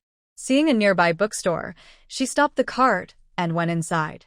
The shop assistant asked what she wanted to buy. She replied randomly and started browsing the books. The young clerk rolled his eyes and waited behind her. Zhang Juexia flipped through the books inside. She didn't recognize most of the characters. She turned to the clerk and asked, Which book should I use to learn to read? 3-character classic, Disciples' Rules, or 100 Family Surnames are all good choices. Do you have books about local customs and traditions? This one, The Great Zhou Cultural Records, will do. Zhang Juexia took the book from the clerk and flipped through it randomly. I want a copy of the 3-character classic and this Great Zhou Cultural Records. How much is it? 2 silver coins. How much? The clerk grew impatient. I already told you, it's 2 silver coins. Miss, I must remind you, not everyone can come into our bookstore. Zhang Juexia simply thought about how expensive books were in ancient times and didn't say she wouldn't buy. She glared at the clerk. Don't look down on people. It's just 2 silver coins. I have the money. Pack it up for me. Seeing she wasn't joking, the clerk hurriedly wrapped the books for her. She took out a silver coin from her pocket and waved it in front of him deliberately. Mrs. thought it through. Even with silver, I won't buy it. There are more bookstores in town. I'm here to shop, not to be scolded. She put the silver away and confidently left the bookstore. After a few steps, she saw another bookstore. The clerk there was smiling brightly and greeted her warmly. Zhang Juexia asked for the 3-character classic and the Great Zhou Cultural Records. When she asked about the price, the clerk also said 2 silver coins. Can you give me a discount? These books are worth that much. But today, you're lucky. The shopkeeper just told us that if a customer buys 2 books at once, they can choose one free. However, the free book. What kind of book is it? They're all military strategy books. Honestly, they're good books, but not really suitable for readers. Zhang Juexia casually picked up one and flipped through it. Although she didn't recognize many characters, she could still understand some. She found it interesting, like Sun Tzu's Art of War, with strategies linked one after another. She thought it might be good to pass the time when she had nothing to do. After all, it was free. Just this one, then. She paid 3 taels of silver and exchanged for 3 books. She sighed helplessly and then drove the carriage to Li's pharmacy to pick up Lu Mingda. Lu Mingda had just finished his business and was talking with Li Yidong when Zhang Juexia entered the door. He quietly told Li Yidong, remember what I told you. Li Yidong nodded quickly. Lu Mingda had very few belongings, just a small bundle. He asked Zhang Juexia, are you the one driving the horse cart or should I do it? You don't know the way, so I should do it. Dr. Lu, you must trust me and make sure you arrive home safely. Lu Mingda smiled happily and got on the cart. He bought quite a few things. Isn't this your trip? Sorry for the trouble. Not at all. You came to serve us, and we are grateful. On the way, Zhang Juexia drove steadily, and the mule was very obedient. He occasionally encouraged it. For the first time, Lu Mingda saw Zhang Juexia's strange way of driving and couldn't help but laugh. You call it a little thing, but the mule is an adult now and shouldn't have a proper name. Then let's call it a Hua. Lu Mingda chuckled. Is there a better name than that? Ahua is a good name, very down-to-earth. Isn't it Ahua? Lu Mingda picked up a book from the cart and asked, who in your family can read? My husband. He went to a private school for 2 years. I thought you could read too. They recognize me, but I don't recognize them. Lu Mingda smiled slightly and sat back in the cart. Zhang Juexia focused on driving. Mrs. Lu couldn't get any useful information from Zhang Juexia, so she went into Yao's cloth shop. Shopkeeper Yao, how is the matter I asked you about? Shopkeeper Yao was clever. Seeing Mrs. Lu's unhappy face, he spread his hands. The young lady, though from the mountains, is very tight-lipped. She didn't tell me anything about her family. But I can be sure of one thing. Her husband is lame. I saw him with my own eyes when he entered the shop with her that day. Lame. Mrs. Lu muttered softly. Mrs. Lu, why go through all this? The Zhang family has a new bride, and they won't come to cause trouble again. Your third young master should get married soon, or it will delay things. That's true, but I feel like I'm doing wrong by Liliang. People have been gone for many years. There's no point in bringing it up now. Besides, if that young lady really is a proper Zhang family girl, and you're asking so plainly, she might still refuse to admit it. This shows that they also don't want to get involved with you. Mrs. Lu thought for a moment and agreed that shopkeeper Yao's words made sense. Lil Peach, talking to you makes me feel much better. Recently, all the fuss about San Li's marriage has been bothering me. I can't believe I was influenced by that woman from the Tian family. It was supposed to be a good thing, but it turned out like this. Li Linyang was powerful when she was alive, but she never fought her. Some things are beyond human control. That's just fate. Mrs. Lu sighed. Let's just leave it at that. Since the girl is already married, there's no point in trying to find her. Our Sanla still needs to get married. That's the right way to think. Did you hear? The other girl from the Zhang family, the one your family dismissed, is going to marry Master Li as a concubine. When did that happen? Just these past 2 days. People at my shop have been talking about it. Master Li spent a lot. I've heard he gave 100 taels of silver as a gift. Recently, he's been buying land, saying it's in the girl's name. Mrs. Lu felt a pain in her chest.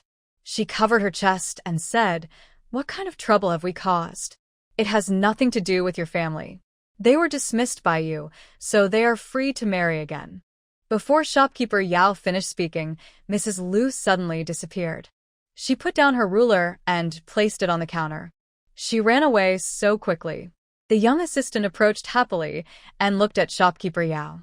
"Shopkeeper, I feel like you're watching a play."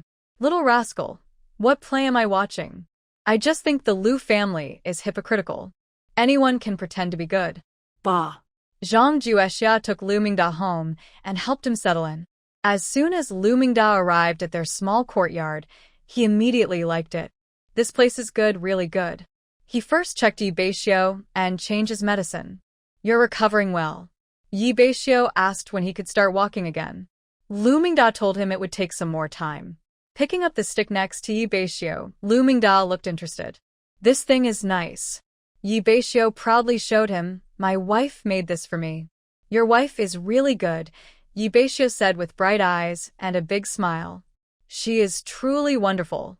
Lu Mingda looked at him and thought to himself that he was not being modest, saying his wife is good, and he's so excited.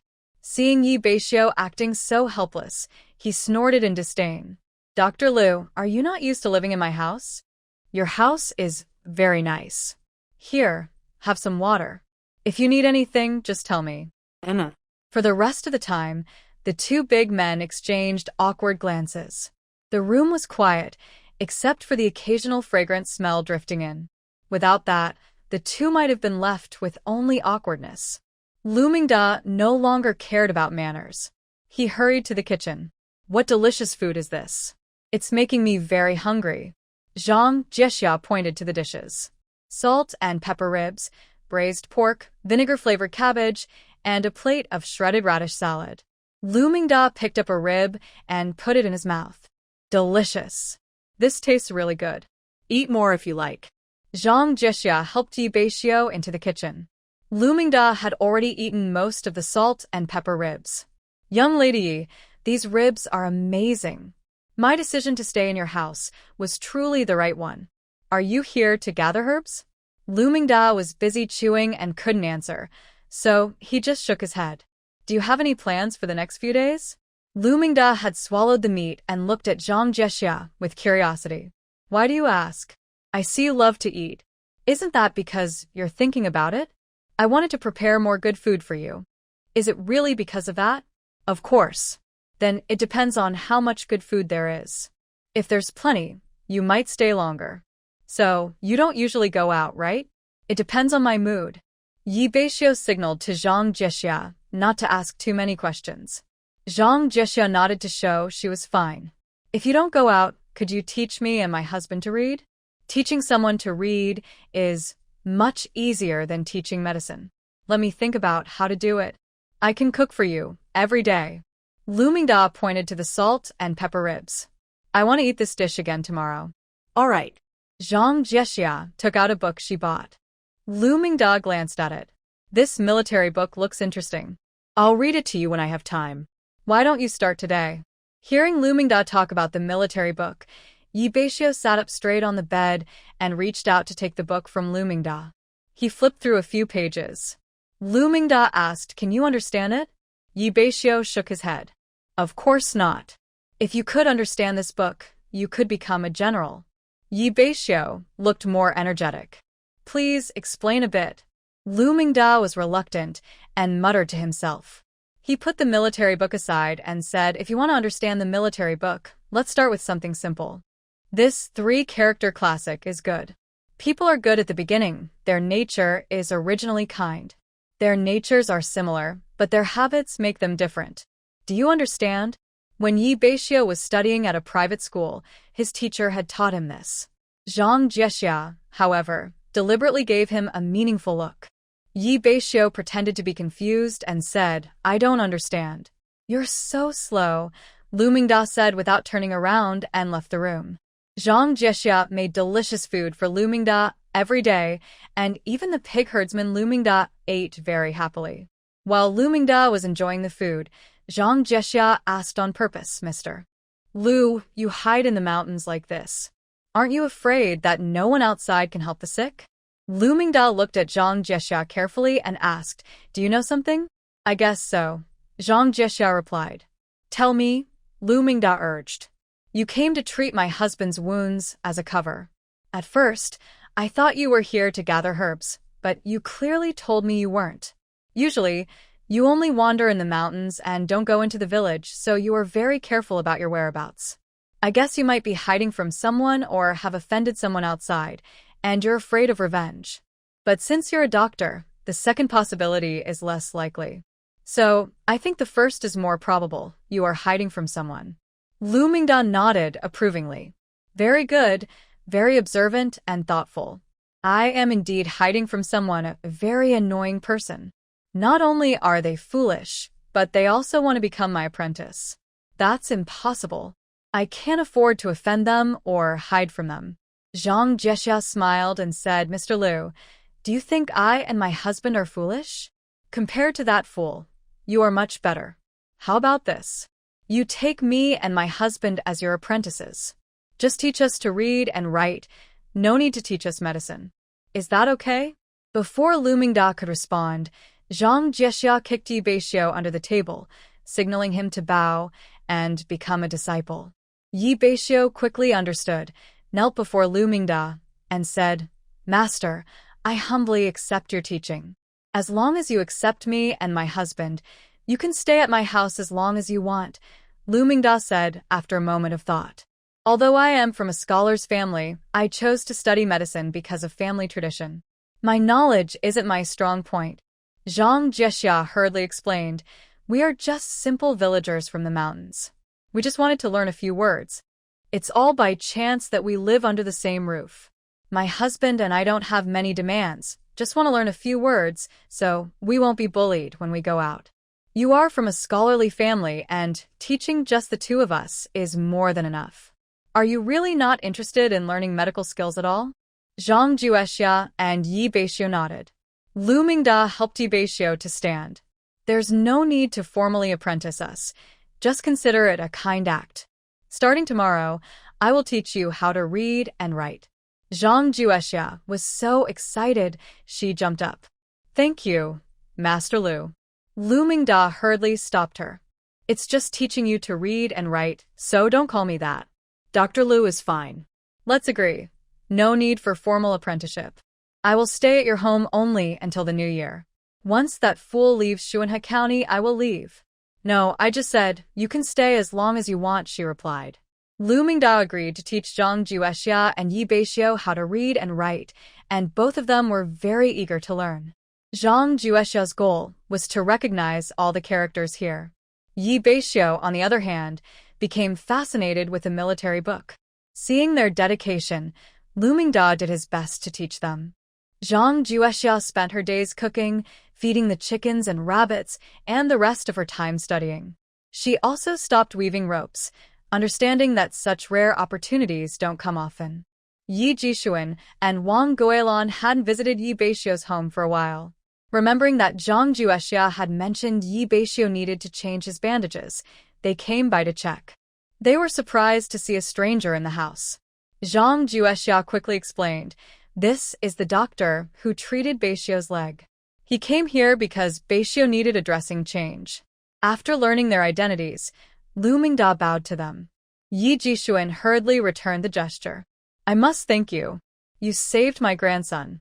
Doctors have a caring heart. That's what I should do." Wang Guolan, knowing Lu Mingda was a famous doctor in Shuanhe County, quickly brought Yi Jishuan forward. "Dr. Lu, my husband has been coughing badly lately. Could you take a look?" Lu Mingda gestured for Yi Jishuan to extend his hand and carefully checked his pulse. Wang Guolan then pulled Zhang Juexia into the yard, curious, and asked, "How do you know Dr. Lu? He's been staying at your house for a while?" Zhang Juexia answered one by one. "Since he's staying with us, you should treat him well," she said. She nodded in agreement. In the main room, Lu Mingda had finished checking Yi Jishuan's pulse and was writing a prescription. "Just go to Li's pharmacy in town to get the medicine. Remember, don't make it obvious. Quietly ask shopkeeper Li for it." Yi Jishuan was puzzled. Why was that? Zhang Juexia took the prescription from him. "Sir, I will help you get the medicine." She then pushed Wang Guolan in front of Lu Mingda. "Dr. Lu, could you help me check my grandmother's pulse again?" The elderly person was quite old, and traditional Chinese medicine emphasizes prevention, so it's always good to catch issues early. Lu Mingda checked Wang Guolan's pulse. "She's quite healthy for her age, but she probably has shallow sleep. I will prescribe a few remedies to help her sleep better." "Wow, you're really amazing. I didn't say I had trouble sleeping, but you still found out. Old lady, don't worry too much. Your children and grandchildren will have their own happiness. Do you understand?" Wang Guolan sighed. "Doctor, I understand what you're saying, but when my children face problems, I just can't ignore them." Lu Mingda understood and handed the prescription to Zhang Juexia, giving her a knowing look. Zhang Juexia nodded. "Grandma, help me prepare lunch, or I can go to town now and come back this afternoon." "Not necessary today. You can go tomorrow. Also, take your grandpa, your father, and your aunt and uncle. We want to buy some things in town before it snows." Zhang Juexia happily agreed. The next day, Zhang Juexia woke up early. After breakfast, she hurried in a carriage to the old house to pick up Yi Jishuan and others. She drove the carriage proudly through the village, feeling like she was on a fashion show. Despite the pressure, she arrived at the old house. Yi Jishuan and Wang Guolan got on the carriage without saying a word. Zhao Baofeng hesitated below. "North Xioshi's wife, can you handle this?" "Don't worry, Auntie. I promise you'll be able to ride this carriage again and again." "This girl." Yi Yunsheng helped Zhao Baofeng onto the carriage. Zhao Baofeng looked around and couldn't help but sigh. "I never thought my first ride in a carriage would be in the North Xiushi family's carriage." Zhang Juexia smiled. "Grandpa, grandma, uncle, and aunt, everyone, get comfortable." The carriage set off. People in the village pointed and whispered, "This young wife is really brave. Yes, she's always outside, even when her husband stays home." I wonder what Yi Beixiu is thinking. What else can he think? Our Yi family village is doing the best now. They have a new house, a carriage, and land. Even if they don't go hunting, life isn't bad. No matter how good life is, she's still a. That's not true. Her leg has been healed. I heard she'll be normal again by spring. All right, let's stop talking. Life always belongs to others, and it has nothing to do with people like us. The crowd dispersed, but inside the Qin family courtyard, a woman was wiping away tears in a corner. She had heard every word spoken just now. Seeing this, Granny Qin snorted coldly. Good for nothing. It's just a small matter. Why are you crying? Qin Lianhua glared at her. This is all your fault. If you hadn't insisted on breaking off the engagement, I wouldn't have married elsewhere. Now I'm a widow, and Yi Beixiu is doing better than ever. I guess you're happy now. Blame me? It's all my fault? No, it's your own fault. Otherwise, how could you not hold your ground in your husband's family after such a long time? Your man passed away, and you were sent back to your parents' home right after. You think that's something to be proud of? Frustrated, Qin Er-yong loudly shouted outside. Everyone shut up. Is this family not chaotic enough? Qin Lianhua's eyes turned red again. Cry, cry. It's not my fault. I told you, you only know how to cry when things happen. You're useless. If you still care about Yi Beixiu, go find him yourself. Now he's doing well, and you're just a widow sent back home. If things were like before, with a big wedding to bring you back, that's impossible now. But if you're eager to serve him, I think there might be a chance.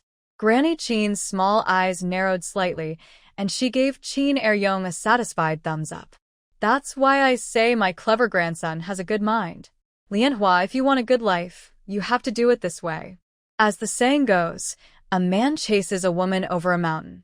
A woman chases a man behind a veil. If you dare to lose face, and this works out, a good life isn't far away. Have you seen Yi Beixiu's young wife? She's now quite proud, walking around our village confidently, just like that whip cracking loudly earlier. Qin Lianhua bit her lip, unwillingly twisting her own clothes. She had seen everything through the door just now. The woman's shiny silver pendant, the thick cotton coat made of fine cloth, the carriage she had gone out in. All of these should have been hers. Grandma Qin became more and more excited as she spoke. She stepped forward to help Qin Lianhua, tugging at her wrinkled clothes and carefully examining her face. Our Lianhua is very pretty, even more beautiful than Yi Beixiu's new wife. Qin Lianhua felt nervous inside. She had some hope, but if she had to go find Yi Beixiu, she didn't have the courage. Grandma, Without saying a word, Grandma Qin pushed her out the door. What are you afraid of? Remember, Yi Beixiu once gave us a lot of game meat for you. Go and talk to him nicely. Grandma will be waiting at home for good news. Qin Lianhua was pushed out and walked alone in the village. She hesitated, unsure whether to go see Yi Beixiu. If she went home now, she might get scolded or even beaten again. It might be better to stay outside for a while. Zhang Juexia and Yi Jishuan quickly arrived at the town. When they got off the carriage, Yi Jishuan sighed. The carriage is fast. If we had taken the ox cart from Yinhai, we might still be on the road. That's right. We're lucky to have Shower's help. Zhang Juexia smiled. Grandpa, Grandma, Uncle, Aunt, you all go handle your business first. I'll go to Li Ji's pharmacy. Let's meet at the town gate later. Okay. Zhao Baofeng was curious why Zhang Juexia was going to the pharmacy, especially since she wasn't feeling well. But before she could say anything, she was gone. Zhang Juexia bought some medicine and a few books from the bookstore, also grabbing some snacks, then headed to the town gate to wait for Yi Jishuan and the others. On the way past Manfu restaurant, the owner, Wan Qi, waved at her from afar. Zhang Juexia quickly stopped the carriage. Wan Qi jogged over and said, Young lady Yi, I remember you said you'd send me some game meat. Why haven't you brought it yet? Our restaurant needs some now. Can you send some over? All I have at home are rabbits. Rabbits are fine. How many can you send? How many do you need? The more, the better. Do you have 60? Zhang Juexia thought for a moment. All right, I can send them tomorrow. Wan Qi smiled happily. Great. You're so timely, young lady Yi. After saying goodbye to Wan Qi, Zhang Juexia went to the town gate and waited about 15 minutes. Yi Jishuan and the others arrived soon after. She helped them load their things onto the carriage. Once everyone was seated, she drove out of the town gate. Zhao Baofeng saw some bundles of herbs in the carriage. Mother, Shower isn't feeling well. This medicine belongs to me and your father. She helped us get it from the pharmacy. Zhao Baofeng kept asking questions, and Wang Guilin explained everything clearly. Zhao Baofeng muttered, Mother, the Beixiu family has a doctor. Is that true? Wang Guilin glared at her. When did I ever tell a lie? Ignoring the bumpy road, Zhao Baofeng leaned forward and held Wang Guilin's hand tightly. Mother, tomorrow, take Qiner to see the doctor. She's been married to Beixiu for over 2 years, but she hasn't had any children. Yi Yunsheng looked at Wang Guilin with hopeful eyes. Wang Guilin exchanged a look with Yi Jixuan, understanding his feelings. She sighed. Children are also a matter of fate. But since the Beixiu family has a doctor, it's worth a try. Thank you, Mother, said Ma Che in the carriage. Zhang Juexia heard everything clearly. Mother, it's best to ask the eldest brother to come along tomorrow, and his wife too. Lu the doctor might help. Having a baby isn't something one person can do alone. The 4 people in the carriage looked down awkwardly. Zhang Juexia thought they hadn't heard and repeated himself. Only then did Wang Guilin muster her courage and agree softly. Qin Lianhua unknowingly arrived at Yi Beixiu's house. She looked at the brand-new house with its bright blue bricks and tiles, feeling more upset. This should have been hers. The more she thought about it, the more unwilling she felt. She made up her mind and pushed open the door of Yi Beixiu's house. Lu Mingda was explaining military strategies to Yi Beixiu when they were interrupted, both feeling annoyed. Lu Mingda asked impatiently, Who is it? Qin Lianhua gathered her courage. It's me, Brother Beixiu. Lu Mingda looked at Yi Beixiu with suspicion. She's looking for you. Yi Beixiu was also confused. Only Su Yan called him brother at home, but her voice didn't sound like her. Seeing Yi Beixiu still lost in thought, Lu Mingda hurried him. She's looking for you. Go see her quickly. Don't keep the girl waiting.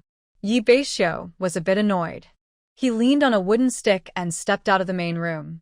He squinted and looked at Qin Lianhua. Who are you? Why are you here? Qin Lianhua looked at Yi Beixiu with a sad face. Brother Beixiu, it's me, Lianhua. Yi Beixiu took a few steps back, wary. Why are you coming to my house? Brother Beixiu, Qin Lianhua was at a loss, too nervous to speak clearly. She looked at Yi Beixiu with a sad expression. Speak if you have something to say. If not, please leave my house quickly.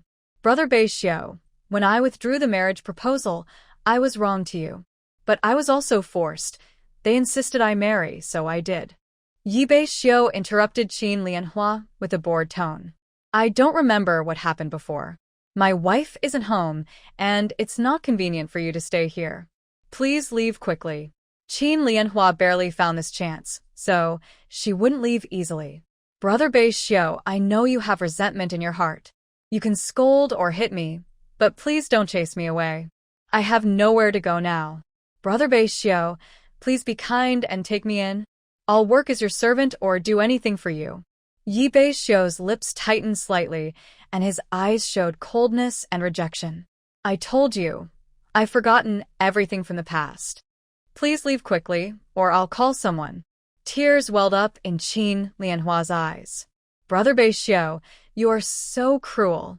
I really have nowhere to go, so I came to ask for your help. Now your life is good, and you don't need me to eat. If you don't want me to be your servant, can I be your little helper instead? If you refuse, they will sell me for money. Brother Beixiu, for the sake of our long friendship, please agree, okay? Yi Beixiu grew more impatient and interrupted Qin Lianhua. Whether you sell yourself or not, what does it have to do with me? Who am I to you? Why should I care? Hurry up and leave, or I'll really call people from the village. Anyway, it won't be me who's embarrassed. Qin Lianhua was humiliated by Yi Beixiu's words and cried as she ran out of the house. Zhang Juexia took Yi Jixuan and others to the old house and hurried back home.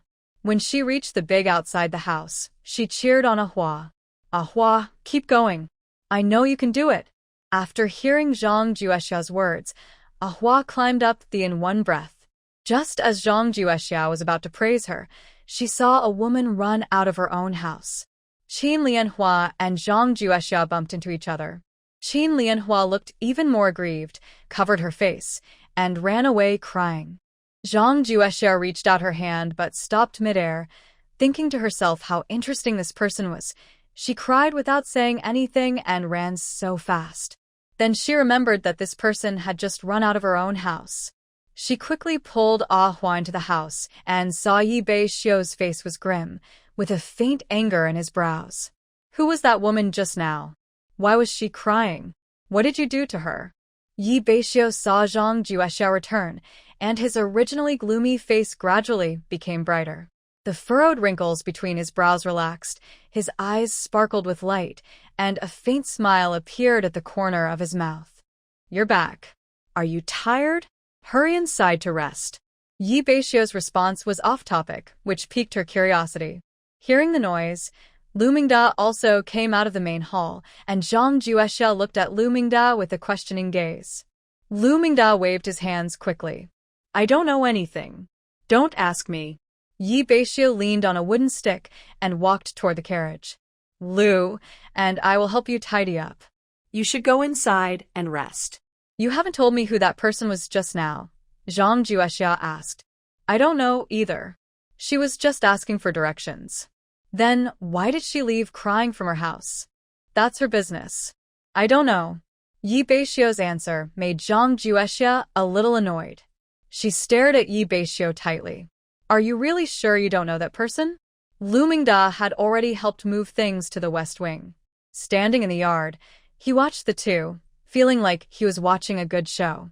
He cleared his throat and reminded them, if you have something to say, go inside. It's too cold outside. If you don't explain clearly, I won't go inside. Zhang Juexia pouted and turned her head in defiance. Yi Beixiu felt sorry for her. In the cold weather, he hurried to the carriage with his wife and family to go to town. He stepped forward and took Zhang Juexia's hand gently, showing tenderness. Be good, let's go inside and talk. I'll tell you everything. Zhang Juexia was coaxed inside by Yi Beixiu's kind words. Yi Beixiu awkwardly brought up Qin Lianhua's matter. You already know the background. I really have nothing to do with her. In the past, I did send her family wild games several times, but I never really saw what she looked like. But today, you saw clearly. She even came to ask to be a concubine. Yi Beixiu's face turned pale and red alternately. After a moment, he looked at Zhang Juexia pitifully. Wife, can we not talk about this anymore? Although this happened because of me, I never thought about taking a concubine. We mountain folks, we don't have time for such foolish things. So you mean, once you're successful, you can take a concubine? Yi Beixiu was anxious and distressed. Wife, good wife, I didn't mean that. Forget it. Let's not bring this up again, okay? Lu Mingda, who was drinking tea and reading nearby, couldn't stand it anymore.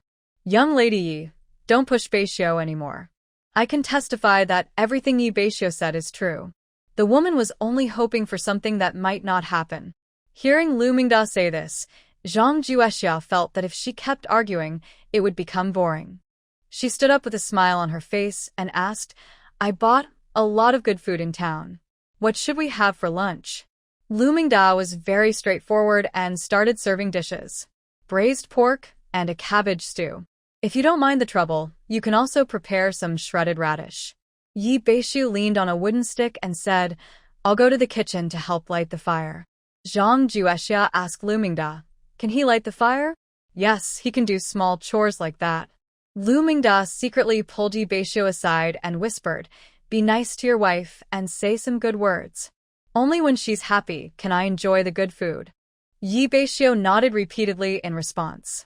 Using the excuse that she needed to go to town tomorrow to deliver wild rabbits, Zhang Juexia told Yi Jishuan to bring Yi Beishan and his wife to help. Not long after lunch, Yi Beishan and Li Yiqin arrived. Since the day they divided the family, this was the first time Zhang Juexia saw Li Yiqin. Big sister-in-law, you've lost so much weight, she said. Li Yiqin looked tired and said, a few days ago, I caught a cold unexpectedly. I haven't recovered yet and I feel weak. I don't want to eat much, and just want to lie in bed. When you're sick, your body feels uncomfortable, but you should still eat some food. Luckily, we have a doctor living nearby. Let him check on you. Li Yiqin snorted and said, "My mother already told me." She shyly lowered her head. "She also said your older brother should have a look at you too." "Come on, I'll take you to see him," Lu Mingda said. He first checked Li Yiqin's pulse, switching from left to right hand, then frowned in thought, making Zhang Juexia feel nervous. What's wrong with her? Could she have a serious illness? Lu Mingda then asked about Li Yiqin's menstrual cycle. Although she was shy, she quietly explained. "You might be pregnant," Lu Mingda said happily, grabbing Li Yiqin's hand. "Doctor, is that true?" Li Yiqin was excited and held Lu Mingda's hand. "You said it's true, but I don't feel nauseous or..." These symptoms vary from person to person. Your weakness and lack of appetite are normal during pregnancy. I'll write a prescription for you. Just take it for a few days. Zhang Juexia smiled and looked at Li Yiqin. "Big sister-in-law, congratulations. I need to go to town tomorrow anyway, so I'll bring back your medicine." "That's very kind of you." "No trouble at all. For my little nephew, I don't mind at all." Li Yiqin blushed shyly and lowered her head. "Big sister-in-law, you weren't like this before. How come you seem so different now that you're pregnant?" Li Yiqin glanced at her weakly. "When it's your turn, you'll understand how it feels." Yi Beixiu was overjoyed when he learned his wife was pregnant. He was so happy he couldn't sit still and laughed happily with a big smile. Yi Beixiu watched from the side and shook his head. His older brother was only good at this. After the excitement, Yi Beixiu remembered he was here to help with chores. "Xiar, how should I do this work?" "I'll do it," he said. "Big brother, the work for today is already done. Come early tomorrow morning and help me load the wild rabbit onto the cart," Yi Beixiu said. Yi Beixiu looked puzzled. "But I didn't do anything today. How is it already finished?" Zhang Juexia just smiled and didn't answer him. She went inside and helped Li Yiqin out, then told Yi Beixiu, "You stay with big sister-in-law and hurry back to the old house. I think Grandpa, Grandma, Uncle, and Aunt will be very happy to hear this good news." Yi Beixiu carefully helped Li Yiqin, who looked at him with disdain. "Am I that delicate?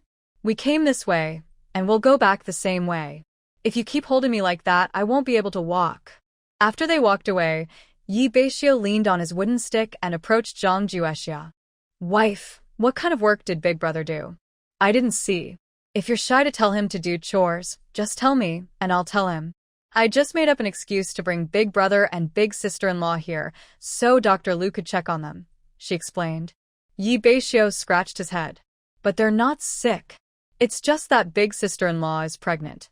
Zhang Juexia was speechless. She glared at Yi Beixiu.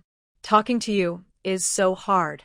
After Big Brother and Big Sister-in-law got married, they didn't have children. Aunt is worried and wants Dr. Lu to take a look. But having children is a matter for Big Sister-in-law. "It has nothing to do with Big Brother," Yi Beixiu said. "It does matter. Having children is a matter for both of them," she replied. Yi Beixiu nodded thoughtfully and kept silent. Zhang Juexia didn't want to bother with him. She went to the backyard, counted the wild rabbits to be sent to the restaurant tomorrow, and fed them. After feeding the rabbits and chickens, she went into the storeroom. Seeing the hawthorn berries in the corner, she quickly checked them for spoilage.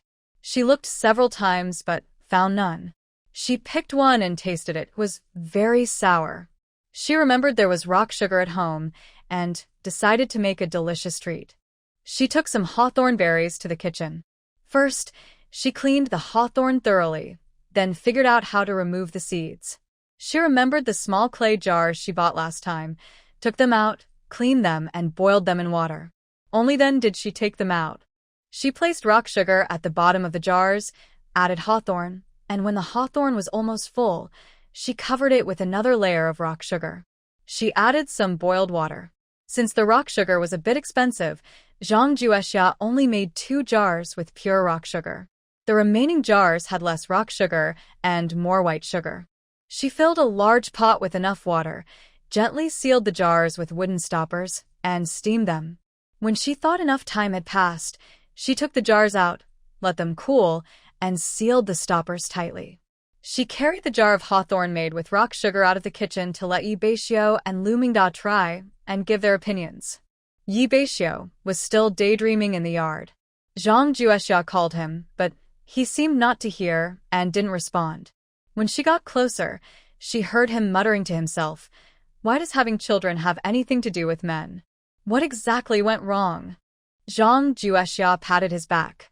He suddenly snapped out of it, turned around, and asked, "Wife, is something the matter?" She raised the jar and said, "Enjoy some delicious food." She took the jar into the main room, opened the stopper, and poured some hawthorn into a bowl. "Would you like to try it?" Lu Mingda was the first to scoop some and taste it. It's delicious. I've never seen hawthorn eaten like this before. It's sweet with a slight sourness, but not too sweet. This helps cut grease. If you eat it after some meat, it should taste very good. Yi Beixiu looked at the hawthorn in the bowl and felt a bit nervous because he didn't like sour things. Zhang Juexia urged him to try. He clenched his teeth but didn't use a spoon. Instead, he picked one up with chopsticks and put it in his mouth. He closed his eyes, expecting it to be very sour. But as he chewed the hawthorn, the sweetness of the rock sugar masked the sourness. He opened his eyes in surprise and looked at Zhang Juexia. She signaled for him to try it the way Lu did, using a spoon with some juice. Yi Beixiu ate several pieces until Zhang Juexia stopped him. "Is it good?" she asked. "Yes, it's tasty. It's a mix of sour and sweet, which makes it very appetizing," he replied. Zhang Juexia nodded happily. "Tomorrow, when I go to town, I'll bring 2 jars to Wanxi, the owner of Manhwa restaurant, so he can try it. We still have a lot of hawthorn at home. If Wanxi likes it, he might want to buy some from us. But the price might be a bit tricky. Although hawthorn is picked from the mountains, the rock sugar is expensive." Lu Mingda reminded her, "Rare things are valuable. Hawthorn itself isn't worth much, but this way of eating it is precious. If you're just trying to make a little money, there's no need to bother." Lu Mingda spoke briefly, but clever Zhang Juexia already understood. She also had her worries. "Our family's hawthorn is limited. I'm afraid we can't make that many jars of preserved fruit." Lu Mingda looked at her with a disappointed expression. "Why is your mind not working now? Just send the stuff over. If the Li family thinks it's profitable, the rest is not your concern." Zhang Juexia suddenly understood and gently patted her forehead in frustration. "Why didn't I think of that?" She went to the storage room to find 2 pretty small baskets woven from rattan and packed 2 jars of hawthorn preserves into them. One was for the shopkeeper Wan Shi, and the other for Li Yingyue. It was easy to give one to Wan Shi, but she worried about how to deliver Li Yingyue's share to Xuanhe County. If necessary, she would have to make a trip to Xuanhe County, but her family had 2 mouths to feed at home. Yi Beixiu thought of someone. "My wife. You can ask Li Dong or Zhao Long to help deliver it to Li Yingyue in Xuanhe County." Zhang Juexia thought this was feasible and prepared another gift for Li Dong and Zhao Long. After arranging this, Yi Beixiu's expression became serious again. Zhang Juexia reached out and touched his head. "You're not running a fever. Are you feeling unwell? We have a good doctor now. If you're not feeling well, you should say so." "Can I really say it?" "Of course. Wife, we've been married for a while, but your stomach hasn't moved yet. Do you think it's because of me?" After hearing Yi Beixiu, Zhang Juexia laughed out loud. "You've been so nervous all day. Just because of this?" "Yes, it's a small matter." "Wife, speak up, don't laugh." Yi Beixiu looked a little anxious. He was very unsure about his health, perhaps because of his experiences in the mountains. "It's easy to fix. We can ask Lu the doctor to take a look." But Yi Beixiu hesitated, looking awkwardly at Zhang Juexia. "This kind of thing isn't very good, and if something really is wrong, then..." Zhang Juexia pulled him to go outside. "What are you afraid of? If you're sick, you need treatment." In the yard, Lu Mingda was standing still and only heard the last words. "When you're sick, you need to be treated." After breathing and calming his energy, he asked Zhang Juexia, "Who among you 2 is sick?" "We are both sick." "Dr. Lu, please help us check," they replied. Lu Mingda looked at Zhang Juexia with confusion. How could both of them get sick at the same time? What kind of illness is this? So fast? He frowned slightly and signaled Zhang Juexia to extend her hand. He carefully checked her pulse, both left and right, looked at her tongue, and asked questions repeatedly. Besides being thin and lacking energy and blood, there's nothing serious wrong with you, he said. Does it affect having children? She asked. What's there to affect? You're just thin and lacking blood. Eat more and you'll recover. But with your body, it's best to rest for 2 years before having children. After hearing Lu Mingda's words, Zhang Juexia felt relieved. She pulled Yi Beixiu over to Lu Mingda. Please check him too. Check what? I've been checking his pulse every few days. He's healthy, Lu Mingda replied. Can he have children? She asked. He definitely can't. He's a man. Men can't have children, Lu Mingda said with a smile. Zhang Juexia stomped her foot. No, I'm not joking. I'm asking if his body lacks something related to having children, you know about that. Yi Beixiu was surprised and opened his mouth wide, staring with big, confused eyes. He never expected his wife to ask such a straightforward question. Lu Mingda looked at Yi Beixiu with a meaningful smile and then burst into laughter. He's got a strong body. He could have 10 or 8 children without any problem. This is so funny. You too. Stop overthinking everything. Yi Beixiu, are you jealous seeing your wife having a child? I tell you, once she's healthy and strong, you can have as many children as you want. Zhang Juexia glared at Yi Beixiu. This was all his fault. If he hadn't overthought things, Lu Mingda wouldn't have teased them. Yi Beixiu felt guilty under her glare. It was indeed his fault. He scratched his head awkwardly and looked down shyly. Lu Mingda stopped and went back to the yard to walk around. Seeing Lu Mingda leave, Yi Beixiu quickly took Zhang Juexia's small hand. Sorry, wife. What's wrong? I shouldn't have overthought. Zhang Juexia leaned on Yi Beixiu's shoulder and bit him hard. Yi Beixiu winced in pain and hugged her tightly. My wife, I love you. My previous relationship with Qin Lianhua was arranged by my family. Now that I am in charge, I will no longer have any ties with her. I can't promise everything, but I can promise you this. In this life, I only love and care for you. I know I was too impatient about having children. Sorry, you should rest well. After 2 years, when you're healthy again, we can think about having kids. I was foolish. Our life together is so good. I am not satisfied, and my wife is right to be firm. Zhang Juexia opened her mouth. Does it hurt? It doesn't hurt. My wife bit me, so how could it hurt? Sweet talk. On another shoulder, Yi Beixiu felt a sharp pain again. Remember, this is the cost of overthinking. She had a good night's sleep. Early the next morning, Yi Beixiu came to knock on the door, helping Zhang Juexia load the wild rabbits onto the cart. Zhang Juexia packed the hawthorn jam and was about to leave.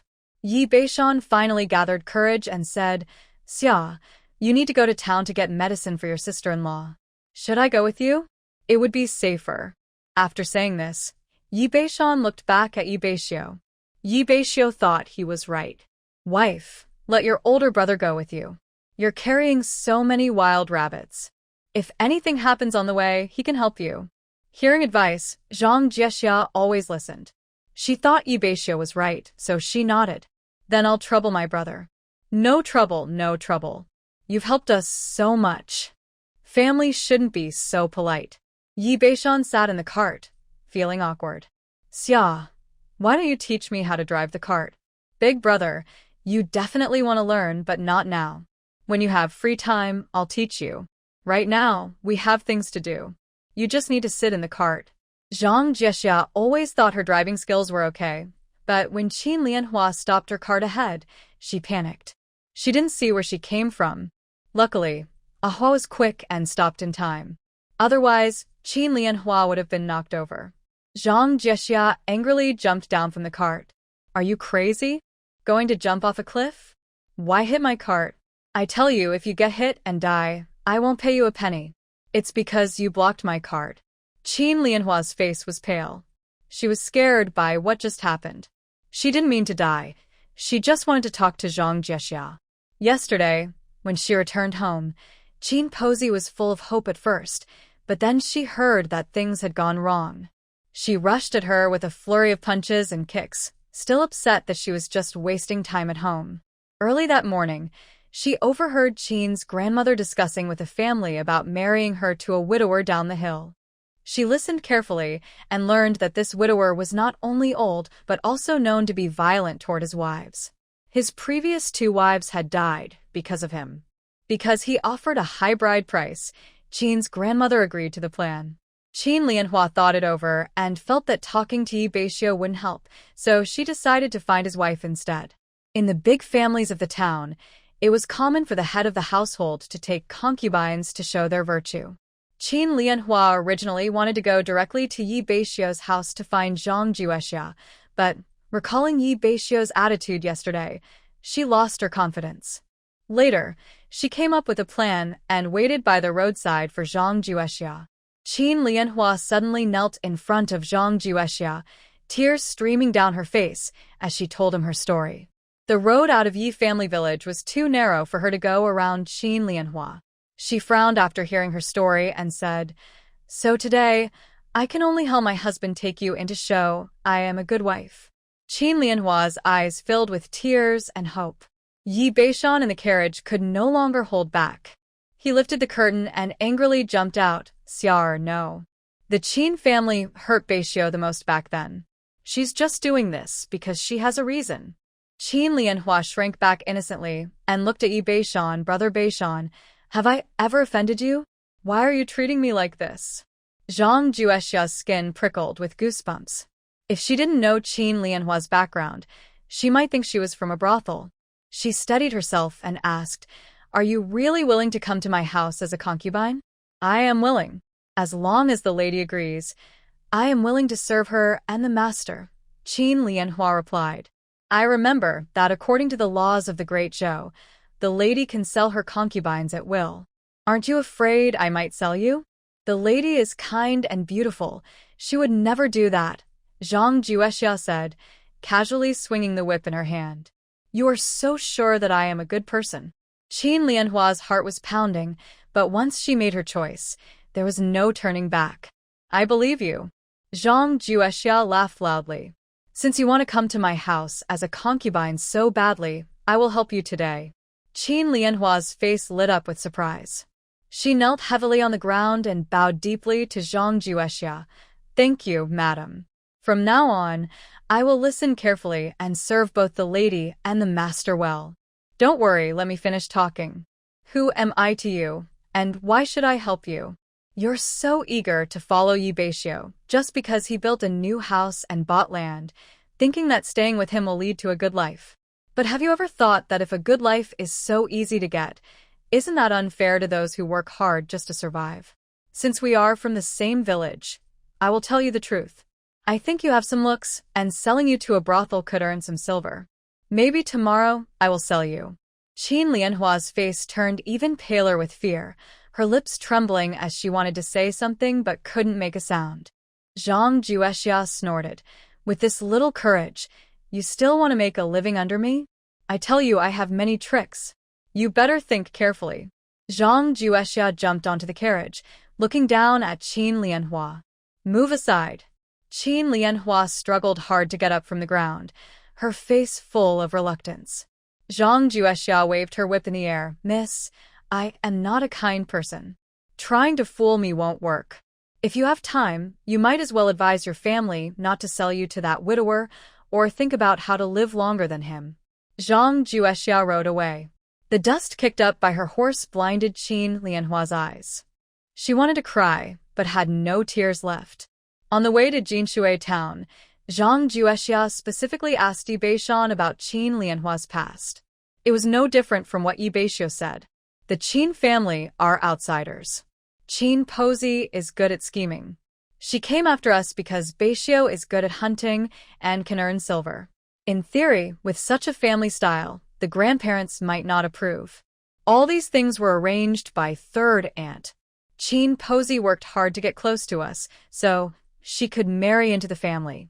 Qin Lianhua's personality, third aunt liked very much. After saying this, Yi Beishan realized he had spoken out of turn. He peeked at Zhang Juexia's expression, and seeing she was fine, he relaxed. Zhang Juexia smirked at his little move. Whether Pang Xiujuan liked her or not, what did it matter? She wasn't living with Pang Xiujuan. Inside the carriage, Yi Beishan added, the Qin family is just like that, selling their daughters to make money. In our Yi village, they are unique. But it's a pity for their girl.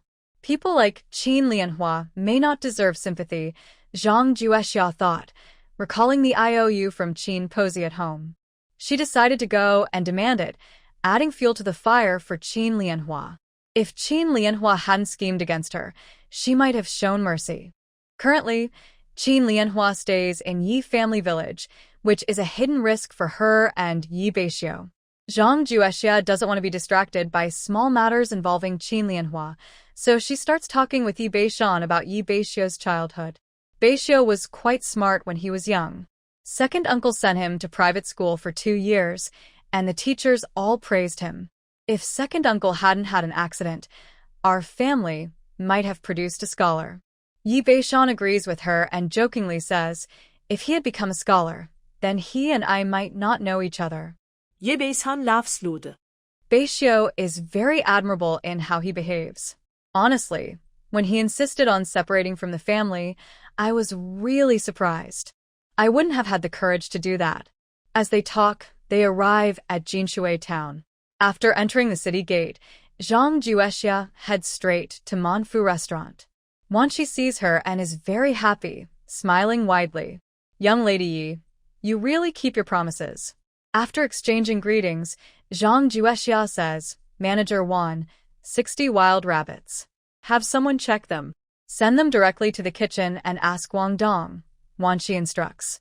Wang Dong asks the kitchen staff to help Zhang Juexia unload the rabbits from a cart. This time, Zhang Juexia does not mention the price. Wang Dong voluntarily raises the price from 25 coins per jean to 28 coins.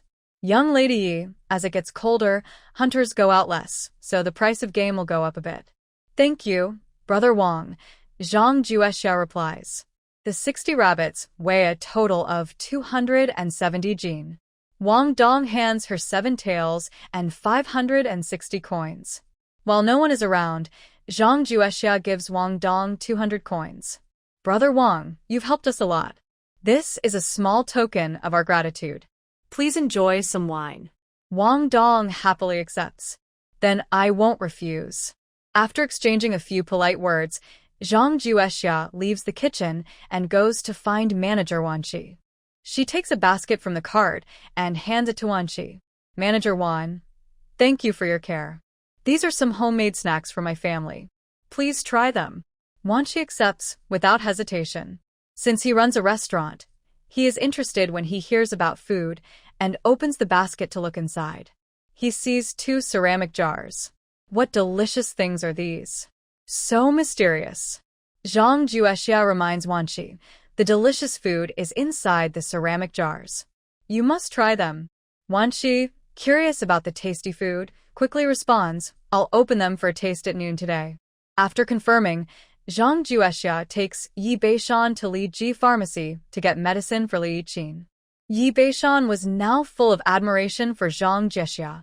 Previously, Li Yiqin had been bragging at home about how capable Zhang Juexia was, and he thought it was just a woman's boast, not taking it seriously. Today, he finally saw for himself. Zhang Juexia arrived at the back courtyard of Li's pharmacy, knocked on the door, and someone let her inside. Clerk Beixiu took Zhang Juexia and Yi Beishan to the back hall, brewed tea for them, and said, Master has a patient in front.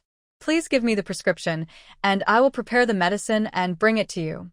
Zhang Juexia handed over the prescription to Beixiu, saying, just like last time, keep it quiet. I understand. Master already told me. Beixiu replied, and went to the front yard with the prescription. Zhang Juexia signaled to Yi Beishan, Big brother, let's rest here and have some tea. Although Yi Beishan was curious, he still picked up the teacup and drank. We've run around all day, and I am really tired.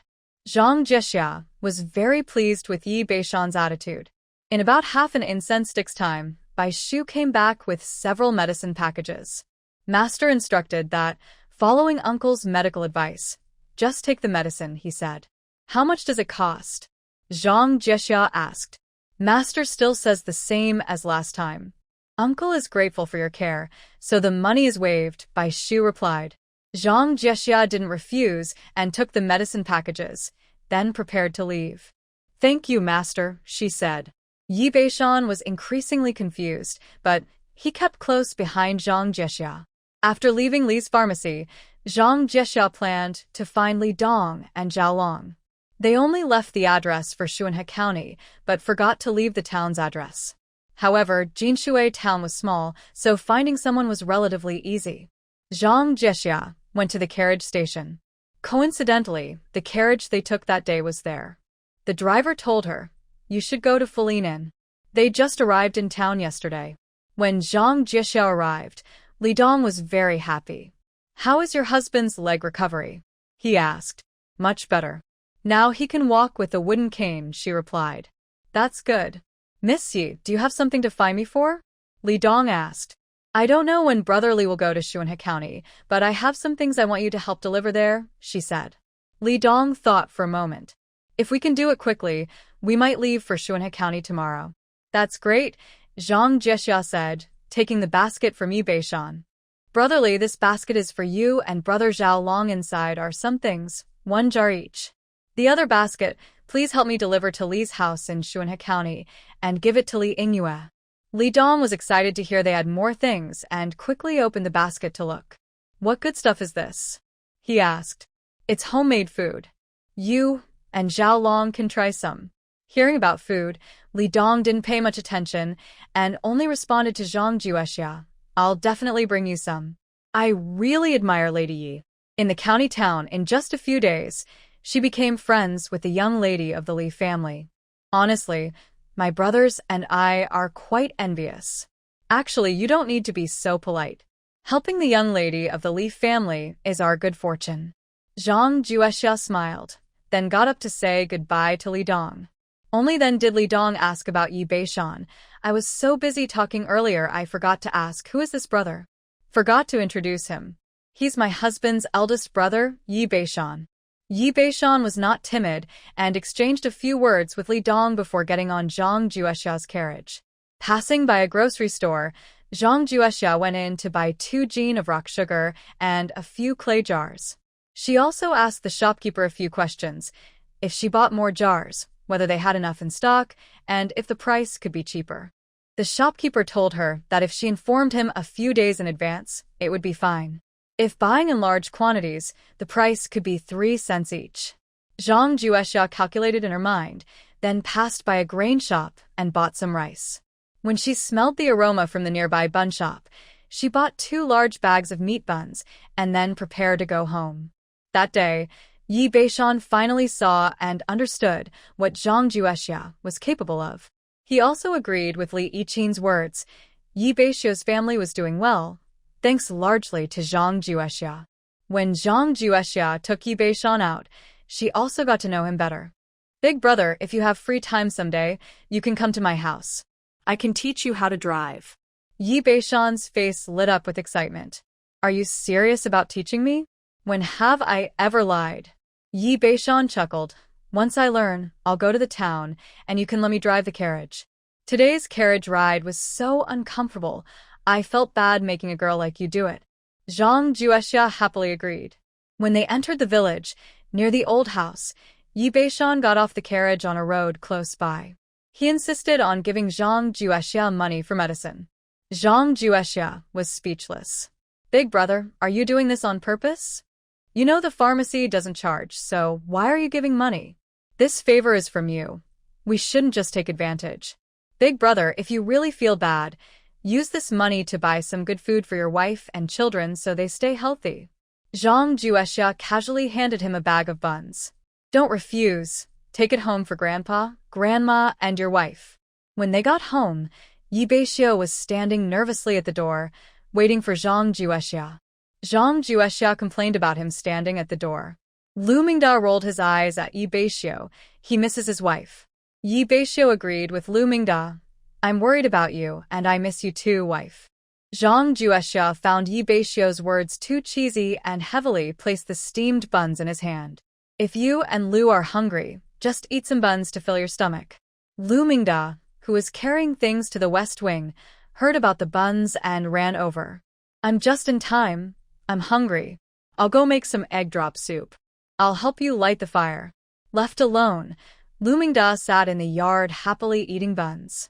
In the kitchen, Zhang Juexia told Yi Beixiu about meeting Qin Lianhua and also shared her story.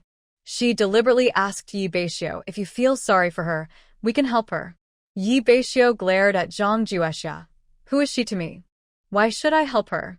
Then, he firmly said, Qin Lianhua can't stay in Yejia village anymore. If she stays, I worry she might cause more trouble. No, I need to go out and find Qin Pozi to settle her debts and give her a warning. Since they agreed, Zhang Juexia stopped Yi Beixiu. Are you giving up your leg? It's fine. Lu Mingda said, I can move a little now.